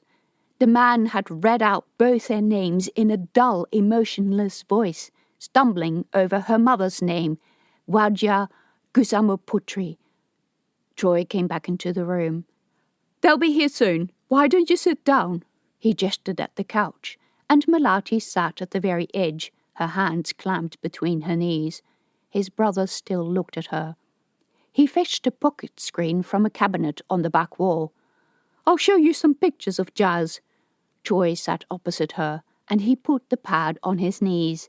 An uncomfortable silence lingered while he flicked through various images.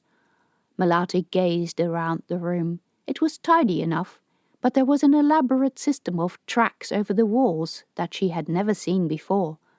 There were holes cut in the walls, and the tracks disappeared through them to the next room. A branch went over the ceiling, and another split off halfway up the wall and disappeared behind a cabinet. Melati said, "How much do you know about what happened to Jazz at Ganymede?" "The exchange was obviously a setup," Troy said. "After he left, someone here erased his existence," Dano said. "It was the fellow from the mind-base exchange to cover up for his mistake," Elko said. "No, it was the guys who wanted this scientist." Dano. Melati thought of two other possibilities. The scientist himself, and what about Jazz erased himself? The men had mentioned space madness. It did strange things with construct minds. "Jazz wouldn't do that. He loves his trains too much," Troy said. "Of course he would, if he had enough reason." Wait, Melati said, and she had to stop herself using her teacher voice. Something in the way they spoke was extremely familiar. All turned to her. By God, they were so much like her boys, only bigger. "What do you mean by trains?" "You see this?" Troy gestured at the tracks on the wall behind him. A metal bullet-shaped thing with a little yellow light on top zoomed across the wall. Racing trains. She'd heard about the games and the bets, but had never seen any. "Jazz built all of this," Troy said. "He loves racing trains. We get other cohorts to come here and have races around the tracks." "It's huge," Melati said. The boys had been racing little cars around the room. Keb had taught them. Keb, who had told them about Ganymede, and whose mind, knowledge, and memories had been slowly slipping away from him in his young body. At least, she had stopped that by returning the real Keb. "Wait, I got him," Troy said. He tapped on his pad and turned it around so that Melati could see the picture of a smiling man. Melati had seen him before. It was indeed the man she had seen with Rena wearing Estelle overalls. At that moment, the door to the apartment rumbled aside and 5 other men came into the room. They were as varied as her own boys, all wearing a Grimshaw 129 tag. One wore a white enforcer uniform. They sat down on the couch, silently, a row of tired, worn faces, hollow eyes, grim mouths. Missing a brother was damaging her cohort of boys, but it looked just as damaging for these adult men. Troy introduced all his brothers, but Melati was so fascinated by the similarities with her boys that she barely registered their names. When Troy said, "So, where is our Jazz?"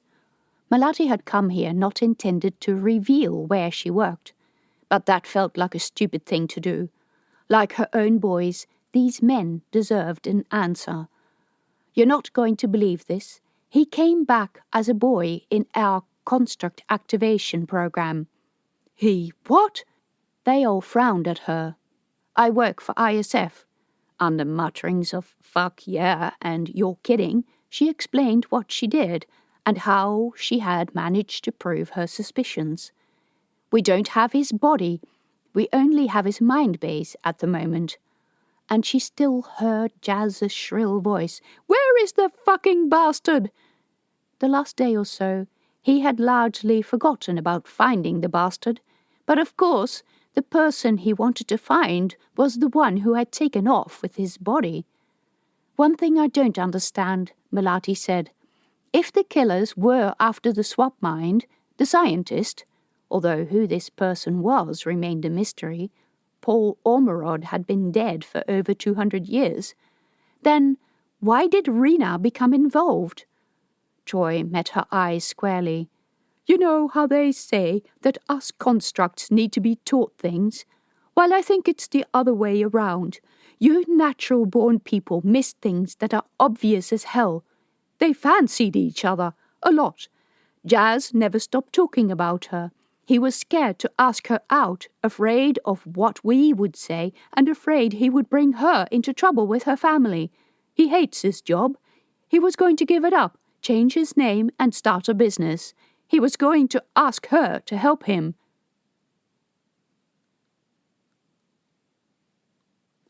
Chapter 23. When Melati finally left the apartment, after having assured and reassured the brothers that Jazz's mind base was fine, there were two things she needed to do. 1. Find out what was in Jazz's memory, and 2. Put some real pressure on Ari to reveal what he knew. A lot of things about Ari's behavior were starting to fall into place, including why he had looked so harassed lately. But if Ari had hidden this man for the past few days, he'd happily hide him for a few more hours. So Melati did something that she had never done before. She went back to work on her off shift. It was now well into the B shift, and with a bit of luck, the memories would have rendered. Also, because Louise was looking after the boys, she would have the time to view them. A large group of barang-barang workers still occupied the main hall. Young men, mainly miners, chanted slogans to Jaipongan music. All we want is work. Someone had brought a set of gongs, and a young man in mining uniform was beating them with a piece of metal piping with a wad of cloth wrapped around the end, while dancing to the rhythm. Another young man played a guitar. They were all normal barang-barang, no hypertext inside. When Melati passed, one man yelled at her, "We're having a party here all night. Are you coming?" "I'm sorry, I have to work," Melati said. "Gah, sister, you're boring, lo." He snorted, and Melati continued, wondering why they were still here and wondering where the hypertexts were. A few enforcers hung around in the refugee processing area with nothing to do. They stood watching the party with emotionless faces. The cordoned-off section was deserted, but the display above the lift said that another large ship was due to arrive at B641. Desi stood with a colleague at the lift doors that were the entrance to the base. Both were leaning on the banister at the top of the small flight of stairs that led to the lift, regarding the party in the hall, with bemused looks on their faces.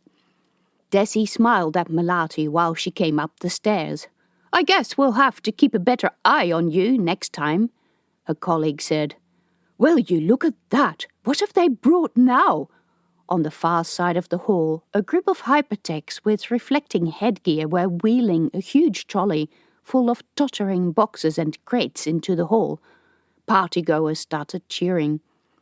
"What have they got on those carts?" Melati asked. "Party gear, looks like," Desi said.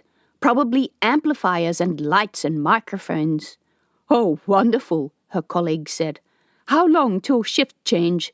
I've heard enough of this jangling to last me a lifetime." Melati entered the lift. The first thing she did when she came to the learning unit was to check the computer. The program had finished generating the memory files from Jazz's mind base, so she would have to schedule some vid time. The communication hub in the unit had a much disused VR headset, and Melati had to rummage in the cupboards to find the necessary connectors and goggles. Every sound she made sounded loud. It was so quiet in here without the boys. She carried everything to the couch in the sick bay, made herself comfortable, put on the VR glasses, like a hypertech, and started the recording. Her vision flickered. One moment she was in her learning unit, as seen through dark glasses. The next she was in the Mindbase Exchange office, and there was Rena at her desk, smiling at Jazz. God, Her hand hovered over the pause button. If only she could stop the recording there and keep Rena alive. Melati's chest felt tight. She didn't want to watch this, didn't want to rake up painful memories. There was no point anyway because Rena was dead. But Jazz wasn't, and he cared about Rena. The mind base of poor Ormerod wasn't dead, and he possibly held the secret to what was going on. The world around her went dark. She became Jazz Grimshaw. The Mindbase Exchange office at New Jakarta Space Station was like a second home to me. Its fake wooden panels, the perpetual smell of engine oil, and Rena, with her soft brown skin and dangling golden earrings. I drummed my fingers on the armrest of my chair.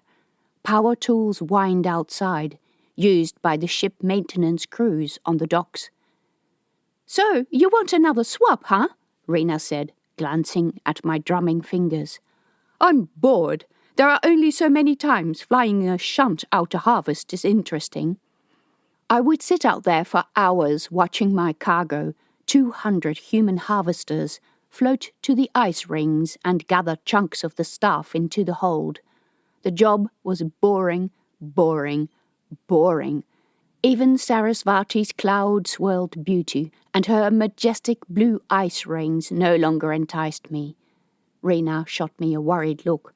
"Jazz, if you want to talk." "Just tell me what you got." No, I did not suffer from space madness. I had it all together. I just needed a bit more money, and then I would ask her. She sighed and tapped a few commands on her screen. "I have a swap request for Lunar Base."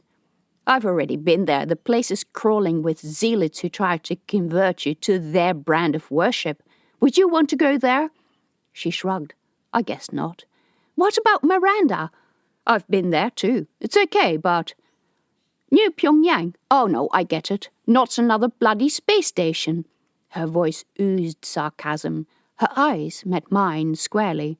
She knew what was wrong with me and how much I tried to deny it. "Something like that. Besides, you never know when there will be another riot there." New Pyongyang was like New Jakarta, a mining station with a vast worker population, further out from the sun, named after the origin of the workers. I hadn't been to New Pyongyang and had no inclination to visit. As the station's Tier 1, the human construct class, I found controlling my 200-odd harvesters from the volatile ex-Indonesian population at New Jakarta, Rena's mischievous cousins and neighbours and all their hangers-on, hard enough. My brothers would often talk about it, since a couple of them were law enforcers. I might sound arrogant, but when I swapped bodies with some colonist, I liked to trade up. Not another bloody space station, indeed. She scrolled over the screen. Her eyes widened. "Whoa, something's popped up. You have media experience?" "Sure, I used to work for Freewire, remember?" As a student, while I was completing my piloting practicals. I had no idea if she remembered. Did they even watch the news channels down in that seething mire of the B sector? "Put your name down for this. Just listed. Immediate departure. 2-day swap." She turned the screen towards me. "Ganymede? So it says. What's the catch? I'm to be the lavatory cleaner for the least of the old Earth families? But even a lavatory cleaner on Ganymede would have a higher status than me with my ship of 200 little harvesting ants. The lavatory itself, even its contents, would be higher up the pecking order. There was a chance I'd end up doing a job even lousier than I could imagine, but holy fucking shit. Yeah, I'll go. Normally, with a body swap, you get instructions, a patch that lets you know where the house keys are, how to do your job, and who your best friends are, that sort of thing. But Rena informed me this would happen on arrival, so I went home and told my pod brothers I'd be away for a couple of months, and that someone else would take my place in my body for part of the time. They mumbled and half-listened. I did this on a regular basis until Troy asked me where I was going, and I replied with perhaps too much smugness, Ganymede. They all looked at me then. Ganymede, mate? You're fucking serious? Dano asked. Yep, it came up on the screen while I was in the office. Why do you always get the luck? Troy looked at me with a thoughtful expression. I don't know, mate. Are you sure it's not a hoax of some kind? I mean, any idiot knows only constructs and migrant workers travel this way. Why would anyone from Ganymede enter his details on the Mindbase exchange? Something different? Yeah, Troy put a sock in it, Dano said. Are you jealous or something? Jazz just got lucky, right, Jazz? I smiled, although deep down I knew Troy was right. It was strange. Troy shrugged. I'm thinking that if something comes that easily, there is probably a catch. Be careful, mate. Here, take this. He rummaged in his desk and pulled out a tiny clear box containing what looked like a piece of invisible wound dressing. That was so like Troy. He always had the latest gadgetry. Troy opened the box. The sticky patch unfurled like plastic film. Let me put it on for you. I tilted my head while he peeled off the backing and affixed the stuff to my neck. A burst of warmth went through my veins. For a moment, sparks danced in my vision, a sign that it had downloaded. What does it do? Remote logging. Get yourself to any computer, activate the patch, and follow the prompts. I ran my fingers over my neck. You could barely feel the film. Is this stuff new? Yeah, all the cool kids have it. He meant the hypertechs. Being a tech geek, Troy spent a fair bit of time with them, even knew where their den was. They got stuff long before it was released to the public, certainly long before the authorities approved it. It's illegal, is it? What do you care, mate? If something happens to your sorry ass, at least we'll have your recent memories to track whoever did it. Don't worry. Have fun with my replacement.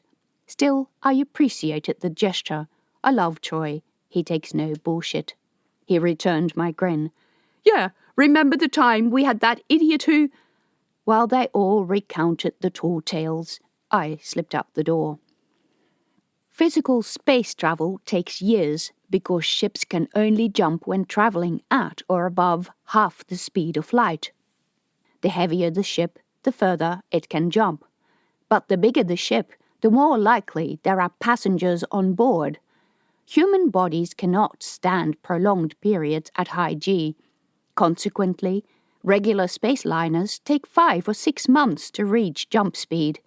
Jumps are short and completed in close succession. They tell me the fast cycle of jump, accelerate, feels about as comfortable as riding a jackhammer. On longer jumps, the passenger ship has to allow the passengers to recuperate. Add a few more months. Then 5 to 6 months to slow down at the end. All that adds up to a fairly sizable chunk of your life, which is okay if you have a lot of time. But mate, I don't get that much leave. Seriously. Autopiloted freight liners without passengers can reach the necessary speed in about a month. Fully automatic bullet probes within a week. My data travelled on a bullet probe, along with other messages. While this is the quickest way of crossing the universe, if you think it's comfortable, think again. I reassembled my foggy brain in a place I definitely hadn't been before. Cubicles are normally sparsely furnished and the body waits while sitting up in a kind of hammock. Since one has to stay immobile while both minds are in transit, the medical gods decree this position is better for blood circulation. I woke up in not a cubicle, but a hospital room, and the surface underneath me felt like water. Warm light slanted in through a window where plants grew on the windowsill. There were artworks on the walls, screens with moving images of abstract coils slowly morphing into other coils. Mesmerizing, I had to admit. A man moved into my vision. He wore a shirt and trousers of soft green. A body scan nozzle dangling from his breast pocket identified him as a doctor. "How do you feel?" His accent was strange, cultured and formal. "Okay, I guess." The tone of my voice sounded unfamiliar to me. I pushed myself up. There was a mirror on the wall to my right. My body was that of a man in his 40s, fairly thin and devoid of chest hair. My fingers were clean, not the hands of a lavatory cleaner. It's sort of weird to be in someone else's body, hovering in that space between identities, where one starts to wonder whether it's one's body or one's mind that establishes who we are. As construct agent, artificial human, I can tell you the secret. It's both. The doctor stood there, watching me. I realized that, though this procedure might be routine to me, it wasn't to him. People in Ganymede travelled on the passenger liners. They had money and time to spare, and the best anti-aging treatment money could buy. He might never have met someone of the unwashed construct worker classes. I looked at the back of my hands, also hairless. This guy could sure afford a lot of cosmetic treatment. What do I... Yes, you'll be given your instructions soon. Your clothes are over there. He gestured at the little table with a stack of folded fabric on it. I wondered why the guy had taken off his clothes in the first place, but never mind. What's my name? One of the oddest questions I'd ever asked. Paul. The doctor removed himself from the room so I could get dressed. The first thing I did was bounce out of the bed into the wall. I'd forgotten that gravity was shit here. More carefully, I wandered to the window. It looked over the interior of a domed settlement with wide streets and stately buildings. The light was soft, slightly yellow, but natural. The roof of the dome was clear, showing a dark blue sky fading to light orange. Jupiter hung like a huge red and yellow bull over the horizon, surrounded by a couple of bright specks, the inner moons. It looked surreal. I don't know how long I stood there before I remembered I was supposed to get dressed. They said the view of the sky at Ganymede drove people insane. I'd always laughed it off as idiocy, but now I could believe it. The shirt and trousers were of a type I had never seen before. I looked at myself in the mirror. Not bad, if I said so myself. I would have preferred myself without the grey hair, but apparently that was a feature coveted by the learned classes. The perpetually 20 look was so last century. "Are you ready, Dr. Ormerod?" Must be my last name, not a construct name. "Yes, come in." He did, wheeling a piece of equipment on a trolley, some sort of monitor with leads and patches. A blue light pulsed over the screen. It looked a bit like the MPV machines they had at home, with a headset. "What's that?" I'd never had to go through this procedure before either. "You need to be given your instructions, and we must hurry." "Hurry? Since when did the word hurry come into a holiday?" "Yes, you're expected in the main hall. Now relax and don't talk."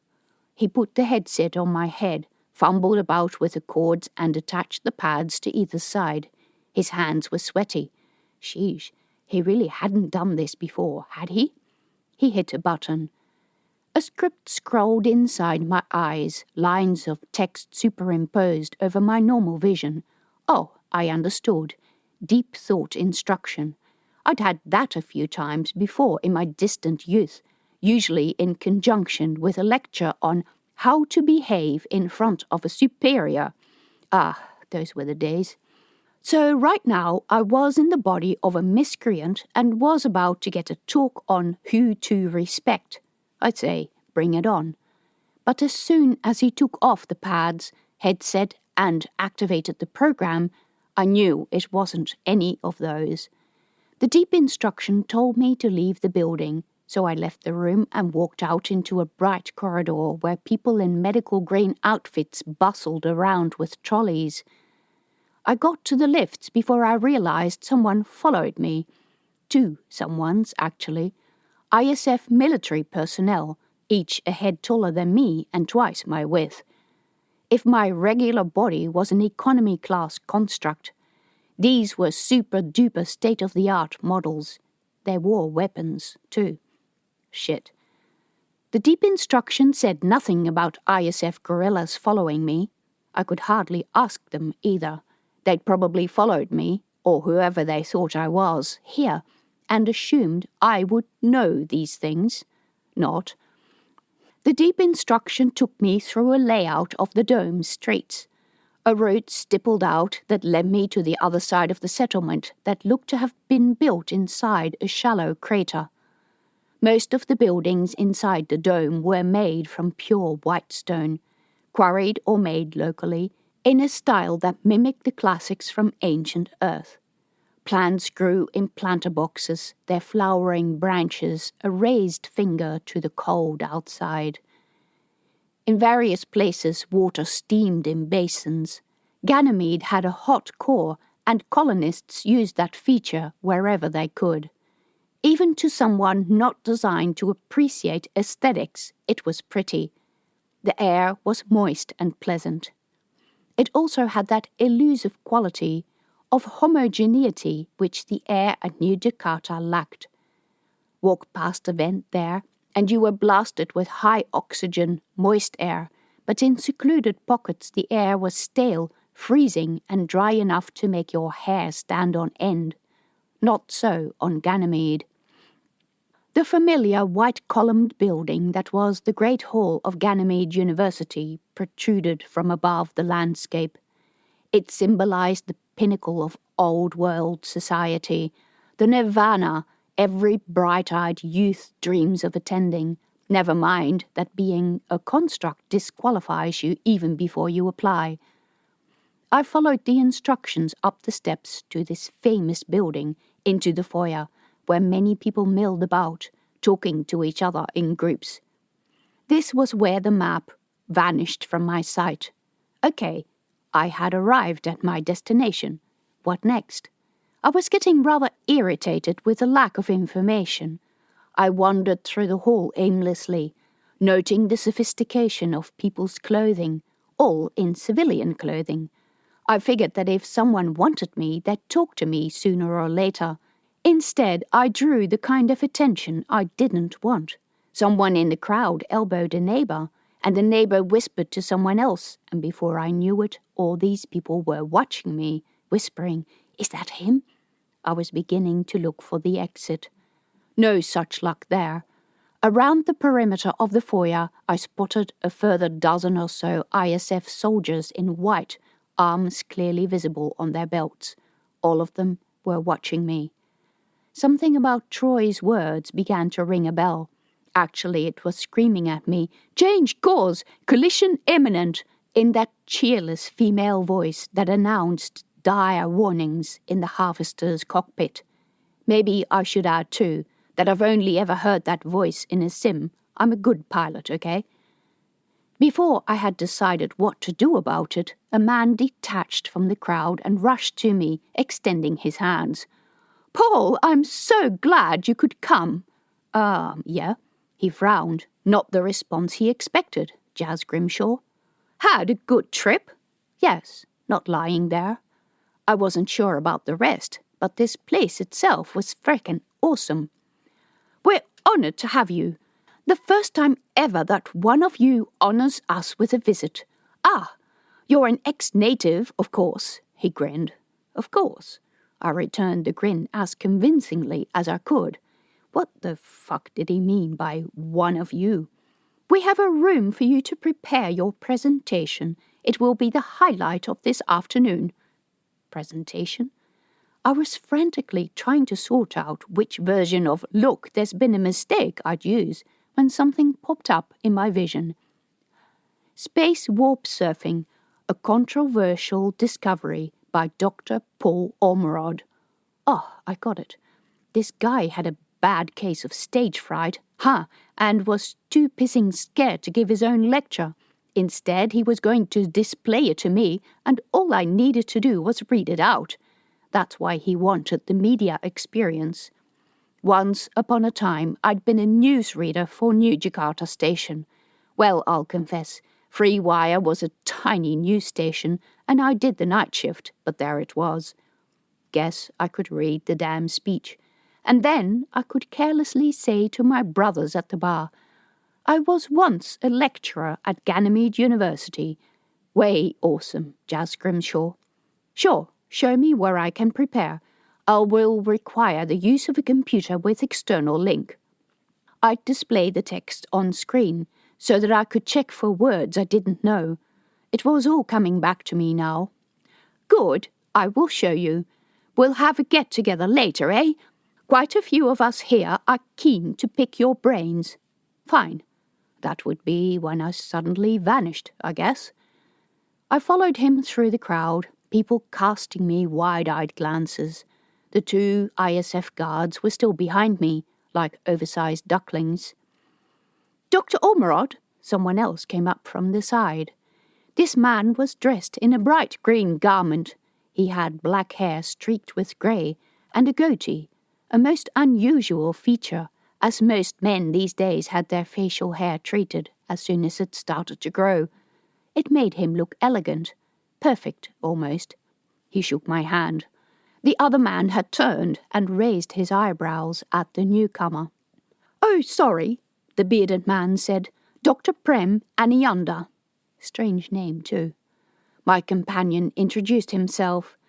"Dr. Andrew Markovich, head of astrophysics." It was as if he emphasized his title. His voice went very stiff and formal. I repeated in my mind, Andrew Markovich. I was supposed to know this man. The other man nodded a greeting, smiling all the way. "Nice to meet you, Dr. Markovich. May I compliment you on your success on putting this event together, especially on getting permission for Dr. Ormerod to be here." That was the second time now someone referred to that. Shit, I needed to know who this Paul Ormerod was, urgently. My host, Dr. Markovich, gave a non-committal smile. "Thanks for the compliment. I trust you will enjoy the proceedings." Still in that stiff tone. "I will very much, thank you." He bowed and retreated to a group of fellow scientists, a varied bunch, but all with the same sophisticated grace that made them different in a way I couldn't describe in words. Then again, we constructs often picked up on things normal humans didn't. Dr. Markovich showed me an office at the very back of the foyer and told me he'd get me when they were ready. The room was small, probably a caretaker station. Before leaving, he said, "Just in case you haven't noticed, I know life is very different where you live. There is a fairly large alien contingent here under the protection of the Europa Convention." I nodded, with not a clue what he was talking about, but I could hardly shout, "Look, I'm not even from this solar system. Out where we are, we shoot anyone from Alien, no questions asked. What the hell is the Europa Convention?" Then he was gone and I was alone in the room. The center desk was empty, but there was a computer on a desk in the corner. I typed in the name Paul Ormerod. There was only one mention of him. He had been born on Ganymede, but had left after completing his doctorate in astrobiology over 200 years ago. He had disappeared during his work on Titan, then aged 32. He'd been involved in an accident while diving under the methane ice, and had never been the same. Rumor went that he'd walked out the airlock. There were no details on his file from then until recently. I sat there, staring at my reflection in the window. I didn't look 200 years old. Without body replacements, no one got that old. Body replacements were the domain of construct agents, but each time you replaced your old body with a new one, you lost half your identity. Each construct body fitted in a niche for which it was designed. It had a job to do, a place in society. If you grafted a mind onto it, the mind had to fit in that new world and discard much of its old personality. If you have no other relatives other than the 8 other bodies who came out of the same batch, and have the same identity problems as you. Your brothers and your job determine who you are. Simple as that. Pristines prefer to hang onto their own identity because it was the only one they had, and it was what separated them from us, constructs. At 200 years old, Paul Ormerod could hardly be a pristine. Then what? A cover for someone else? Large areas of his life, including his citizenship and residency, had been blanked out, even before his accident. Was he really from the Ganymede elite? There were no Ormerods on Ganymede today. They might have been forced to move or change their name. ISF could help someone do that, and ISF had guards following me around. Shit. At New Jakarta, ISF meant the good guys. I hated it when people shifted the goalposts on me. Your own stupid fault, Jazz Grimshaw. Troy's data patch suddenly looked like a brilliant move. It was easy to use, as if it sensed what you wanted. I managed to set the computer up so that it connected to the local copy of my mind base and would loop my experiences back to the local network. But whatever I did, I couldn't get the screen to display the lecture everyone was so keen to hear. How was I supposed to practice? I was still struggling with the computer when there was a knock on the door and a man came in, dressed in the white uniform of the ISF, a senior ranking officer judging by his insignia. He took the only chair in the room without being invited to do so. I sat on the desk, so my body blocked his view of the computer screen still displaying my futile attempts to get the computer to read the deep instruction. I tried to look relaxed, but my gaze settled on his belt, where he carried a handgun of the Heatseeker class, a plasma beam weapon. At New Jakarta, any ISF personnel entering the station proper would leave heavy firearms at the base. Dr. Ormerod, it is rather unusual for a Illuminati scientist to show himself outside the Institute, isn't it? What the fuck? Now the truth came out. The secrecy, the 170-year gap in the scientist's data. Paul Ormerod was one of the Illuminati, brilliant scientists recreated from the great minds of the past, rumored to be imbued with alien intelligence. Well, anything about the Illuminati was more rumor than truth, other than that they held the universe in their hands, and no one else understood their work. Perhaps not. Shit, my heart was thudding.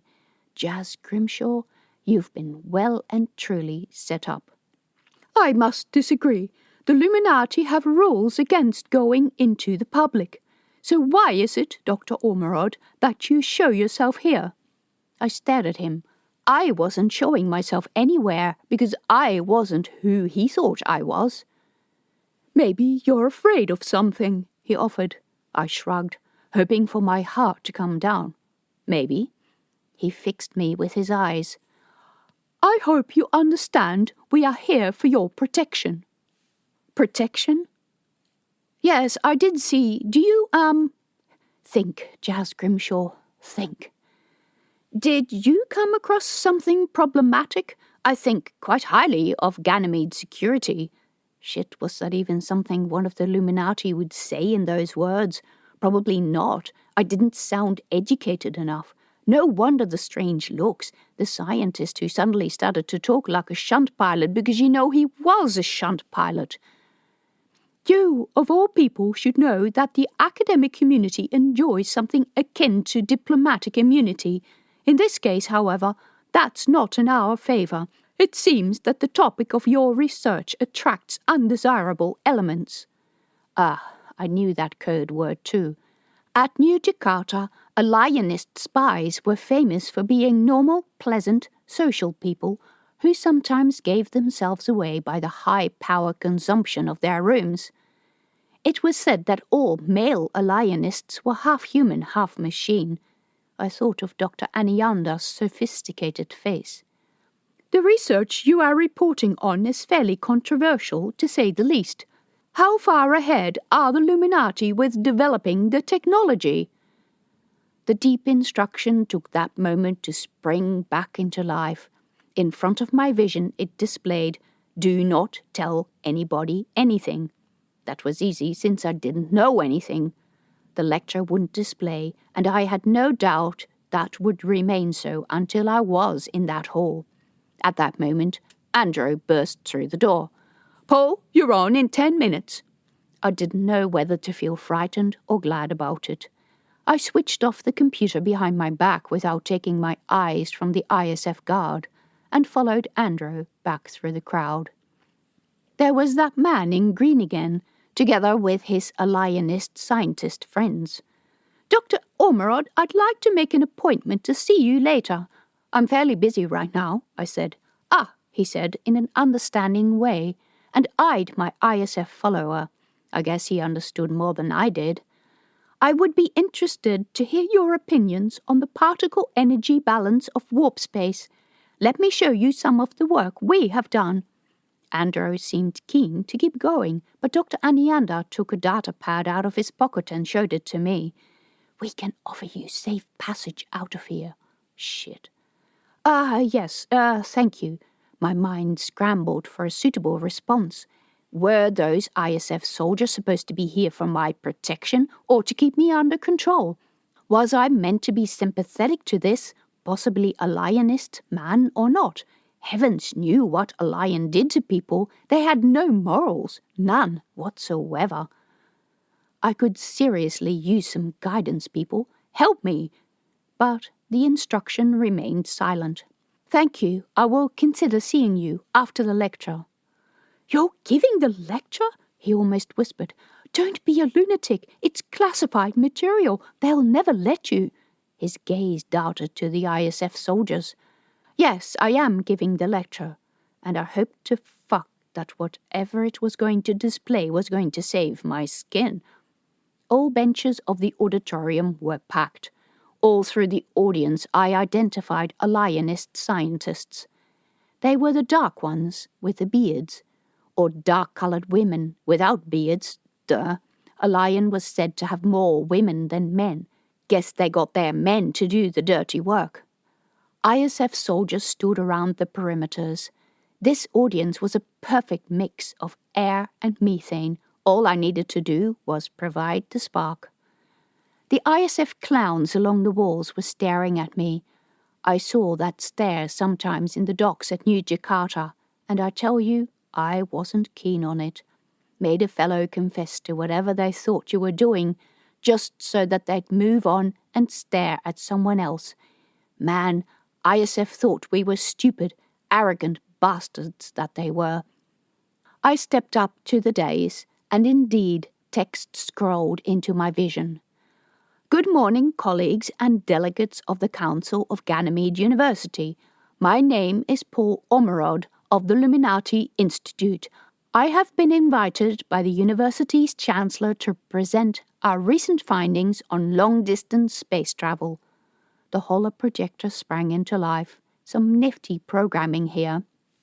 "Traditionally, we have made progress in long-distance space travel by pushing at the boundaries of speed. In the first half of the last century, scientists discovered that a vehicle traveling at a high enough speed distorts space ahead of its trajectory, and in this wave of space, it can make small jumps, commonly known as warp surfing. Scientists also found that increasing the mass of the vehicle and pushing its speed up to a higher fraction of the speed of light could increase the size of the jumps. For the past 100 years, mankind has attempted to increase jump distance by pushing vehicles to ever-increasing speeds. We are all familiar with the costs associated with that process. Nicely written, this speech. Even I could understand it. I was under the illusion that scientists would talk in indigestible formulas, or maybe only the wannabe engineers who sometimes came on my harvester shunt did, just to impress me. The discovery we have made has the potential to put all this expensive technology behind us. Rather than trying to get closer to the speed of light before we make our jumps, We need to look at methods that bring the speed of light closer to us. Think of it. If we were to halve the speed at which a ship can jump, we would shorten the travelling time by at least half. 2 men in the audience, a couple of rows from the front, were whispering to each other, both dressed in bright green. We have discovered such a mechanism.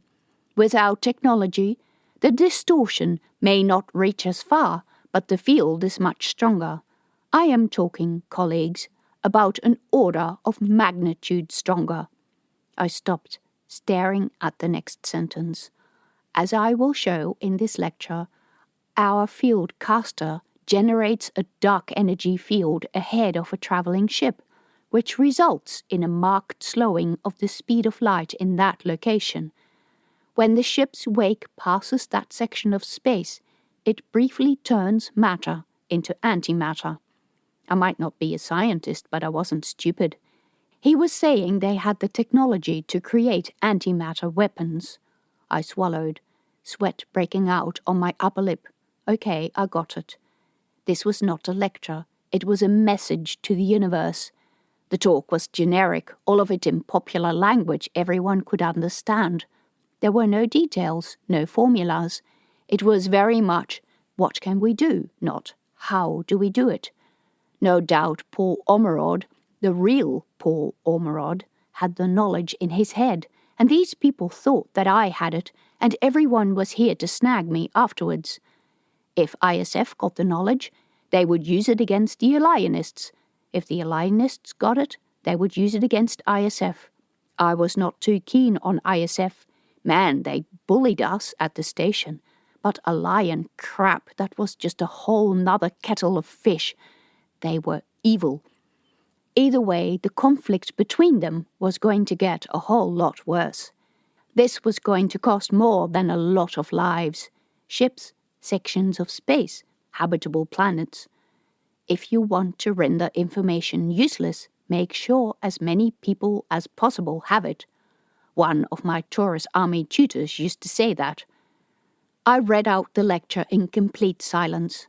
I showed the diagrams, explained the implications. I could see the faces in the crowd, the journalists reporting it, and ISF who had perhaps tried to stop this lecture from going ahead. 2 alienist scientists who sat staring at me 3 rows from the front, men who had come here to offer Paul a deal in exchange for the information. When I finished, a roar of protest broke loose in the audience. People were getting up from their seats, and in the chaos, a couple of ISF soldiers crossed the floor to the dais. One grabbed my arm. "Let's take you to safety." "Where are you taking me?" He didn't answer.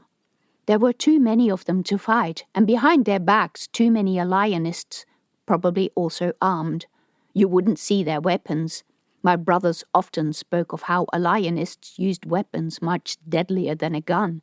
Nanobots that entered your body and ate your brains. Do something. Something, anything.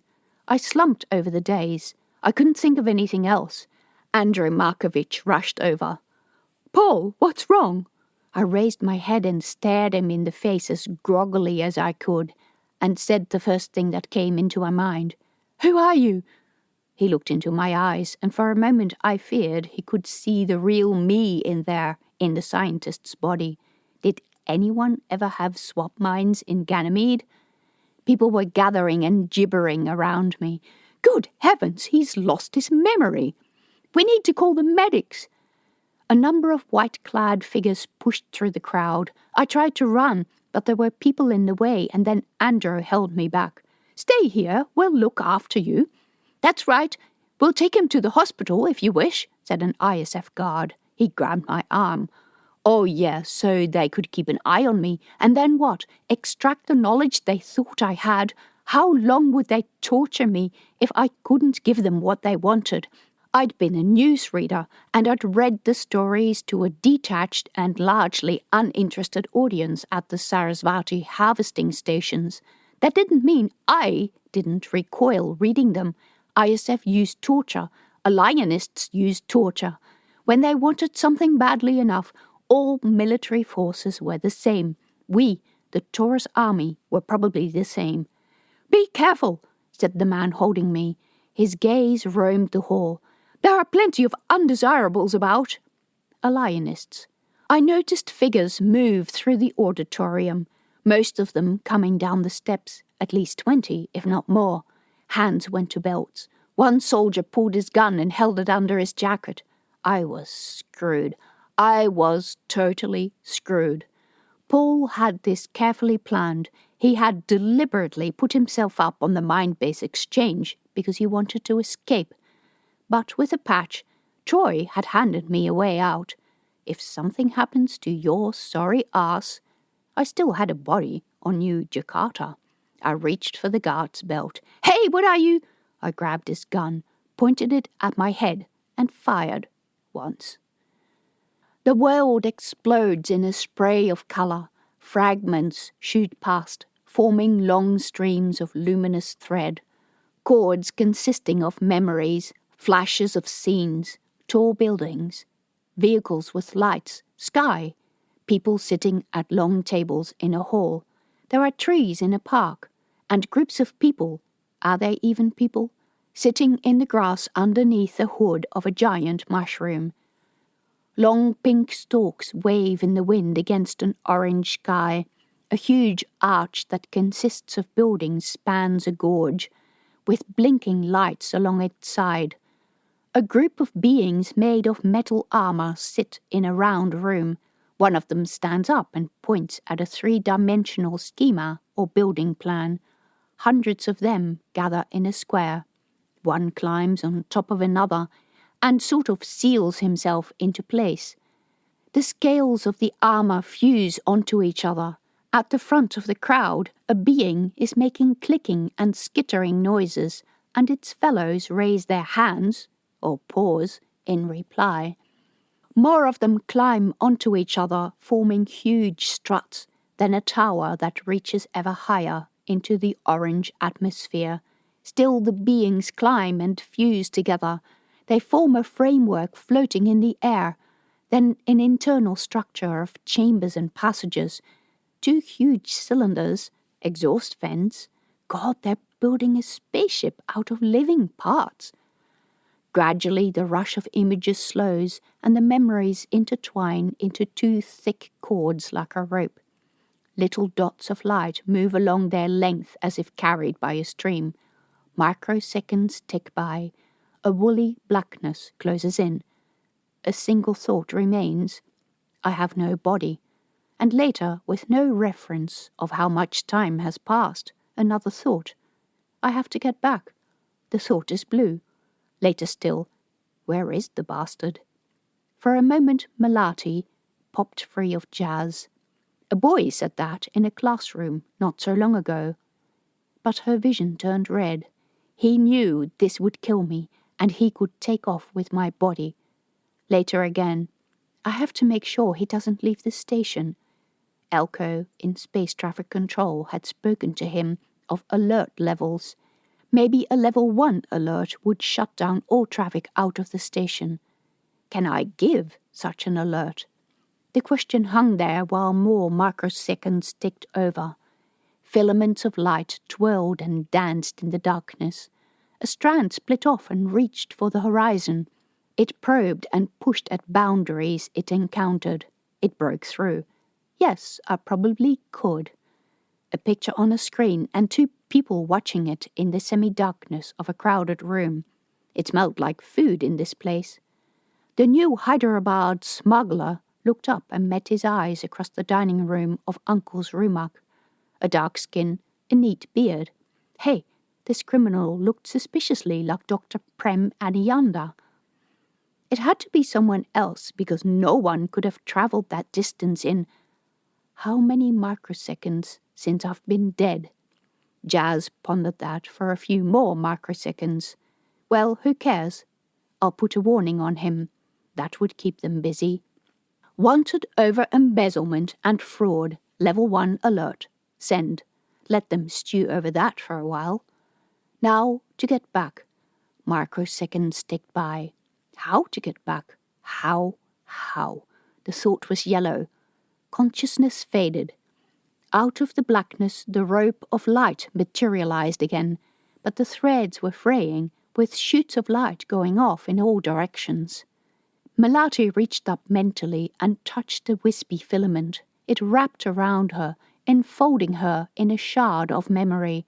She was sitting on a bed in the CAU, and Dr. Chi was at his computer.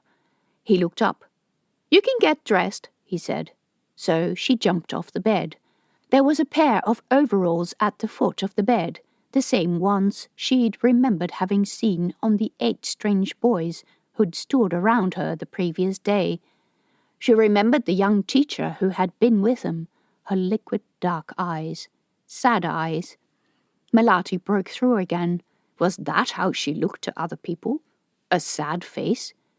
Then the scene faded and she sat in another hospital bed. There was a window to the left showing a view over stone buildings in a settlement. Ganymede again. The sky was dark with a number of very bright stars. A man stood at the bed. She asked, "What is my name?" And the man said, "Paul Ormerod." And she walked into a stately hall where rows and rows of tiered seating were filled with people. Also soldiers in uniform were stationed around the perimeter. She walked up to the dais and looked into the audience, into the eyes of a dark-skinned, bearded man. And she was in Uncle's rumak and saw a similar-looking man sitting at the table. The man rose and came towards her, while everyone in the hall was clapping and the soldiers drew closer. She saw pictures in her head of diagrams and formulae and images of thousands of alien beings building a spaceship out of their own bodies. Knowledge, alien knowledge, and a hand holding a gun. Something yanked her away, back into the maelstrom of thoughts and the white wisps which linked up to each other. A hand shook her shoulder and someone called, "Melati!" But the voice sounded distant and her mouth wouldn't work. She walked into a room and saw Troy standing there. Troy said, "I don't know about that, mate, but take this just in case." He held out his hand, on which lay a piece of thin, see-through foil. She asked, "What is it?" "I've seen this film before." She didn't remember where. Troy stuck it to the back of her head. A burst of warmth went through her. "Anywhere, mate," Troy said. "Just any computer will back you up. That way we can reconstruct you if something happens to your sorry ass." Then she was in the hall again, and all the people were listening to her words about fast probe technology and space waves. The dark man with a beard got up. No, she'd decided she didn't want to go with him, although he'd offered her sanctuary. Sanctuary from what? Illuminati. Tall buildings in a crowded compound. Screens everywhere. Doors, lots of doors. There were cameras on the ceiling. "We pay for the research," the man said. "It is ours." Another man said, "You will misuse it." His name was Thomas Newton, and he disappeared not much later. She was yanked from the memory. The maelstrom of images exploded, huge alien ships flying off to the stars. A man screamed. Streams of white flew past her. She reached out and they wrapped around her arms. The heat of them burned her. The pain was incredible. It was red, it was orange, it was yellow. A kaleidoscope of stars burst into different colors. "Melati!" The shout was more insistent, a child's voice. Someone shook her arm. There was a flash and her vision went dark, as if someone had turned a light switch. Her head was silent, except for the roaring of blood in her ears. Melati grasped at her head, and her hands met the VR headgear. What the... She slowly lifted it off and looked into Simo's scared face. Behind him were Zax, Essie and Taro, and also Dr. Chi, looking into the room over the boys' shoulders. Melati's heart was still thudding against her ribs. "What are you all doing here? Weren't they supposed to be in bed in the dormitory on the next floor?" "We heard you shout," Simo said. Shout? Her mouth felt dry. God, how long had she been inside Jazz's memories? The boys wanted to come for their first update, Louise said at the door. A few of the boys hung back with her. Tika held her hand. Melati's blurred eyes found the clock. It said in green letters, B6:05, almost 3 hours. And then she looked back at Dr. Chi. Seriously, did the man have a life? Melati pushed herself off the bed, wobbled on her feet, and grabbed the edge of the bench on the opposite side of the narrow sickbay room. "I'm fine." She met Dr. Chi's eyes, which said, "You don't look fine to me." "I was looking at the memory files." His face took on an "and" expression. "He definitely came through the exchange," she said. "We couldn't find poor Ormerod because he is one of the Illuminati. He's the same person who disappeared at Titan and has been living at the Illuminati complex since then. I don't yet understand how he can be that old, but it seems they can copy mind bases across different bodies without losing any personality traits or memory. Their identities are kept secret. As for how we came here, it's to do with a see-through film that communicates with everything. It's come into the station via a lion. Everyone is treating it as a kind of novelty. My cousin, the hypertechs, the Tier 1 people, they're all playing around with it to see what it can do." Dr. Chi stared at her. "I'm sorry, you're not making a lot of sense." Another thought. "Your computer problems. Jazz used the film when he went to Ganymede. It read his mind base straight into the computer when he shot himself, and then he made his own way back here. The stuff is sentient, or turns mind bases sentient, or something like that. It's like a virus, but it's not human.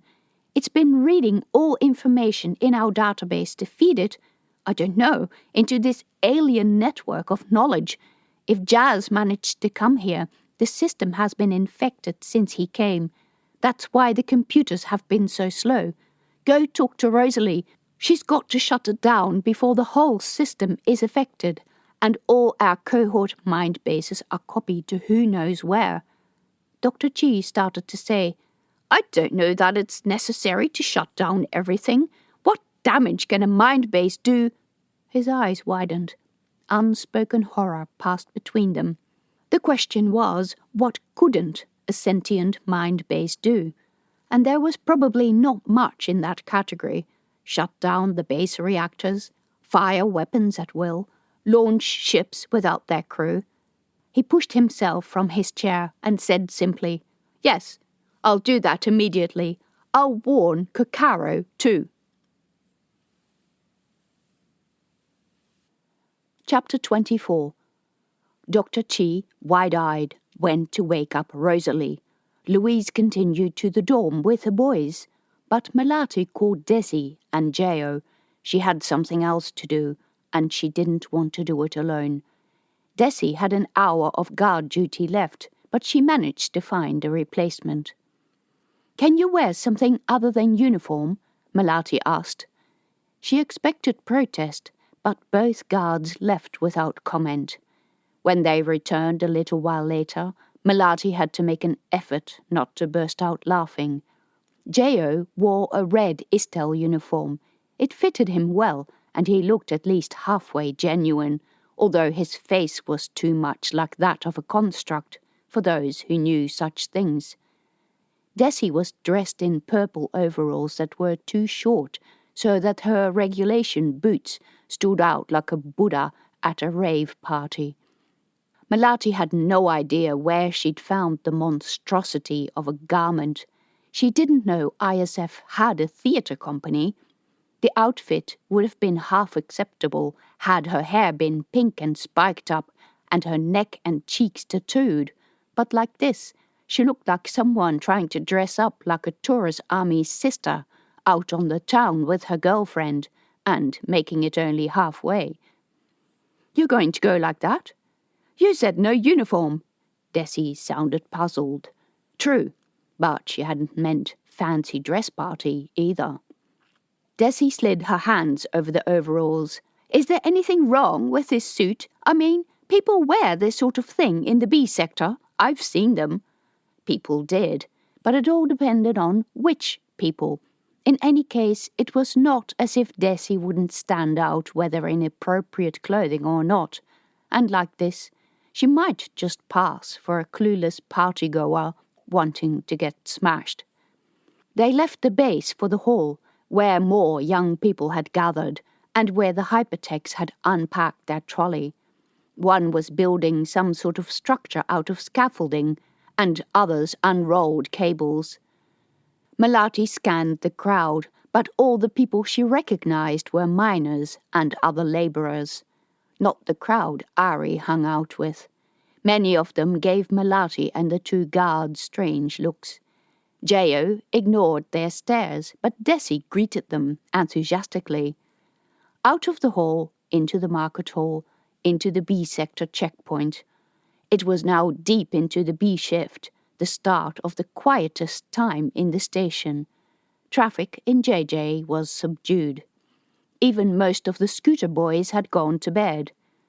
A young boy sat with his arms looped around his knees, guarding a cluster of unused scooters.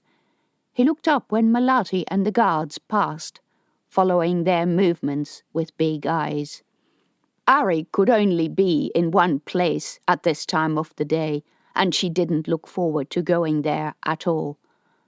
At the anti-spinward end of the B sector, the corridor grew darker, with coloured plastic fixed over the light fittings. Dark silhouettes of people leaned against both walls. Coloured lights strobed out of otherwise dark doorways. The floor, sticky from goodness knew what, vibrated with heavy music. The air was thick with a scent of sweat. When passing the doorways, Melati caught glimpses of dancing people, many in costumes that looked like giant butterflies or cockerels. Jangling Japongan music drifted out of a dark doorway ahead. Streams of people went in and out of doorways, yelling over the top of the music, laughing. Many were barang-barang, mostly Sekong, but there were also Tier 1 men in glitter-covered costumes with face paint or masks. This was the only place in the station where both groups mixed. The language was anonymity, money, and sex. The door to the emergency stairs was open, and a steady stream of people, 2 by 2, were going in and out. Enforcer men with scantily clad barang-barang women, enforcer men with brightly painted Sekong. It was no secret who called the shots here, who had the money and dictated the terms. Single young men and women leaned against the walls, following the progress of Melati with suspicious eyes. Dressed like that, in traditional garb, they'd think she was an auntie or a mother in search of a cousin or a son. Nobody would think that the two oddly dressed constructs were with her. Melati looked into the Bintang Club's main room, over the heaving crowd outlined by strobing light. The walls were decorated with burlap sacks backlit by coloured lights. Cables dangled from the ceiling like lianas. In the corner was a model of a tree trunk with branches that spread over the ceiling. There were people everywhere, dancing, attempting to talk, kissing. A live Japongan band was playing at the raised platform at the other side of the room, but Melati only saw their heads over the mass of moving, dancing shadows. And she had been under the illusion that she'd be able to find Ari in this cesspit. When she sensed that the guards had caught up, she pushed into the room. Red light strobed overhead to the beat of the music. Bodies pressed into her. The air was unbreathable. A wall of sweaty, hot human flesh surrounded her. She could no longer see the walls or the band. Jayo had disappeared in the heaving crowd, but Melati assumed he was close to Desi, whose head towered over the revellers. Several young men looked over their shoulders, one with heavy makeup, dark painted lips, and his body squashed into a tight dress. 2 men were kissing, moving their sinuous bodies against each other, oblivious to the world around them. She miraculously found Ari against the back wall of the room, surrounded by a group of young men, which included a young, pale-skinned Tier 1 construct man whose blonde hair glowed in the light. A customer, as if she needed any more reminders of Ari's business. Ari had discarded his dirty clothes for a tight satin blouse and trousers, both black and white checked. She tapped him on the shoulder. He turned around and his eyes widened. The heavy black outline of coal made his eyes look even bigger. "Melati!" His voice was barely audible over the thumping music. The sound of jangling gamelan drums made her ears ache. If the music were gas, she would suffocate. The young construct man with Ari turned around too. He wore a bright red singlet, showing his muscular shoulders and arms, and loose white trousers. He had unusually light eyes and the most perfect face Melati had ever seen. This was not a simple Grimshaw worker. She glanced at his pocket, but of course he wasn't wearing a tag. Few of the Taurus Army constructs did, even on duty. He looked over Melati's shoulder, and a knowing expression came over his face. No, at least he wasn't fooled by the two guards. Ari said, What, Melati, what are you doing here?" "I need to talk to you." "What, now?" "I should have had this talk a few days ago." She had to shout to make herself heard over the music. He answered, but his voice drowned in the sea of sound. "I can't hear you," she shouted back. She grabbed his arm and dragged him through the crowd, bumping people on the way into the corridor. The relief from the thumping and jangling music was immediate. "What did you want?" Ari asked. There was lipstick on his cheek. He was looking at the two guards, and they were looking back at him, sizing each other up. "Where are you hiding that guy?" Melati asked. "What guy? What are you talking about?" "Whatever you and Rena were up to." "Me and Rena?" He managed to look genuinely surprised. He was such a good actor. "We weren't up to anything. What are you talking about?" "It's time for the truth, Ari. Rena is dead. A lot of lives are at risk. Everyone is turning the station over for this guy, some scientist. His name is Paul Ormerod. He's from Ganymede, and he's in a Tier 1 construct's body. You know where he is, right?" He pressed his lips together and said nothing, but he didn't meet Melati's eyes and instead glanced over his shoulder as if he expected someone to come. "Ari, listen to me. You're not getting away this time, and I'm not taking any more of your lies. You're in danger from the same people who killed Rena. I think you know that too. You might even know who they are." His mouth twitched, but he still said nothing. The scratch on his cheek had scabbed over, and he'd covered it up with makeup, but in the harsh light of the corridor, it looked infected.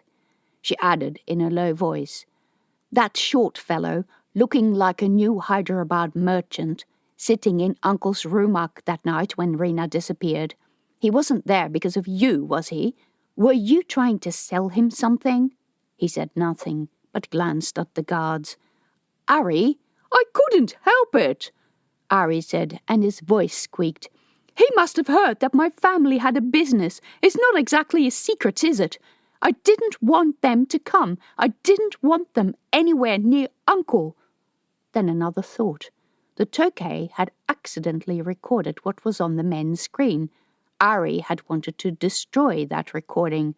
There had been pictures of men. Not men they were trying to match up with girls, but pictures stolen from the Mindbase exchange. That was what the men could have harassed Rena to get. Pictures of what Jazz Grimshaw looked like, because they were there for him, or rather, the guy who occupied his body. "What's your relationship with that man?" "With Pandiaka, there is no relationship." "But you know his name." "He's been chasing me ever since he's been chasing Rena. First he was nice, but then he started to make threats, and I said I wouldn't talk to him anymore. I was only helping Rena, and she only became involved because she was trying to protect her boyfriend." So he spooked her, and she asked you to help? Yes. She said the scientist had come to her when he tried to leave the station, but found that he couldn't, and then that she had to help him to protect Jazz's body. Swap bodies are not allowed to leave. Right, but he didn't know that. He's from Ganymede. They don't use the mind-base exchange, and they might be smart, but they're really stupid about life and things. Please, Ari, tell me where he is. And then what? You'll report me to your boss? I won't. I don't believe that. Come on, Ari, this is important. It's important for me too. I always end up getting the blame for everything that goes wrong around here. That's because you are always to blame. If he's still alive, take me to him. It's time to stop playing games, unless you want to end up in jail or killed by these guys, like Rena. She glared at him. Okay, I have him. He let his shoulders slump, and it was as if a weight fell off his shoulders. Why didn't you say anything, Ari? These guys are dangerous killers. Why keep it a secret for so long, especially after Rena was killed? There was no reason for you to keep hiding him afterwards. That's why I didn't tell you, because you always carry on about stupid stuff I should have done. I promised him, okay? He's scared. His attempt at anger fell flat. His voice sounded worn out more than angry. What were you going to do? He can't leave the station. He can't go back. He shrugged, looking more worn out and haunted by the second. I was going to keep him safe, but then people started looking for him all the time, checking me many times a day and restricting access to the B sector and... He shrugged. The scientist was trapped, and Ari knew it. And people were protesting in the hall, and Uncle was talking about you standing for the council, and I thought...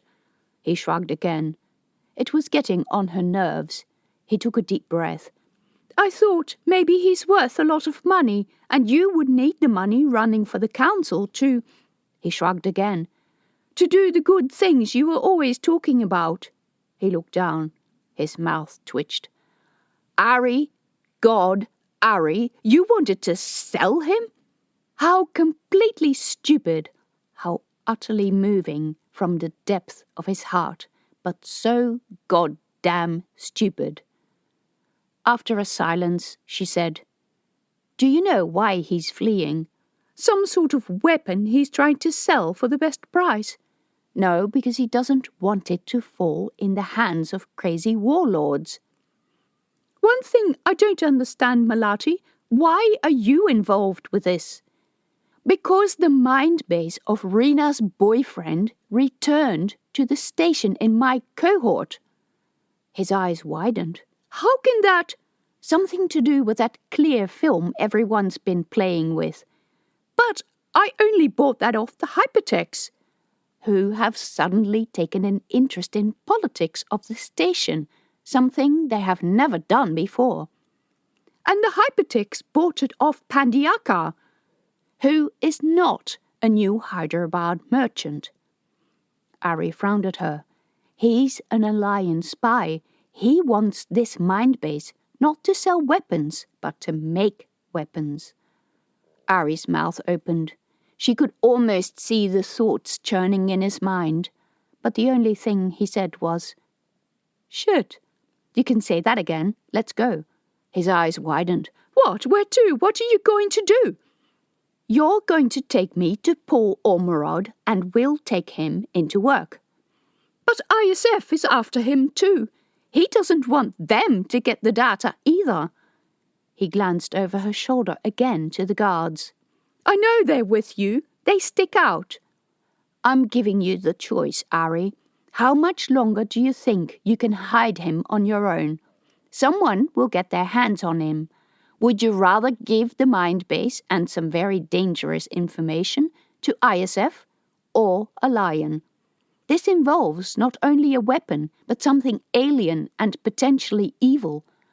I know you don't care much about history, but do you know what a lion is capable of? Come on, let's take him to safety. Ari hesitated.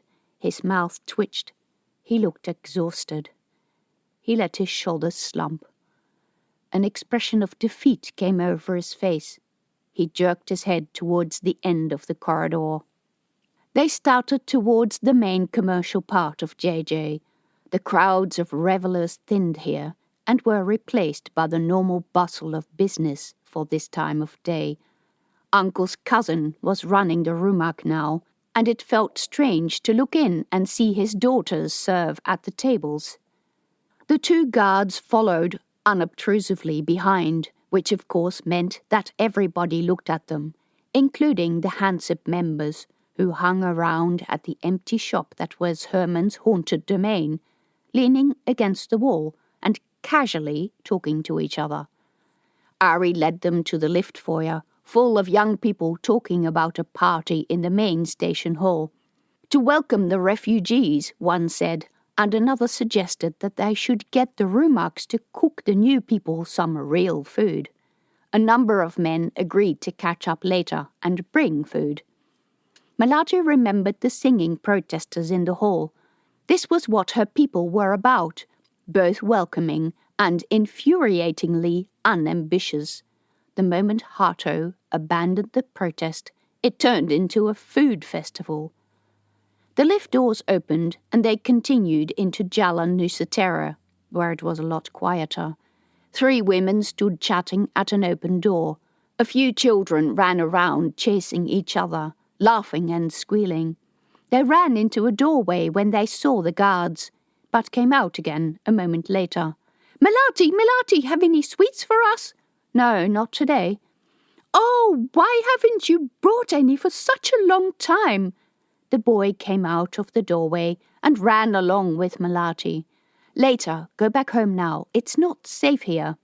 That's boring. You sound like my mother, Lo. Boring, that was the word. Melati remembered being holed up in Uncle's apartment with the aunties during times of crisis. Riots or some other kind of unrest happened at the station every few years. Mothers would keep their children inside and would stay home as much as possible.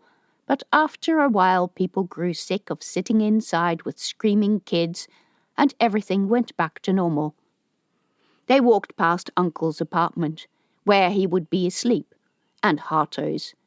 Most of the people who lived here worked the day shift, so the doors were all shut. At the end of the passage, they waited for the lift. It only went down, straight back to JJ, so Melati wondered what the point of this excursion was. Ari was constantly looking behind him. Melati asked, "Do you think someone's following us?" No, just want to make sure." How very assuring. The lift door opened. 2 hypertechs stood in the cabin. Their face masks reflected the 4 of them, Melati and Ari and the 2 guards behind them. For a moment, no one moved. Then one of the hypertechs raised a hand in greeting. They came out of the lift. As they passed, Ari looped an arm around Melati's waist and laughed as if he was drunk. But the way he pushed her into the lift, muscular arm in her back, clearly told otherwise. The 2 guards followed. The lift doors closed to the backs of the hypertechs walking into Jalan Nusantara. Ari let go of Melati. "Those were our followers," he said in a low voice. "They'll be running down the stairs right now." "Hypertechs? Can you see under those face masks? Didn't you notice they greeted us? Hypertechs don't greet people." By God, he was right. Why had she always assumed that all hypertechs were barang? The lift stopped. Ari drummed his fingers on the metal of the lift door. Come on, open up." Desi was fiddling with the setting on her gun. The door opened. Ari said, "Run!" Melati sprinted with him out of the lift and nearly collided with a giggling couple coming the other way. There was a shout from behind. Ari ducked into another stairwell and ran up the stairs, taking them 2 at a time. Melati followed as fast as she could, lifting the front of her sarong to avoid stepping on it. Jo was behind her. Up to the next level, where they came out into a storage compartment that was used as a sports hall. There were coloured lines painted on the floor, and 2 basketball hoops stood on either end. Ari stopped, panting. J.O. came out of the stairwell, holding his gun. "Do you know who those guys could be?" Melati asked. Where was Desi? "No.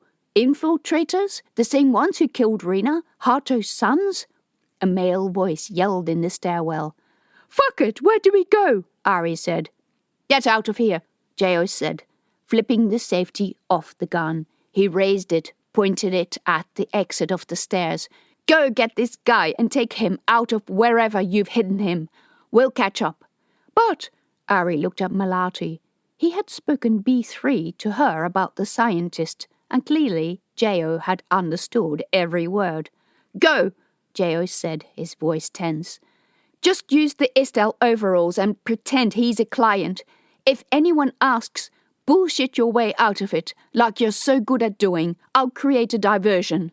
"But you," Ari said, "how do you know me?" "Let's just say I do. You're full of bullshit." "Hey, watch out what you're saying." J.O. took up position and levelled his gun at the end of the corridor.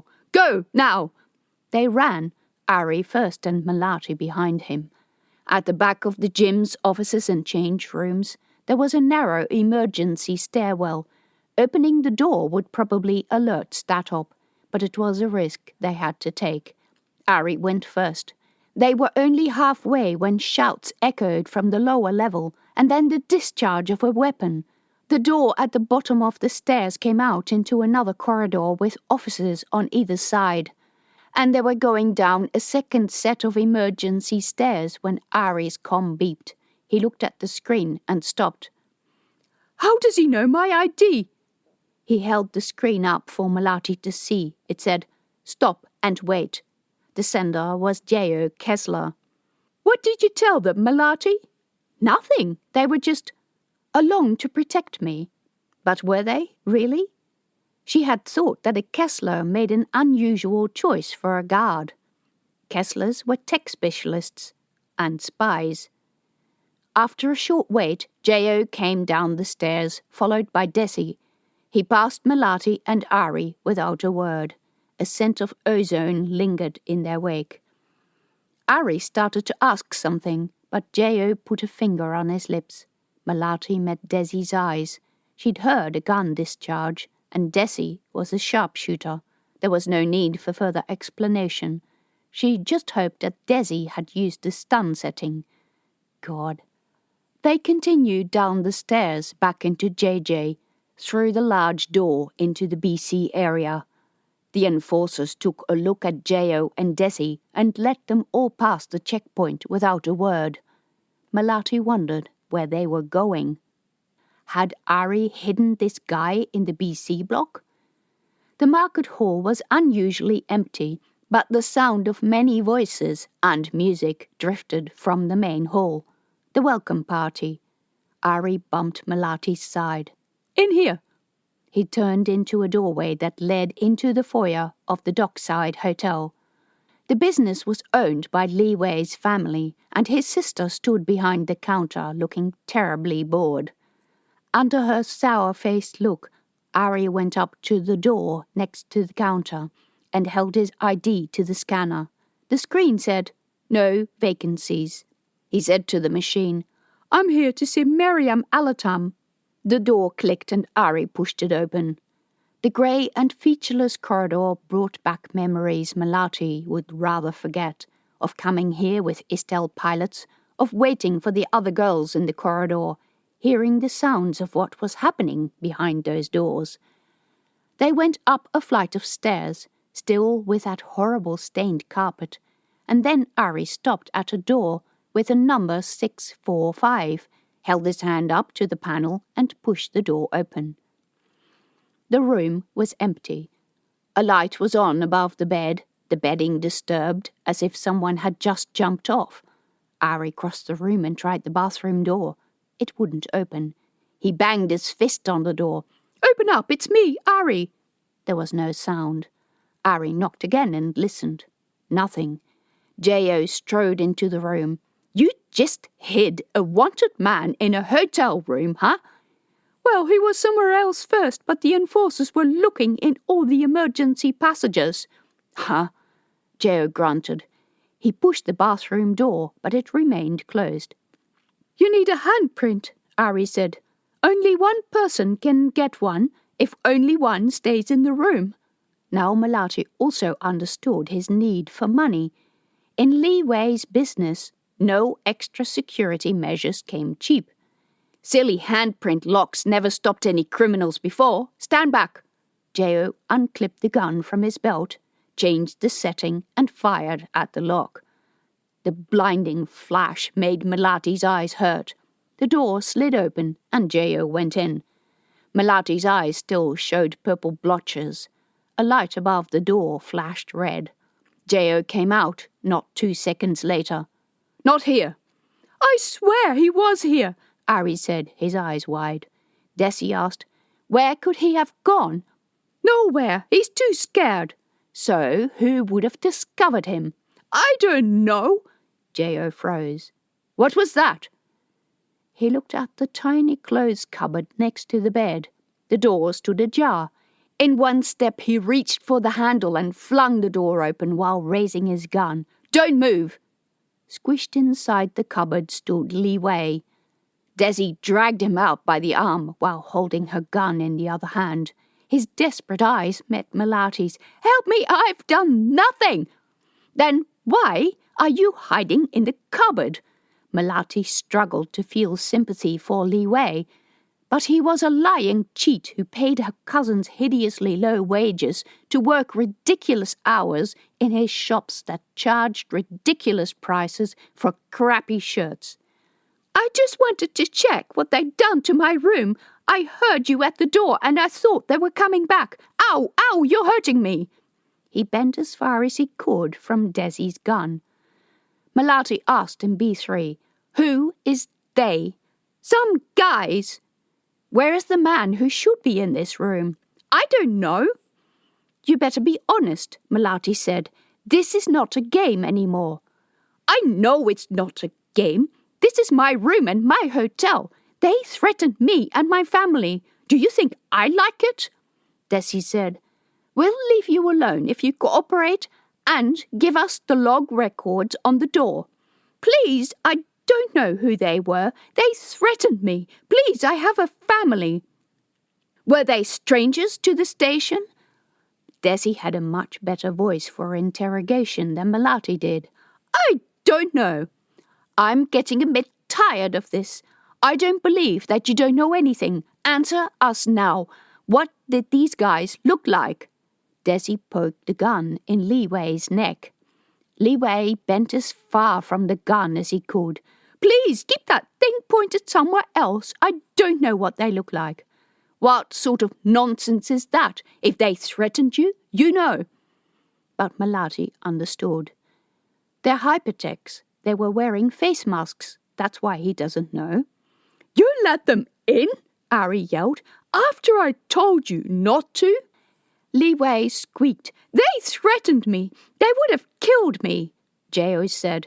Does anyone know where they would have taken him? Everyone looked at him. Li Wei whimpered in Desi's grip while she searched him. She said, They're not leaving the station, so we'll find them. I might know, Ari said, but you'll need more people than just us. They might have taken him to the hypertech den, and that's where Pandiaka and his guys hang out. Those people are dangerous. Tell me something new. By God, she felt like slapping him in his smug face. If Ari had tried to help Rina, why hadn't he let her know about this refugee immediately after Rina was killed, instead of waiting for this mess to develop? We'll have backup soon, Geo said, putting his comm in his belt pouch. Do we know where this den is? Desi asked. The way she used the word we hummed with implications. No, Ari said. At the same time, Melati said, Yes. Ari gaped at her. Melati gave the most innocent smile she could muster. For once, she had more information than Ari. I don't know where it is myself, but I know someone who does. Who is this person? Desi said. Melati told her about Troy Grimshaw. I don't have a contact number, though. Doesn't matter, J.O. can get that information. I thought Statop didn't share their database. I didn't say he was going to get it legally. J.O. grinned. Yes, he was a Kessler spy. Let's get out of here first, Desi said, before his reinforcements turn up. She nodded at Li Wei, still in J.O.'s grip. What are you going to do about him? Ari asked. We'll make sure he doesn't talk, Desi said. Li Wei's eyes widened. He opened his mouth, but J.O. clamped a glove over it, and no more than a muffled scream came out. Desi grabbed a pouch from her belt, from which she extracted an injector gun. She pushed up the sleeve of Li Wei's overalls, pressed the end to his arm, and squeezed the trigger. Melati recognized the label on the ampule, the same stuff Dr. Chi had used on Keb. Li Wei relaxed and his vision became distant, and J.O. deemed it safe to release his grip on Li Wei's mouth. He sat there, staring, with the impression of J.O.'s gloves still on his face. Desi slid the door open and poked her head out. She slid the door further open. There is no one out there now. Let's go before anyone comes and finds him.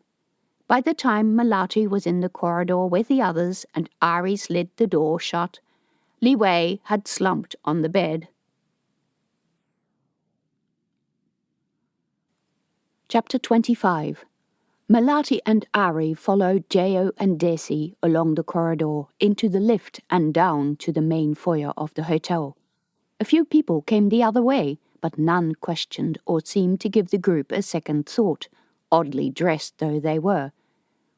The front office was empty, which meant no questions from Li Wei's sister about where he was, and from there they melted into the steady stream of people going to and from the docks. Miners lined up for work. A construct was leading a group of older women, all small, black-haired and dressed in loose trousers. A couple of them met Melati's eyes as she passed. They looked tired and sad, and reminded her of the stories Grandma told about arriving at New Jakarta, frightened and weak from travel in weightlessness. J.O. sat down on one of the benches in front of the New Jakarta Information Office with his comm. Troy Grimshaw, he said, meeting Melati's eyes while she sat next to him. She nodded. He punched. Grimshaw 129? He punched again. Couldn't you just ask Stat Op for the information? I'd need a warrant. He didn't look up from his screen. Would they refuse? To piss us off, yes. Anything is possible where Basanti is concerned. For all I know, they're secretly trying to snatch the guy for their own aims. He punched some more. Then waited, watching the screen. The group of refugees walked past, following their guide, a barang-barang man who was talking in broken standard. And here are the shops, and if you have any problem with finding where you are, you come here. The guide gestured at the information office, and most of the women in the group looked in Melati's direction. Curious black eyes met hers. Next to her, J.O. put his comm down, saying, He's coming. Behind the group of women, 4 men walked out of one of Li Wei's hotel's other entrances. They were all non-locals, dark-skinned, and one had a beard. Melati had seen 3 of them before. 2 of them had been in Uncle's rumak, and one of those was Pandiaka. The 3rd one she had seen in the tea house at the checkpoint. She glanced at Desi. That's them, she said in a low voice, gesturing with her eyes. Desi, who faced her, used her pocket comm to look over her shoulder. J.O. was looking too. Ari must have already seen them because he was pretending not to notice them. The men strolled past at a relaxed pace while talking to each other. They stopped a bit further down the passage and browsed through the overpriced wares in Li Wei's tourist shop.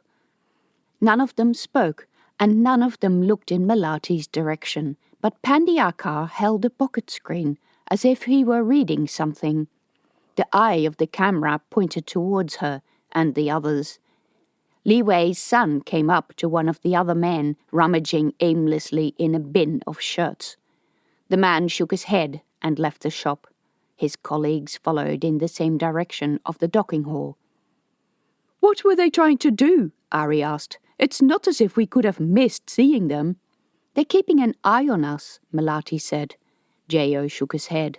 "No, they're trying to lure us away, making us think that they're about to leave or distract us, pretending to be stupid. If you want to make yourself useful, I'll give you your first lesson about spying, young man. Don't ever assume that your charge is stupid." Ari grinned. "But there is a ban on ships leaving the station," Melati said. "Anything can be bought for money." That was Ari, of course. J.O. said, "I like your thinking." Desi's eyes narrowed. "If they're going to bribe the authorities, and if the authorities are bribable, and they're trying to make a run for it, both of them will be so incredibly sorry." J.O. gave Ari and Melati a "see, even my colleague falls for it" look. "They aren't going anywhere. They're making us think they are. That's the diversion tactic." Desi rolled her eyes. They waited. Desi stood with her back facing the thoroughfare, checking the passers-by on her pocket-com streamed through the camera she wore on her shoulder. She kept glancing towards the docks. J.O. kept an eye on the other side. Ari fidgeted. Melati didn't dare speak for the fear that Desi or J.O. might miss something. Groups of barang-barang youths walked towards the hall, talking and yelling in drunken voices. To Melati's dismay, there were even a couple of flamboyantly dressed and brightly painted sekong among the partygoers. Was Hato starting to appeal to them? Could be, because Wahid and his religious leaders had never figured out what to think of them. After what seemed like an eternity, but was probably only 5 minutes, Melati spotted Troy coming towards them from the direction of the market hall. He wore his enforcer uniform, and someone was with him. Ari glanced at Melati. There was a flicker of concern in his expression. She nodded as if saying that it was all right, but she didn't know if it was all right. How much trouble would Ari be in with the enforcers if it came out that he had hidden this man? Troy had brought Elko, the brother who looked a lot like Essie. Both of them nodded at J.O. and Desi, but raised their eyebrows at Melati and Ari. Troy held a pocket-com out to J.O., who looked at the screen, squinting. All this went on without a word, in the way only constructs would act. Troy pointed at a couple of places on the screen. "There is access here," he pointed, "and here." He moved his finger. "With a group this size, it's hard to stay concealed. It might be better if just a few of us went in." J.O. said, "They're not likely to be armed." Troy glared at him, letting the implications hang in the air. That Statop wasn't doing its job properly, that they were incompetent, that they had lost control of the station's security, and that there had been arms smuggling. J.O. glared back. "You want to get him, or do you want to risk losing him? We don't know what we're going to find there, and we may need as many people as we can get. We all come, or we don't come at all. Desi here is." "I wanted her," Desi grinned.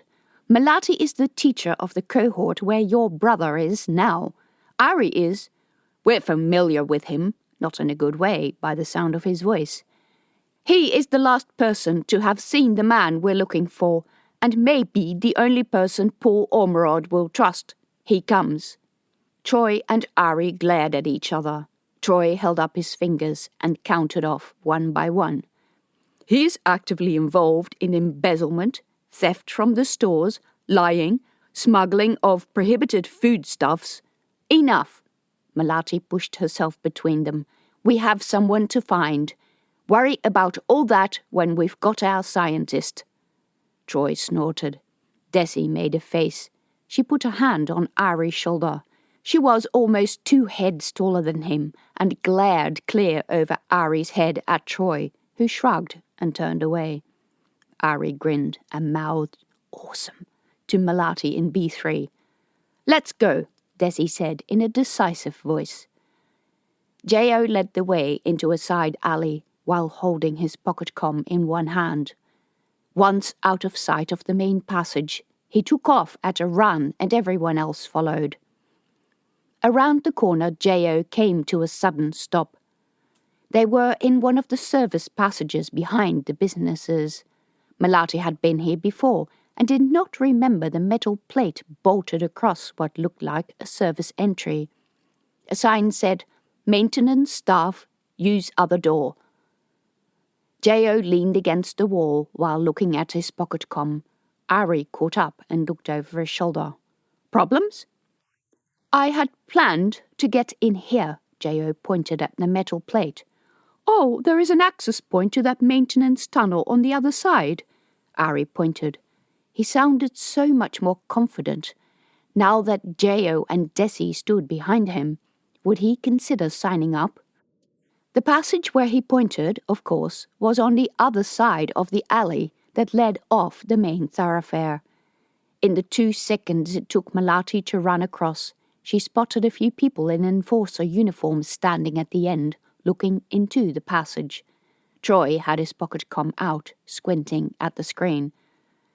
"Anyone reporting in this area?" Elko asked him. Troy shook his head. Desi said, "Uh-oh, I think we got a tail already." Come on, go," J.O. said. Desi set off into the corridor, a long passage with gleaming linoleum floor that curved towards the ceiling. "It's this way." Ari turned left into a narrow corridor. This was a surface passage with banks of power boxes along the right-hand wall. Melati followed him and Desi's bobbing back, turned another corner into an even narrower service alley. This one was a dead end, but metal rungs on the back wall led to a panel in the ceiling.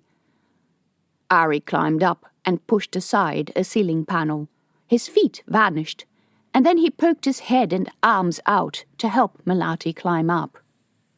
J.O., Troy, Elko followed, and last came Desi, who shifted the cover shut. They sat silently in pitch darkness, listening. Melati did her best to control her breathing. She couldn't see anything except J.O.'s outline, backlit by a couple of LED lights on a panel behind him. It was so cold in here that her breath steamed.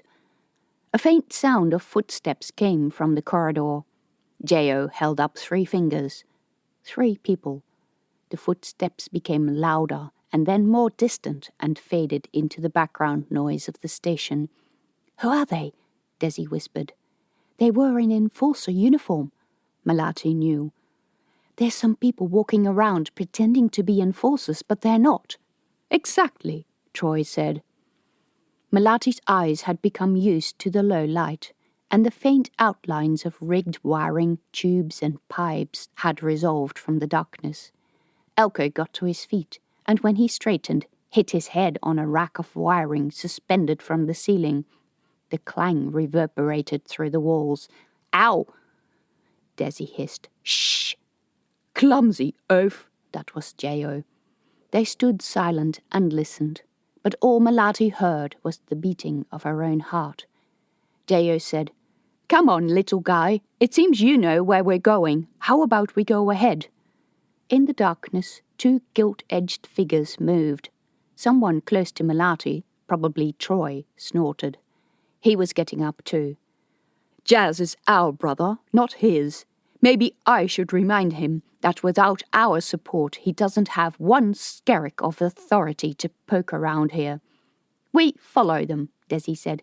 "I don't care who you think is in charge, but I want no more fucking noise, understand?"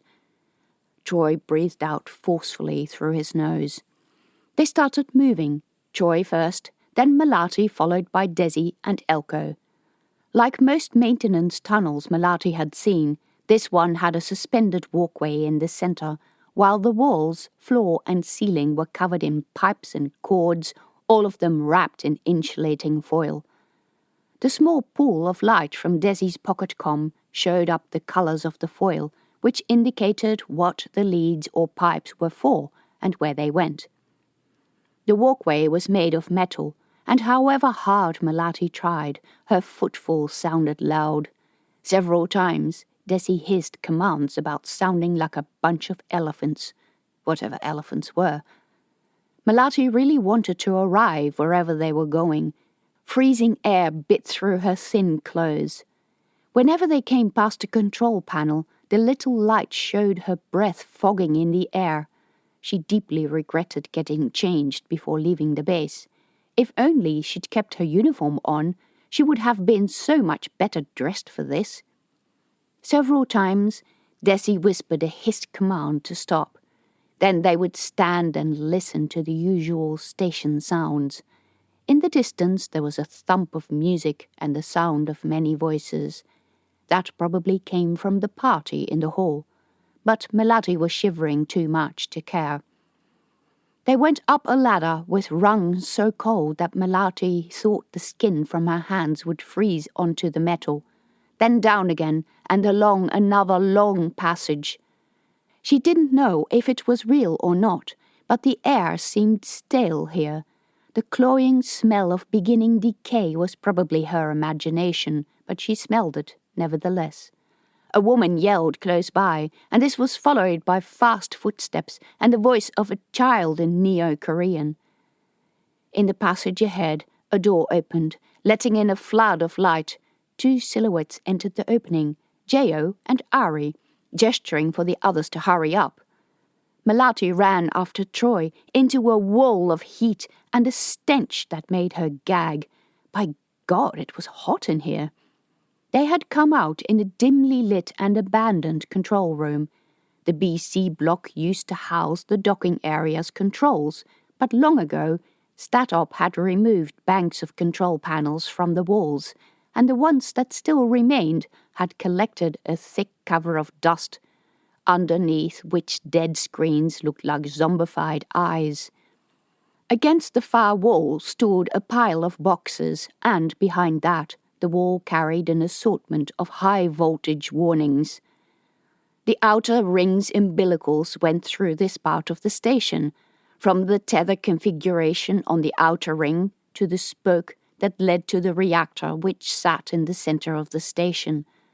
The telltale low hum told Melati that the reactor was on and feeding power through the lines behind that wall. It was one of the reasons StatOp didn't want to house people here permanently. Ari motioned her to be quiet, so she went to stand next to him, while her face still tingled from the cold in the passage and her nose got used to the smell of disuse and waste. Yes, this was the BC block, all right. They housed the refugees in here? Seriously? The sound of voices drifted from somewhere on the floor above. Desi went to the door and listened. Ari stood gazing at the pile of boxes and bags, raising his eyebrows. Something in his expression made Melati look as well, and she recognized the print on one of the boxes. Uncle's flour. Not just that, but oil, kitchen supplies and cleaners from a lot of other Rumaks, plus paint and other supplies from other businesses of JJ. So this was their solution to the storage problem. Jo was taking pictures. There were labels on the boxes for what looked like engine parts, rolls of electrical wire, and other supplies that looked like they came straight out of station stores. Jo put on gloves and used a piece of metal to prise one of the lids open. Inside were many plastic cans with Korean print on them. "What's in there?" he asked. "Come on, we got more important things to do," Desi whispered. She was still at the door, fiddling with a setting on her gun. "Just a few pictures so we can show Kokaro the kind of mess in this place." Melati glanced at Troy, whose face showed dark shades of thunder. Yes, there would be trouble from this expedition, and it was probably why Jo had come. Troy was going to say something, but at that moment there was a noise from the other side of the door. Everyone froze. "What was that?" Elko mouthed. Desi raised her gun. A long time passed in complete silence. Then there were footsteps and the sound of something being dragged over the floor. Two men spoke to each other. Melati didn't understand them and had no idea what language they spoke. Another voice said, in standard, "Cooperate with us and we'll forget about this incident." "I don't believe you anymore," the man's voice cracked. "You've been telling us nothing but lies since coming here." The voice sounded young and also accented, like a barang barang. "Then we have no choice. Do you understand?" There was a thunk of something being dropped on the floor, and footsteps left again. Melati met Ari's eyes. He whispered, "That sounded like Buddhiman, Hato's youngest son."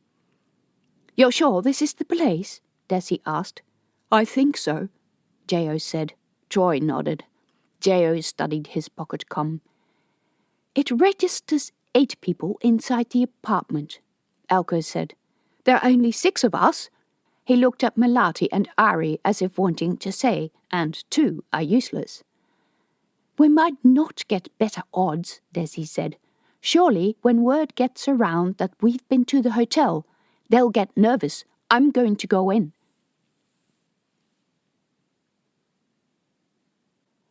Chapter 26.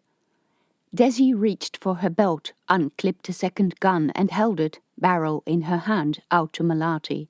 It was a CX stunner of the type Troy also had, serviceable and well used. Melati took the weapon gingerly by the grip. Every ISF employee was required to train with weapons, and she knew how to handle it. But damn, it was heavy.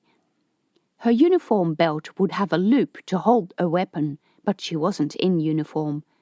What was she supposed to do with this thing, dressed in her sari?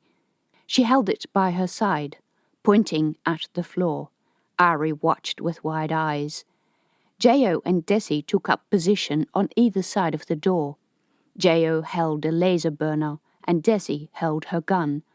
At her sign, J.O. zapped through the lock. The door slid open, and a bright beam of dust-clouded light slanted in.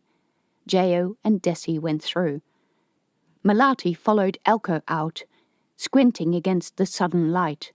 They had come out in a second storage room where many more boxes stood, wrapped in blue plastic.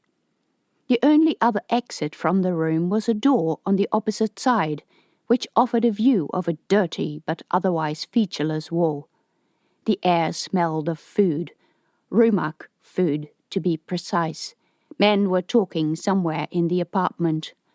One of them said something in a surprised tone, and this was followed by the sound of footsteps. Troy grabbed Melati and drew her with him against the wall immediately to the right of the door. The next moment, the person entered the room. Melati saw only a brief glimpse of a figure in black before J.O. brought down the barrel of the laser cutter on his head. He wobbled for a moment, eyes wide, and went down with a dull thunk, landing flat on his belly. The man was a hypertech, not wearing the headgear, barang barang, but not someone Melati recognized.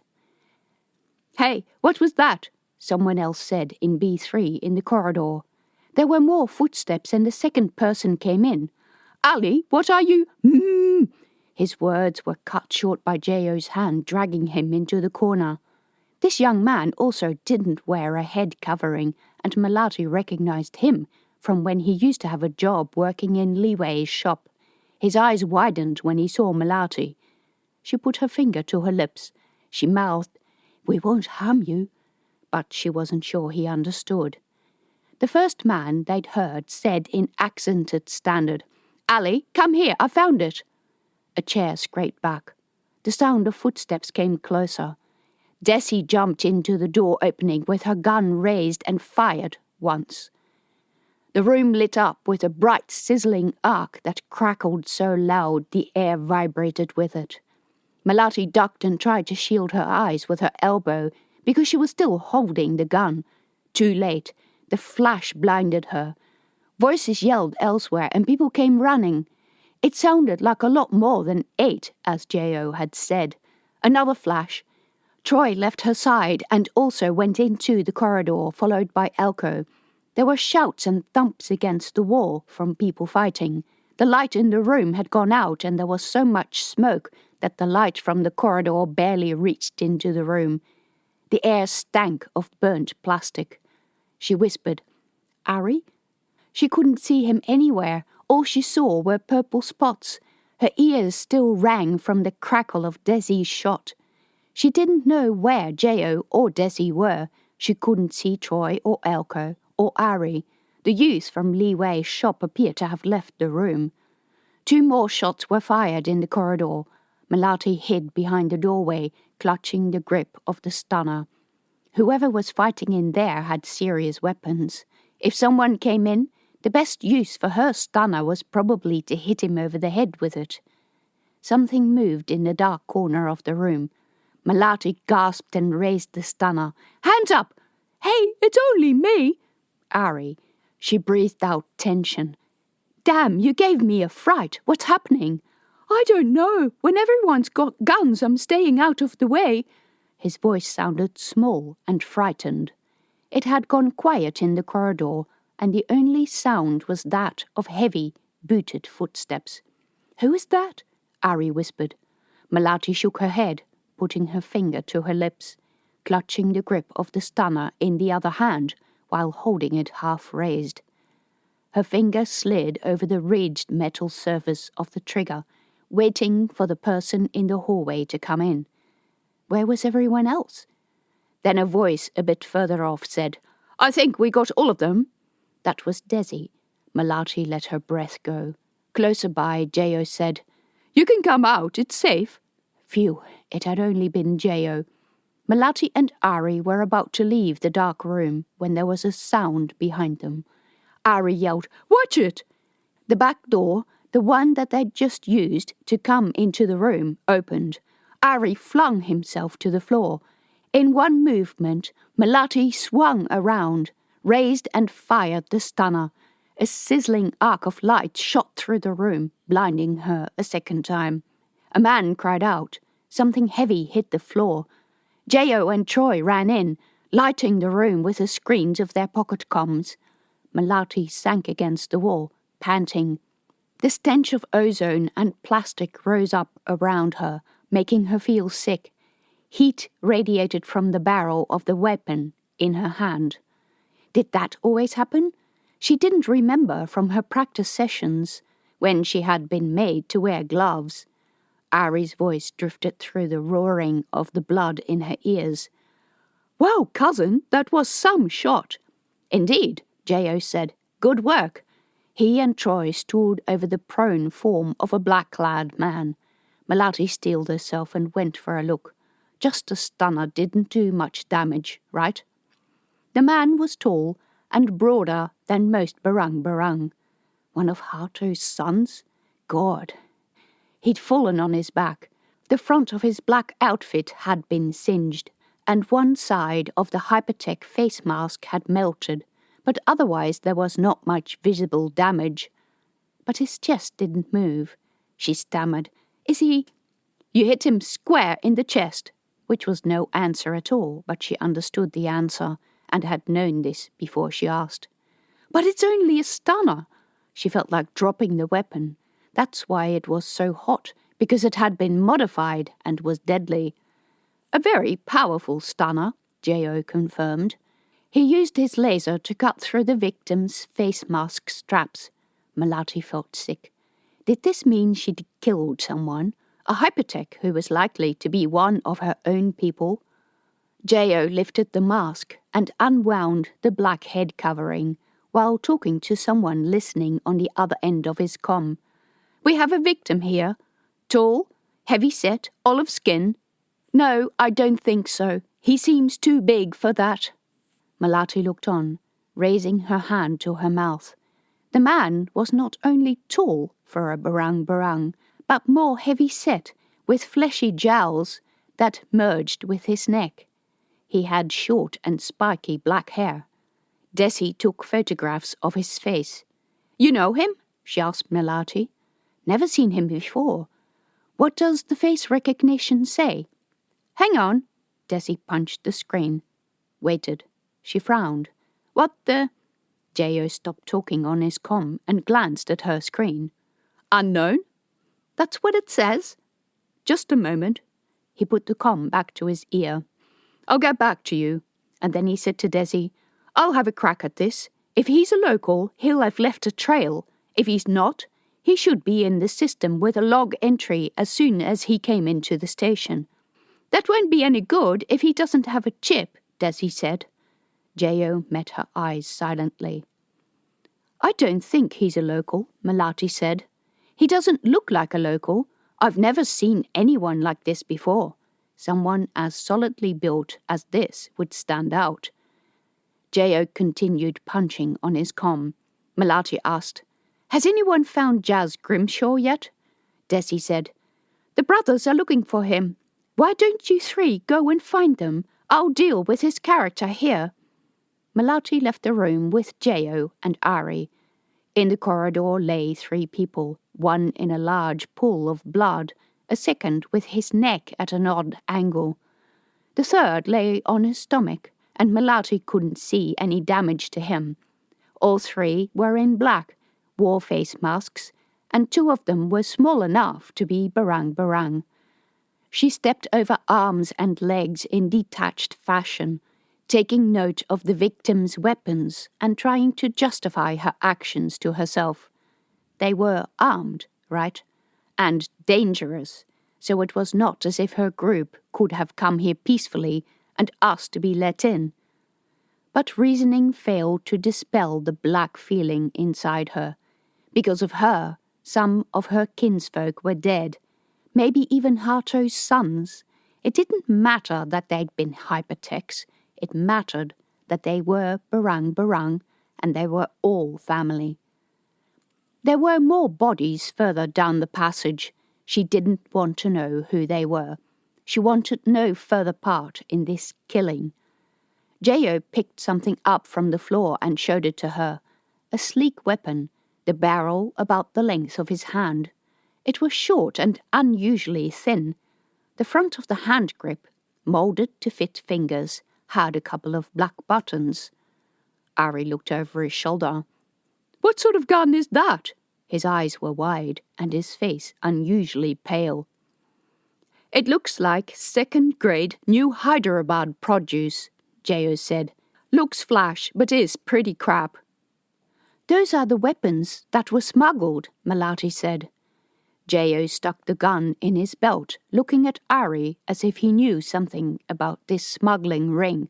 I know nothing about that, Ari said. The same kind of nothing you knew about the scientist in hiding? J.O.'s voice sounded mocking. I'm telling the truth. Yeah, right. J.O. kept walking. Ari rolled his eyes at Melati. Why does everyone blame me for everything? You know what happened. I was only trying to protect Rena. Which was true, and to be honest, what would Melati have done? Certainly not have run off to tell everyone at work, that's for sure. She sighed. J.O. had disappeared into a room ahead, where he must have found someone because there was a sound of voices. Melati went inside and found both Troy and Elko.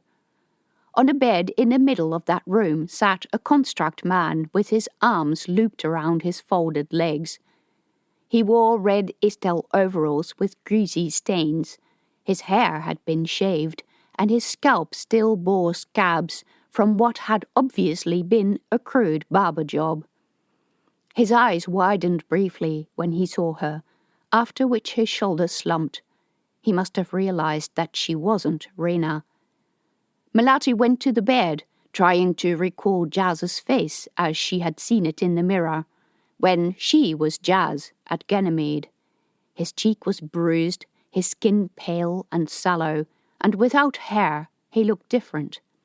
So they were with you, he said to Ari. He frowned at Melati. I thought the lass in the office was... Lass? What sort of word was that? This is Melati, my other cousin, Ari said. Oh, nice to meet you, Melati. The man's grey eyes met hers. Yes, she recognized him now. There was something really odd about hearing this kind of language, and she had only ever heard the cultured speech of the Ganymede elite in movies, coming from the mouth of someone who looked like a Tier 1 construct after a heavy night out. "You're Paul Ormerod?" He nodded, glancing sideways at Troy, whose mouth twitched. She said, "I've come to help you." "You can't, it's too late for that. You have to listen to me. Take that gun of yours and kill me," Troy snapped. "And leave the construct mind you swapped without a body? Not likely. Also, you'll be wanted for breaking mind-base exchange laws." "Kill me, please. You don't know what you're dealing with. This issue is bigger than all of us." "Then enlighten us. All I can see now is some miscreant who has taken off with our brother's body, and I'm going to make sure that he gets it back." Melati sensed J.O. coming up behind her. She looked over her shoulder, and indeed, there he was, standing in a relaxed pose with his hands on the pockets of his uniform, where she was sure he held some sort of recording device. This conversation would be beamed straight to Kokaro. Paul Ormerod in Jazz Grimshaw's body squinted up at J.O. "You're ISF, aren't you?"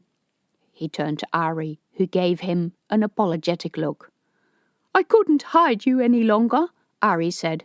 "Then kill me, now." "I might," J.O. said, and he pushed past Melati to the bed, where Paul shrank back. "But first we're going to take you to the base." "I'm not going." Paul crossed his arms over his chest. Fine, he was going to play that game. "Do you even know what this is about?" "We'll knock you out and carry you." J.O. reached for his gun, but Melati shook her head. "I know. You're from the Illuminati," she said. Paul looked up, surprised, but said nothing, so she continued. "You developed some sort of weapon, and that's why everyone wants you." He shook his head. "It's not only that. The weapon is the lesser problem. The Illuminati are an alien presence.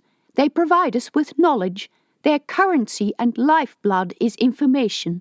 They store it in networks that span the universe." Troy and Elko frowned at each other. Melati thought of the strange images she'd seen while looking at Jazz's memories. "This network tells us how to make those weapons that collapse part of space with everything in it.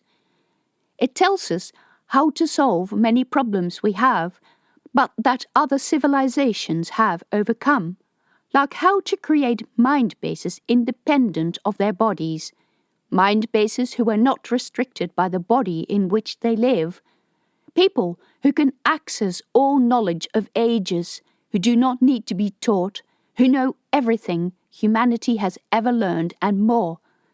These people would use the weapons we can create to their own aim. Their mind bases are immortal. They can move to a different body at will."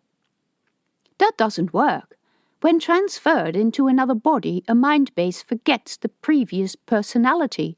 Also, the human brain only has room for so much knowledge. You can make the mind base a bit larger, but too much and most of it just doesn't take." "I agree. It wouldn't work normally, but this network is a continuous stream of knowledge.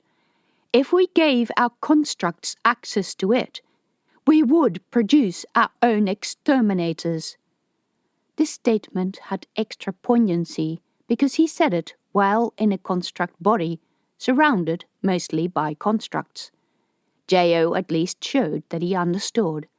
Most constructs were acutely aware of their limitations.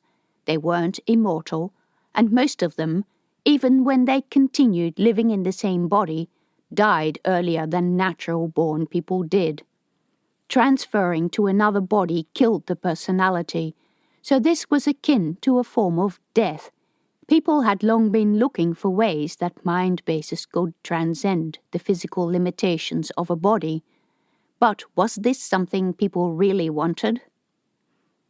"You'd have alien humans who could do terrible things and would do terrible things because they lack the frame of reference to the real world and people living in it," he said. And there is more. Do you know how a person becomes one of the Illuminati?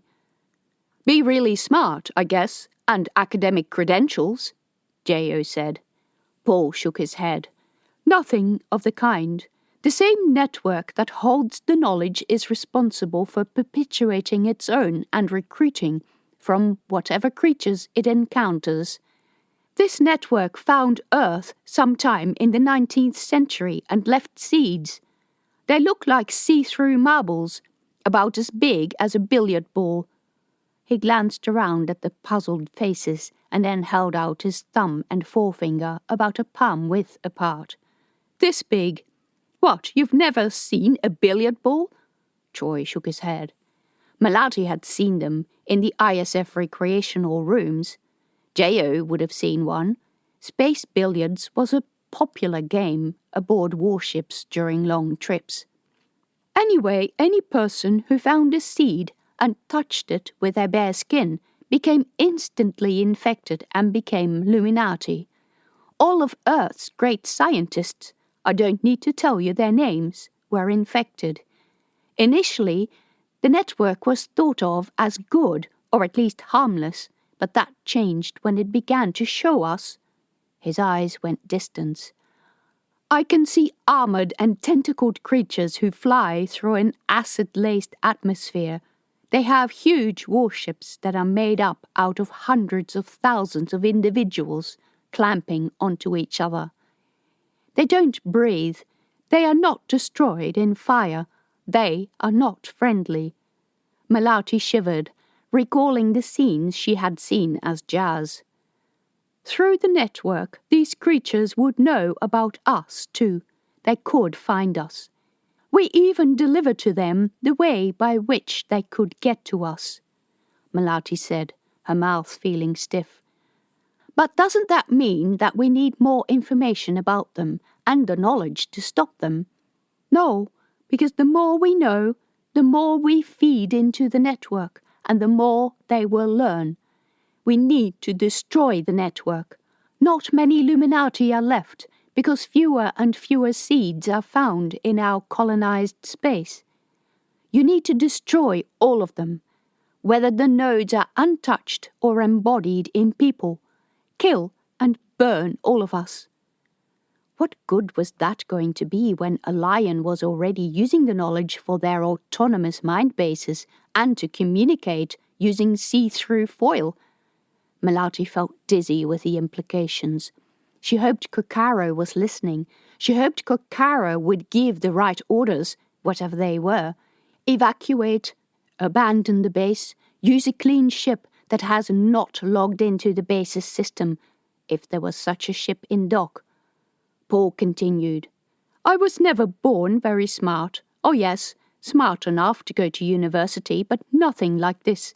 I became infected with this condition when I found a seed on Titan. The population history says that you disappeared there, Melati said. That is the official line. The remaining Illuminati protect their alien secret, since it has become their lifeblood. He shuddered. My lifeblood. If they catch me, they'll execute me for treason. Not only that, they'll bribe whomever they'll need in order to keep this information a secret. You see, you can sell knowledge and the products of it. The old Ganymede families need the money. The Tokyo Consortium needs it even worse. Selling weapons makes people a lot of money. You sell one side of a conflict an improved weapon, after which the other side wants it too. And when the enemy has the same weapons as you, you'll have to upgrade. It's never ending, but the weapon is a smokescreen. So this isn't about a lion? Yes and no. Yes, a lion is just another group trying to get their hands on this information, on me. Melati turned to J.O. I need him in the CAU. J.O. nodded. Let Dixon and Kokaro decide what to do about the mind base. Melati turned back to Paul and said, We'll take you to the base to return the body to its rightful owner. Paul slid off the bed, rolled to his feet, and ran out the door. while Jayo and Troy were still trying to set their guns to the stun setting. Chapter 27. Jayo and Troy ran out after Paul. There was a shout of a male voice in the corridor and the flashing discharge of a laser. 2 thumps hit the metal floor. Then silence. What the? Drawing his gun, Elko went to the door as well, where a small figure came running the other way and crashed into him. The force of the collision sent Elko reeling, but he managed to grab the teenager by the arm. The boy wore hypertech black, but not the face mask. He was a barang-barang boy, looking at Melati with eyes so wide that the white showed on all sides. She thought the teenager was Buddhiman, and tried to remember what Hato's youngest son looked like. She hadn't seen his face since he joined the hypertechs 2 years ago. "Please, Melati, help me!" "Go and sit over there, out of our way," Elko said. Buddhiman went to the corner where Ari sat and crouched on the floor behind the bed. He whimpered and pushed up the sleeve of his shirt. There was a large red burn mark on his forearm, with blisters already starting to form. Melati winced. That had to hurt. She asked, "Were you hit anywhere else?" He shook his head. Melati was going to say something, but an explosion went off in the hall and some people shouted. God, what was going on? She thought they had shot everyone. Also, was that Jayo calling to her? Melati sprang to her feet. "Hide in here. Stay safe with Ari. Hide behind the bed as much as you can. That's the best I can do right now." At that moment, Jayo and Elko returned to the room at a run, each dragging an unconscious form across the floor. Jayo's charge was Paul Ormrod, and Elko's a hypertech. "Get all the gear off," Jayo said, while dumping his load on the floor. Paul's head lolled to the side. A nasty bruise was spreading on his cheek. Melati gave him a wide-eyed look. "Gear off?" Jayo gestured at Elko's charge. "The hypertech gear. We're going to put it on. That's how we're going to get out of here. No one will know who we are until they're close enough for us to shoot them. This place is a warren, and I don't know what they did to make only 8 show up on the heat scan, but there's a lot more in here." "What about the backup you called?" "They've been cancelled. Kokaro has issued a red alert. Return to base immediately." Melati nodded. She had feared that would happen once Dr. Chi had spoken to her. "We've got to get our backsides out of here as quickly as we can, before this turns really ugly." Jayo rolled the hypertech on his back, while Elko dragged a second hypertech out of the corridor inside. "Come on, let's get this gear off." He started undoing the hypertech's face mask. The face underneath was blistered and red with heat damage to the point of no longer being recognizable. Was this a barang-barang man? He was small enough. Melati felt sick. Jayo was very detached about it all. "We need another 4 suits. There's a couple of these guys out there." Elko went to the door. But the moment he stepped out, a bolt of light flashed. "Fuck!"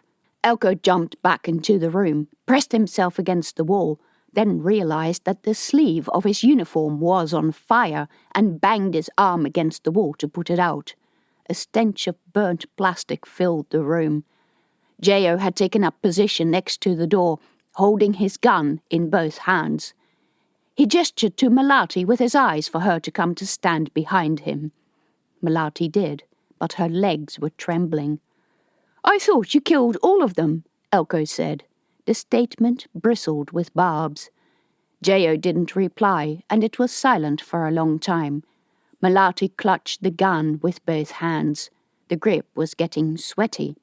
Ari and Buddhiman sat huddled in the far corner of the room. Melati wondered where Desi was, picking these attackers off from the other side of the corridor. There was a small sound from the corridor. Jayo tensed. Melati held her breath.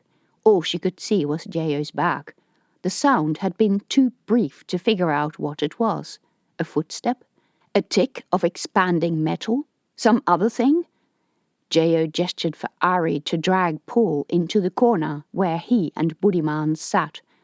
Ari rose. A blinding flash came in through the doorway. Where the light hit the doorframe, it dripped down to the floor, where it formed a puddle of luminous liquid. Whatever was this weapon? Melati thought she could see a pair of legs beyond the light. J.O. yelled and fired. Troy fired too. Both charges hit the person. He fell, dropping a weapon to the floor before his body thudded down. J.O. grabbed the gun with a gloved hand and slid it over the floor to Melati. Melati turned over the gun in her hands, holding it gingerly by the grip because it was still hot. She'd never seen the type before, bulky and heavier than the cheap new Hyderabad one. The attacker was a hypertech, not a barang-barang. He was tall and thick-set like the other one Melati had shot. There was something eerily familiar about him. "I think this gear will fit me." J.O. bent over the man to remove his mask. Melati recognized the coarse weave on his jacket. God, this was the same man, and one of his legs moved. She shouted, "Watch out!" The victim jerked up and grabbed J.O. by the throat. Melati did not think. She aimed and fired at the man's head while he still had his arms outstretched, away from J.O. The discharge vibrated through her hands and up her arms. White light blinded her. It spread as a pool of white gas over the floor, a furious, whirling, luminous cloud. Her ears rang. The lights flickered. This had to be some sort of plasma weapon. Was it even safe to use it inside the station? It would upset all electronics. When the smoke cleared, J.O. was sitting on his knees, coughing and holding himself up with one hand. His attacker's body, it was fair to say that it had disintegrated. Blackened bits of something lay scattered on the burned and warped floor. The mask had burnt away. His hair was gone, his face a mess of blood and tissue. His arm, almost severed, hung onto the body with only an exposed cord of metal wiring. Wiring? Plastic? Inside his body? "What the hell is this?" Troy said behind her. For a moment they all stood there, staring, stunned. Half human, half machine. Melati said, "He's an alien aggregate. A spy." A feeling of cold came over her. She'd heard so many stories about the alien aggregates and what they'd done on Mars. The men in Uncle's Rumak, the merchants in the docks, the fake enforcers. Were they all robots? J.O. rolled to his knees, took his comm, and called in an urgent voice, "Desi, do you copy?" He coughed. The comm remained silent. Melati couldn't stop staring at the mess of flesh and metal. The creature, because she couldn't call this a man, had a metal and plastic skeleton covered in a layer of flesh that the blast had cooked and peeled away. The manufactured parts underneath blended into the biological material through tiny filaments of thread, see-through material that reminded Melati of the see-through film on the back of a gecko. God, the implications. The hypertechs vying for power through Hato and his sons. The hypertechs seeding technology that... Just what did that see-through film do? Was it alien knowledge? Did it transfer any of the alien knowledge that Paul had talked about? J.O. recovered enough to crawl to his feet. There was a dark smear on his face and angry red marks on his neck. He looked at Melati. "Thanks, soldier. You saved my sorry ass there. When we get back, I'm going to sign you up as an honorary Fitzinger." Melati wanted to say that it was all right, but it wasn't. She'd shot this man, and he'd come back to life, like a many-headed monster that would have killed J.O. If these creatures didn't show up on IR scans, there could be any number of them in this apartment. "Where is Desi?" He shrugged. His expression said, if she was able to come, she would have been back long ago. "First priority is to get Ormerod to the base. We'll probably run into her on the way." His face had gone pale. "Let's get changed." Are you sure you're fine? I have no choice but to be fine. True. There were enough hypertech clothes and masks for everyone in the group to get one. Ari and Buddhiman helped undress the dead hypertechs after Jeo had made sure they were both human and dead, which in 2 cases involved him firing at the body at close range, just to make sure. God, Jeo was starting to scare her. Buddhiman said nothing. His face was as white as the walls, and he followed Ari's instructions wordlessly. 2 of the dead hypertechs were strangers. The others were barang, young men Melati didn't recognize. Who normally joined the hypertechs? Mostly angry and lonely youths. Smart, but without prospects for decent jobs. So many in this group had become ignored and shunned. They didn't fit in with the expected barang activities. They had dreams and interests. They wanted something other than to become miners. That's what made them vulnerable to criminal infiltration. Not so very different from the way the new Hyderabad baby smugglers used hopeful and starry-eyed girls. Melati ended up with an outfit made for a man much larger than her. There was no privacy to change, so she bunched her sarong up around her waist when she pulled the pants on. It felt restrictive and uncomfortable. She had to roll up her trouser legs. The black turtleneck shirt stank of male sweat and burnt plastic, a cocktail of smells that made her think of disintegrated bodies. The sleeves extended to cover her hands, so she had to roll them up too. Then the helmet. It too stank. There was a face mask inside, attached to a dust and fine particle filter such as miners used. Melati couldn't see the point of wearing that, so she let it dangle down the side, where it poked into her neck. A black shawl went around her neck. The material felt rubbery. The visor was surprisingly clear, and not as dark as she had expected. Movement of her eyes set off a projection of text that scrolled across her vision. Face recognition. Fail. Do you want to reset values? Yes or no? 2 fake hypertechs, which she thought were Troy and Jeo, were wrestling Paul into a suit. So far, only his eyelids had made an attempt at movement. What do we do about him? Ari asked. He had also changed, but carried his headgear under his arm. You and your friend can carry him between you. The speaker box distorted the voice, but it was probably Jeo. I want you, he pointed at Melati, to be with me, and you 2 at the back. Those 2 had to be Elko and Troy. Melati made note of small differences in their clothing. One wore a broad belt, the other a shirt with sleeves that were too short. The tall one was Elko. Make sure you recharge that thing, Jeo said, gesturing at Melati's gun. There was a small display on the side of the barrel. It's already recharged. Her voice sounded oddly distorted through the voice box, even though she wasn't wearing the face mask. It was beginning to get claustrophobic in this thing. Ari glanced at Melati, with a flicker of anger and jealousy on his face. God, Ari was angry about being told to babysit while everyone else did serious stuff.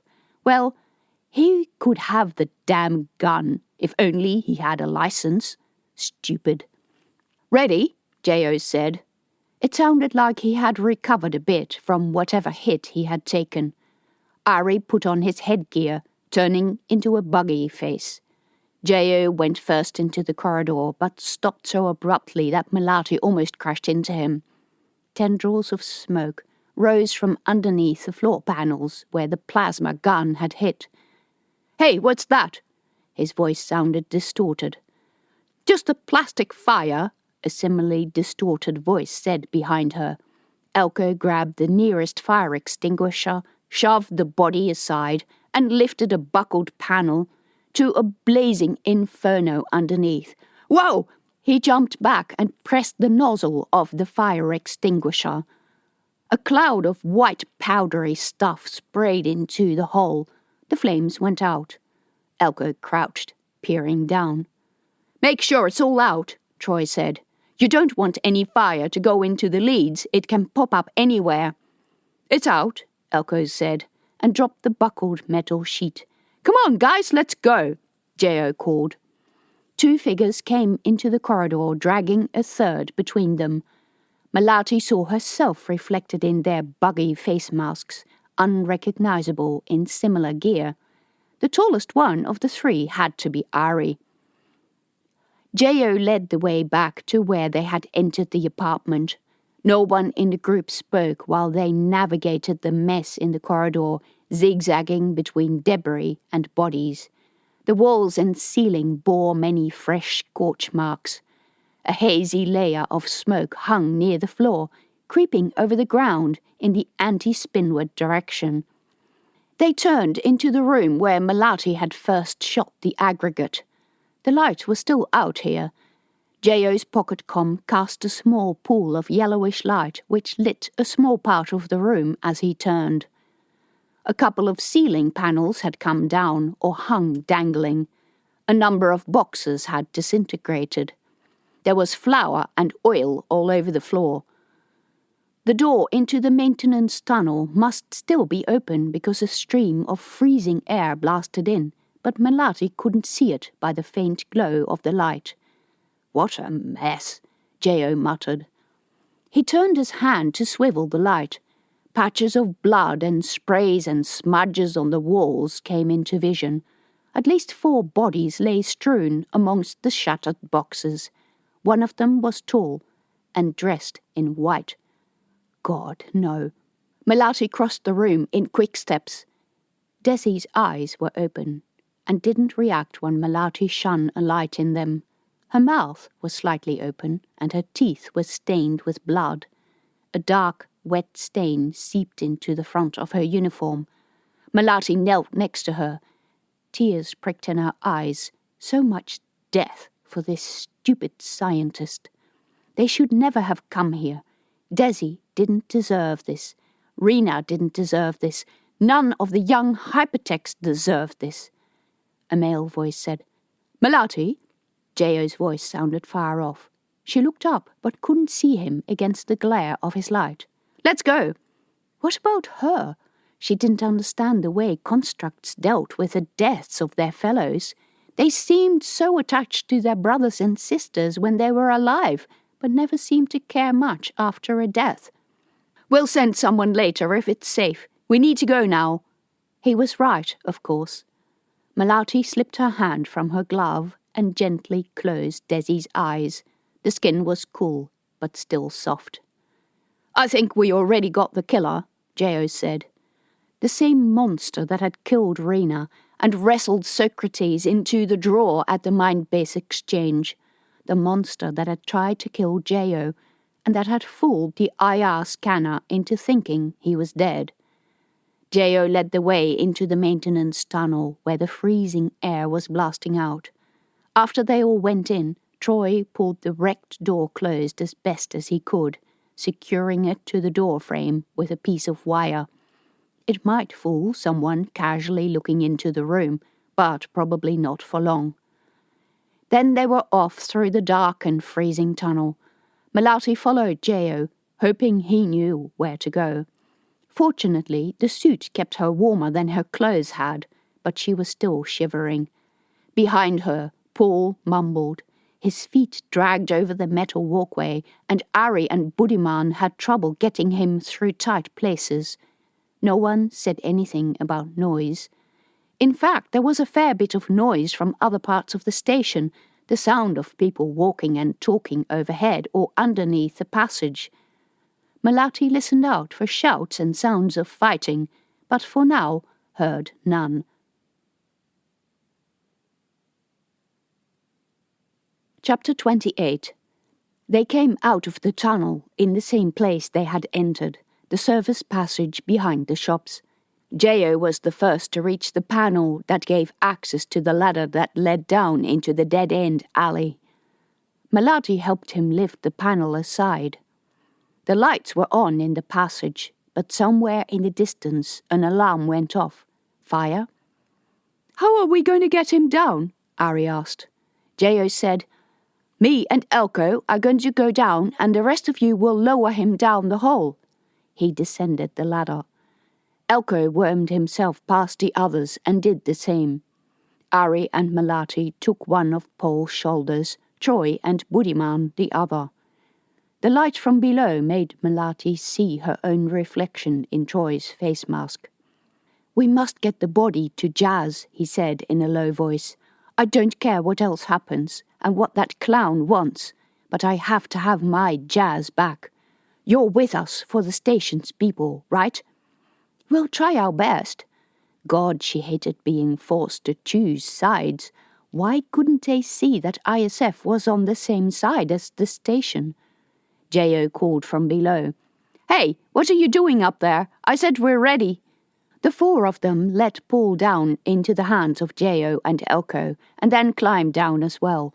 Melati lifted her face mask for a bit to sniff the air, but could detect no strange smells, certainly not of burning plastic. Yet that alarm was still going off. It wasn't the main fire alarm, maybe a security alarm of some of the shops. Ari was the last, and he was just pushing the cover back on the manhole when a blast of thumping music drifted into the alley, together with whoops and shouts. Sounds like someone just turned up the volume, Troy said. Lucky us, J.O. said. Why? This was Elko. They're having a party in the main hall, and we need to go through there. J.O. gave an exasperated sigh. I was joking. He started moving again. Stay close. This to Melati and to Ari and Budiman, who carried Paul. Let him walk as much as he can.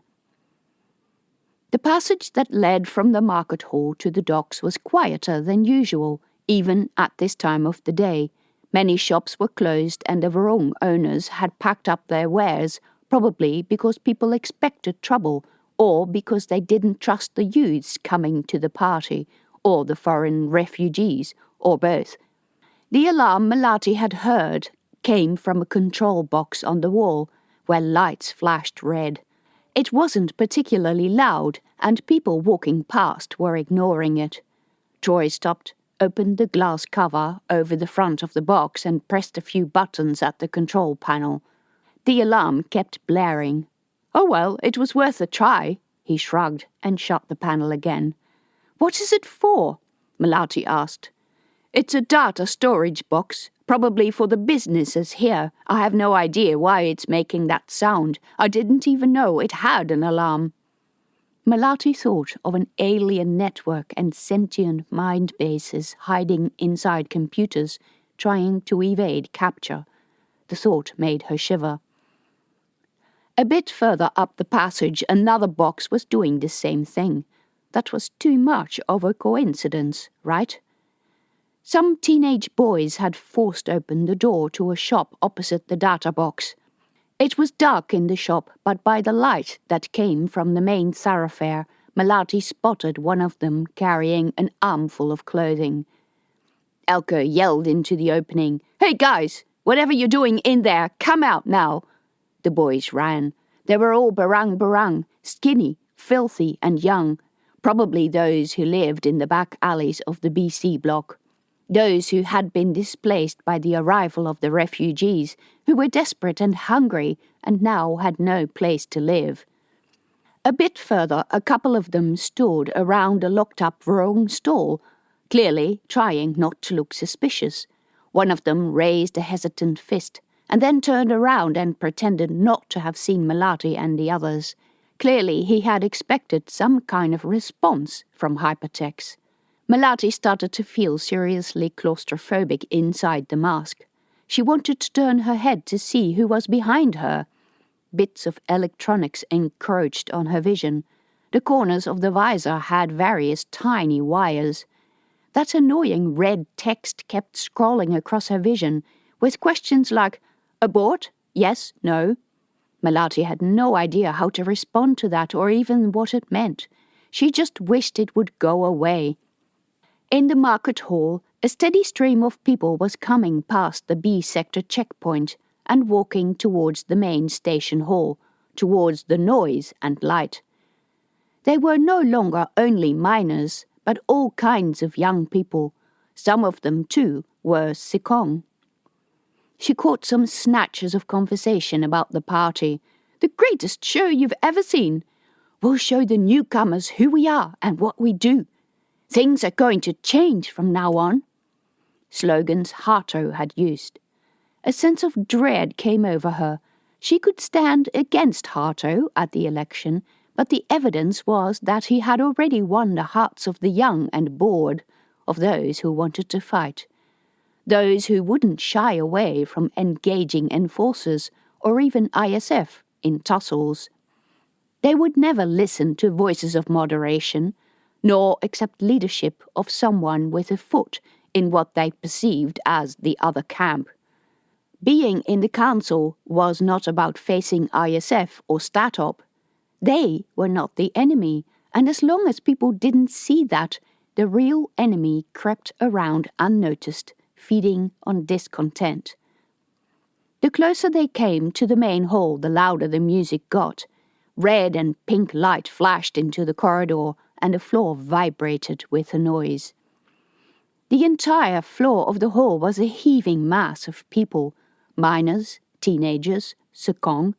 God, it looked as if everyone in this station under the age of 30 was there. The temporary rope barriers had been moved against the far wall. The hypertechs had built a couple of towers out of scaffolding, and long strings of lights hung between them, shining down on the heaving crowd and winking on and off in time with the music.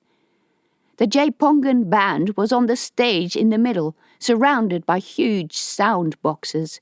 Some poor soul had carted most of the gamelan instruments from the Bintang Club, and at least 10 players were on the stage, together with an electronic bass, drums, and an electric saxophone. "That way," J.O. said, jerking his head. He had his IR sensor out and pointed it at a hypertech who stood on top of one of the towers observing the crowd. Melati looked over his shoulder. The screen showed a mass of moving, people-shaped shadows at the bottom, but nothing at the top of the tower. Another aggregate. J.O. said, "Try to move between the people as much as we can. Split up, but try to keep each other in sight. You two in the middle," the latter to Ari and Budiman. Paul had regained some use of his legs and probably made a good enough imitation of a drunk. Except hypertechs didn't drink, did they? God, any minute now, someone, like a real hypertech, would ask them what they were doing and who they were. Melati followed in the path that J.O. cut through the crowd. It was hard to see inside her mask, and all she could do was try to keep his back in view. He held one hand on his hip, where his gun was hidden under his jacket. Many in the crowd were unfamiliar to her. Most of them had pale faces and straight hair. Melati assumed they were New Pyongyang refugees. Many of them stared at the hypertech masks from the corners of their eyes. Some turned around and elbowed their friends. Melati didn't know where to look. She was sweating inside the mask, and it horribly restricted her vision in the crowd. She felt faint and clumsy. The unused face mask cut into her neck. People bumped into her. She was afraid that someone would discover the gun, or that someone would come out of a corner where her vision didn't reach and attack before she had a chance to defend herself. The lift to the ISF sector on the other side of the hall stood out like an unreachable oasis of sanity. She spotted the silhouette of a number of guards at the railing of the platform that looked out over the hall. From where she was, it seemed impossibly far away. Behind her, Troy muttered, "What the?" Melati looked over her shoulder at the gravity-curved floor. A lot of people had turned to the other side of the hall, where the main lifts to the large ship docking deck had been off-limits for days. The lights above the lift flickered in time with the music. Hypertechs on the towers directed beams of lights at the lift doors. People started cheering. The lift doors opened. Inside the bluish light of the cabin stood 2 men. One of them was Hato, the other Pandiaka. The partygoers burst into cheers. Pandiaka came out of the lift. The music stopped and someone brought a microphone, which Hato took. A hush fell over the crowd. "We wanted to give you a surprise in return for your support," his voice boomed through the hall. "We thought long and hard about what sort of surprise would be useful and would be more than a token gesture that doesn't mean anything in a time that we face hardship. Well, here is our gift to you. These lifts have been out of operation for the last few days, and everyone wanting to go to work has had to use the small lift. Many of you, of course, have not been able to work at all, and no work means no money, and with that comes a whole lot of things that you are sadly familiar with.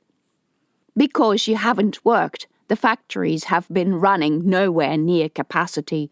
No ice, no fuel, no sails to ships, and no money coming into the station. There was never a clear reason for Statop to stop us working.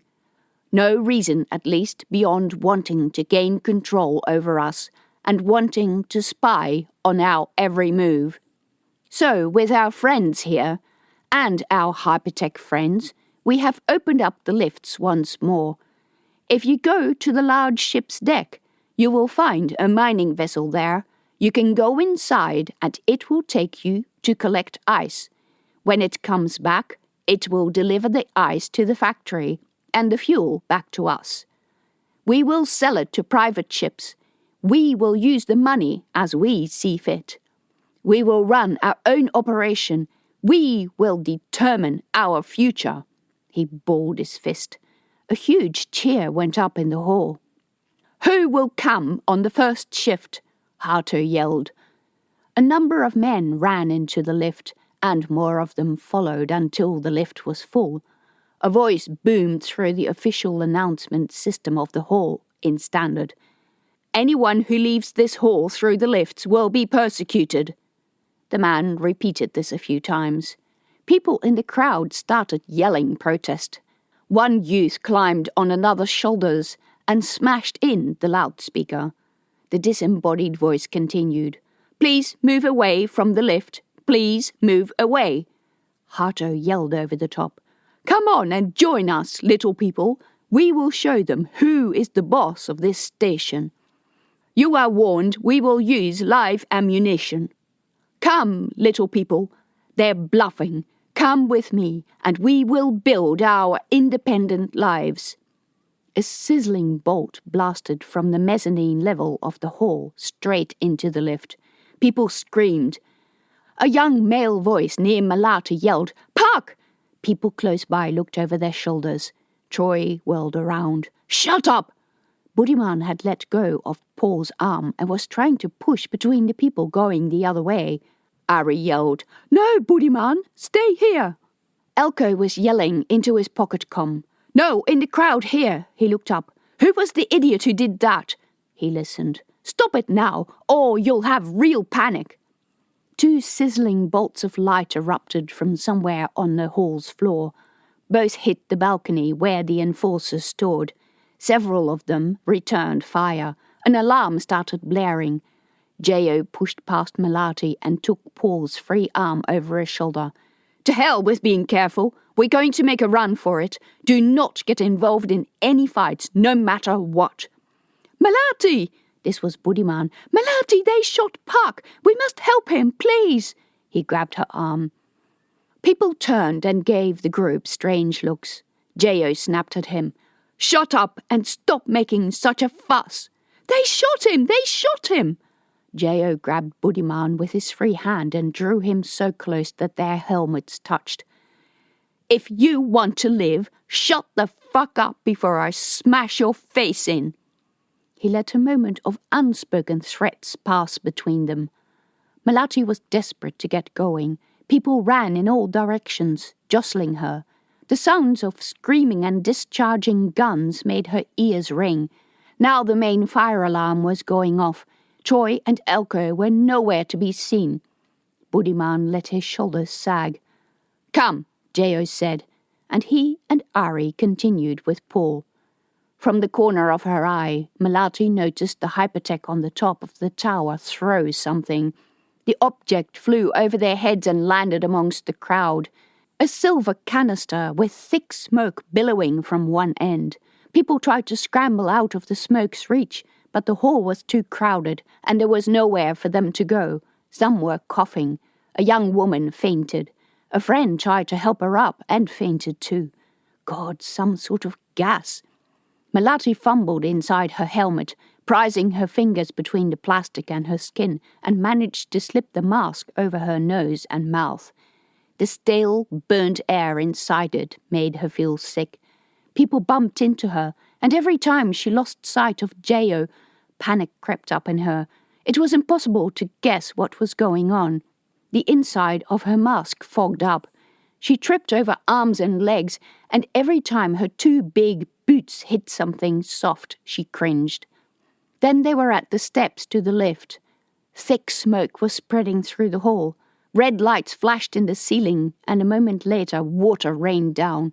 A female voice boomed through the announcement system. "Attention! The fire doors will be closing. Attention!" The ISF guard at the lift held the door open. "Hurry up! Is that all of you?" "I'm not sure," Melati panted. Her mouth tasted funny. She felt dizzy. Ari and Jayo half-dragged Paul in between them to the lift and placed him with his back to the rear wall. Buddhiman followed. Troy and Elko were still nowhere to be seen. Maybe they'd gone back to the other enforcers. Ari let go of Paul's arm. "Please, can you look after him now? I have to go." "What, Ari? Where are you going now?" "I have to warn Uncle and Grandma. Don't you care about them?" "Of course I do. But you'll get killed out there. They'll be safe in the B sector." Ari hesitated, half out of the lift. The hall was a scene of utter chaos, with people trying to escape through the bypass doors, which was effectively an airlock and not designed for a lot of traffic.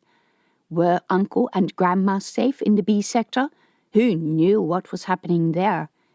Jayo had gone back to the railing and fired at one of the towers, where a man in hypertech gear was throwing down silver canisters. The shot hit the tower below the man.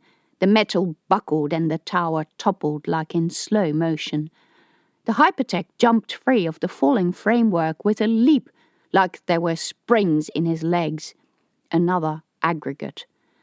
Half the entrance to the market hall was now closed off with the thick metal of the fire door, and people were squeezing through the ever smaller opening, pushing each other aside, trampling, climbing over each other, and falling down. They couldn't get out because a stream of people was entering the hall through the bypass door. They all wore black, but all had done away with their face masks. One man held up a raised fist. Someone on the floor responded. All hypertechs, many without masks. Those were all aggregates, and with the masked hypertechs, they were the only people who were still walking in the hall. Melati could hear nothing except her own breathing inside the helmet. Did these monsters just kill everybody at the party?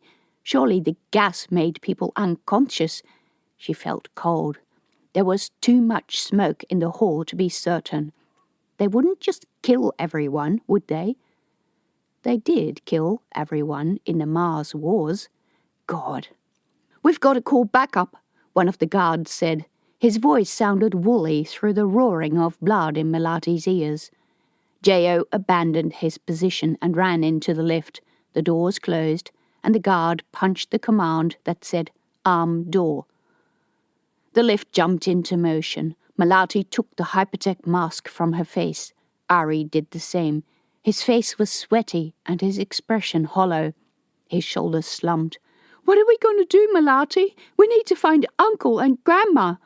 She forced herself to say, "They're probably fine. They have to be." But who knew if the aggregates hadn't used the gas on the B sector? After all, who had a need for thousands of defiant, thieving, subversive little people? "What's going to happen to us?" Buddhiman asked while he took his face mask off, too. "Were all those people dead?" No one could answer that. Melati asked him, "Did you recognize any of those guys throwing the canisters?" His dark eyes met hers in a disturbed look. Some of them? Have those characters been with you for long? Hypertext take in every soul who wants to join and don't ask questions. He stopped, and the look on his face showed that he realized he was repeating propaganda. He shrugged. I didn't really have anything to do with recruiting or new members, Lo. I only got involved because of Park. His voice wavered. You can't be certain that they shot him, Melati said. I certainly couldn't see well enough to tell. Buddhiman nodded, his lips pressed together. Puck wanted me to be with the Hypertext. He said they would get all the good jobs in the station once he'd been elected. He said there would be people paying for everything we needed. I just worked in the stores. I don't know who many of these visitors were. But it was clear enough. No one else had asked who these people were either. They had been happy enough to be offered money and not ask questions. What had Ari said again about bribing people? She met Ari's eyes. He repeated it for her in B3. Anyone who is not a completely opinionated asshole will take the money. He sighed. I was right, wasn't I? And I'm an opinionated asshole. He nodded. As we should all have been. His eyes glittered. Melati reached over and hugged him, enveloped in the smell of grime and sweat. No one spoke while the lift rumbled towards the ISF base. Melati met Jeo's eyes. His face had lost its expression of bravado. He'd gone pale and stood slightly bent over. Not only had he lost a partner, he was injured. He averted his gaze and turned to Paul, whose helmet no one had yet removed. You fucker, you better be worth all this. He is, Melati said. Oh yes, he was. And she would make personally sure, or die, that Paul's knowledge and the Illuminati stopped existing right here. So what now? Buddhiman asked. How are we going to help Park? Melati shrugged, not sure that Hato deserved help, since a lot of these troubles would never have happened had he not been so desperate for power. ISF was evacuating, with problems of its own, and as long as Alliance aggregates held the rest of the station, she bet they would not be keen to return. Was this defeat? ISF hadn't even fought. New Jakarta was a support base and didn't have much combat personnel. New Jakarta was supposed to be safe. Even if they did have the combat staff, ISF did not engage in corridor-to-corridor fights if they could help it. The guards said, We took in a lot of Station Tier 2 refugees. Felicity took a lot of them as well. Some of your family are likely to be on board. Uncle and Grandma should be safe. They were safe, she decided, until proven otherwise. Chapter 29. The lift door opened into the base, to a blinding white corridor, clean air, and the huge wall screen that normally showed the base's daily activities, but now said, all personnel to SS Felicity. A number of uniformed people walked past, giving strange glances at the limp form of Paul. Ari mumbled, Wow. Buddhiman's eyes were wide. Behind them, Jeo stumbled out of the lift. Are you all right? Melati steadied him. His skin felt sweaty. You should get yourself looked at. I'm fine, but the look in his eyes told her that he wasn't. Go take them to the Felicity and find your boss. What about you?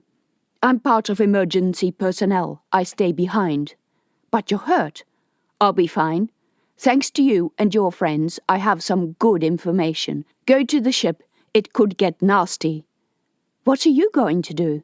We'll clean up, erase and restart the computer system. Maybe we'll decouple the base and send it into a slightly wider orbit. Decouple the base? Melati knew that was possible, but also knew that once it had been done, it would be very hard, if not impossible, to rejoin the two sections. She stared at him, realizing that nothing would ever be as it was before, that all the constants in her life, the station, the base, and the Tier 1 and Tier 2 people, would be permanently changed. She might indeed never be back at New Jakarta. A group of base personnel came rushing down the passage. They were lab assistants and had probably stayed behind to lock up all the lab rooms. In passing, one of them said, "Hurry up, bird's leaving in 5 flat." "Go," J.O. said. "Be safe." Melati started walking, looking back over her shoulder at J.O. He'd risked his life for her. He'd lost his partner and faced a battle with an evil enemy and an alien entity. On top of that, he was injured. It didn't seem fair to leave. Uncle and Grandma might still be at the station, in the section in the hands of a lion. The lifts to the ISF docking ring were in the other part of the base, the part that was normally off-limits to Melati, where the military command had their offices and where visiting high-ranking military officers found lodgings on base. They couldn't move too fast, because Ari and Budiman were still dragging Paul. A couple of clangs made the floor shudder. Red lights flashed on the walls and ceiling, and every wall display reminded her to hurry up and go to the Felicity. Fortunately, the lifts were not too far into the restricted area. They dragged Paul in. The attendant called that he was bringing a group of stragglers. A rough male voice said, "Fire doors closing. Attention, all non-essential staff should be aboard SS Felicity within 2 minutes. Repeat, boarding tube will be disconnected at C208. The lift took them to the base's docking ring. The gravity in the lift came and went while it moved up and sideways towards the station's central hub. Judging by the way he gripped her arm, young Budiman found it scary. In the docking ring, gravity was much less than in the rest of the base. It was easier to drag Paul. Melati had only seen pictures of the clean but featureless corridor accessing the docking tubes to the giant ships that floated outside. Flight personnel in dark grey jumpsuits were already disconnecting the permanent fixtures of the ship's access tube. A soldier stood, stone-faced, next to the door. One of the ones staying behind. His tag said Fiorelli. She was not familiar with the stock. He was probably one of the highly specialized lines. They went into the tube, which curved sideways along the outer wall of the ring in an S-bend. The ship revolved with the station, and gravity was away from the center. Large military vessels, such as this one, had their own internal rotation, and the docking tube and airlock was the point of transition. At the end of the tube, a couple of people waited at the closed doors. They were all regular ISF personnel, with their regulation duffels. There was also a crew member of the ship in dark grey. "Last ones, eh?" He grinned and made an effort not to look at Paul. A green light flashed on the outside of the door. "Ah, there it is." He unlocked the massive door and heaved a handle to slide it open. Into the airlock, a round chamber with handholds on all sides. Melati had trained in here and knew what to expect. A green light burned on the panel of a door in the ceiling. That would be the one attaching onto the ship. She found the harness on the floor and clipped herself in, lying down. The other ISF people were doing the same, and the attendant helped Ari and Budiman and then strapped in Paul. The door hissed shut, and then the capsule lost what little sensation of gravity it had possessed. Then up became sideways, and down was no longer at her back. Budiman squeaked. Gravity was pushing them onto what had been a wall previously, making the harness cut under her arms. The floor of the cabin moved sideways until it was under their feet. Melati unclipped the harness and let herself down. Felicity was nowhere near as big as the station, and fake gravity was likewise less, but it was more than in the docking ring. The door with the green light hissed open. In the brightly lit foyer stood Laura Jennings with a couple of nurses. "Melati!" Her voice sounded oddly warm. Melati met her eyes. Laura put a hand on her shoulder. "Well, I didn't know if I'd see you back." And that disturbed her surprisingly. It was overwhelming and strange. All the time she had thought that no one cared. Louise came from the side, in the company of 9 young boys. "Melati!" Simo yelled and threw himself in her arms. The other boys followed his example, surrounding Melati with hugs. Little Tika looked up at her. "Will you never leave us any more?" His eyes were big and brown. "All personnel, take up flight positions," a voice commanded behind her. "Come on, boys, let's go," Louise said. "No, we want to stay with Melati." Melati met Louise's eyes over Essie's head.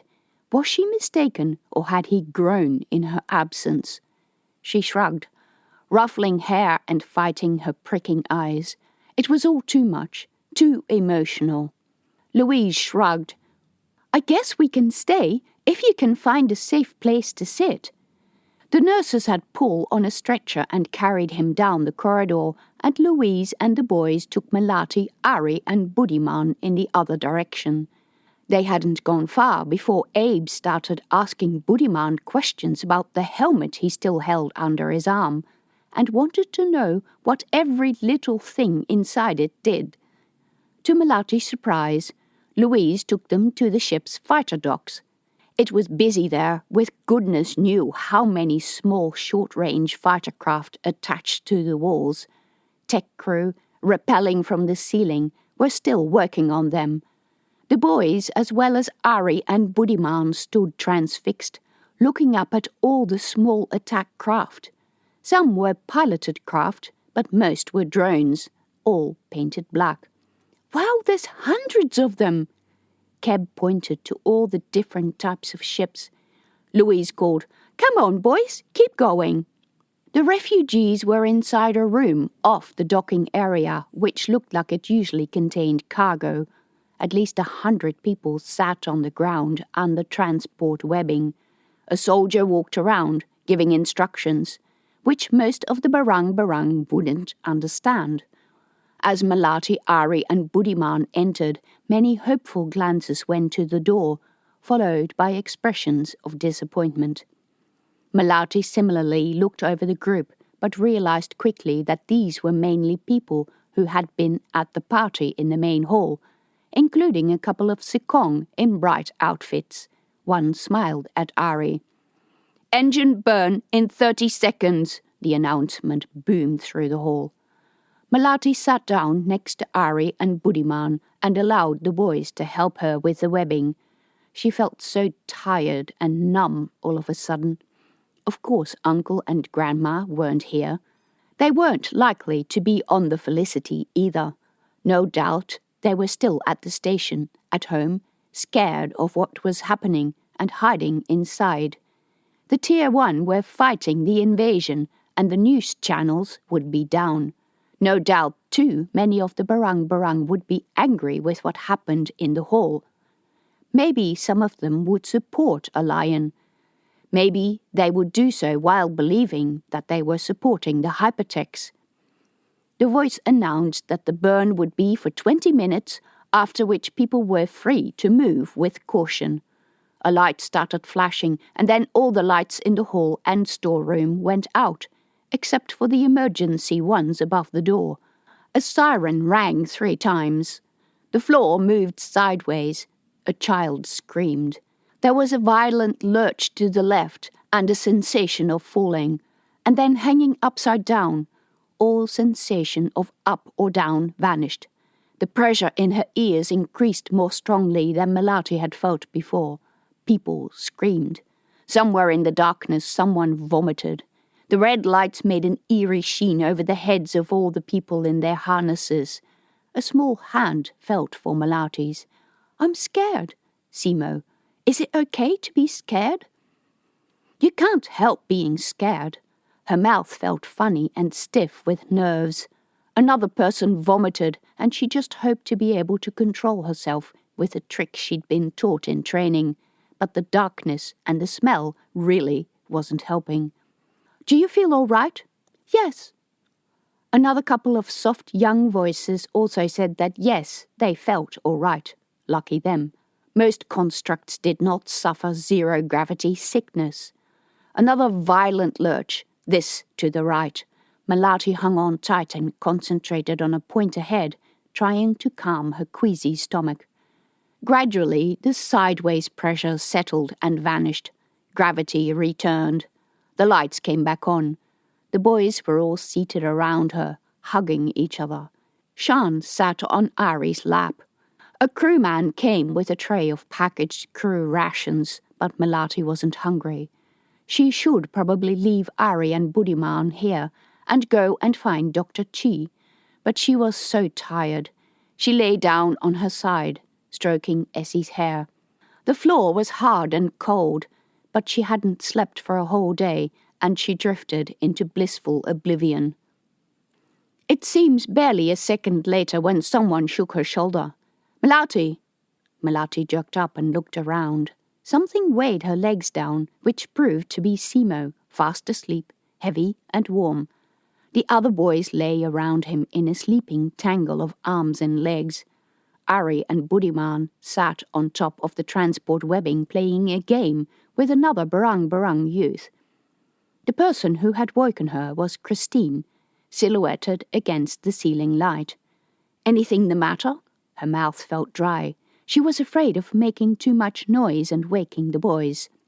"You're summoned to the command room," Christine said. Then she looked at the sleeping boys.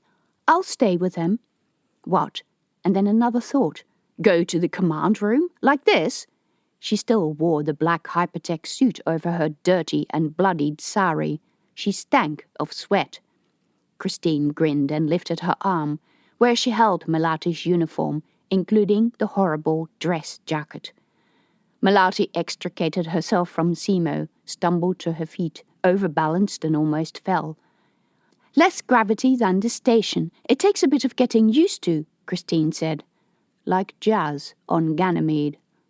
Melati took the uniform and went to change and freshen up in a bathroom that, with its heavy-duty soap dispensers, looked like it was normally used by tech crew. As she looked at herself in the mirror, pale-faced and tired, she realized that she had left not just her home and family, but that all her important possessions, including her family's heirlooms, were still in her apartment at the station. God, her family shrine, and Puck. He would be wondering where she was, wondering why she didn't come to prayer. On this ship, how would she even know what times to pray and which way to face? Her eyes stung, but she forced down her emotions. She had to be strong for her boys, for Ari, for everyone who needed her. On her way to the upper deck, she met several soldiers who met her eyes with expressions she couldn't place. What had she done to warrant this order? Disobeyed StatOp rules? Tick. Broken into their database? Tick. Failed to wait for approval from a supervisor before investigating the mind-base exchange? Tick. The command center was in a different part of the ship, fortunately well labeled, because Melati would have gotten lost in the unfamiliar warren of narrow and busy corridors. There were screens on every wall and voices coming out of every room, giving localities, speed, scan data, talking about hostiles and occupation and other words of war. She went into the room that said Command Center Office and came into a cramped room where Marius Vorchak sat at a workstation that seemed too small for his lanky form. Screens on the wall showed the activity on the ship's bridge. Vorchak squinted at her. "You are?" "Melati Herman Rudianto.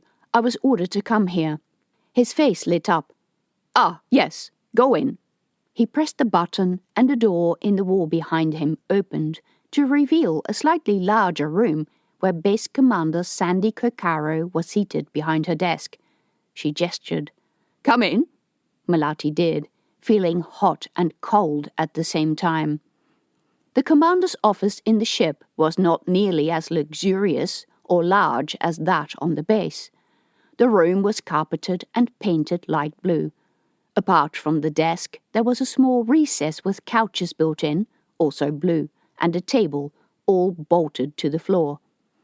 Melati sat down facing Kokaro on the bench with her back straight against the rear wall of the cabin. She clamped her hands between her knees. Kokaro placed her elbows on the desk and brought her hands together so that the fingertips touched. "Miss Rudianto, do you have any idea why you're here?" Her voice sounded grave. "I defied orders," Melati said, looking at the carpet. "I asked my supervisor's permission to request material from the station databases, and I didn't wait for the permission to come through.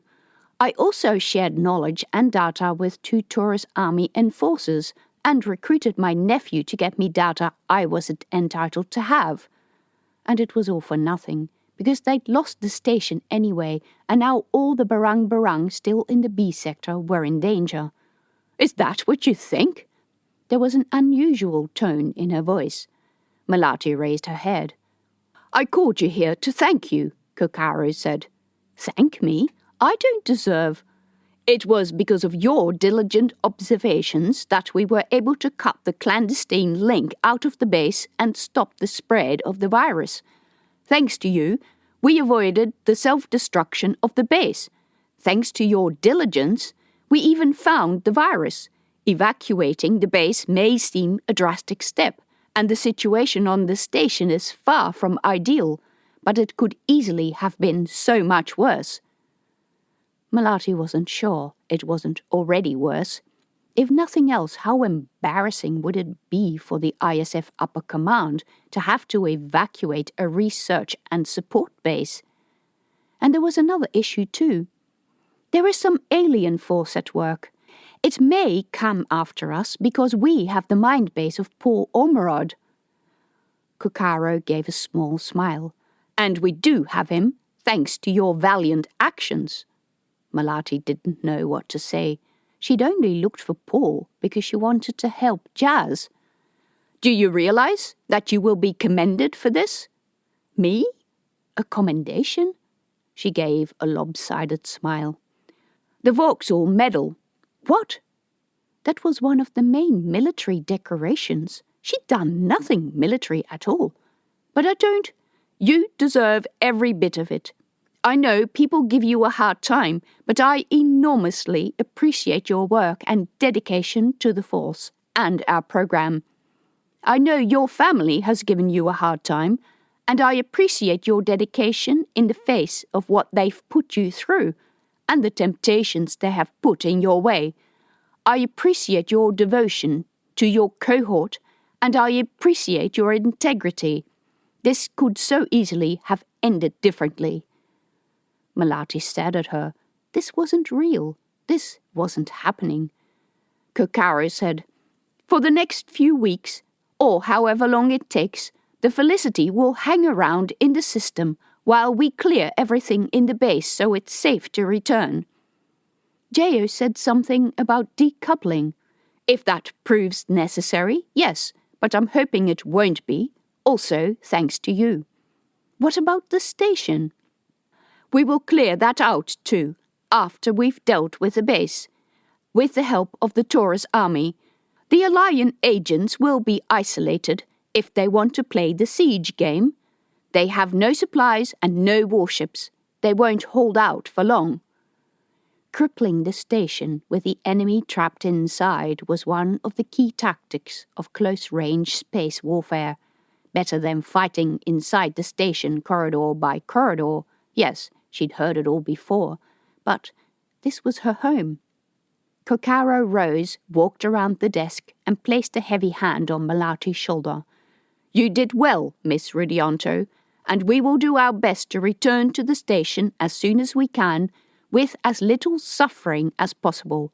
But whatever happens, I'd like to keep you as crew for officer training." Melati was still dazed when she left the room. Officer training, a medal, travel. They were all things she had wanted, well, apart from the medal. There would be some tense days as the blockage progressed, and after that, nothing would be the same. She would go for the training and come back to the CAU in a position of leadership. The training programs needed changing. She would want to give cohorts ongoing support even after they left the program. She would want studies on how cohorts perceived before, and if maybe their training could begin at that time.